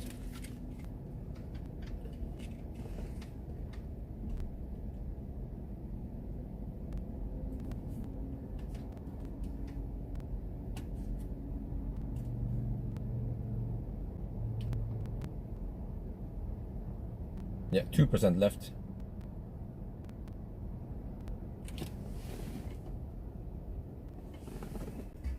$1.3 kilowatt hour left.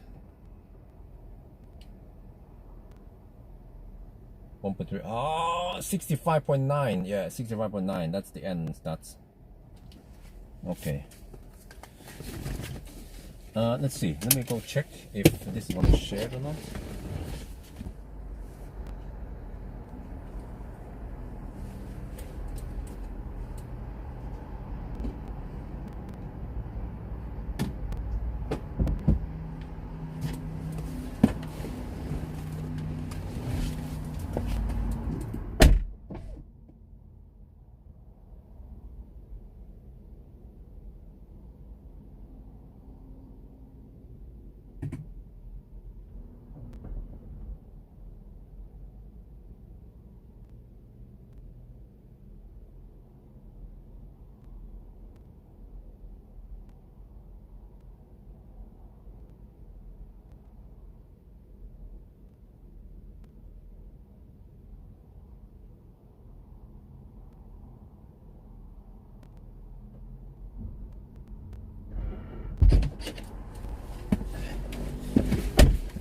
Oh, you guys are about to miss this.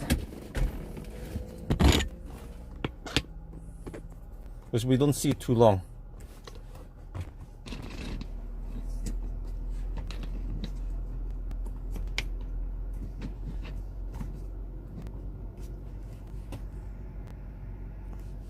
You see, it was peaking at 120, 125 even. Well, this is the reality of a Millennium Falcon, is that it charges slow.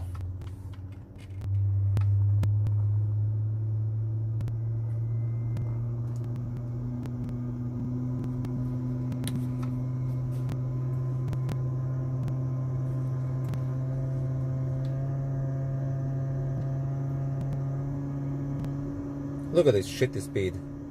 How am I supposed to even match the Taycan or Mustang with this speed? And then the cooling goes crazy, kind of. It's quite noisy, and we are charging slow. So there is no way.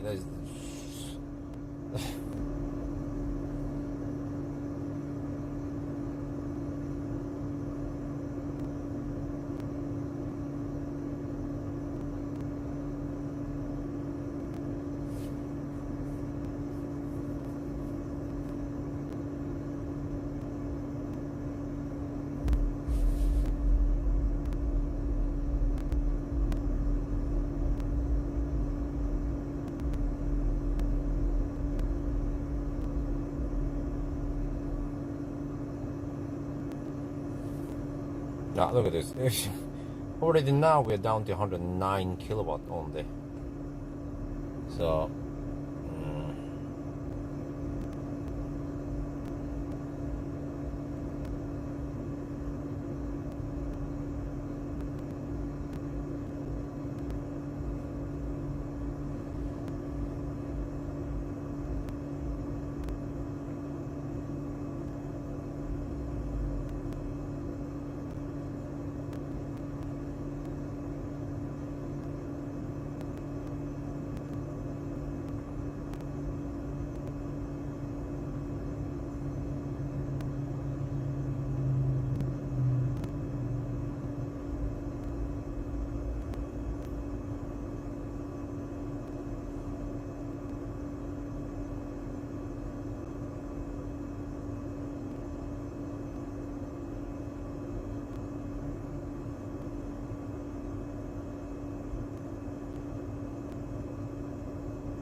What? Look at that speed. The fox? You see? You see what I mean?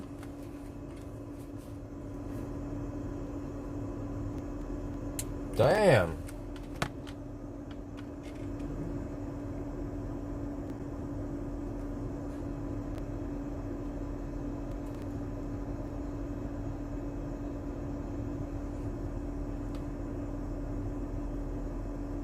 Shit. I wonder if the battery is too hot because I've been using range mode, which then keeps the battery warmer.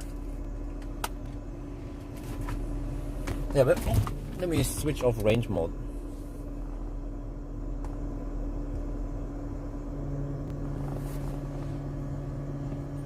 Shit, look at that. No, I can't use Millennium Falcon tomorrow. It's gonna be a freaking big disaster. Because also, I think there might be something wrong with the Millennium Falcon. The compressor for battery cooling might be semi kaput, or yeah, I don't know really. So because he wasn't charging this slow when I pick it up, so I suspect there might be some problem with the cooling. Seems like, yeah, it's at 43 degrees now.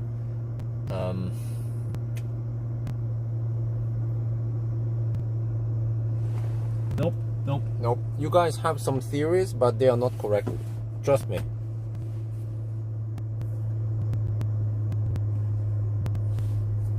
It's not right. No, it's incorrect. I'm not sharing stall with anyone. I already checked it before I plugged in, and I can see out of the window. You guys, you see here, we're not sharing stall with anyone.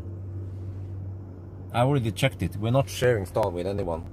This is purely controlled by the car, unfortunately. Yeah, I think it's the same compressor. Or is it? I'm not sure how that stuff works.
Yeah, 70 kilowatts. That's the name of the game. So, but I still wonder if there's something wrong with wait. Shit. You're right, I was wrong. Someone else plugged in next to me. I just realized, is that Model X? I'm sharing stall with that Model X.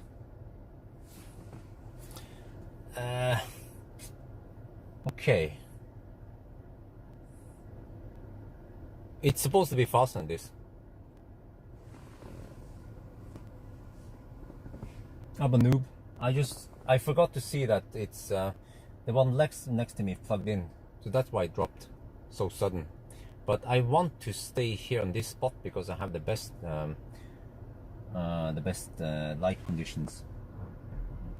Well, it's actually very confusing how each stall has been configured. Yeah. Wait. Huh? Yeah, it's quite confusing how they are.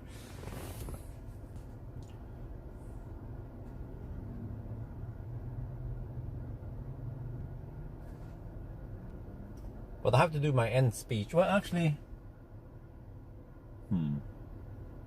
yeah, in the shade here, it's perfect in the shade. Let's do my end speech.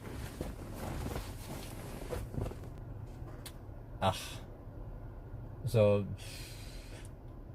well, I'm not sure where if I can locate the spot where it's not shared, the non-shared spot where it is, but it's just perfect here for the speech part because of the light. Okay, so it was actually around 19 degrees today on the highest on this one, and then 160 watt-hour per kilometer, and then we had, oh shit, I have to look at it. I have to look at my notes here. How many kilowatt hour? We spent 64.6, and we had 1.3 left. 65. Yeah, see, 65.9. 65. Oh shit. 65.9 kilowatt hour total, and then 74 kilowatt hour new, and that means 11%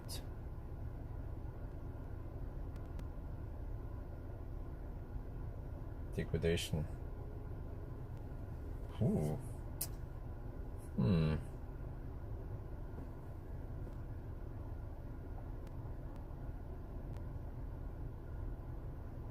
Why not use Stella? It's a car for sure. What, you mean Stellantis? Or how? What are you talking about? Stay here for now. Well, that's the thing. I mean, I could charge faster if I moved. I actually want to know how fast I could charge at. So I guess we could go. Well, where can we test it? But whatever. We'll find out some other day, I guess, but not today, son. So we were peaking at 100 something kilowatt. Maybe if I just do a quick end, but wow, this goes so slow. Let's just do a quick one now. Maybe turn off the autocrit for now. It's too noisy. Move stall. Nope, not yet. Sorry, Mac.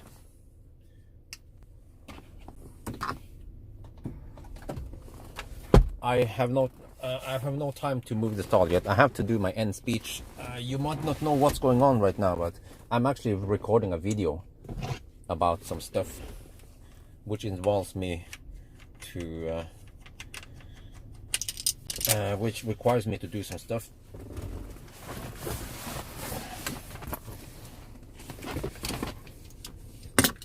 So I will blindly ignore that request, of course,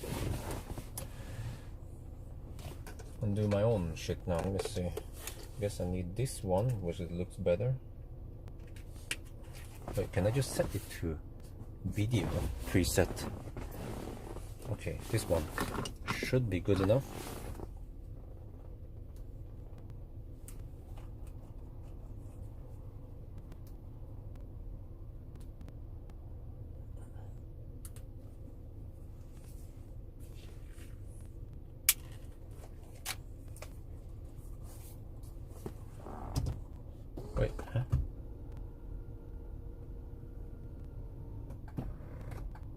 that's the weirdest ever. Huh. Okay, whatever.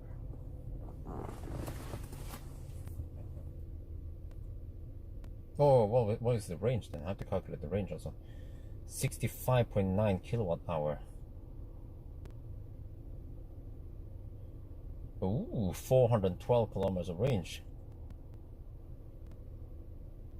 And then for the other one, 65.9, 218.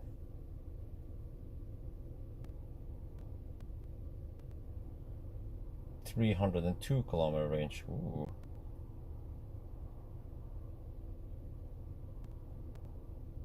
Okay, I have the number. Wait, check it. Should check if I have audio. Okay, we're good. Record.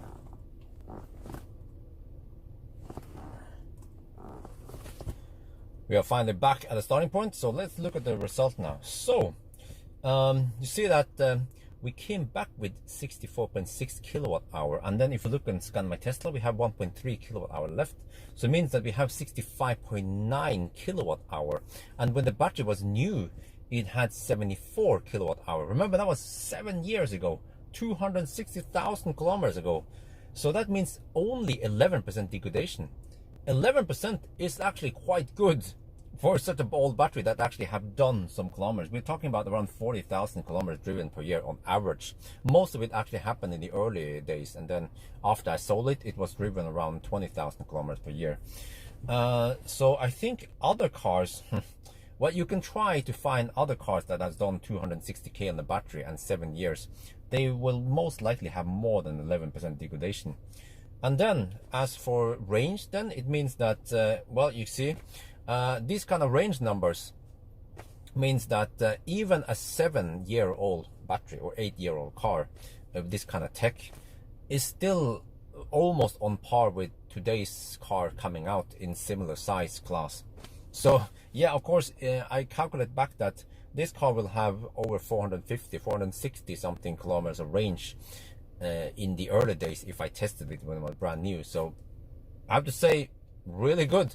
Of course, the one problem with the Falcon here, this car, is that it charges slow. Well, we get that speed for not too long, and then it throttles semi-early. So that's the downside with this battery. So, but other than that, I guess it's an okay car. I'm just missing some adaptive cruise control and autopilot in this one. But yeah. So anyway, I think that's going to be it for now. I hope you guys enjoyed this video. As always, thank you for watching, and talk to you later.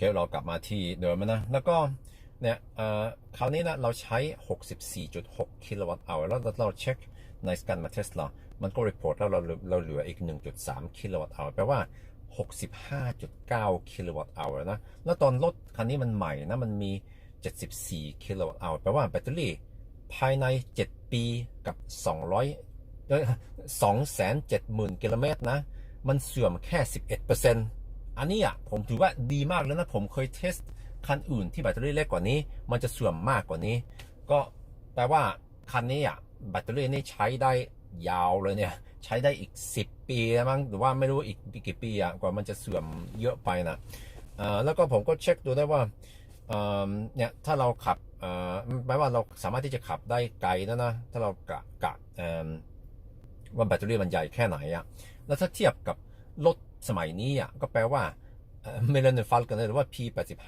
นี่นะมันยังขับได้หรือว่าวิ่งได้ไกลเลยนะเท่ากับรถที่มันใหม่กว่าตั้ง 7-8 ปีเลยอ่ะก็แปลว่า Tesla ตอนเขาสร้างคันนี้ตั้งนานแล้วว่ะเขาก็ต้องดีไซน์ดีมันวิ่งได้ไกลแล้วก็แบตเตอรี่ก็เสื่อมน้อยก็ถ้าเทียบกับรถวันนี้มันก็ยังดีมากเลยนะแล้วก็ไม่รู้นะแต่ว่ามันมีข้อเสียหนึ่งคือตอนมันชาร์จช้าหน่อยมันจะเริ่มที่ประมาณ120 กิโลวัตต์แล้วมันก็เริ่มลดลงแล้วก็นั่นน่ะมันก็ไม่ค่อยเร็วเท่ารถ Tesla หรือว่าคันอื่นสมัยนี้อันนี้เป็นข้อเสียแต่ว่าอันนี้มันเป็นแค่ที่มันเป็นปัญหากับแบตเตอรี่แพ็คนี้หลังจากนี้ถ้าเป็น90แพ็คของ Optimus Prime นั่น90 กิโลวัตต์แพ็คนั่นนี่ชาร์จเร็วนะ140 กิโลวัตต์ตั้งนานเลยก็คันนี้นี่ก็มีข้อเสียบ้างแต่ว่าอย่างน้อยถ้าเราไม่ได้ชาร์จเร็วชาร์จบ่อยไปก็แปลว่า ก็ใช้งานได้ดีอยู่นะ Model S เนี่ย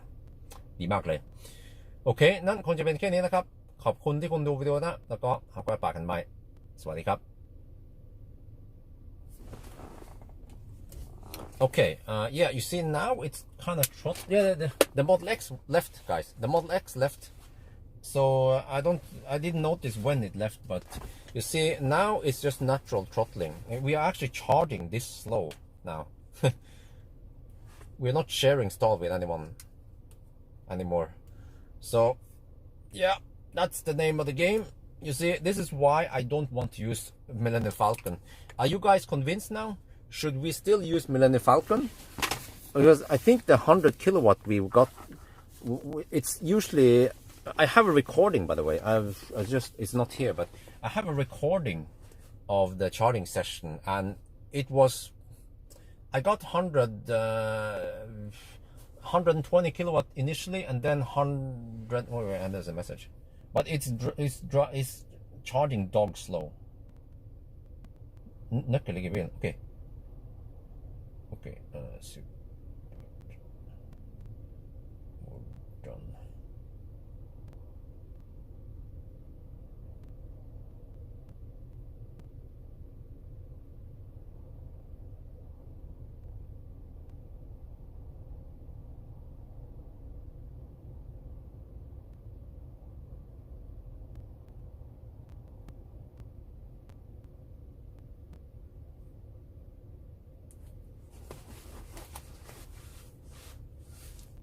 It's not a malfunction.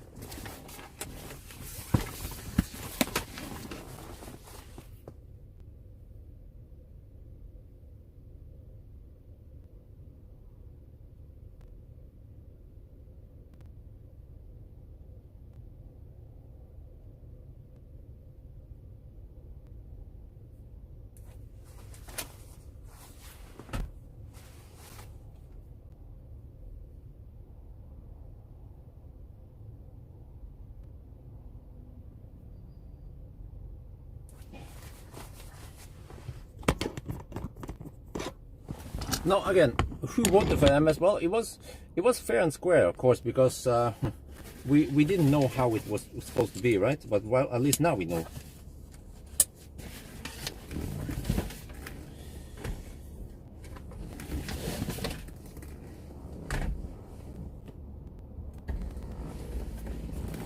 I have to get going. I have so much stuff I need to do. Well, even I consider a Millennium Falcon until I realize how slow it is.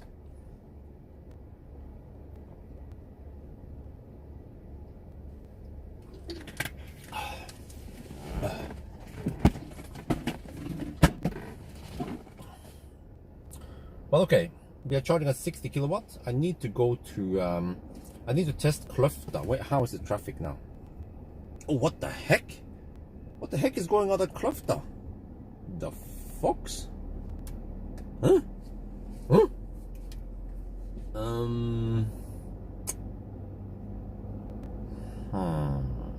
Okay.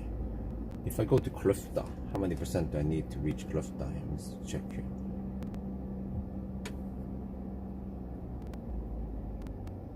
Okay, I need 9% only to go to Kløfta. Well, in that case, maybe I'll just camp it for a little bit longer.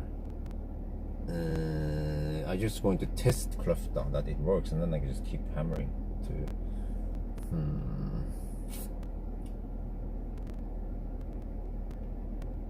Yeah, it's dog slow. Like I've seen it. It's just dog slow. It's ridiculous how slow it is.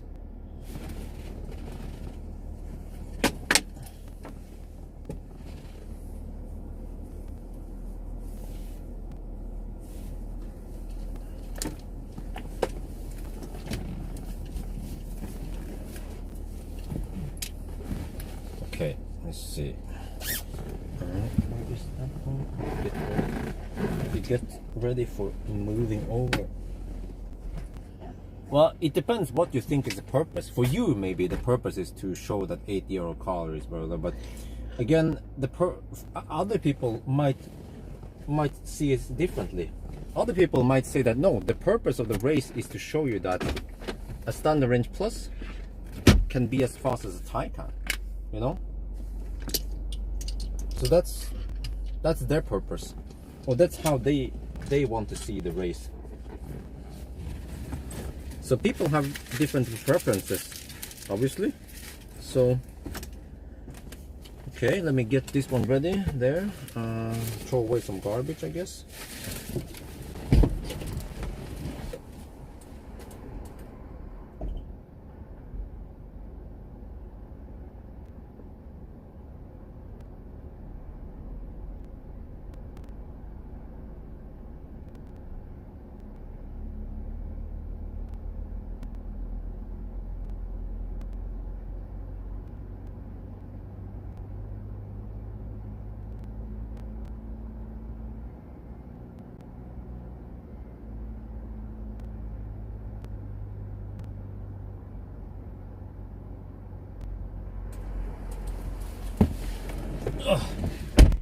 Okay. Let's see. How much do we need and all that? And oof.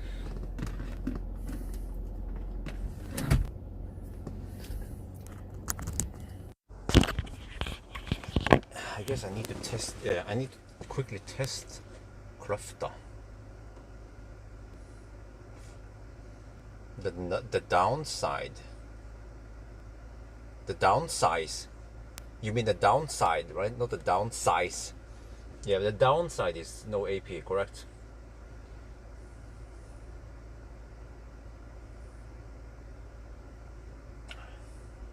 But there is some traffic now. I didn't expect traffic. I didn't expect stau at Kløfta. What the heck is going on there? What is it? Let me check here. Maybe it's just not updated yet.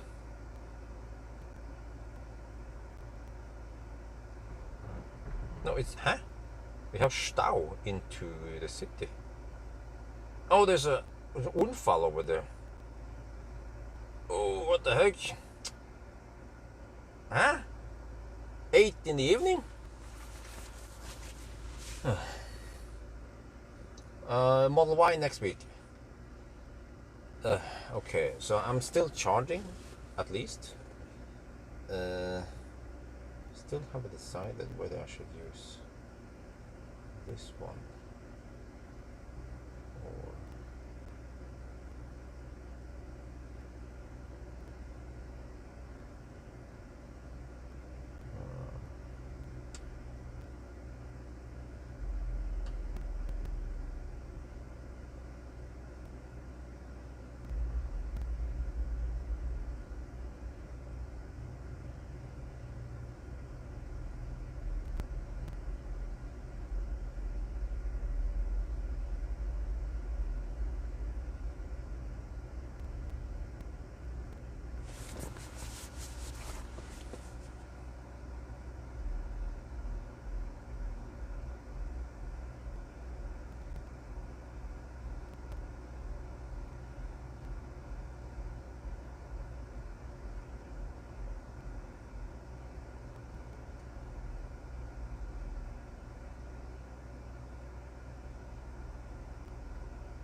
okay.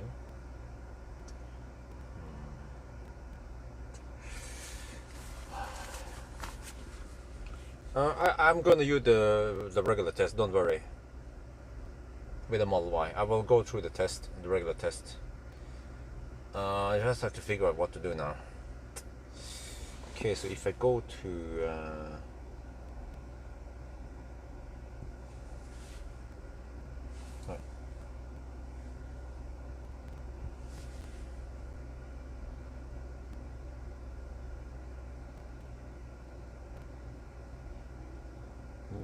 okay, to she, I will have 23% left.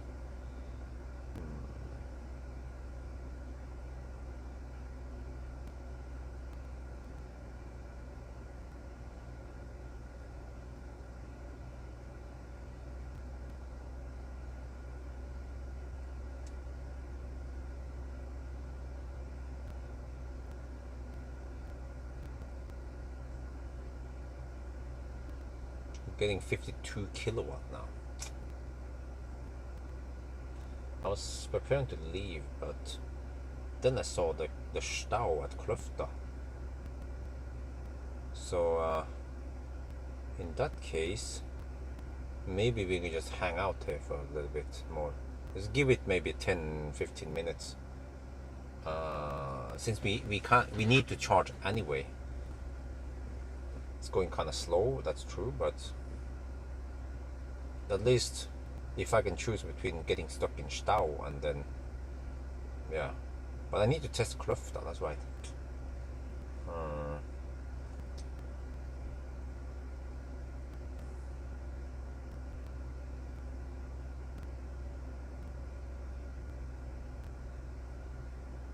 Okay, maybe at least if I can arrive with 50. Oh, man, that means I need 7.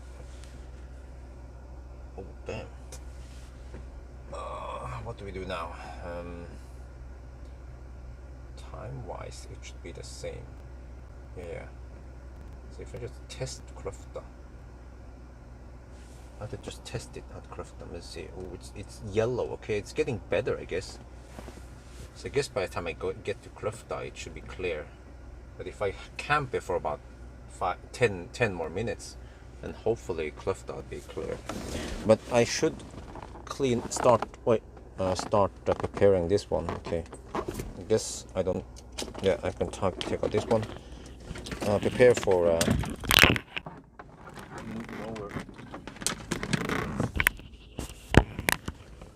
camera stuff. Wait,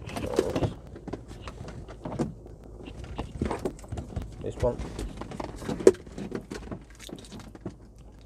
Have to get ready. Guess I can just pack it here.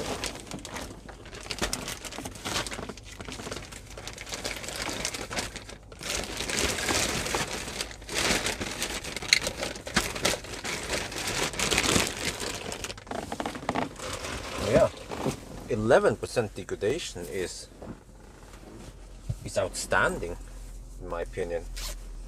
It's really good. Better than I expected.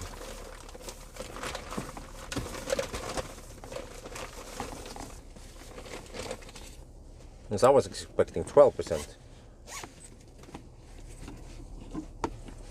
11% after 7 years and lots of driving and charging. Huh. Who would have thought that, right? Okay, let's see. Can we move this one at least? Just like that.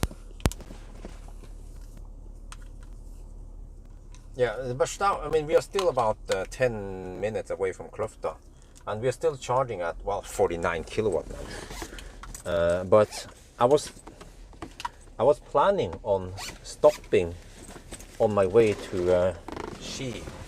But what about?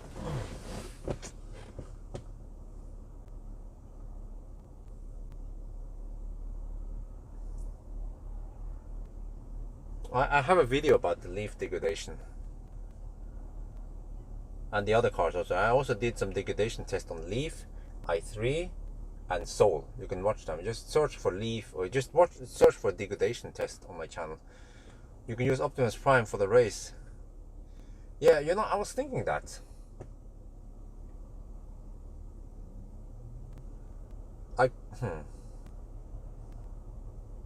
But then, no, I don't see.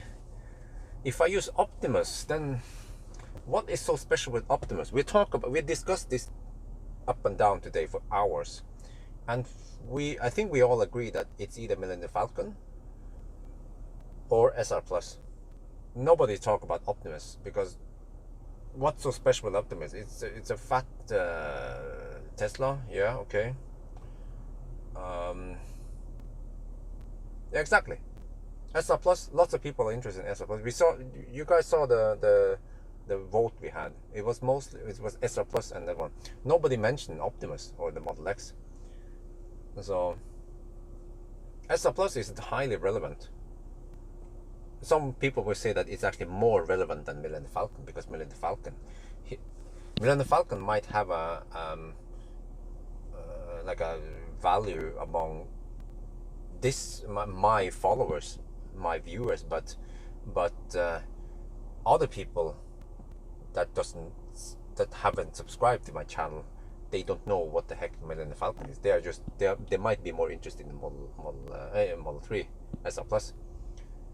So that's why I'm thinking, wait, why is that guy using? He's using CCS adapter. Why would you use a CCS adapter here? We have Type 2. So, 47 kilowatt. Well, it's a bit slow, but it's still faster than taking an extra stop, because I was thinking about stopping at I was thinking about topping up at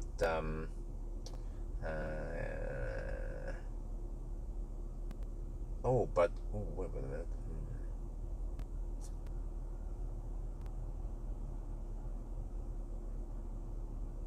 Yeah, good point. Yeah, as a plus.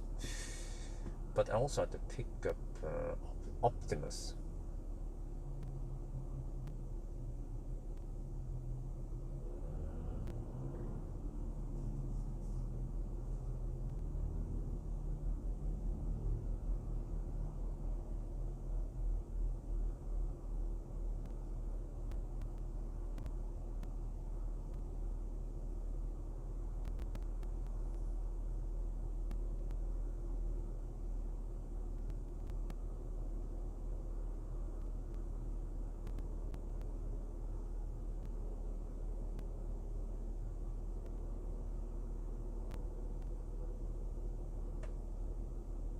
Charging is free.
No, that has nothing to do with it.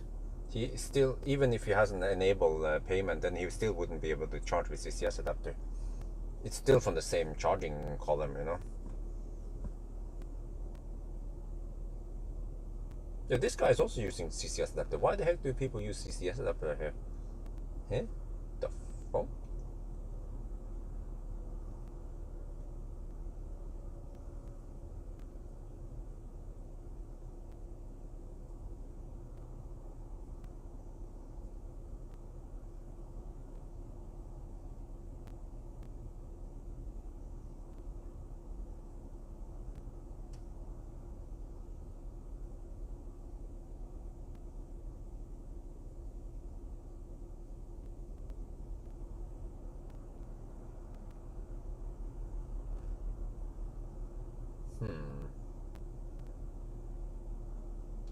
Which car should I use?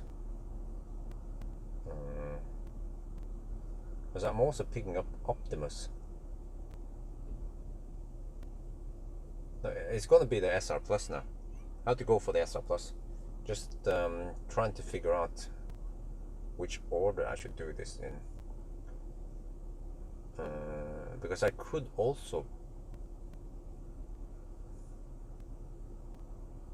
put Optimus at Xi, but I don't know how much battery he has. Yeah, that's the big unknown.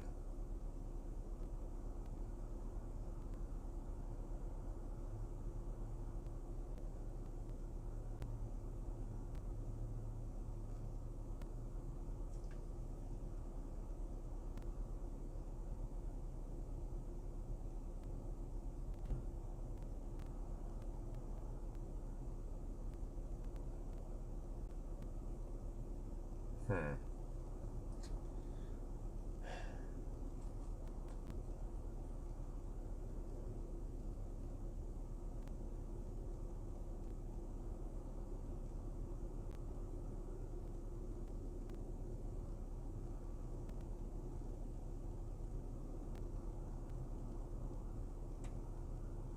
Okay, what happened there? So go there.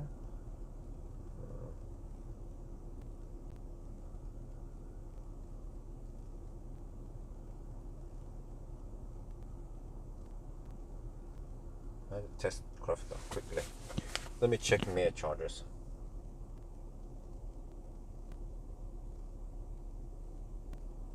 We'll do a quick top up at the mere charger. I have to test Crafter.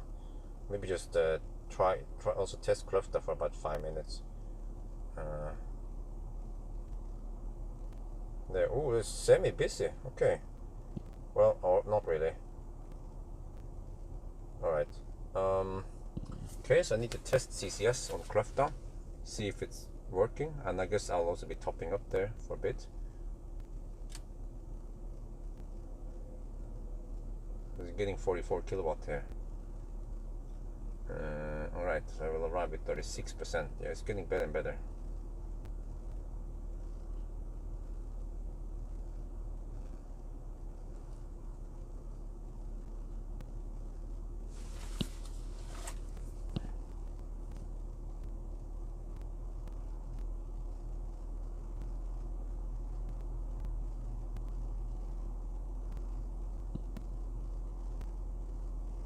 What? Oh.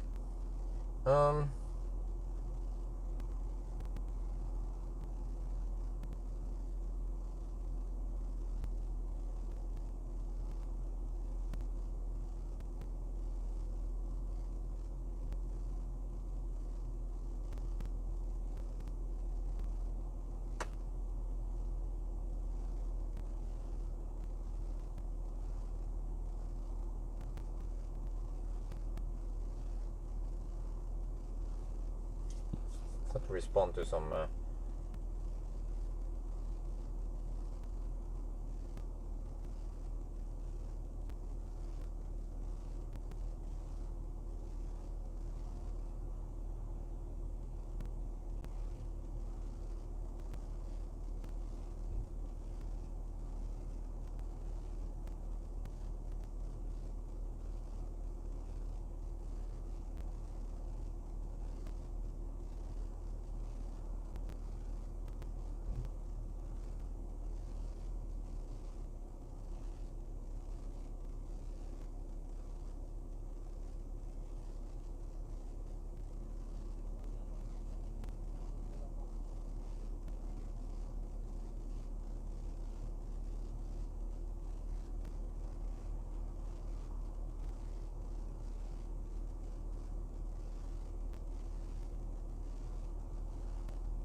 Okay, okay, Ralph's on. Okay, all right.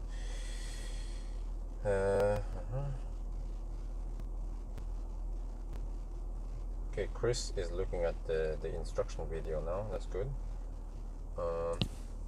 Okay, 42 kilowatt. Right, I think it's time to leave now. 42 kilowatt. We can just top up a little bit more, and let me try to figure out what to do. Go to Crafter, test charging, just hang out there for 5 minutes, just see if the traffic is too bad, and then just hang out there, test it. I mean, test it for a little bit just to see if it bugs or if it works. And I'm getting a little bit more, so now I will arrive at 40% at Forlo. I think that's good enough.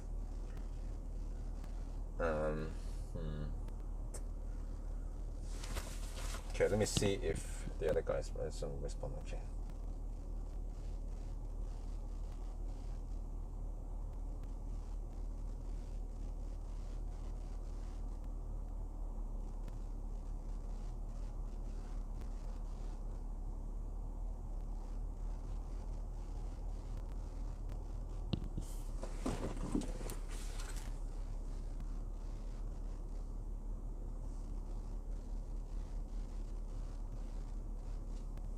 Okay.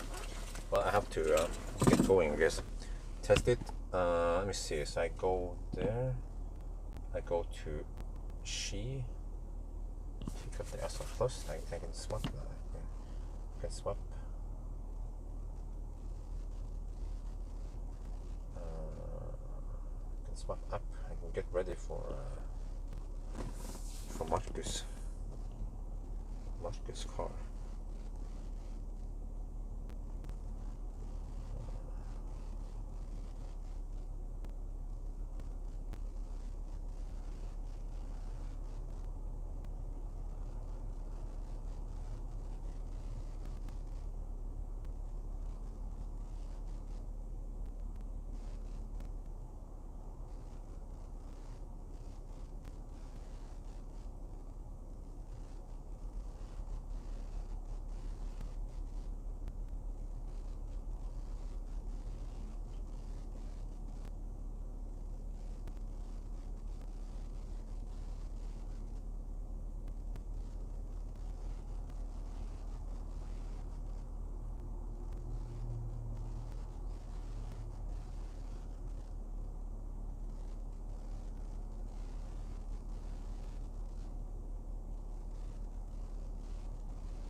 Okay.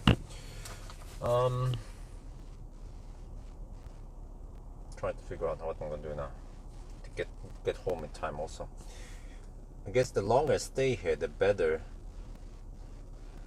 the traffic becomes. But I can also camp at yeah, I should camp at Kløfta maybe for 5 minutes. I just want to test it, see if everything is all right, and then we keep going. So right now we will arrive at 43% at She. That's yeah, okay. That's good enough. I think that's good enough. So even if the battery self-discharges a bit, because the Millennium Falcon might be parked there for a week. Wait, I have a better idea. Maybe I'll just go for Optimus instead.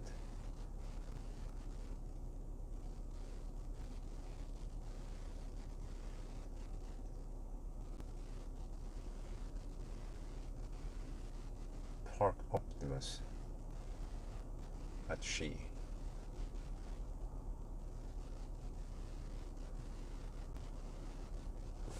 So did Marcus say anything? No. Okay. Yeah, I'm just wondering, maybe that's a better idea.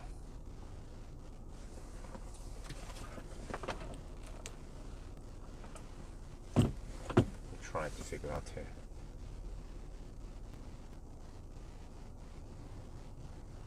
Yeah, because I might need Millennium Falcon as a studio. But no, that's just too much hassle, right? Yeah, whatever. Just trying to figure out what's the best. Okay, I guess we'll just go for Millennium Falcon still.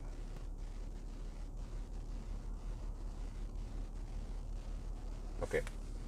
Right, let's get ready. But I'm actually, by the way, guys, I just remember something.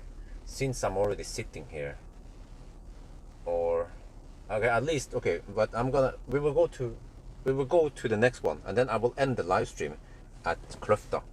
Okay, let's go.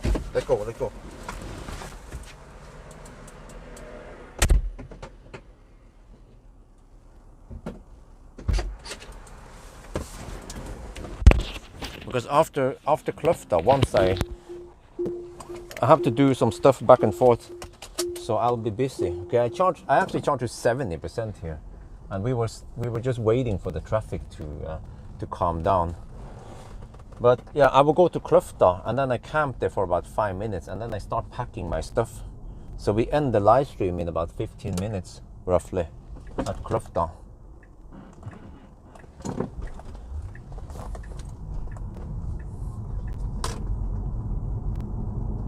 That is the plan. And then from there, I will just be busy driving and changing cars and getting ready for the run tomorrow. But it's going to be SR Plus. After back and forth, it makes more sense to use SR Plus. But this thing here is simply too slow. And again, like I said, I mean, many people, they want to see the old Tesla and see how it keeps up. Well, like I said, we can still do that. We will still go to Arctic Circle with Millennium Falcon, but just alone, not in a race situation. And then I can take it more easy on the way back. I don't have to stress for 2 days with Millennium Falcon.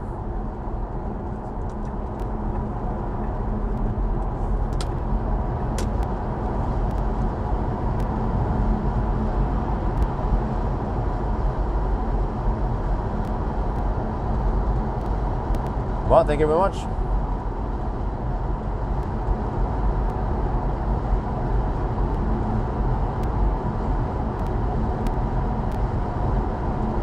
I have to say it's quite busy today on the roads.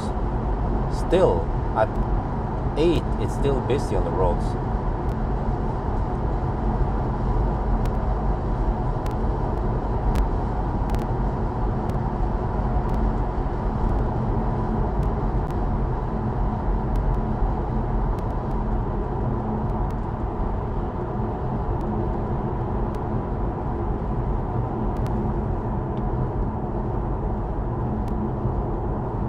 Have 356 kilowatt power. How much is that? 356 kilowatt power available. That's more than 400 horsepower, right? 300 kilowatt is roughly 400 horsepower, and then 56 is another.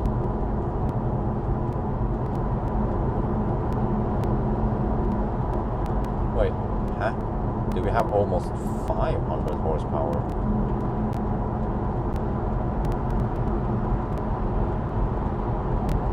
Well, it has been measured 470, right? Wait, is this guy? Okay, guess not.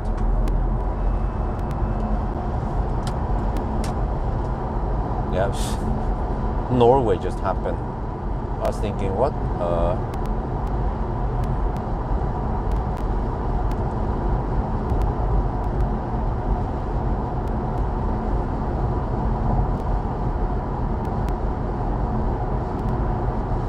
See, I mean, yeah, the car is great for driving, for everything. It's just that it's lacking some adaptive cruise control, but it has great power, great range,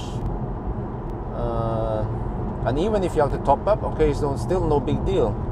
But of course, if you go for a Europe road trip, cross Europe road trip, then it becomes painful. But even if for some reason, if I have to drive from Oslo to Trondheim, it would still be okay-ish, because most likely I need a food break eventually anyway. 477 horsepower, okay, great.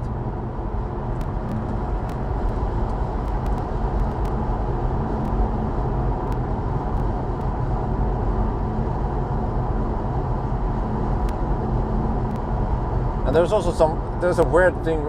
There's some problem with the window seal causing extra noise. It's actually stuff that needs to be fixed with Millennium Falcon still, unfortunately.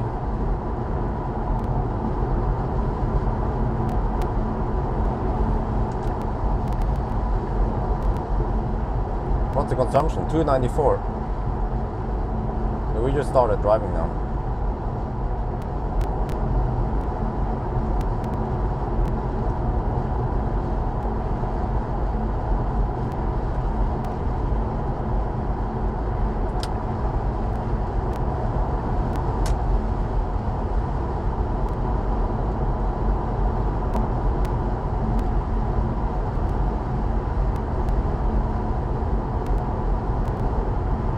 The car is great, and you can even do 300 kilometers on the highway without recharging. 300 kilometers in 120.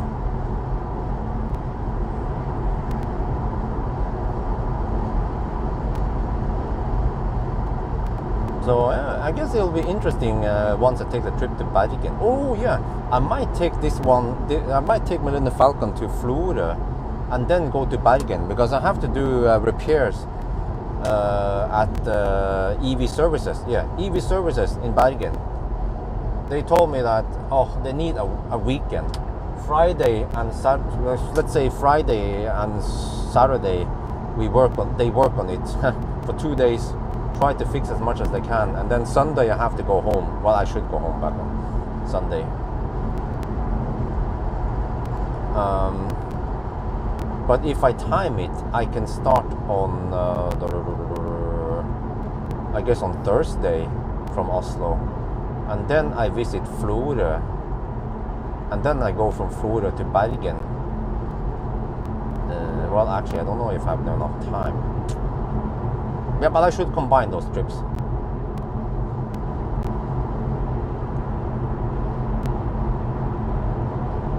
So I don't have to go too much back and forth.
You know what's funny?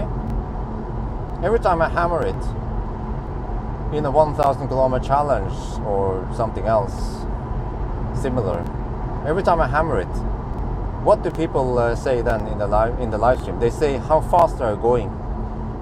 But every time I do 90 tests, they ask me, why are you driving so slow? You never hear. Well, actually, or they also, when I drive slow, they ask me how fast I'm driving. But most of the time, they will ask me, why am I driving so slow in the 90 test? But when I'm going fast like now, never ask me, why are you driving so fast, right? But they say, why are you driving so slow? Yeah, just something I observe over the years.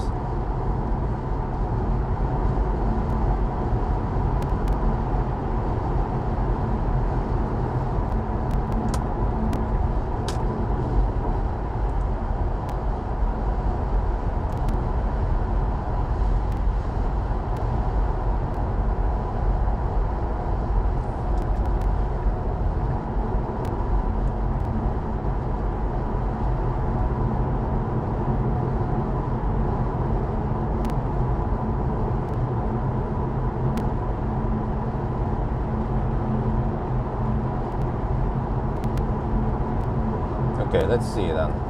Why is the brake light constantly on? Well, it is an L, but there's something wrong with that van. You guys see it? The brake lights are constantly on.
it seems like the traffic around Kløfta has settled now.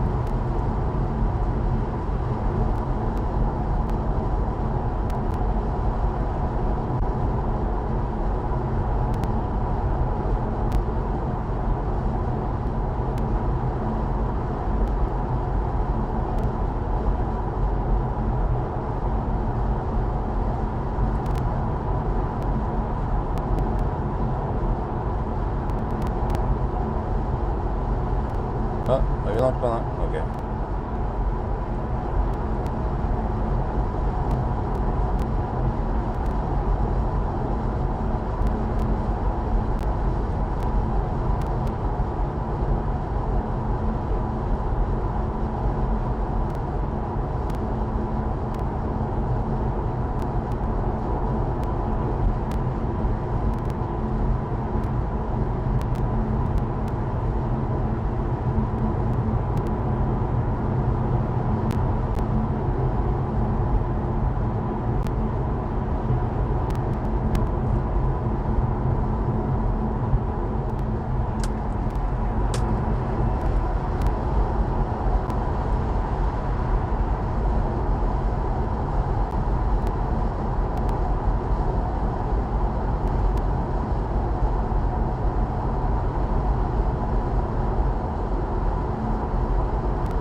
Oh, was that Stau? Oh, just Norwegian traffic.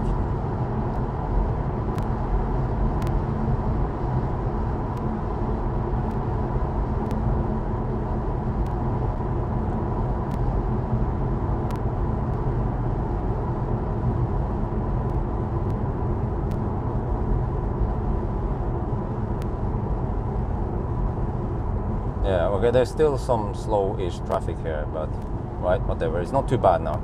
I think it's not even yellow on the map anymore. But I have to visit Kløfta and check it, I have to test it. It's been a long time since I'm supposed to test it.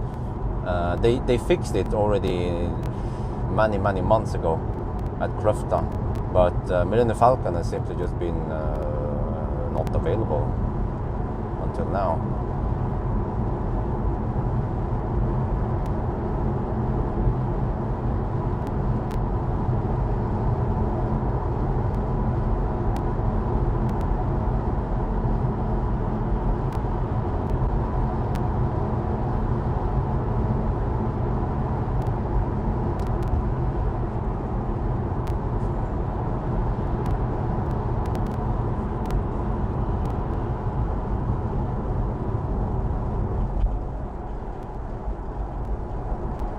Well, I'm supposed to exit soon anyway, right? But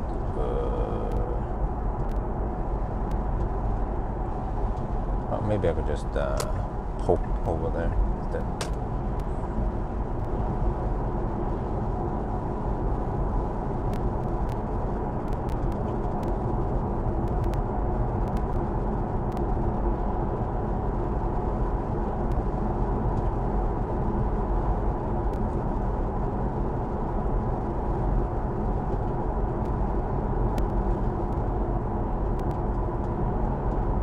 Green, well, unfortunately, going at 85 kilometers per hour in the 110 zone is also counted as green. Well, make it 80 kilometers, make it 70 kilometers per hour in the 110 zone. That's also counted as green over here, unfortunately. But I guess it was worse 15-20 minutes ago. So at least we got some charging done, so we don't have to waste time visiting Nygårdskrysset.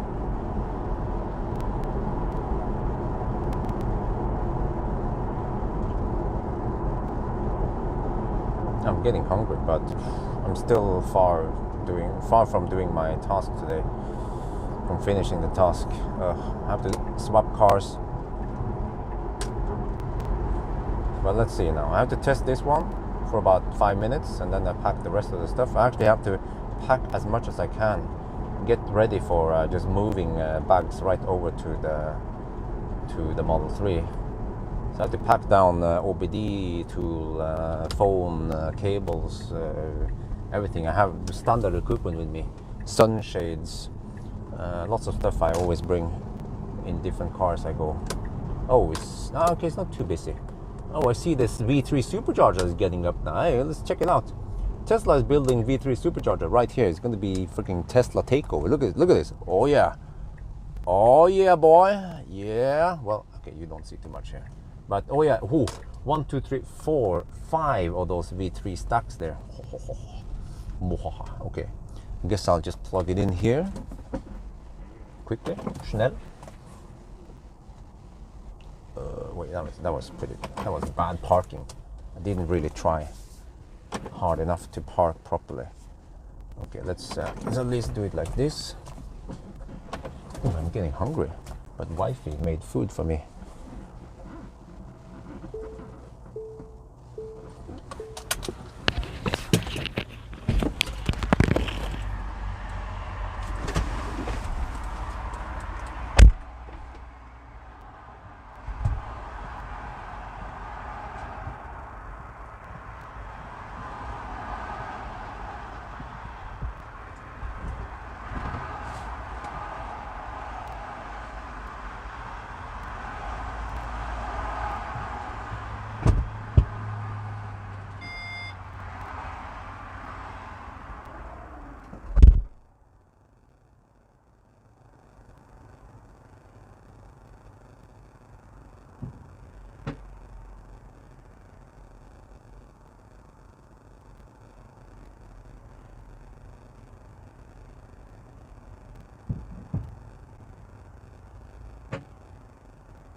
Okay,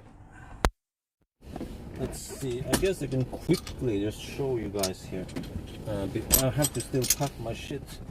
Let's check that it looks okay. Charging here. I'll just start packing my stuff. It's got my Tesla, I guess. I don't need that anymore for now. Switch over to. Yeah, getting 45 kilowatt. Okay, not too fast. Switch over to Model 3. Get ready for it.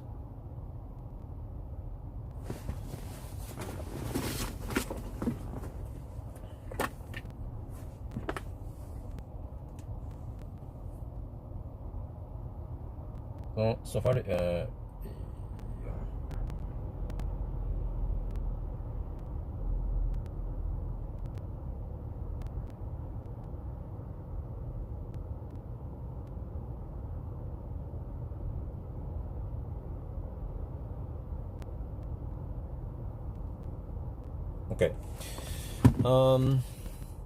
Let's see. All right, let me pack this one.